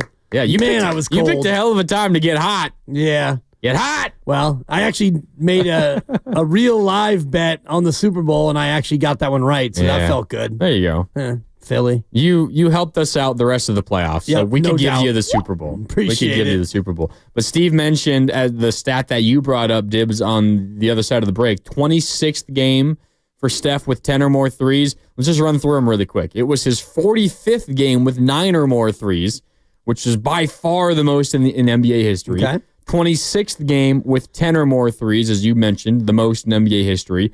14th game with 11 or more threes, also the most in NBA history, and his third game with 12 or more threes, which now is tied with Klay for the most in NBA history. Of course, he also has one game with 13, but that is where he tops out. Klay has him with 14 overall in one game, but Steph has the most 9 or more games with nine or more threes in individual games, the most 10 or more threes, the most 11 or more threes, and now tied for the most 12 or more threes in a single game. And Klay had the record back in 2018. He had 12 threes on February 6th and February 24th of the same year, 2023. So that was just an absolute heater of a month. He had 2023. Yeah. Wow. Klay Thompson had 12 threes, and then 18 days later, he had 12 threes again. Yeah. That's being locked in right there. He had a hell of a February 2023 a couple of years ago. Yep. Yeah, I mean, it's crazy. There's just Warriors littered throughout those history books everywhere you look when it comes to three-point records. 888-957-9570. Dibs, I want to throw this question out to you because I'm feeling like this season is becoming special, and a big reason why is because of Jimmy Butler's impact. And I feel like he has helped this team in so many ways. It's almost across the board. It's everything. Like, he is a big reason why this team is better defensively. He's a big reason why they are better offensively because he gets them consistently better looks. I think he's a big reason why, and he's the driving force behind free throwing becoming a strength of this team. Not only the number of free throws they get, but the percentage with which they make them. And I think there's also ways in which he helps in less tangible ways as well. If I were to ask you this question, and we'll open this up to all of the listeners as well, 888-957-9570. Dibs, where has Jimmy Butler's impact been felt the most in these last 8 games for the Warriors? What do you think? I think it is probably, for me, it would be the intangibles. The intangibles of him, his personality, his confidence, and everything else that goes with having a player like that, because he's a good two-way player. He can pass, he can score. You mentioned the free throws, but for me, it's that feeling where you've got another dog or another blank hole, as Draymond said. We need to get another a-hole in here, and Jimmy can be that. I don't know if you've seen some of his press availabilities, but he's running material. He's cracking on staff members. He's wearing comfortable, fun clothing. Yep. He burns candles in the locker room. I think that it's his personality, and it's just the idea of having another all-star caliber player, somebody who has that level of gravitas that allows especially the younger guys to feel more confident. I would have said the exact same thing, Dibs. Remember when Steve Kerr, the thing he harped on when the Warriors were in like the lowest points of this season? They were in a crisis of confidence. Yeah. Yep. When was the last time you thought this team lacked confidence? It's been a while. It's not something that you think of when you watch this team play basketball right now. Definitely not since Jimmy's been here. No, but it's a good point because when they were 12, well, Steve made it and you just stole it. But when they were 12 and 3, they did not have a crisis of confidence. But after they were 12 and 3, they had a winning percentage of about 450 over the next 2 or so months. And just watch how they played. Buddy Hield looked like he lost his confidence. And, Pods was a little hurt, but his shot was not falling the way you want his shot to fall. Yeah.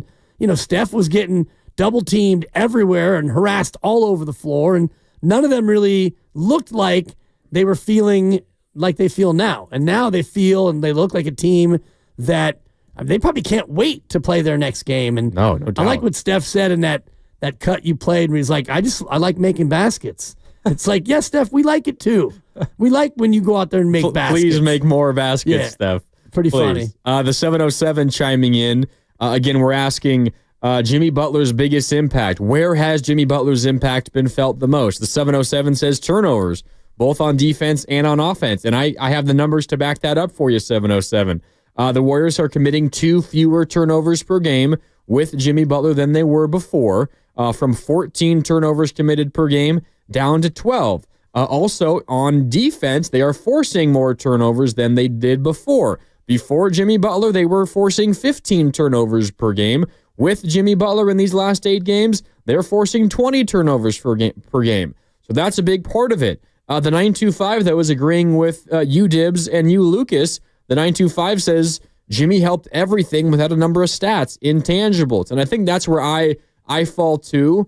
There's something about him taking the pressure off of Steph, which allowed for last night to happen. And this isn't even necessarily like a one-night story. Like, this was Jimmy Butler helping them dominate Dallas and helping them dominate Charlotte, which allowed Steph to not play in the fourth quarter in either of those 2 games, which allowed Steph, Dibs, fresh off a cross-country flight to Orlando, to have the legs, to have the energy, and to have the ability to go out and score 56 points in a game. Like, I think where the Warriors caught themselves in a trap early this year, Dibs, was Steph had to do the heavy lifting to beat a team like, I don't know, Utah at a certain point. Yeah. And then the next game, when you really need him, again, he can't because he's exhausted from what happened the previous game he played. Even if it wasn't a back-to-back, he wasn't even playing back-to-backs. But if 2 nights ago he played, or the other night he played, and he had to play 35 minutes, and they were excruciatingly difficult 35 minutes, that's going to impact his ability to help you tonight. And we're seeing on a night in and night out basis, Dibs, less is being exerted by Steph physically, which keeps him fresher whenever the next game comes up on the schedule. Yeah, that's a good point. And, he played 23 minutes and 39 seconds against Charlotte, and that's not much. And he only played 28 and a half minutes against Dallas. And your last 3 games before last night, you won by 24, 24, and 36. So even though he was playing, like he played almost 31 minutes against Sac, that's less than his average. Yeah. And then you played less against Dallas, and you barely played against Charlotte at all. And like you're saying, it's not high effort minutes. Even when you have a game that you beat Charlotte by 36, Curry had 15 points. Not that he mailed it in, but he could kind of just cruise in that game and not really have to worry too much about it because that thing was in hand from the outset. And just hearing you lay that out reminded me of something that maybe I dreamed it. Did he have bilateral knee tendonitis? He did. Was that a real thing that happened? He wasn't playing back-to-backs. Right. And the knee thing. He has played the last couple of back-to-backs, I think. Oh, yeah. Yeah. Knock on wood as far as, knee tendonitis. But, yeah, they've had 2 back-to-backs in this month, and he played both ends of those games. And it looks like if, maybe he got a little bit of the cortisone in the knees or whatever they did for him treatment-wise, it seems to have worked. Yeah, no doubt. 888-957-9570. Where has Jimmy Butler's impact been felt the most? Because even though he didn't have a great game last night, he couldn't hit a jumper, wasn't getting to the free throw line as much as he used to, or at least as much as he has his first 7 games as a Warrior, you could still feel his impact in that basketball game. So 888-957-9570. Where has Jimmy Butler's impact been felt the most? Let's go out to the phone lines. John is standing by in Hayward. John, what's up? You're on Willard and Dibs. It's Dibs and Granny today. How you doing, John? Pretty good. I like the impact. They know less turnovers, creating more to the opposition. But I really want to call in, man, throughout the history, and, we've had some good scorers from MJ to Kobe Bean to KD. Man, when this guy is in a zone, it's a different animal. Just looking back, that shot that he hit against Dallas, when it was on NBA Showcase Sunday over PJ Washington, just that look, it swished it right through. It is so difficult to get that shot off. And I just want to say, we got to appreciate this guy. And, I'm just sick and tired of the knuckleheads, the older guys not giving this guy his flowers while he's still there. He's been carrying, they're not talking about, which teams are being watched the most on NBA League Pass, which, guys is making, everywhere he goes, it's sold out. It's the fans were cheering MVP. And the only guy that I can remember, the last guy to do that was Kobe Bean. That's all I got to say. Yeah, appreciate the call, John. It did feel like he turned, it's now the Kia Center, I believe, in Orlando. It used to be Amway. Yeah. Now the Kia Center. It kind of felt like it was a home game for the Warriors. Kind of sounded a little bit like Chase in there in that fourth quarter. Well, there were a lot of Warrior fans no in doubt. there. So, and I'm sure Magic fans who were enjoying what was happening, and if somebody hits a 65-footer, you're going to cheer for it, even if it happens here at Chase. If it's like, wow, that was awesome. And, you move on with your day. But when you see Steph Curry doing what you wanted to see, you go to an Orlando game because you're a fan. But if you're going to pick one or two games on the schedule and think about going to a Magic game, it's going to be when Steph comes to town. And so you're going to do that. You're a Magic fan and you want the Magic to win, but you want Steph to do something amazing. And Steph did something amazing, and the Magic almost won. So even if you are a diehard Magic fan, you probably left that gym feeling pretty good about your night. I mean, yeah, if I can pretend I'm a fan of some Eastern Conference team like the Magic, I'm not a Warrior fan, but I go to a game and I see the Warriors and I see Steph. It honestly, I would trade a historic Steph night for my team to lose, just so that I could say I was there and I got to see it, right? Yeah. And that's kind of what it feels like a lot of fans are doing in those moments. Like, well, our team lost and we're trying to fight for a play-in spot in the Eastern Conference. Like, we got some action this year and we hope we can figure it out in the final 22, 23, however many games the Magic have left. But at least we got to see Steph score 56 points and make 12 threes. That's pretty darn special. Yeah, it's awesome. And, in the NBA, it's easier to do that than, if you're a Niner fan and, you see Patrick Mahomes come in and throw 7 touchdowns or whatever the record would be, and your team loses, you'd be bummed because football games are so much more important. Yeah. Only 17 of them. But if you're a Magic fan, you could probably stomach the loss knowing that you saw a 56-point game from Steph Curry, one of only 14 he's authored in his great career. Yeah. 888-957-9570. Where has Jimmy Butler's impact been felt the most? We've talked about a few areas, Dibs. I think there's a couple of others. We mentioned the turnovers, which is what one of our texters mentioned. I think you can also talk about the free throw line. How about this, Dibs? Pre-Jimmy Butler, the Warriors were attempting about 20 free throws per game. They were making 75% of those 20 attempts per game. Since Jimmy Butler's been here, so over the course of 8 games, 25 free throw attempts per game, so 5 more per game, and instead of shooting 75%, they're shooting 86%. So for whatever reason, that's not all just Jimmy. For whatever reason, the Warriors are getting more free throw attempts, which is basically just Jimmy, but they're also across the board, everybody is shooting better. I don't know how to explain that. Is it just the confidence that Jimmy Butler adds to this team? But they also have become one of the best free throw shooting teams in the league over the last 8. Yes, and they still are dead last in the league in free throw percentage, but they're knocking on Milwaukee's door, and they're only 4 percentage points behind Toronto and 6 behind Houston. They're still in the cellar, but I'm glad you ran those numbers because they are climbing and they've gotten better. And just for some reference, last year in the association in free throw percentage, they were 16th. So just dead in the middle. I do think part of it is that one of your free throw getters who doesn't make a lot of them hasn't been playing, and that's Jonathan Kuminga, a guy who's really struggled from the line this year. Was better right before he got hurt. Right. For like maybe 5 or 6 games or something like that. Yeah, but I think not having him go 6 of every 10, because he's about 65% on the year, so you replace that with Butler, who's a good free throw shooter, then your number's going to go up. Yeah. Let's see. Where else? The 908 on the text line says leadership and mentorship. People don't talk enough about the gap left by Andre Iguodala leaving. Jimmy is filling that gap. I think it's interesting because if you talk about Jimmy Butler and leadership and mentorship, most people will just point to, well, what happened in Miami? And that is the exact opposite of leadership and mentorship.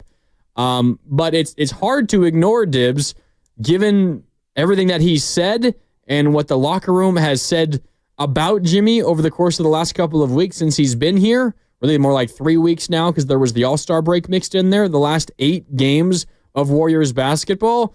It does feel like there is an added leadership and mentorship there. And in fact, so much so that Steve Kerr said he hopes that Jonathan Kuminga learns from Jimmy Butler. Try to model his game after that. There is definitely an added leadership quality that this team has right now with Jimmy Butler. Who knows how long that lasts, because it didn't last forever in Miami, but at least as of right now, that's a part of it too. Well, it doesn't have to last forever. He's only here for this year and 2 more unless he gets an extension. And it seems to me that the things that have led Jimmy to go south previously have been conditions that won't exist here. Seems now, like it, yeah. It might if you get through next year and he's got 1 year left in his deal and he wants, another extension at that point, things could go sour. But I think that the things that have gone bad for him, Minnesota was a team that didn't have any alphas to challenge him or to ride with him. Miami was great while it lasted, and then he wanted money, and they didn't want to give him money, and so there was a clash there. I don't foresee that happening right away here, and it's easy to have things be groovy when you start out 7-1, and you're playing alongside one of the greatest players ever. Yeah.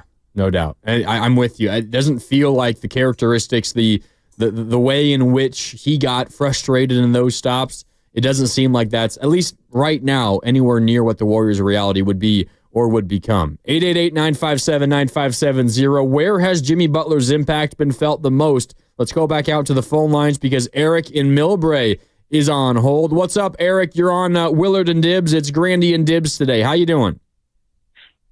What's up, guys? Yeah, to me, the impact is just opening up the lanes. Before the Warriors were just struggling, it was just such an effort to get anything going offensively, rhythm, and having all the pressure load for Curry to really continually carry the team.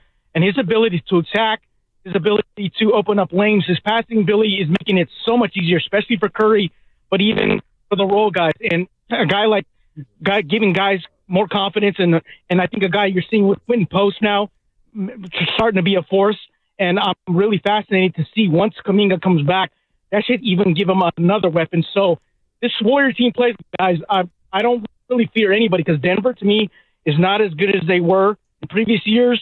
OKC, the Warriors play them really good. They've beaten them repeatedly, so even if they have to go to OKC, the Warriors have shown they can play there, and the Lakers we'll see here with Luka if they continually shine. But, guys, it's going to be wide open if the Warriors have shown anything. With a guy like playoff Jimmy, if he plays this game, and we know Curry can do, and the role guys, Draymond plays his role, and Kuminga can give him somewhat what he was given before his injury.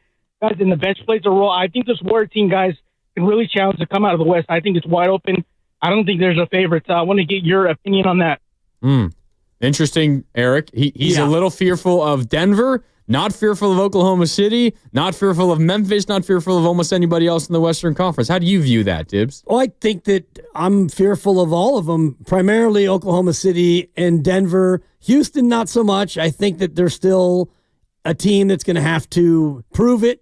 You have to go through it a couple of times before you can do it, usually. That would be the dream first-round matchup if you could pick it. Yeah. I'm fearful of the Lakers just because of Luka and LeBron, and neither one of them can really be contained by this team. I know you've gotten by Luka in the past, but LeBron is always a handful. Oklahoma City, as I mentioned, you have to go through it before usually you can do it, and I think that they're starting to get that experience, but I'll say this, and maybe it's because of Court of Gold, but stock a little down on Gilgeous-Alexander. Oh. And the way that he played. Not a fan of SGA, huh? I mean, he's a great player, but you watch him in the Olympics, and you kind of see the way Canada meekly went out, and Shea was just kind of a wallflower. And then you watch the recent games for Oklahoma City, and teams are starting to double up on him and make life difficult for him. And I don't know if Oklahoma City has the complete supporting cast. If Shea doesn't go off, I think Oklahoma City becomes, more human. So, yeah, I'm kind of with the caller. And you get into a 7-game series, you know how difficult that is if you're a Warrior because you've been through it. Steph's been in how many series in his life? I mean, oh God, he's probably played in 180 playoff games, and so every time they went to the finals, that's 4 series right there, and they've been to the finals. They've won 4, they've lost 2. That's 6 times 4. That's 24 plus 25, 26, 27, 20, at least 29 series. 147 playoff games. So. And that's right around 30 playoff series in total, something like that. Yeah, and as we mentioned before, when they go to the playoffs, they go deep in the playoffs. The only time they didn't was in 2014. They got 7 total games. That was when the Clippers got them in 7. Yeah, which was the very final, the very end of the Mark Jackson era. Yeah, right when that series ended, Joe Lacob and the Warriors decided bye Mark, and they hired Steve Kerr. And then they won the championship the next year. The following year, they won 73 games, and then they got KD, and the rest is history. Yeah, they went finals in their playoff appearances. And I know that there was 2 years in between where they got nothing, but they've been deep. They've played a lot of series, so I do wonder more about Houston than OKC. I just think that Houston's too young. So, yeah, for me, it's avoiding Denver, the Lakers, and OKC. Yeah. In that order. I think I'm with you, and we can get more into that as we continue on the show today. Also, I think that the beginning of Eric's call, and you can join the conversation, 888-957-9570, talking about Jimmy Butler's impact, essentially saying that he's opening up the floor for everybody else. That includes Steph, but it also includes some of the others, like Moses Moody and like a Brandon Pajemski. Hell, even a Quinton Post. We can talk about that because I think that's also a Jimmy Butler impact where he's making it easier on others. And I also see both Charles and David, who are on hold, who want to talk about the ways that Jimmy Butler can help this Warrior team, or that the ways in which he has been helping this Warrior team. So Charles and David, hang out on hold. We will get to you when we come back. We're brought to you by Fremont Bank. Here for you, here for good. It's Willard and Dibbs. Dibbs and Grandy with you on this Friday. We got Tim Roy coming up in about a half an hour at 4:15. Looking forward to that, talking with the voice of the Dubs, but plenty more time for your calls and your text as we continue here on 95.7 The Game.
Now back to Willard. Now back to Willard and Dibs. Take it away, Mark. All right, Steph. No Mark Willard today. It's Dan Dibley, Mark Grandy with you here on Willard and Dibs. Willard's off celebrating his daughter's Sweet 16. Yeah. So he'll be back on Monday. They're turning it into like a weekend-long affair, right? Yes, and he is doing a lot of cooking today. Okay. So it's a home game, apparently, and his daughter, Ella, shout out Ella. I'm sure she's listening here on her 16th birthday. Yeah, I'm sure. You know, she normally listens, of course. We're big in the teenage girl demographic, apparently, but yeah, it's going to be a home game. He's making dinner and going to have a great old time. And it's one of those weird ones, though, because these are the shows that make this job not only easier than it already is, but so much fun and so memorable. I could sit here with you all day and talk about how great Steph is, how fun that was, how special this is starting to become. These are the shows where when you're off and you have a prescribed off day, you're like, man, I wish I was in there. Wish I was working today. Yeah, wish my daughter's Sweet 16 didn't fall the day, or I guess her birthday was actually yesterday, right? I think so, yeah. But the birthday weekend didn't fall the day after Steph scores 56 points in a road win, one of the wins of the year for the Warriors. But it is what it is. We're going to go back out to the phone lines in a sec. Charles and David, stay there. I did want to get out a couple of pieces of news. This comes courtesy of Anthony Slater. You hear him all the time here on 95.7 The Game, our Warriors insider. First of all, Jimmy Butler is questionable for the Warriors tomorrow night in Philadelphia with a mid-back spasm, and Jonathan Kuminga remains out. Slater adds on Kuminga, they're waiting for final clearance, but his return could be as early as Charlotte on Monday. So no Kuminga tomorrow. The Warriors are in Philadelphia now. The other news out of the NBA, by the way, Dibs, is that Joel Embiid is officially out for the season. I saw that, yeah. We knew he wasn't going to play tomorrow anyway, but he's officially out for the year. That's the latest for the 76ers, who are probably going to be entering full-on tank mode, or at least not trying to win anymore. But Kuminga out tomorrow. He could return on Monday. Jimmy Butler questionable for the Warriors tomorrow night in Philly. We'll have to wait until Steve Kerr talks pregame tomorrow, Dibs, to get an update from Steve Kerr.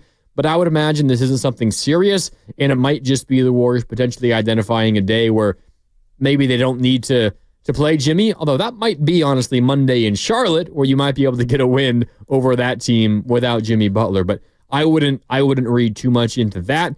The other piece of news from Anthony Slater is that the Warriors will sign Kevin Knox to a second 10-day contract.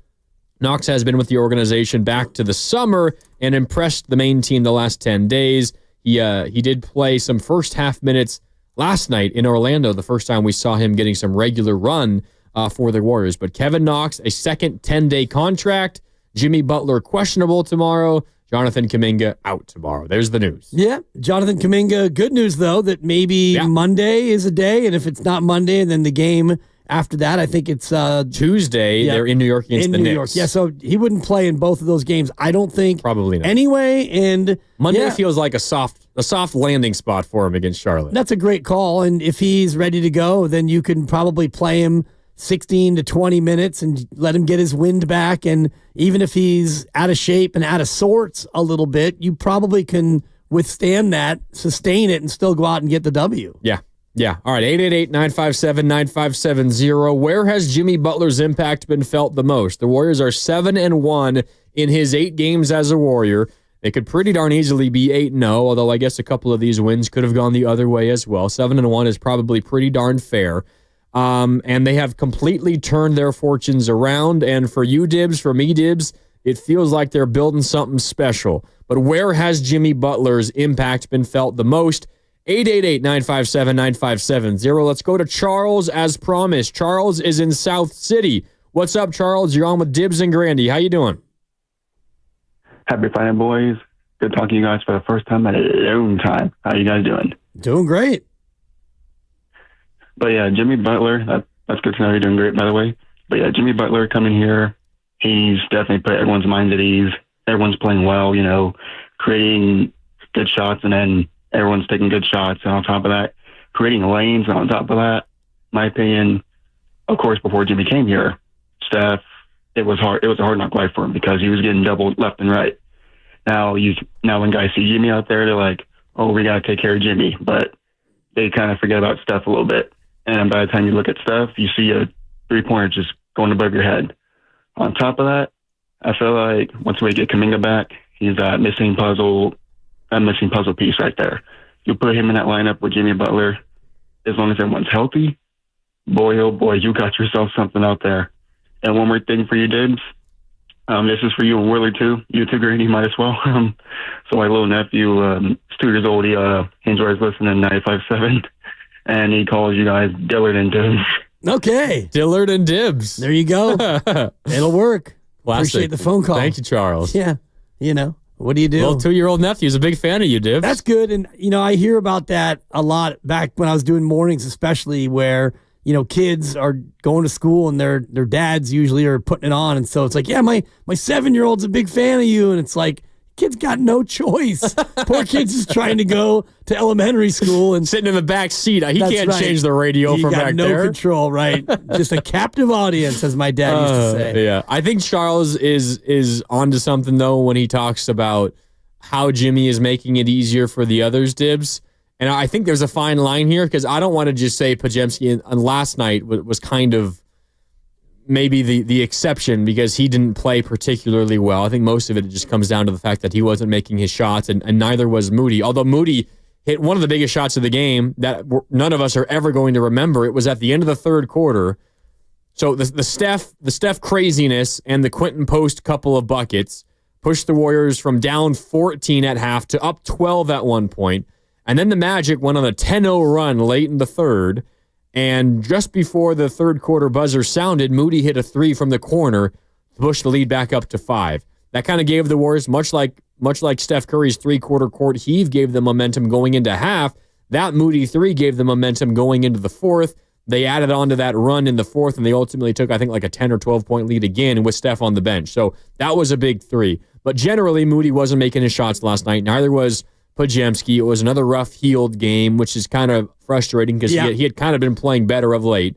But I do think Charles is onto something, Dibs, because Jimmy Butler, the attention that he draws, it makes it easier for Steph, but it also allows Podziemski and Moody to slide back a roll, to slide down the totem pole a little bit, to get to a point where they're now filling roles that they are much more capable of doing on a consistent basis, whereas before the trade, you were kind of asking Wiggins and Moody when he was playing, and even Kuminga when he was playing, and Podziemski before he got hurt or after he returned, to try to fill in roles that maybe they're not quite equipped to do. But with Jimmy Butler here, they all can slide down a peg, and it makes it so much easier for all of them. Absolutely, and you get contributions from Quinton Post, which was probably unexpected a couple of months ago. No doubt. Now you've got him playing 24 minutes, and he goes 7 of 9 from the floor, and he's doing more than just standing and shooting threes, and you don't really necessarily need Buddy Hield. It's great if Buddy can get hot and earn his minutes again, but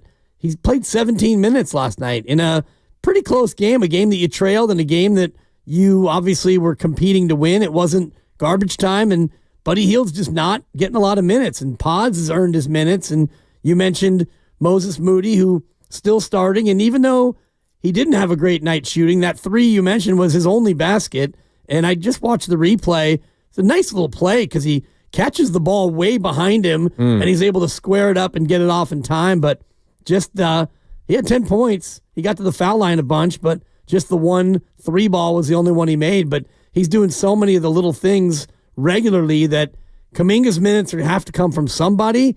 I don't know how much of it you're going to have to give up from Moses Moody. I mean, it's going to be a chunk of them, I would think. He's probably going to get all the Guy Santos minutes. I would imagine Guy is probably not going to get regular run once Kuminga comes back. I mean, he might.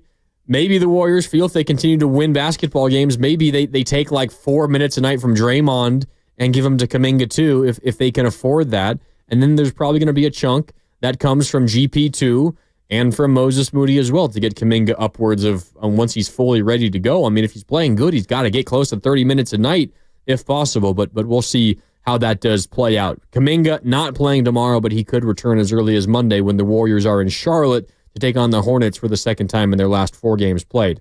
But you also brought up Pods, Dibs, and I know David in Concord wants to talk about Brandon Podziemski. So let's go out to Concord. 888-957-9570 is the number to call. David in Concord wants to talk about Butler and Podziemski. What's up, David? You're on with Dibs and Grandy. How you doing? I'm doing great. I'm a big Pods fan, and I think that Jimmy has released him in some way, an impact that doesn't show in the scoreboard. But Pods jumps in front of his man. He stays ahead. His feet are so fast, they're going to move and makes the guy turn. And when the player turns, Jimmy's there. So he's relieved. Pods able to prevent any of the big scorers from going all the way to the basket. He turns, he moves his feet, and Jimmy is just allowing it more than anybody else. And then on the same way, when the big goes, they toss it into a big, the big turns one way, and Podziemski's there to stop him turning back, so he's got to stay. So he's stopping the opponent's big from making that turn back, and he has to pass it out. So all that Jimmy and Pods both do that. So both of them are complementing each other on defense. Yeah, David, I think you're right, and I know I definitely do this, Dibs. When I'm talking about Podziemski playing good, I focus so much on what he's doing offensively, and he's certainly been better on offense over the last few weeks once he came back from that abdominal injury, which really, really took him out for longer than expected, like a month that he missed. But he's also quietly, maybe it's not so quiet anymore, he's been really good defensively. And the trio on court together of Draymond, Jimmy, and Podziemski, they have been elite defensively. And you know what you're going to get with Draymond and Jimmy defensively. But Podziemski, I think most of us view him as, undersized for who he's guarding and maybe not athletically gifted enough to be laterally quick enough to stay in front of some of these elite athletes, but kind of similar to Draymond, of course, on an entirely different level. He's a pretty good team defender, like within the whole team strategy and the team scheme, and he's a good help defender, and he'll double from the blind spot of the ball handler and he'll poke the ball free from behind. He might not be the best, and this is kind of, I think it describes Dibs, the Warriors defense as a whole. He might not be the best point of attack defender, right? But he is good within the team scheme, and I want your thoughts on that. But first, you're listening to 95.7 The Game, KGMZ FM and HD1 San Francisco, and Odyssey Sports Station, always live on the free Odyssey app, Twitch and YouTube, powered by First NorCal Credit Union. For a low-rate auto loan, apply online or just ask for First NorCal financing at the dealer. Pods on defense has been kind of quietly one of his bigger contributions to this team. For sure, and it's something that Steve mentioned on Monday when we interviewed him. I asked him about 3-player combos because he has got me really researching that from a number standpoint, and I asked him who his best 3-man combo is, aside from Jimmy, Steph, and Draymond, and he said, well, I'm going to throw in Draymond because it's Draymond and Pods, and it's Jimmy. That was the trio that he is absolutely loving right now, and it's because of what you're talking about. Defensively, Pods is really active, and he's not a great on-ball defender, doesn't have a lot of lateral quickness, but positionally, he's usually in the right spot. We know he takes charges better than almost anybody in the association, and he does have active hands, and he doesn't make a lot of careless mistakes with reaching, fouling jump shooters too often. He's a good heads-up defender, and I do think that with Jimmy here now, Jimmy Butler, a guy who is also a good defender, and you can add Gary Payton II in there, who is a good on-ball defender, you suddenly have a team that you can put out there that's more defensive focused, that in the non-Steph minutes can keep you in games. Yeah, I think what's really interesting about the non-Steph minutes, Dibs, is the way that Steve Kerr has planned this and the way that they have kind of put the puzzle pieces together is Steph and the starters, the normal starting 5, they play to begin the game and they play to begin the third quarter. And that's just about it. If the game's competitive down the stretch, they will also at times close, although that might change when Kuminga comes back. And it also depends on matchups and rotations and what is happening in the game and what's going on with the opponent and all that. But generally, of late, Dibs, the Warriors starters had played together to begin the game and to begin the third quarter. Other than that, they don't really share the floor a lot together. And what the Warriors have done is they will pair Steph, because Steph plays the first 7 minutes of the first quarter, and then he takes the rest of the quarter off and plays the beginning of the second quarter. And he plays again the first 7 or 8 minutes of that second quarter. What the Warriors have done is they pair Steph along with 4 other bench players. They pair him with Buddy Hield and with Guy Santos and with GP2 and then Looney. That's the 5 that they throw out there. So you have Steph leading a bench squad, and Steph is so good enough to carry that squad and make them, at the very least, slightly above average, like positive. And then you have your other 4 starters, which includes Jimmy Butler, and it includes Draymond, and it includes Pods and Moody, plus Quinton Post. That's the group that ends quarters.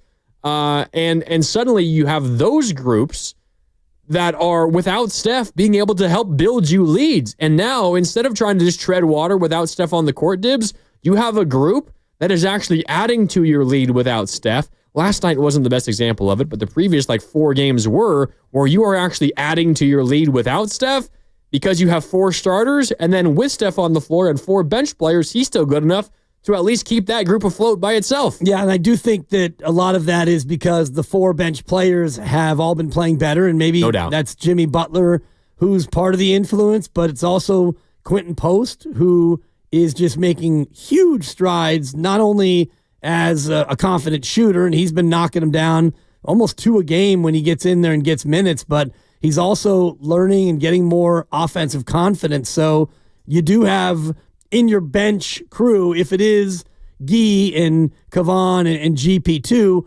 not necessarily the best shooters. You also have Quinton Post and Buddy Hield who can be in there.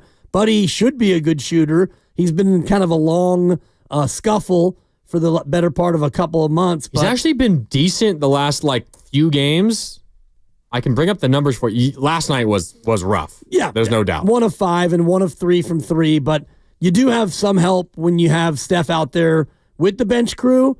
But in general, yeah, when Steph is doing like he did last night, playing that way, it doesn't matter who the other 4 guys are who you're playing with. Buddy Hield, last 10 games, shooting 42% from the field, 39% from deep. Okay. Last 10 games. That's not bad. No, you'll take 39%. You'll take 39%. He was also pretty darn bad defensively last night, which is also what really hurts the Warriors. Yeah. You brought up Quinton Post, though, Dibs. We were talking about this before we took the air today. I mean, how real is this? Quinton Post, 18 points last night, 16 in the second half. Pretty good decision by Steve Kerr to go to Post to open the second half. Moses Moody came off the bench in the second half. Post started, which slid Draymond down to the 4. It allowed Draymond to defend Banchero, which was a big reason why the Warriors turned the game around in the third quarter. And Quinton Post scored 10 points in the first 3 minutes of the second half. 10 of his 18 came in the first 3 minutes of the second half, and he was a big reason why the Warriors got back in the game. It was Post, and it was Steph in the third quarter, and that was just about it. Honestly, I have been incredibly surprised by how good Post has been. It's one thing just to make threes, but also he's shown a little bit more finesse and ability to finish around the rim, too. And ability to pass, and, like I was saying before, he had that play with Steph where he rolls and Steph gives him a bounce pass and relocates, and he puts it right back out to Steph for one of his 12 threes. And you asked, is this real? When do we start to realize that it is? He's just a good player. When does that assumption come? Well, he's played in each of the last 18 games. So in an 18-game stretch, he's averaging almost 10 a game, 9.2. He's shooting 42% from 3. Oh, my God. 93 from the line. He doesn't get there a lot, but he doesn't miss when he gets there. He's shooting 49 from the floor, and all this in 16 minutes. So he's getting the minutes. He's making the threes. He has 4 rebounds a game, which is not terrible. He's a 7-footer. You would hope that number would go up, but that's kind of like what Andrew Wiggins was normally averaging. Wiggs would have maybe another rebound a game, but in 16 minutes, he's rebounding. He makes the open 3 a lot, and he's starting to get more confident, like you're saying, going to the rim. So at what point do you look at this and say, this is real? Because I don't know, a lot of this is not flash in the pan to me. He's 24 years old. I was joking around in the green room that he's the 5th oldest guy on the team, and that's an exaggeration, but he is older than a bunch of guys on this team. Let me see. And I'm looking at it right here. He is older than, you go all the way up to, he's almost as old as Trace Jackson Davis. He's older than Moses, Gee, Kuminga, and Pods, And, Yuri Collins, he's older than Yuri Collins. And Taron Armstrong. Right. But two-way Aussie they just signed. Exactly. So he's coming up he'll be 25 here in March, Quinton Post, as a rookie. So wow. You think about him as a rookie, and he is, but then when you look back to his college career, which was long, and it was in the middle of COVID, I don't know if he played 6 years in college, but the dude is almost 25. So he's more of a polished player than your average rookie, which is kind of what TJD was last year in the same vein. Similar. Where, TJD actually just had a birthday. He just turned 25 last week. Happy belated, TJD. Yep, sorry about that. Yeah, and Quinton coming up March 21st, so in 3 weeks, a week after Steph's birthday. I was going back and forth with a friend last night, Dibs, at halftime when the Warriors were down 14, and the issue in the first half was the Dubs were just getting picked apart defensively, and some of it was just elite shot making, and that'll happen. Orlando, not a very good shooting team in general, a pretty bad offensive team, and they were making everything, but there was also some defensive breakdowns. They were getting to the rim at will. They were finishing around the rim at an extremely high clip. There was not a lot of defense for the Warriors inside, and that's kind of the risk you run when your tallest player is Jimmy Butler, and Draymond Green really plays the biggest, and he can play pretty darn big, but when Jimmy Butler's your tallest player on a starting group, that's kind of the risk you run against a gigantic team like Orlando. So I was going back and forth with my friend. I wouldn't be shocked if we see Steve Kerr adjust the group to begin the third quarter. My mind, though, didn't go to Quinton Post because I felt like it was defense that was needed, not necessarily the offense. My mind went to, I wouldn't be surprised if we see Looney start the second half and they move probably Moody to the bench and you go Draymond at the 4 and Looney at the 5. And Steve Kerr said, you're on the right track, Grandy. Nice. But I'm going to go Quinton Post. And I was a little concerned because there's no doubt Quinton Post does things offensively that Kevon Looney can never dream of doing. As a floor spacer, and Looney's a pretty darn good passer, and he's got this crazy chemistry with Steph that QP doesn't quite have yet, no doubt. But he still can't do what Post can do offensively. But I was worried about the defensive end, Dibs. And honestly, last night, I thought QP, Quinton Post, he held up pretty darn good on the defensive end as well. You can also see him improve. We're talking about passing and footwork and around the rim. You can also see him begin to understand and fully grasp what's being asked of him on the defensive end. Yeah, and you would hope that the shot blocking can continue. He did get one last night because you're going to need some rim protection. And, a lot of the problem with Quinton Post and teams are discovering this is if you involve him in a pick and roll, like a 1-5 pick and roll. Yeah, that's rough. It's going to be trouble because he's not going to be able to stay with any guard out there on the perimeter. So maybe the Warriors go to a little bit more zone when he's on the floor. I'm just looking at second half stats, and he played the most minutes on the Golden State Warriors in the second half. 18 minutes and 43 seconds. And 16 points. Kevon played the other minutes, 5 minutes, 17 seconds. So tells me that Draymond Green didn't play the 5, quote unquote, at all in the second half because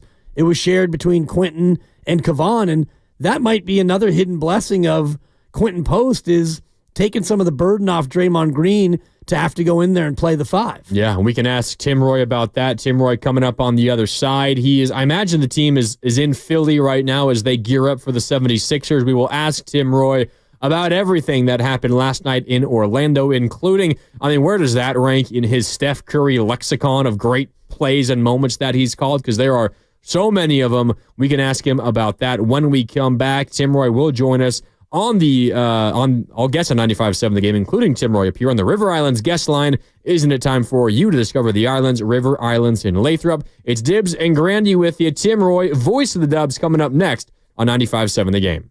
And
out today celebrating his daughter's Sweet 16. He'll be back on Monday, so it's Dan Dibley, Mark Randy with you here on 95.7 The Game. And that man you just heard calling Steph Curry's three-quarter court shot and welcoming us back, none other than the voice of the Warriors, Tim Roy, and he joins us now on the River Islands guest line. Tim, first of all, thanks so much for taking some time out of your off day in Philadelphia. That was something special by Steph and the Warriors last night, wasn't it? Yeah, one of the things I kept, reminding myself and hoping to remind the audience was that, we can't take this for granted. It's something special. It's once-in-a-lifetime stuff. And, for him to do it at that age is just remarkable. And it just shows you how much work he puts into it and how, dedicated he is to being, the best shooter in the game, one of the best players in the game. It was quite remarkable.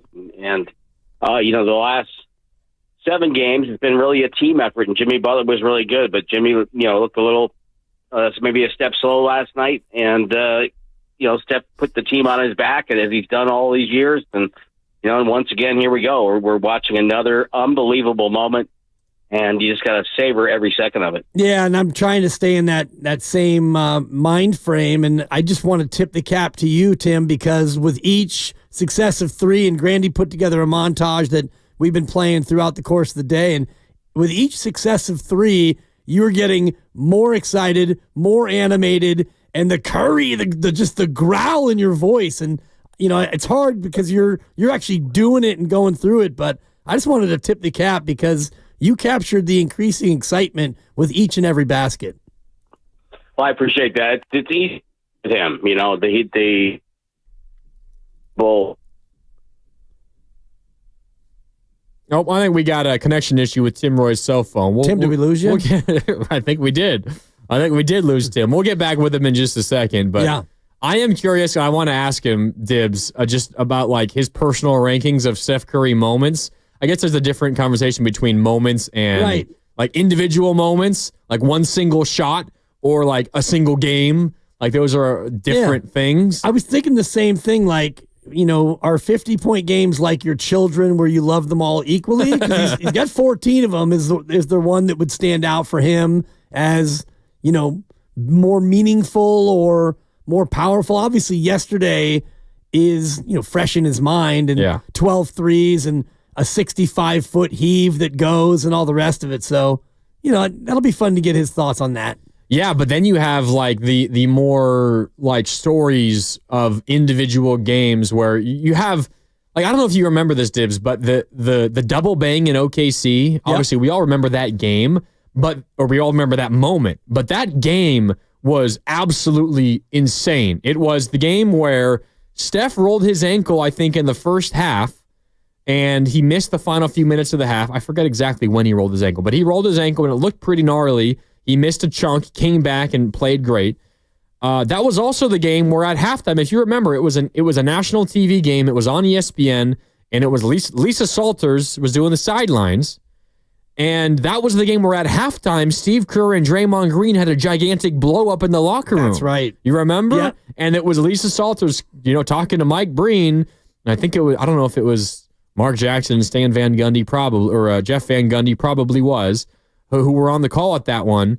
And they go to Lisa, and Lisa's like, yeah, Mike. I mean, there was a Draymond and Steve, they got into it at halftime, and it wasn't just like, disagreement. It was like loud screaming, and there were expletives and all of that. And then the Warriors come back against Kevin Durant and Russell Westbrook and that era of Thunder team, which you remember in the playoffs that year, pushed the Warriors to 7 games, and the Warriors were down 3-1. Like, that's not an easy team to beat, especially in that arena.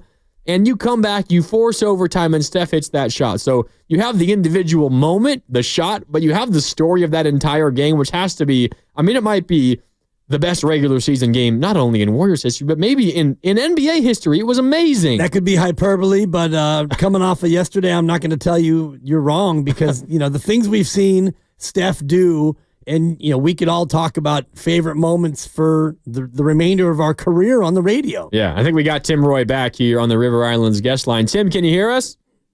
I got you. That was weird. Yeah, I don't know what happened there, but you were in the middle of talking about how Steph makes it easy for you. What were you saying?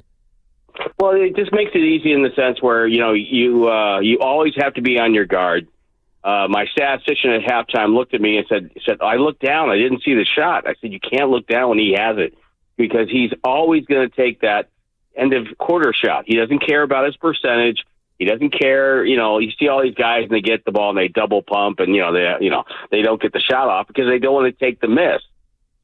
But Steph doesn't care about that. All he cares about is getting a shot up, hoping it goes in and can help them win. And last night that shot did that. It's just so much fun to watch and, so lucky to get a chance to do it. Voice of the Warriors, Tim Roy, with us here on 95.7 The Game. Tim, I was kind of going through my own memory. You, of course, there's few better than you when it comes to Steph memories and best Steph moments. For you personally, all of the great moments in games that you have called, obviously there's so many playoff ones, and those maybe take precedent over anything else. But this one feels like it had to be up there because this team is building something special, it feels like right now. And the Warriors needed every single one of those 56 points last night. Where does this one rank anywhere high on your personal list of Steph games that you have had the pleasure of calling? Yeah, it will, and I think it has a chance to really be that. But I think if it leads to what they want, if it leads to getting in the playoffs and going deep in the playoffs and getting a run, it's a great regular season moment. But again, the one thing this dynastic run has taught me is it's not all about the numbers or the points or whatever. It's about winning. And so sometimes we get caught up in all the analytics and the numbers. It's really about winning. And to me, I think his best moment ever was Game 4 in Boston in 22. They're down 2-1 against a talented team on their court. It's a raucous court, and he just put it right there. That one, as well as the Game 7 in Sacramento, because they're two games the Warriors had to have. One was elimination or move on, and you're on the road and he scores 50 in a Game 7, and then you take the Boston game where he just put the team on his back and refused to go back home 3-1. To me, those are the two games that stick out for me. But yeah, I think this game really can be the game that we look back on in a month or two and say that was the game. Jimmy Butler was moving a little slow that night. They were sluggish in the first half after flying for 6 hours the day before, and Steph Curry put the team on his back and they refused to lose and they continue to climb up in the Western standings. It was incredible just to watch it, especially unfold in the third quarter. Was there a moment last night when it kind of clicked in that Steph Curry maybe was going to be authoring something really special? It's when he shot the three and it hit the top of the backboard. when a shooter sees that and the ball bounces around and it goes in like that, then I think he thought, oh, okay, it's one of those nights where I'm going to get those bounces, right? And so he started hunting shots immediately after that. And that to me was a sign like, oh, okay, here we go. And he just, went off and blasted it. And, they're 5 games above 500 for the first time since the end of November. And they're, as the kids like to say, they're trending in the right direction. They definitely are. 7-1 in the Jimmy Butler era. For those of us who weren't in Orlando last night, Tim, if we were watching on TV or listening to you here on 95.7 The Game, it kind of sounded at times like a home game. The Orlando crowd, I know there were a lot of Warrior fans there, but also you get in those modes, and even if you are a fan of the Magic and you're watching Steph do his historic thing that he tends to do, he kind of wins over everybody. But what was the environment like inside of that arena in Orlando last night? I knew there were a lot of Warrior fans there, but I was surprised in the third quarter just how many people responded. And I think what we're getting on the road now is not only Warrior fans or, little kids who are really Magic fans, but they love Steph Curry. So they come out to watch and hope that he, does something like he did last night. And I think once he got going, the Warrior fans got louder. The Orlando fans got a little quiet because their team's been scuffling and they've been banged up all year. And so, they were coming off a 40-point loss to Cleveland in that building. So the first half, the Orlando fans thought, okay, all right, we're going to get it back now. And then, in that third quarter, and don't forget, give Quinton Post some credit. His points right off the bat in the third kind of got the Warriors going, and it was a great a great move by the coaching staff and Steve Kerr to have him start, give Orlando a different look out there, and Quinton took advantage of that.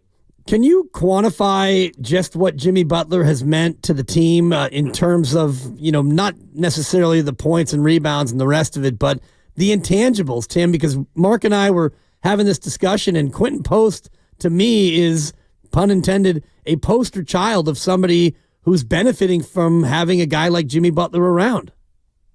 Yeah, I think he has, and I think Podziemski has, and I think Moses Moody has, because Jimmy knows how to play. He knows what angles are. He knows, what he knows that he makes a certain action, a cut, a pass. He knows that where the second move is going to be, and so that allows him to set these guys up in certain situations and give them the kind of room and space that they can be successful with. And so, the numbers are fantastic. They're top 5 offense, defense since he arrived. Their points off turnovers is off the charts. I don't know if you know this, but in the 8 games, they're averaging 29 points off turnovers per game. Wow. And the next closest is Oklahoma City at 23. That's an astounding number. It was 30 going into last night. And to me, it's just his intelligence. He's a smart basketball player. And that is what this team kind of needed. It needed a high IQ guy who knows how to protect the ball and give you a good valued possession and rotation down, everything else. Yeah, Tim. No, I think you're right. And you're talking about one of the areas in which Jimmy Butler has helped this team. We've been talking a little bit today about all of the areas and trying to figure out exactly where his impact has been felt the most, because you're talking about points off of turnovers. He's had a major impact there. He's also helped the Warriors in terms of getting to the free throw line and making a higher percentage of their free throws. He's making it easier for Moody and for Podziemski and for Quinton Post. There's also this abstract of where he's just taking the load off of Steph, and maybe he's allowing Steph to have the energy necessary to do what he did last night. Steph hasn't played the last 2 fourth quarters before last night's game, and a big part of that is because Jimmy Butler helped them build big leads. So if I were to ask you, where has Jimmy Butler's impact been felt the most, how would you answer that? Wow. Again, I would just say raising the IQ of the team, just making it a smarter, less chaotic squad. I think the Warriors at times were their own worst enemy in the first half of the season, and I think he's kind of keeping that problem from arising too much, and it's allowing the Warriors to be a much more efficient team. I just really think it's his IQ has brought dividends both offensively and defensively. It allows Steph to go crazy last night, and once he got hot, Jimmy knew what to do. He was setting screens, he was making passes, and all the rest to get Steph open. And if Steph doesn't have the kind of night, to be quite honest, then maybe the highlight of the broadcast was Dan Dibley telling me about Flubber. So, yeah, I'm glad you got that. And I was listening because it's always, text the announcer at Warriors Vox. There we go. You were shouting out Blue Sky as well. And Tim was talking about in honor of Gene Hackman. And tip of the cap to R.C. Davis for a fantastic opening, which was from the movie Hoosiers. And so Tim was asking about best basketball movies ever. And I tweeted at him, Flubber. Because you made an appearance as a basketball player in Flubber? Correct. I actually scored the only points in the first half for our team. They didn't show it. We were down 57-3 at the half, Tim, and then we got flubberized, and we came from 54 down to get the W. You had the only points in the first half. Yeah, it was not featured. It was a 3. It was a corner 3. It was not above the break, as you would say, but it's just a gimme corner 3. I'm shocked that when the casting director for Hoosiers, he didn't call you, get you back on the floor. Well, honestly, I resemble Ollie, for those of you who've seen the film, who is the scrawny towel boy who had to come up big, Grandy, as you remember. Of course. Yeah, that's right. I don't even know if you've seen the movie. Of course I've seen Hoosiers. Yeah. And just before we get back to the Warriors, Tim, I will point out that that's the single most awkward love scene in movie history between the late Gene Hackman and Barbara Hershey. I may have to go hunting and try to find a more awkward one, but that's it's a pretty good call. I kind of like that. Yeah, thank you. Yeah. Anyway, Tim, we got a 5-game road trip right now. The Warriors do. They're 1-0. A lot of us on the outside trying to maybe aim for 4-1. What do you think is a realistic goal for this Warrior team on this road trip? Because you're in Philly now. There's no Embiid. That's a team that is really, really struggling. They've lost 9 games in a row. Yep. You got Charlotte, a team that they just dominated at home, although you never know what happens on the road. Then you got the 2 teams in New York, and the Knicks and the Nets. What do you think is the target on this 5-game road trip? I think that, you got to get greedy at this point. You've got the first one down.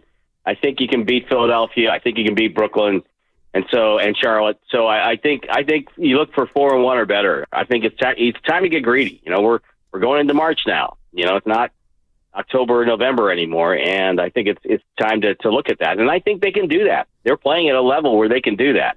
And I know Jimmy is questionable for tomorrow with a back sprain. It kind of makes sense. He didn't look right last night. So, but even with that, I still think they're good enough to win, more than 3 games on this trip. And I think at this point you just go get it because it's right there. You're climbing the ladder. You got teams, not only looking up at you now who are looking down at you throughout the season. Now you got teams looking over their shoulder at you. So I think you got to keep that momentum rolling. And the last time that they won 7 in a row was 2022, and we know how that season ended. So go ahead and win 7 in a row and keep on pushing. Tim, I want to ask you about Jonathan Kuminga and, not only how you think he's going to fit when he returns, but what are you seeing from him early on in this trip and how much he's probably champing at the bit to get back? Yeah, I'm sure he is. And I haven't talked to him about it, but he's busy. He's working out with the young coaches every day and some of the other players to get his scrimmaging in. There was an optional workout today. I'm sure he was there and working out. I chose my veteran option not to go, but hey, like the service here, boys. Like the service. But I think he's excited about it, and I think he really wants to play because he's looking at this team having the success. He's looking at playing with another guy like Jimmy Butler, and I think it's going to be great for him. I think this whole scenario is set up perfectly for him to come in. People are worried about the spacing, but I think Jimmy Butler is a smart enough player to figure this out, and I think that having Kuminga, especially with the success of their starting lineup right now, and now you can come off the bench, say with Kuminga, Hield, Payton, that's a really pretty good rotation to start, and I think it's going to make the Warriors, even better. Tim Roy with us here on 95.7 The Game on Willard and Dibbs. It's Dibbs and Grandy with you. Hey, Tim, watching this game last night and listening to you and Steph making 12 threes and 56 points and 7-1 with Jimmy, I'm having a hard time not feeling like something special is developing here. And you got your fingers on the pulse better of this team better than anybody else. And there feels like an extra more verve with Steph and the enthusiasm and the passion with which this team is playing right now. Do you feel that? Do you feel like something special could be building here? I do. And it kind of reminds me a little bit of Boston in 21-22. Remember, they were 500 right in the middle of the year and took off in the second half of the season. And I think the Warriors kind of with the trade, I think it kind of solidified the rotation. You brought in the guy that you need to bring in, a high IQ guy, not just a guy who can score, but a guy who can help you all over the floor. And I think it's Podziemski came off his injury, and all of a sudden he's a little anxious at the start of the season. That's all gone now. He's right in the flow and playing the way we think he can play. Moses Moody having the best stretch of his career. So, yeah, I think there is something special here. There's a whole different vibe around this team since the trade, and there's a belief among this team right now that wasn't there in the first half of the year. And they're first half of the season, if they were playing that game last night, they would have lost that game. They would have not won that game. But there's a belief now on this team, and they're confident in making plays coming down the stretch, and I think that it's showing with the type of games they're winning. Yeah, I feel the same way. Tim, great stuff. We appreciate you taking out some time, and we'll be listening tomorrow in Philly. Okay, Dibs, I expect a signed copy of Flubber at my house when I come off this trip. So. Yeah, I've got a stack of VHS tapes at home, Tim. I'll shoot one over to you. It's like my friend Bill Schoening, who's the Spurs announcer. He's a musician, and he has some CDs that he has cut and sold and things like that. And he says that he has a million seller. He says he has a million down in the cellar. So there you go. That's good. That's good. Tip your waitress. He'll be here all night. Yeah, absolutely. All right. Thanks, Safe travels, Tim. See you guys. All right. That's the great Tim Roy, voice of the Warriors, here with us on 95.7 The Game. Willard and Dibs and Grandy. Tim's the best. Yeah. And it's hard to not have a little bit of jealousy knowing these moments that he's been behind the mic for, Dibs. Yeah, it's been a long run, though. You can have jealousy, but you also have to have respect for how good he is, too. And the appropriate amount of empathy for what he went through. And Bob Fitzgerald as well. And all those years when, as a broadcaster, you know this, you can't really keep it real. When your team is 17-65, you can't just come out and say, oh, God, this thing is this and that, and it's a dumpster fire and all the rest of it. You can't be super pom-pom guy. You got to toe the line. But when you have year after year. Yeah, and I think the first thing that Tim Roy told us is very, very true, and I think we both feel the same way. You just got to bask in this when you have it. And you don't know how many more of those you're going to get from Steph. So that was special last night. There's no doubt about it. We can talk more about that. Where does this Steph moment rank in your personal rankings? It's pretty high up there for me, and it's kind of incredible because he has so many of them. You can let us know, 888-957-9570. Plus, is this season beginning to feel special to you? Yes or no, and why? You can let us know as well. And also, you can weigh in on our other question that we've been asking and discussing today. Where has Jimmy Butler's impact been felt the most? I think there's one more area we haven't really touched on just yet that we can get to when we come back. It's Willard and Dibs and Grandy with you here on 95.7 The Game. We're brought to you by Fremont Bank. Here for you, here for good. More when we return next on 95.7 The Game.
You had the only points of the first half.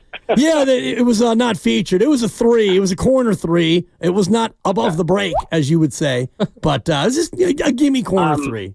I'm shocked that when the casting director for Hoosiers, he didn't call you, get you back on the floor. Now, back to Will and Dibby on 95.7 The Game.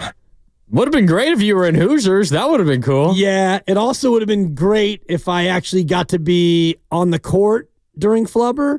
And I'll make a long story short, and I won't get into the full story about how it got cast, but I got cast in the movie. And as we started the filming, day 1, I was slated to be the starting center on what we call the nerd team. The center. It was the big guys against the little guys. And I was the tallest guy on our team at 5'8.5". And so day 1 of filming, I'm going to be on the court for everything. Day 2, all of a sudden I get a tap on the shoulder. They had decided to write some dialogue for my character, and so they had to bring in a real actor. And so your boy got shuttled to the bench. That's too bad. It's all right. I mean, you could see me in that. It's just one scene I was in. It's the big scene of the movie. It's about a 12-minute scene. Yeah. And you can see me legitimately like 10 times. And what you can also see is there's a couple of shots where they have a distant shot of the bench, and it's not me. I actually quit the movie early. Did you? Yes. The thing was taking like day after day. Okay, 3 more days. And then after 3 days, it's like 2 more days. I had 4 jobs, and I was coaching a high school basketball team. And these are 14-hour days. So it became your life. And finally, I was like, you know what? I can't do this anymore. I'm out. How old were you? It was 1996. I was 28. Huh. Your age. Oh, yeah. It's 28. Okay. Yeah. I don't think I've watched Flubber since I met you and since I knew that you were in the movie. So I've never seen it and seen you. Right. But I know exactly, of course, the scene that you're talking about. Yeah. I've seen Flubber a bunch growing up. It's the basketball scene. Yeah. And, you see number 11 come out on the blue team with my long, flowing orange hair that I used to have. And it's just kind of hilarious. 30 years ago almost, Grandy. Crazy. Filmed on Treasure Island. Yeah, I knew that. In a warehouse, yeah.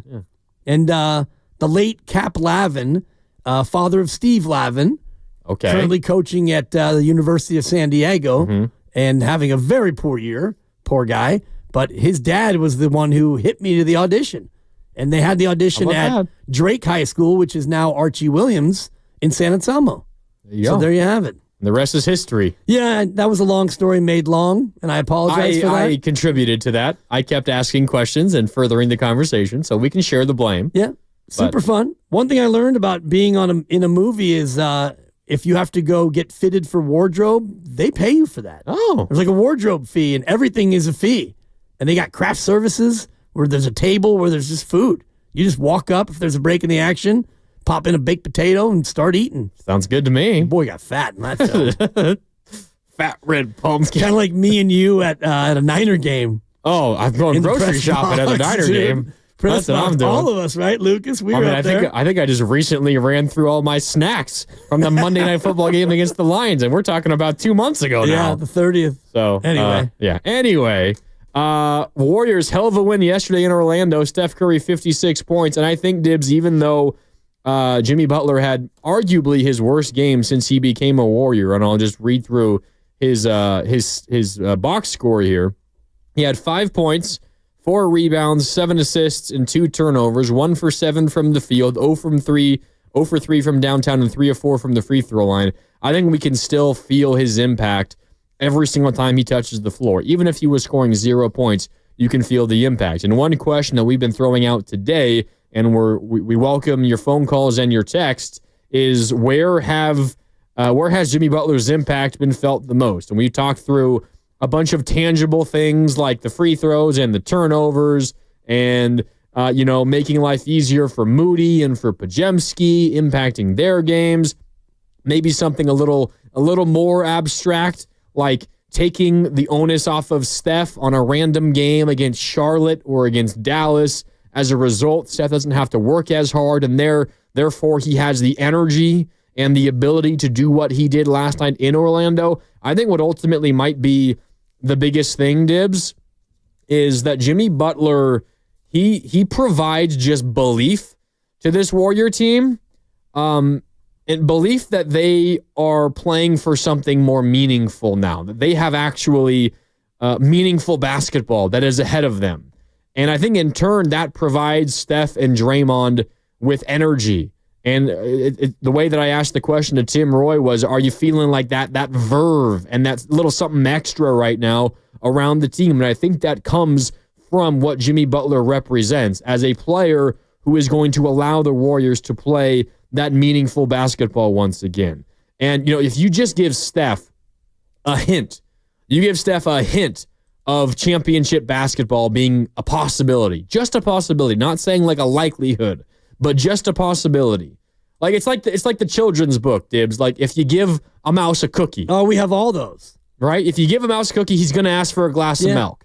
If you give Steph a sniff of a championship, he's going to take advantage and he's going to go for it as hard as he possibly can, and he might do it. Like that's how good Steph is. If you give Steph just a sniff, just a hint of an opportunity to be competing for something special, you're going to get the best out of Steph. And I think, honestly, the beginning part of the year, maybe other than 12-3, but when they were in the doldrums in December and in January and for the beginning part of February, I don't think Steph felt like there was that legitimate possibility that there could be something special coming out of this season. But with Jimmy Butler in town, I think there is that possibility in the back of Steph's mind. Draymond as well, and as a result, you're seeing them play with a different level of ferocity than we have for the rest of the season. I think the urgency would have been there anyway, but you're right about the feeling that they're exuding and knowing that these games they all matter, but now it could lead to something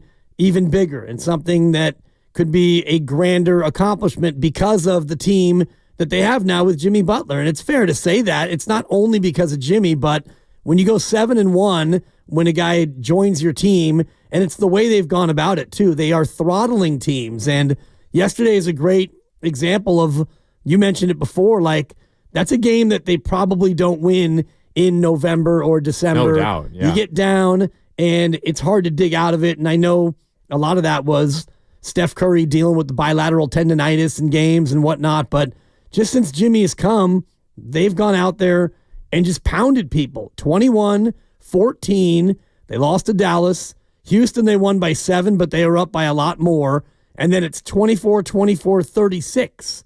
And then they won by 6 last night. And last night was an absolute gut check because you were down. Steph hits the 65, or I got to say 70-footer now, as we keep mentioning it. By the time we're done in an hour, it's going to be off the court. It's going to be a 100-footer. Totally. So he drills it, and that barely keeps you afloat to be down 14 at the break. Yep. And then you flip it in the third, and then you kind of have to hold on a little bit, and Steph Curry makes a couple of big shots in the fourth, and you go out and win it. But I do think you're right that earlier in the year, it feels like that's the kind of game that it wouldn't have slipped away. It got away, and it would have stayed away. Yeah, they wouldn't have made a run. They wouldn't have gotten back in the game in the third quarter. And whether it's a conscious decision being made, I don't think it's that. I don't think it's Steph saying, all right, I'm not going to try now because we're down by 17. This game's over. But there's a different level that you reach when you're feeling that kind of confidence and that enthusiasm, and you feel like there's something that is worth losing. And right now, the Warriors have something that's worth losing. Oftentimes, when they were in the middle of this stretch of terrible play, there was, of course, the threat of, well, if we keep losing these games, it's going to be hard for us to make the playoffs. But it's hard to kind of convince yourself that you've got anything possible when you've lost 8 of your last 10 games and you're struggling to stay afloat. But now you're on a good streak. You have won a bunch of games in a row. You've won 7 of 8 since Jimmy Butler's been acquired. You have been dominating teams. They had 3 straight wins of 24 or more points. If they had beaten Orlando by 24 or more, I think that would have been a franchise record 4 in a row. They are on the doorstep of doing things that they haven't ever done in this decade of dominance, as we said earlier. So now there is the threat of losing something. You have something to hold on to. And as crazy as it sounds, Dibs, you're only a half game out of the 6th seed. when a couple of weeks ago we were thinking the 6 seed might be a little too tall of a goal for them to accomplish, and now it almost feels like it's the baseline. If you don't get the 6, it's a major disappointment. Right. I mean, we were thinking about play-in games and whatnot, and we haven't even mentioned the play-in tournament at all because it does feel like that would be disappointing. They're going to blow right past it, and they're sitting at 7, and they've won 5 in a row. They've won 7 of 8, and all the rest of it. And you look, and the Clippers are right there, half game ahead of you, and the Rockets aren't really out of reach, nor are the Lakers. It's a 5-game gap, which it feels like a lot when you have 25 games to go. And it is a lot, but when you start to think about some of the head-to-heads that you still have, you have the Lakers, that's an automatic 1-game switcheroo. You've got Houston down the stretch, down near the end of it, and the schedule, it breaks kind of well for you. We got Philadelphia coming up on Saturday tomorrow, and no Embiid, out for the year. Charlotte should be easy pickings. New York will be tough. Brooklyn's a funky one because they play well, and then they also don't play well. And then you've got the big-time showdown with Detroit when you come back home. But that's a 7-game homestand where you start to look at the schedule, and you can get a little bit greedy and think about, making some real headway toward the 6 and beyond. Let me ask you this, Dibs. Over the last 10 games, so that includes all of the Jimmy Butler era and the 2 games prior. So that includes the loss in Utah and the loss in LA versus the Lakers, and those were 2 pretty rough losses. But let's include those to get a nice even round number of 10 games. And Utah was the deadline day, or the day before the deadline when they made all those moves, and they had to bring everyone back in the locker room for that emotional farewell to 4 players. And they didn't yet have Jimmy, but they also didn't have Wiggins and Slow-Mo and Lindy and Schroeder. So they were operating with almost nobody available to them. That was that game, and then the next game in LA against the Lakers, the trade was done, but Jimmy wasn't yet ready to play. He made his debut the next game in Chicago. But over the last 10 games, every team in the NBA, their last 10 games, where do you think the Warriors rank in terms of this is a tweet that gets put out every once in a while by Kirk Goldsberry, who does a great job with this. The efficiency landscape. He's got every team plotted on a graph. The x-axis is offensive efficiency, and the y-axis is defensive efficiency. I love these graphs. If you're far to the right on offensive efficiency, that's obviously the good side. You want to be on that right side. Far left is bad offense. Far right is good offense. On the y-axis, defensive efficiency, the better defensive efficiency is up high. Bad defensive efficiency is down low. You want to be in the top right quadrant. You want to be in the top right quadrant. I can tell you the Warriors are in the top right quadrant. Where do you think they are in terms of the net rating, the net efficiency rating over the last 10 games when they rank against everybody else in the NBA? Where do you think they are? Well, I can't answer unless I get the appropriate game show music because it feels naked without it, Lucas. I know you're doing 7 things in there, but yes. Doesn't it feel better when you get a little scat-da-da-da? Okay, where are they? 15 teams in the NBA, their last 10 games played. Where do the Warriors rank in terms of net efficiency? I'm going to put them at 3rd behind Cleveland and the surprising Detroit Pistons, both of whom have won 8 in a row. You are really, really close, but not quite. The Warriors are 4th. The Warriors are 4th in their net efficiency over the last 10, but you got the top 2 right. Cleveland is number 1. Detroit is number 2. Yep. OKC is number 3, and then the Warriors slot in at number 4. But that's better than the Lakers. That's better than the Celtics. Yeah. Better than Denver. Better than everybody else in the NBA over the last 10, other than Cleveland, Detroit, and Oklahoma City. That's where the Warriors rank. Yeah. They're the number 5 offense and the number 5 defense over their last 10 games, Dibs, which translates out to the number 4 net efficiency rating over the last 10 games. And I was just looking at the last 10 standings in the NBA standings, and I thought Cleveland's won 9 of 10, 8 in a row. Detroit's won 8 of 10, 8 in a row. Yep. I figured they'd be up there. The interesting part is the Warriors are 7-3, even though they're 4th in overall net efficiency. And that's where you look at, that Dallas game where it's one that kind of got away, the kickball that wasn't called, and then you also lost to the Lakers, if I'm not mistaken. You didn't yet have Jimmy Butler, and then the Utah loss is that's one that could come back to haunt you. It could. If you wind up a game out of the 6, which again seems laughable now. We're all doing such recency bias with, they won 7 of 8, and all of a sudden now we're thinking when the parade would be, like what day makes sense. And, a couple weeks ago we were all thinking they might not even make the play-in. I mean, boy, you got San Antonio pre-blood clot. They're a team that we all were. De'Aaron Fox in town now. All that. They're on your heels. Yeah, but now we're getting greedy. But that Utah one is the one game where I would think, geez, if you fall one game short of something, that's one that could haunt. Yeah. You're listening to 95.7 The Game, KGMZ FM and HD1 San Francisco, and Odyssey Sports Station, always live on the free Odyssey app, Twitch, and YouTube. Powered by First NorCal Credit Union. For a low-rate auto loan, apply online or just ask for First NorCal financing at the dealer. I read off that stat to you earlier, Dibs, about the Warriors' record against some really good teams. So you're 2-1 against OKC. You're 2-1 against Memphis. You're 3-1 against Houston. You're 1-1 against Boston. Like, you've beaten some really good teams. You're 1-0 against Milwaukee. I know Giannis didn't play, and there are some other injuries, but the Warriors have also had injuries themselves. You highlighted specifically that Utah loss. They do have, though, in addition to all of those really good wins, they have a plethora of really bad losses, right? You're 1-2 against Sacramento. You're 1-2 against Phoenix. You're 0-1 against the Spurs. You're 2-1 against Utah. That one loss against Utah hurts. You're 0-1 against Brooklyn. You're 0-1 against Toronto. Like, you have some rough losses. So on one hand, you say, well, how can you believe in a team that has those sorts of losses? On the other end, you say, well, look at who they've beaten. They've beaten the best teams. And honestly, Dibs, if the Jimmy Butler acquisition is going to continue down this way, when the Warriors play San Antonio 2 more times this year, I'd be shocked if they lose those games. When they play Brooklyn on this road trip with Jimmy Butler, I'd be shocked if they lose that game. When they play Toronto again coming up down the stretch, I'd be shocked if they lose that game. Yeah. Like, what the Jimmy Butler acquisition does is he gives you an ability to play your level of basketball, your high level of basketball, just more consistently. Because the Warriors' issue hasn't been that their peak hasn't been good enough.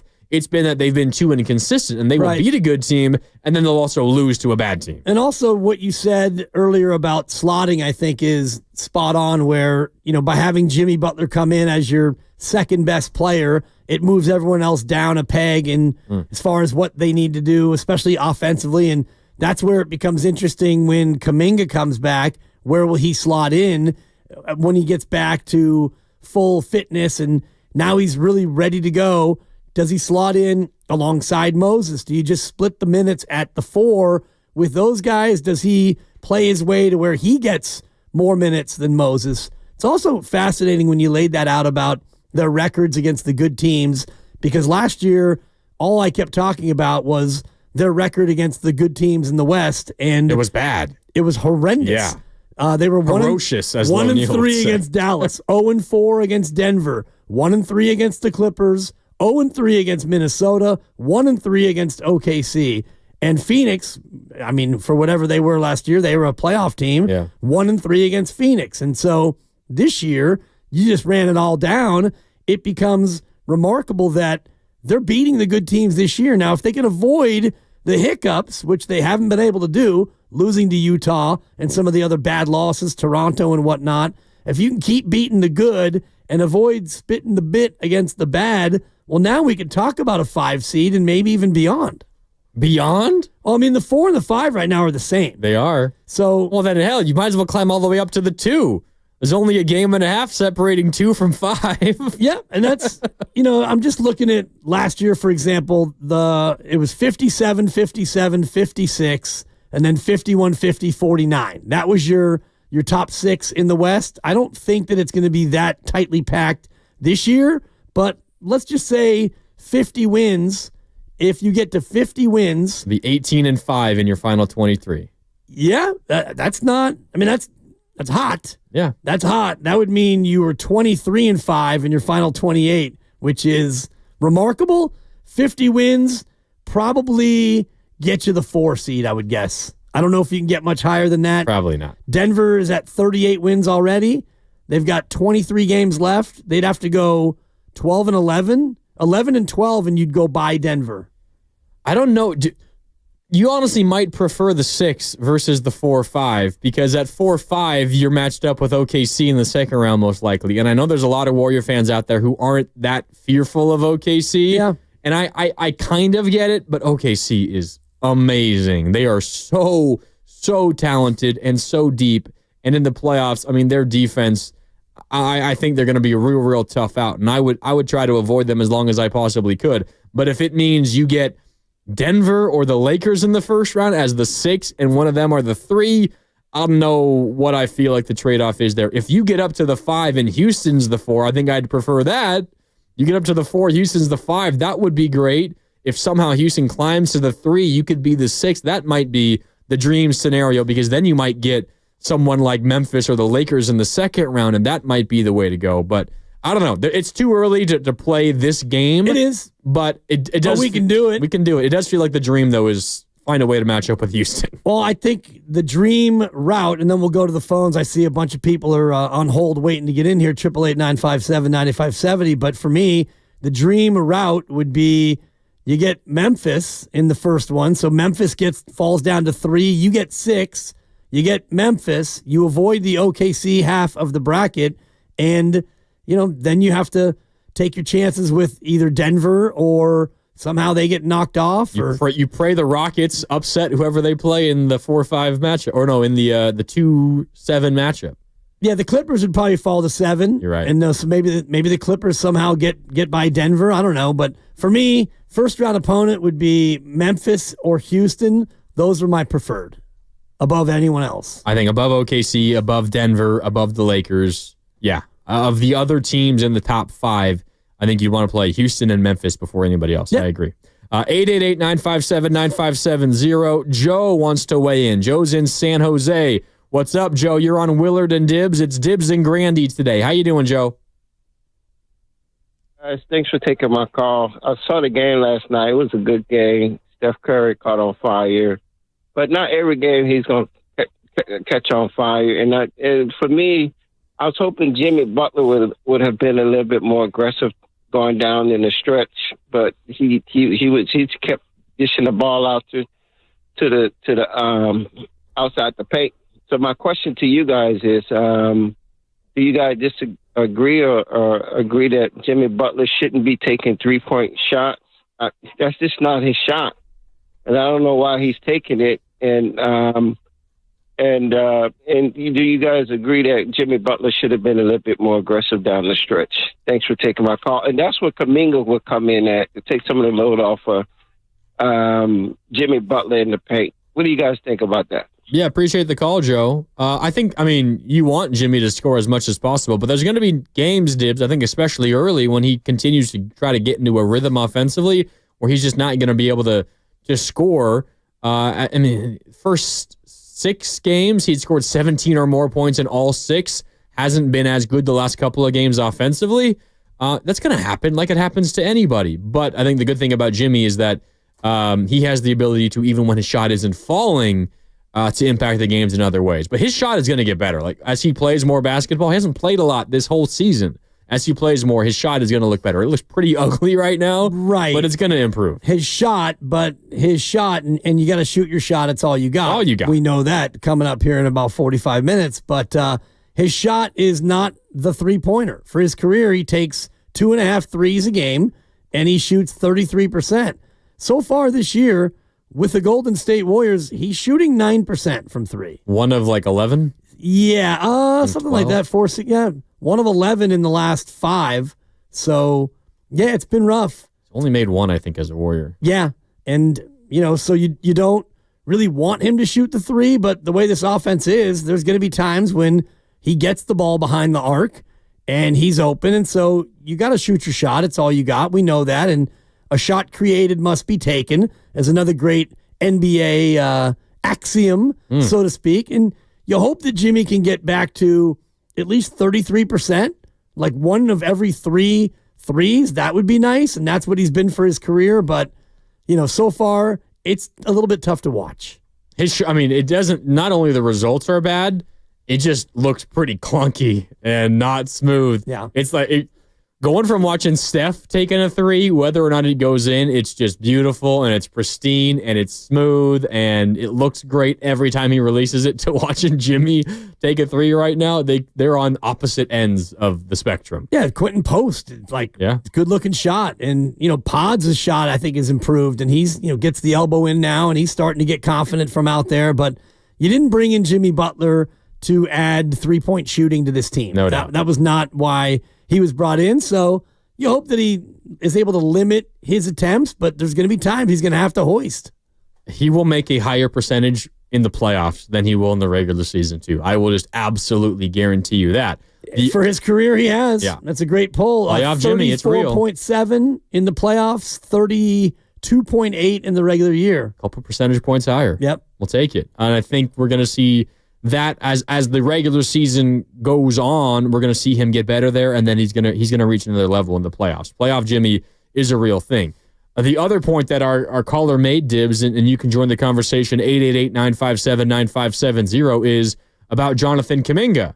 When Jonathan Kuminga comes back, what he's going to be able to do offensively. I've said, Dibs, I'm a little concerned about his mindset potentially when he comes back and what role he's being asked to fill when he returns. But there's no doubt, Dibs, I mean, if you can get Kuminga to come in as a super sub off the bench and give you anywhere from 13 to 17 points on any given night, that's going to be gigantic for this Warrior team. And suddenly you have a bench player, a scorer, who you can pair with Steph on that bench group that's out there when Steph is on the floor to begin the second quarter.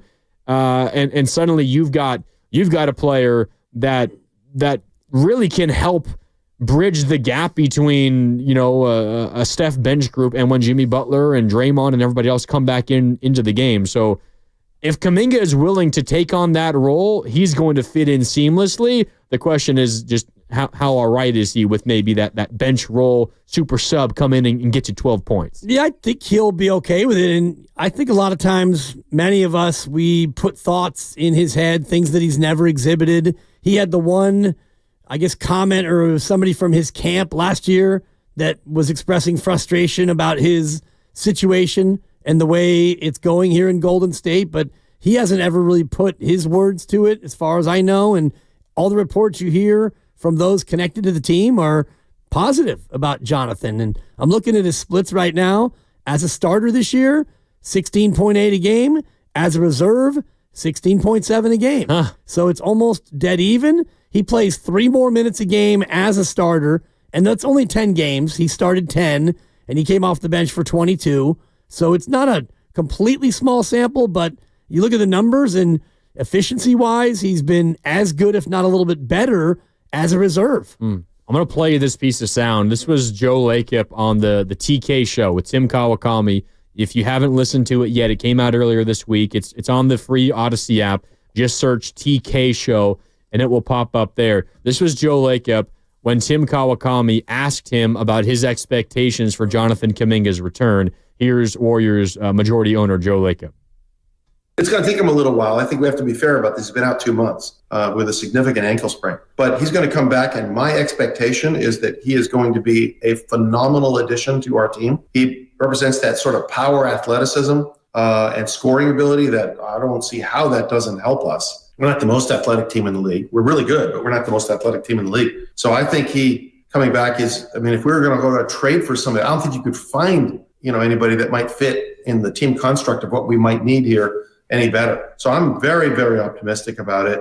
We know what he can do. This is his 4th year. We've seen stretches, maybe not starting like in some other teams he would have been starting for 4 years or 3 years. You haven't seen that. He started in stretches. He came off the bench in 30 minutes a game this year for quite a lengthy period and did really well. I'm a huge fan of Jonathan. I think our team is a huge fan of Jonathan. Our entire front office is. Our coaching staff. I know there's been a lot of stuff about that, but Steve's a tough mentor, perhaps, but I think he knows what JK can do. He saw it this year. We saw it. I think it's going to be a great fit. I think, in addition, that Jimmy Butler is potentially going to be a great role model, if you want to say. JK came up to me, actually, just in the next couple of days and said to me, I love Jimmy. And he says, I really like that guy. And I don't know. I got a feeling here that this is going to go really well. really, really well. There's Joe. Yeah. I think it's going to go well, but I think there's a nugget there buried at the very end. Joe Lacob saying Jonathan Kuminga went up to Joe Lacob and said, "I love Jimmy." That sounds like music to the Warriors' ears because you remember earlier this week, Steve Kerr said pregame, I think it was the game against Charlotte, where he said, I think Jonathan Kuminga can learn a lot from Jimmy Butler, and that's kind of the stuff I want him to learn. Play under control, make the smart move, and don't try to be great. That's why Jimmy is great. He doesn't try to be great. If Jonathan Kuminga is really going to take that to heart, and I think he will, as you said, he's hasn't really given us any reason to believe that he won't, and he takes after Jimmy Butler, then there's no reason to believe that he's not going to have a major positive influence on the team when he comes back. And I do like what you were saying about him with the second unit with Steph, because you've got somebody then who can play downhill. And we know that Jimmy Butler's going to be in there for the non-Steph minutes. So when Steph is out there in the second quarter, a lot of times it is with the reserves. And if you have Kuminga in there, as Joe Lacob pointed out, we're not the most athletic team. And as he was saying that, I'm thinking about the roster in my head, and like Kevon Looney and Buddy Hield and, Draymond Green, unbelievable player, but from a explosive, physical, athletic standpoint, he's an older guy. And Jimmy Butler's he's a good athlete, but he's no longer a high flyer. And so Brandon Pajemski plays closer to the ground. Quinton Post is a stretch five who at 7 feet can dunk. GP2, sneaky good dunker. Oh, crazy athletic. But even like... at 6'2", yeah. It's right, not like... 6'2", and he just goes up and he'll smash on anybody. So, not the most athletic team. Jonathan Kuminga and Dan Devone earlier in the crossover, who's the best athlete here at 95.7 The Game. If you did the same thing for the Warriors, he's probably the best athlete. Oh, he's winning 100% of the vote there. Right. If you do like the decathlon, if that was going to be your metric of the 10 events that comprise the decathlon, Kuminga probably is going to win the Golden State Warrior decathlon, I would imagine. Probably. I don't know if any of them know how to pole vault, but, you can change that out with something, but he is the athlete that they need. They need his athleticism when he comes back. Specifically, if we're talking about, like, quickness, leaping, jumping, like that kind of athleticism, definitely, no doubt, Jonathan Kuminga. Yeah. And... yeah, you pair that with Steph. I was always concerned with Kuminga Dibs before the Jimmy Butler trade and before he got hurt. It seemed like he was having a hard time coexisting alongside Steph, because when Steph's on the floor, the offense is just geared around him, as it should be. It's Steph freaking Curry. Everything's going to be geared around him. But it felt like at times Kuminga was having a difficult time fitting in alongside that and trying to find his spots and not take away from Steph. There was the moment in Minnesota, right, where he took a mid-range jumper early in the shot clock. Steph was on the floor, and Steve Kerr called him out for it post-game, saying you got to work the ball back to Steph. We got the best shooter ever on the floor. Find a way to get him the ball at least to see if he can get a shot off, and then we can take that mid-range jumper at the end of the shot clock. It will always be there. So I've been concerned about that in the past, but I think before he got hurt, he showed an understanding of how that works. He also showed an ability when Steph wasn't on the floor to be the number one guy and to lead an offense at times when he's the best player on the floor. But as long as he can fit alongside Steph, there's not going to be many problems there. And I think we saw some evidence of him picking up on that before he got hurt. Absolutely. And I'm just looking at the three-man combinations, according to Basketball Reference, and Jonathan Kuminga's best plus-minus in the three-man combos with Steph and Draymond. So, and that is the sixth best trio on the team.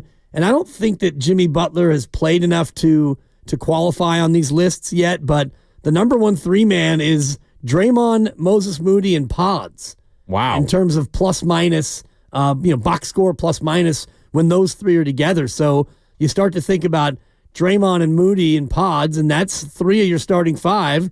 You throw in Jimmy and Steph, and now, last night notwithstanding, you feel like you can avoid having a slow start to a game. Yeah, and you feel like you have a way to avoid like those major runs by opponents where you get outscored like 20-2 over the span of 5 minutes, because you have at all times, you either have Steph or you have two of Draymond and Jimmy Butler on the floor at all times. And with that group, and you could add Kuminga into it, you're going to have some pretty hefty firepower, maybe sometimes defensively, sometimes offensively on the court at all times, which is really big for the Warriors.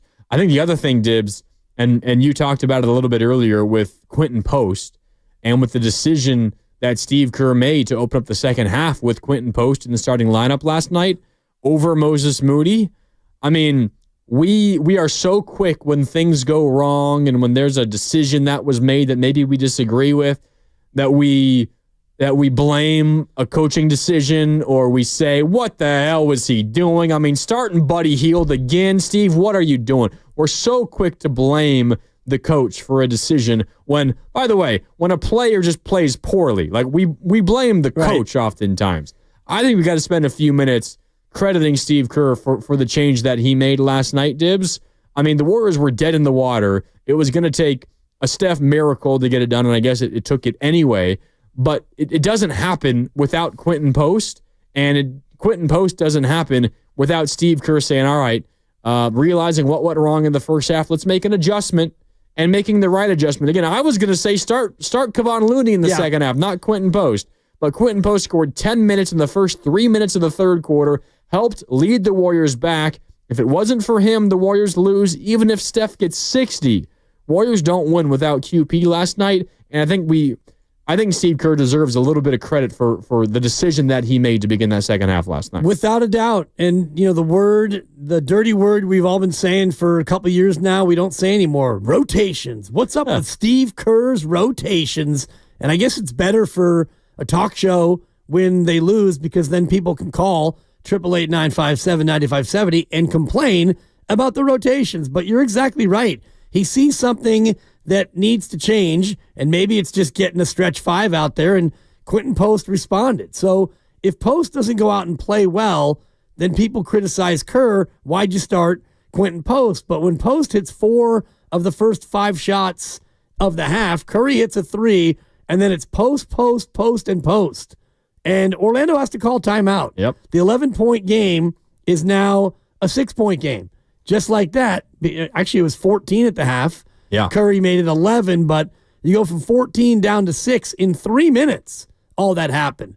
And it's a timeout and a technical. Curry hits it. Now it's a 5-point game. We got action. So you're right to point out not only Quinton Post, but Steve Kerr for making that change. And, Quinton obviously for responding, because after he did all that, then Curry kind of took over after that. Yeah, no doubt. And the 925 sums it up well on the text line, and you can join in 888-957-9570. It's fire Kerr in a loss, crickets in a win. And that is the way that this thing works. Someone on our YouTube chat, youtube.com/957thegame, Niners Warriors writes, Grandy, that was 2 quarters too late. Steph's 56 covered Kerr's blunders.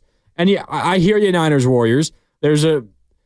Orlando's a gigantic team, and you knew that coming in. So maybe there's a thought that you start bigger to begin with. And I hear you. But all I will say is that unit, that starting group, had won 4 games in a row. They were 7-1 in the Jimmy Butler era. And I'm going to tell you, a coach is not going to make a change like that if things are going great. You have to have evidence of something going poorly. Could you imagine what the blowback would be today, Dibs, if, say, the Warriors started Quinton Post, or they started Kevon Looney over Moody to begin the game, not at halftime, to begin the game, and it goes terribly wrong. The Warriors fall behind by 20, and they lose the game because they dug themselves a hole early. And the conversation today, Dibs, would be, oh, I can't believe Steve Kerr benched Moses Moody. He's been scoring double figures every single game. They haven't lost. They're 10-0 with him in the starting lineup. How in the world could Steve Kerr bench him? Like, that's not going to happen. It's just not going to happen. So I hear you, Niners Warriors, but the adjustment to be made is one that happens at halftime. That's the earliest it is really actually ever going to happen, and that's exactly when it happened. And one thing that Mark Willard says a lot, and I'll give him credit knowing he's not listening. That way it doesn't inflate the ego. I won't tell him, don't worry. How is Steve Kerr supposed to know who is going to play well when he looks to play them? And that is his job.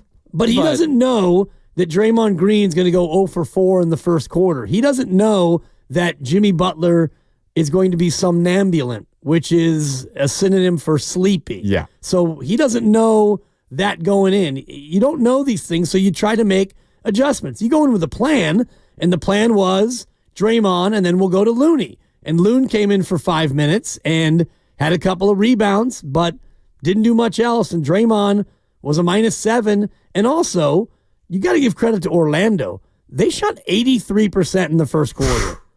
That's a bad shooting team, too. 3%. They were 15 of 18. And ridiculous. I mean, Wendell Carter Jr. missed, Wagner missed, and Anthony Black missed. But Banchero was unbelievable. They came out on fire. So, yeah, it's one quarter. You're down 11. You make the adjustment, and the real adjustment came at halftime, and that's why you play 4 quarters, Grandy. Where is this here? Hold on. So this was, I forget exactly when in the game this was, but you can go find shot charts on NBA.com, and they update live, so you can find them throughout the game. I found it at this point. This was somewhat early in the second quarter when Orlando was 21 for 28 from the field. Jeez. They were 6 of 11 from deep, and they were 12 of 14 from the paint. And there's this one version where you can find like the shots by zone dibs. Yeah. And it's all green. Yeah. I'll show this on the YouTube chat for those watching on Twitch and YouTube. It is all green for Orlando. I'm not sure how well you can see it. They shot really well when it's green. Above league average is when it shows up in the green. They were above league average literally everywhere on the court. And again, you might blame some of that on the players that were out there and not having a lot of height. And yeah, I feel you, and I agree with you. But I don't think it's realistic to expect an adjustment to be made before things start going poorly. Someone else pointed out on YouTube, please don't pretend that Steve Kerr didn't cost the Warriors games early. And I'm not talking about earlier. I'm just talking about specifically last night. There was an adjustment that needed to be made. Steve Kerr had to pull a string, make a change, and he pulled the right string. He brought in the lefty out of the bullpen, and it worked out. All I'm saying is, in those moments when something needs to change and it does and it works out, he deserves a shout for that. Yeah, and we can be critical. If they lose, you can always point to the coach and rotations and the rest of it. Ultimately, in this league especially, the players have to go out there and get the job done. Yeah. And now if you're going to sit Steph because you don't think that he's a guy who can help you win, now we can be a little bit more critical. But I think that since the trade, they now have rotational clarity for the most part. I do think when Kuminga comes back, it gets a little bit muddy again because you look at last night's game and you played basically 10 guys. And yeah, you can have Gee's minutes and Gee can go join TJD in not playing that much. But, you're going to want to, as you get closer to April, you're going to want to pare this thing down to 9 if possible. And so who becomes the odd man out in that spot? Well, it's going to change from night to night. Yeah, I would imagine. I mean, you're not going to get Kevin Knox minutes in the postseason. He very well could be signed to a full-time contract coming up. He's just got signed to a second 10-day. Kuminga's going to take, I would imagine, all of Guy Santos's minutes. He's probably going to eat into some GP2 minutes. I mean, the odd man out might be all of GP2, although he's a favorite of Steve Kerr to throw in there on certain matchups defensively. It might be Buddy Hield if his shot isn't falling. Well, already his minutes have been pared down. And the other one's Kevon Looney, but he provides so much in the intangibles and screen setting and defense, and he rebounds a ton. So you can cut his minutes down a little bit, but you got to be careful, and it has to depend on the matchup, who you're playing. And that's where some fans last night, I think, are frustrated early because Orlando is so big, and yet you're going with the starting lineup, the regular starting lineup you've been going with now. Feels like Looney and GP2 are both those matchup guys who they might be out of the rotation against some opponents, but they might factor in pretty big against other ones. 888-957-9570. Let's go out to Dan in Pleasant Hill. Dan, what's up? You're on with Willard and Dibbs. It's Dibbs and Grandy with you. How you doing, Dan? Hey, well, first off, I guess you didn't hear me right. My name's Stan, but no biggie. Stan, sorry about that, Stan. Yeah, no worries. I just have one question, and I'm going to take. I'd like to hear your guys' feedback on this. What happened to Trace Jackson Davis? The guy has been out of the rotation completely, and I think the guy earned his minutes by, how he started at the beginning of the year. And the guy definitely has some muscle underneath. Build a post, shoots the three.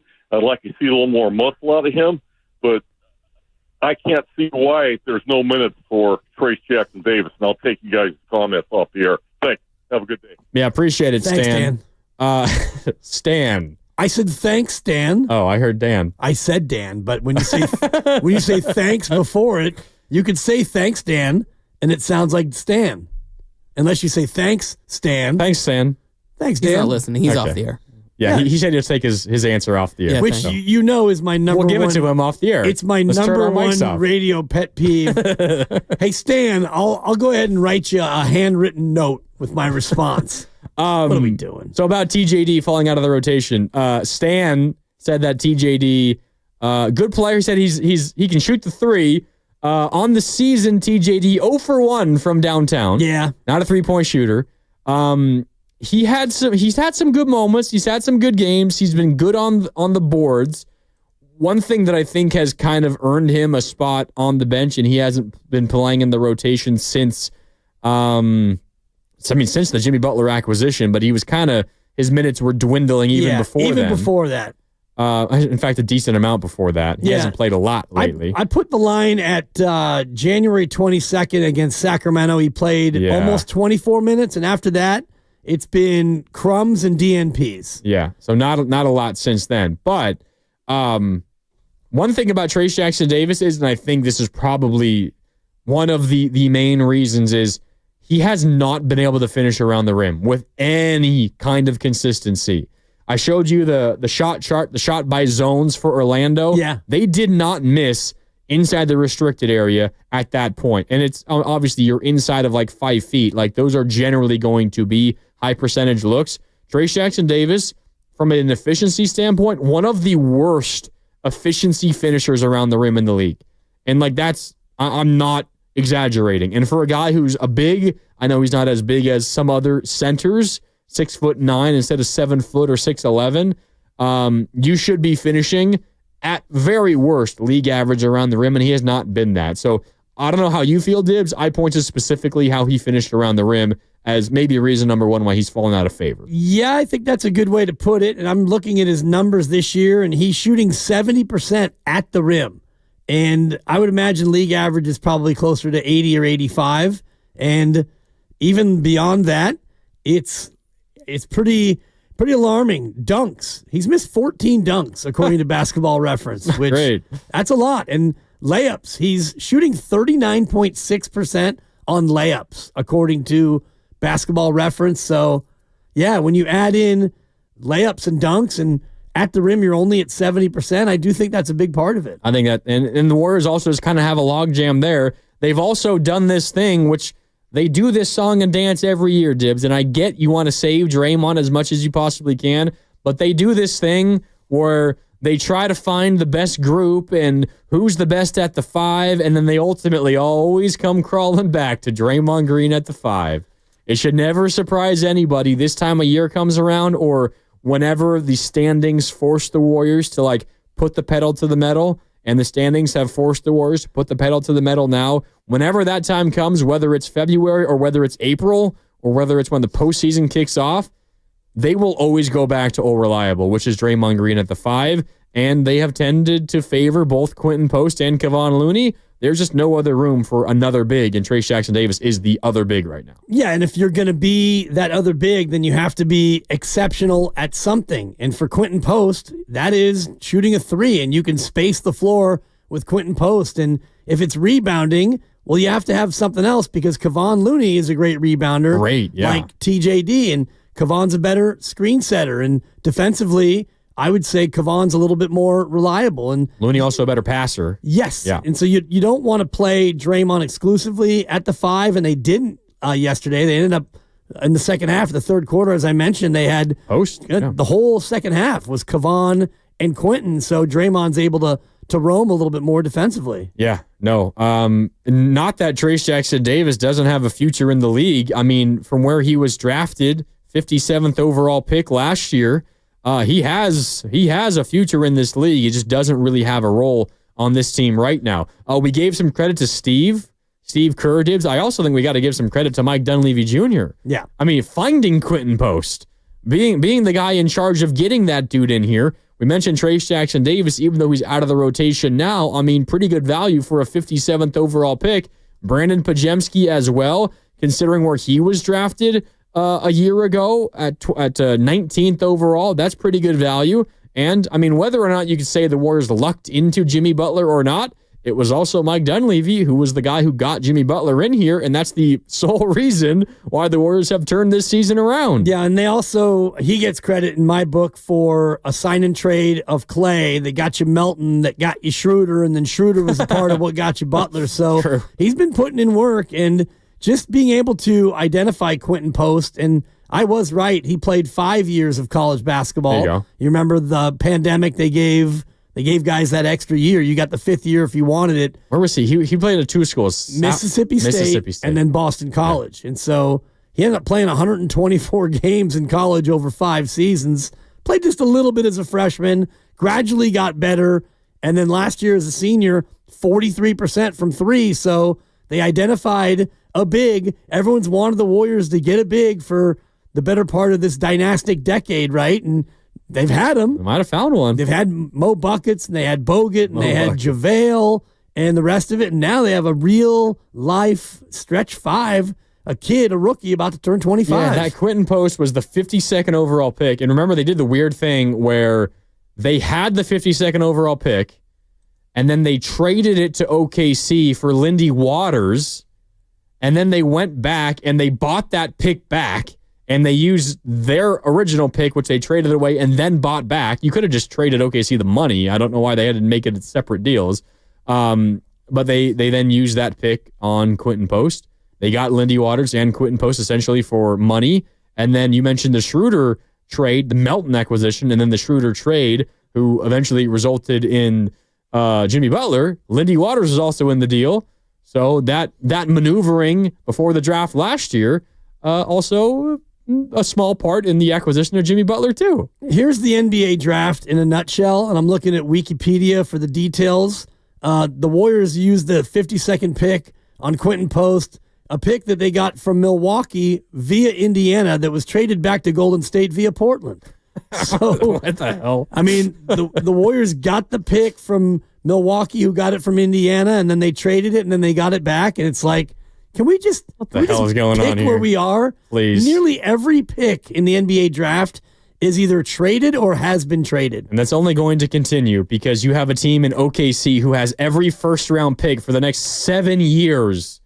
And they don't have enough roster spots to make all those picks themselves. So they're going to be trading some first-round picks. That's only going to continue. All right, time for a break. We got about 10 more minutes, or 15 more minutes once we come back. It's Willard and Dibs and Grandy with you on a Friday. We'll wrap things up when we come back. We're sponsored by the Public Market Emeryville. More Willard and Dibs next on 95.7 The Game.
No, because he's been doing it for so long now.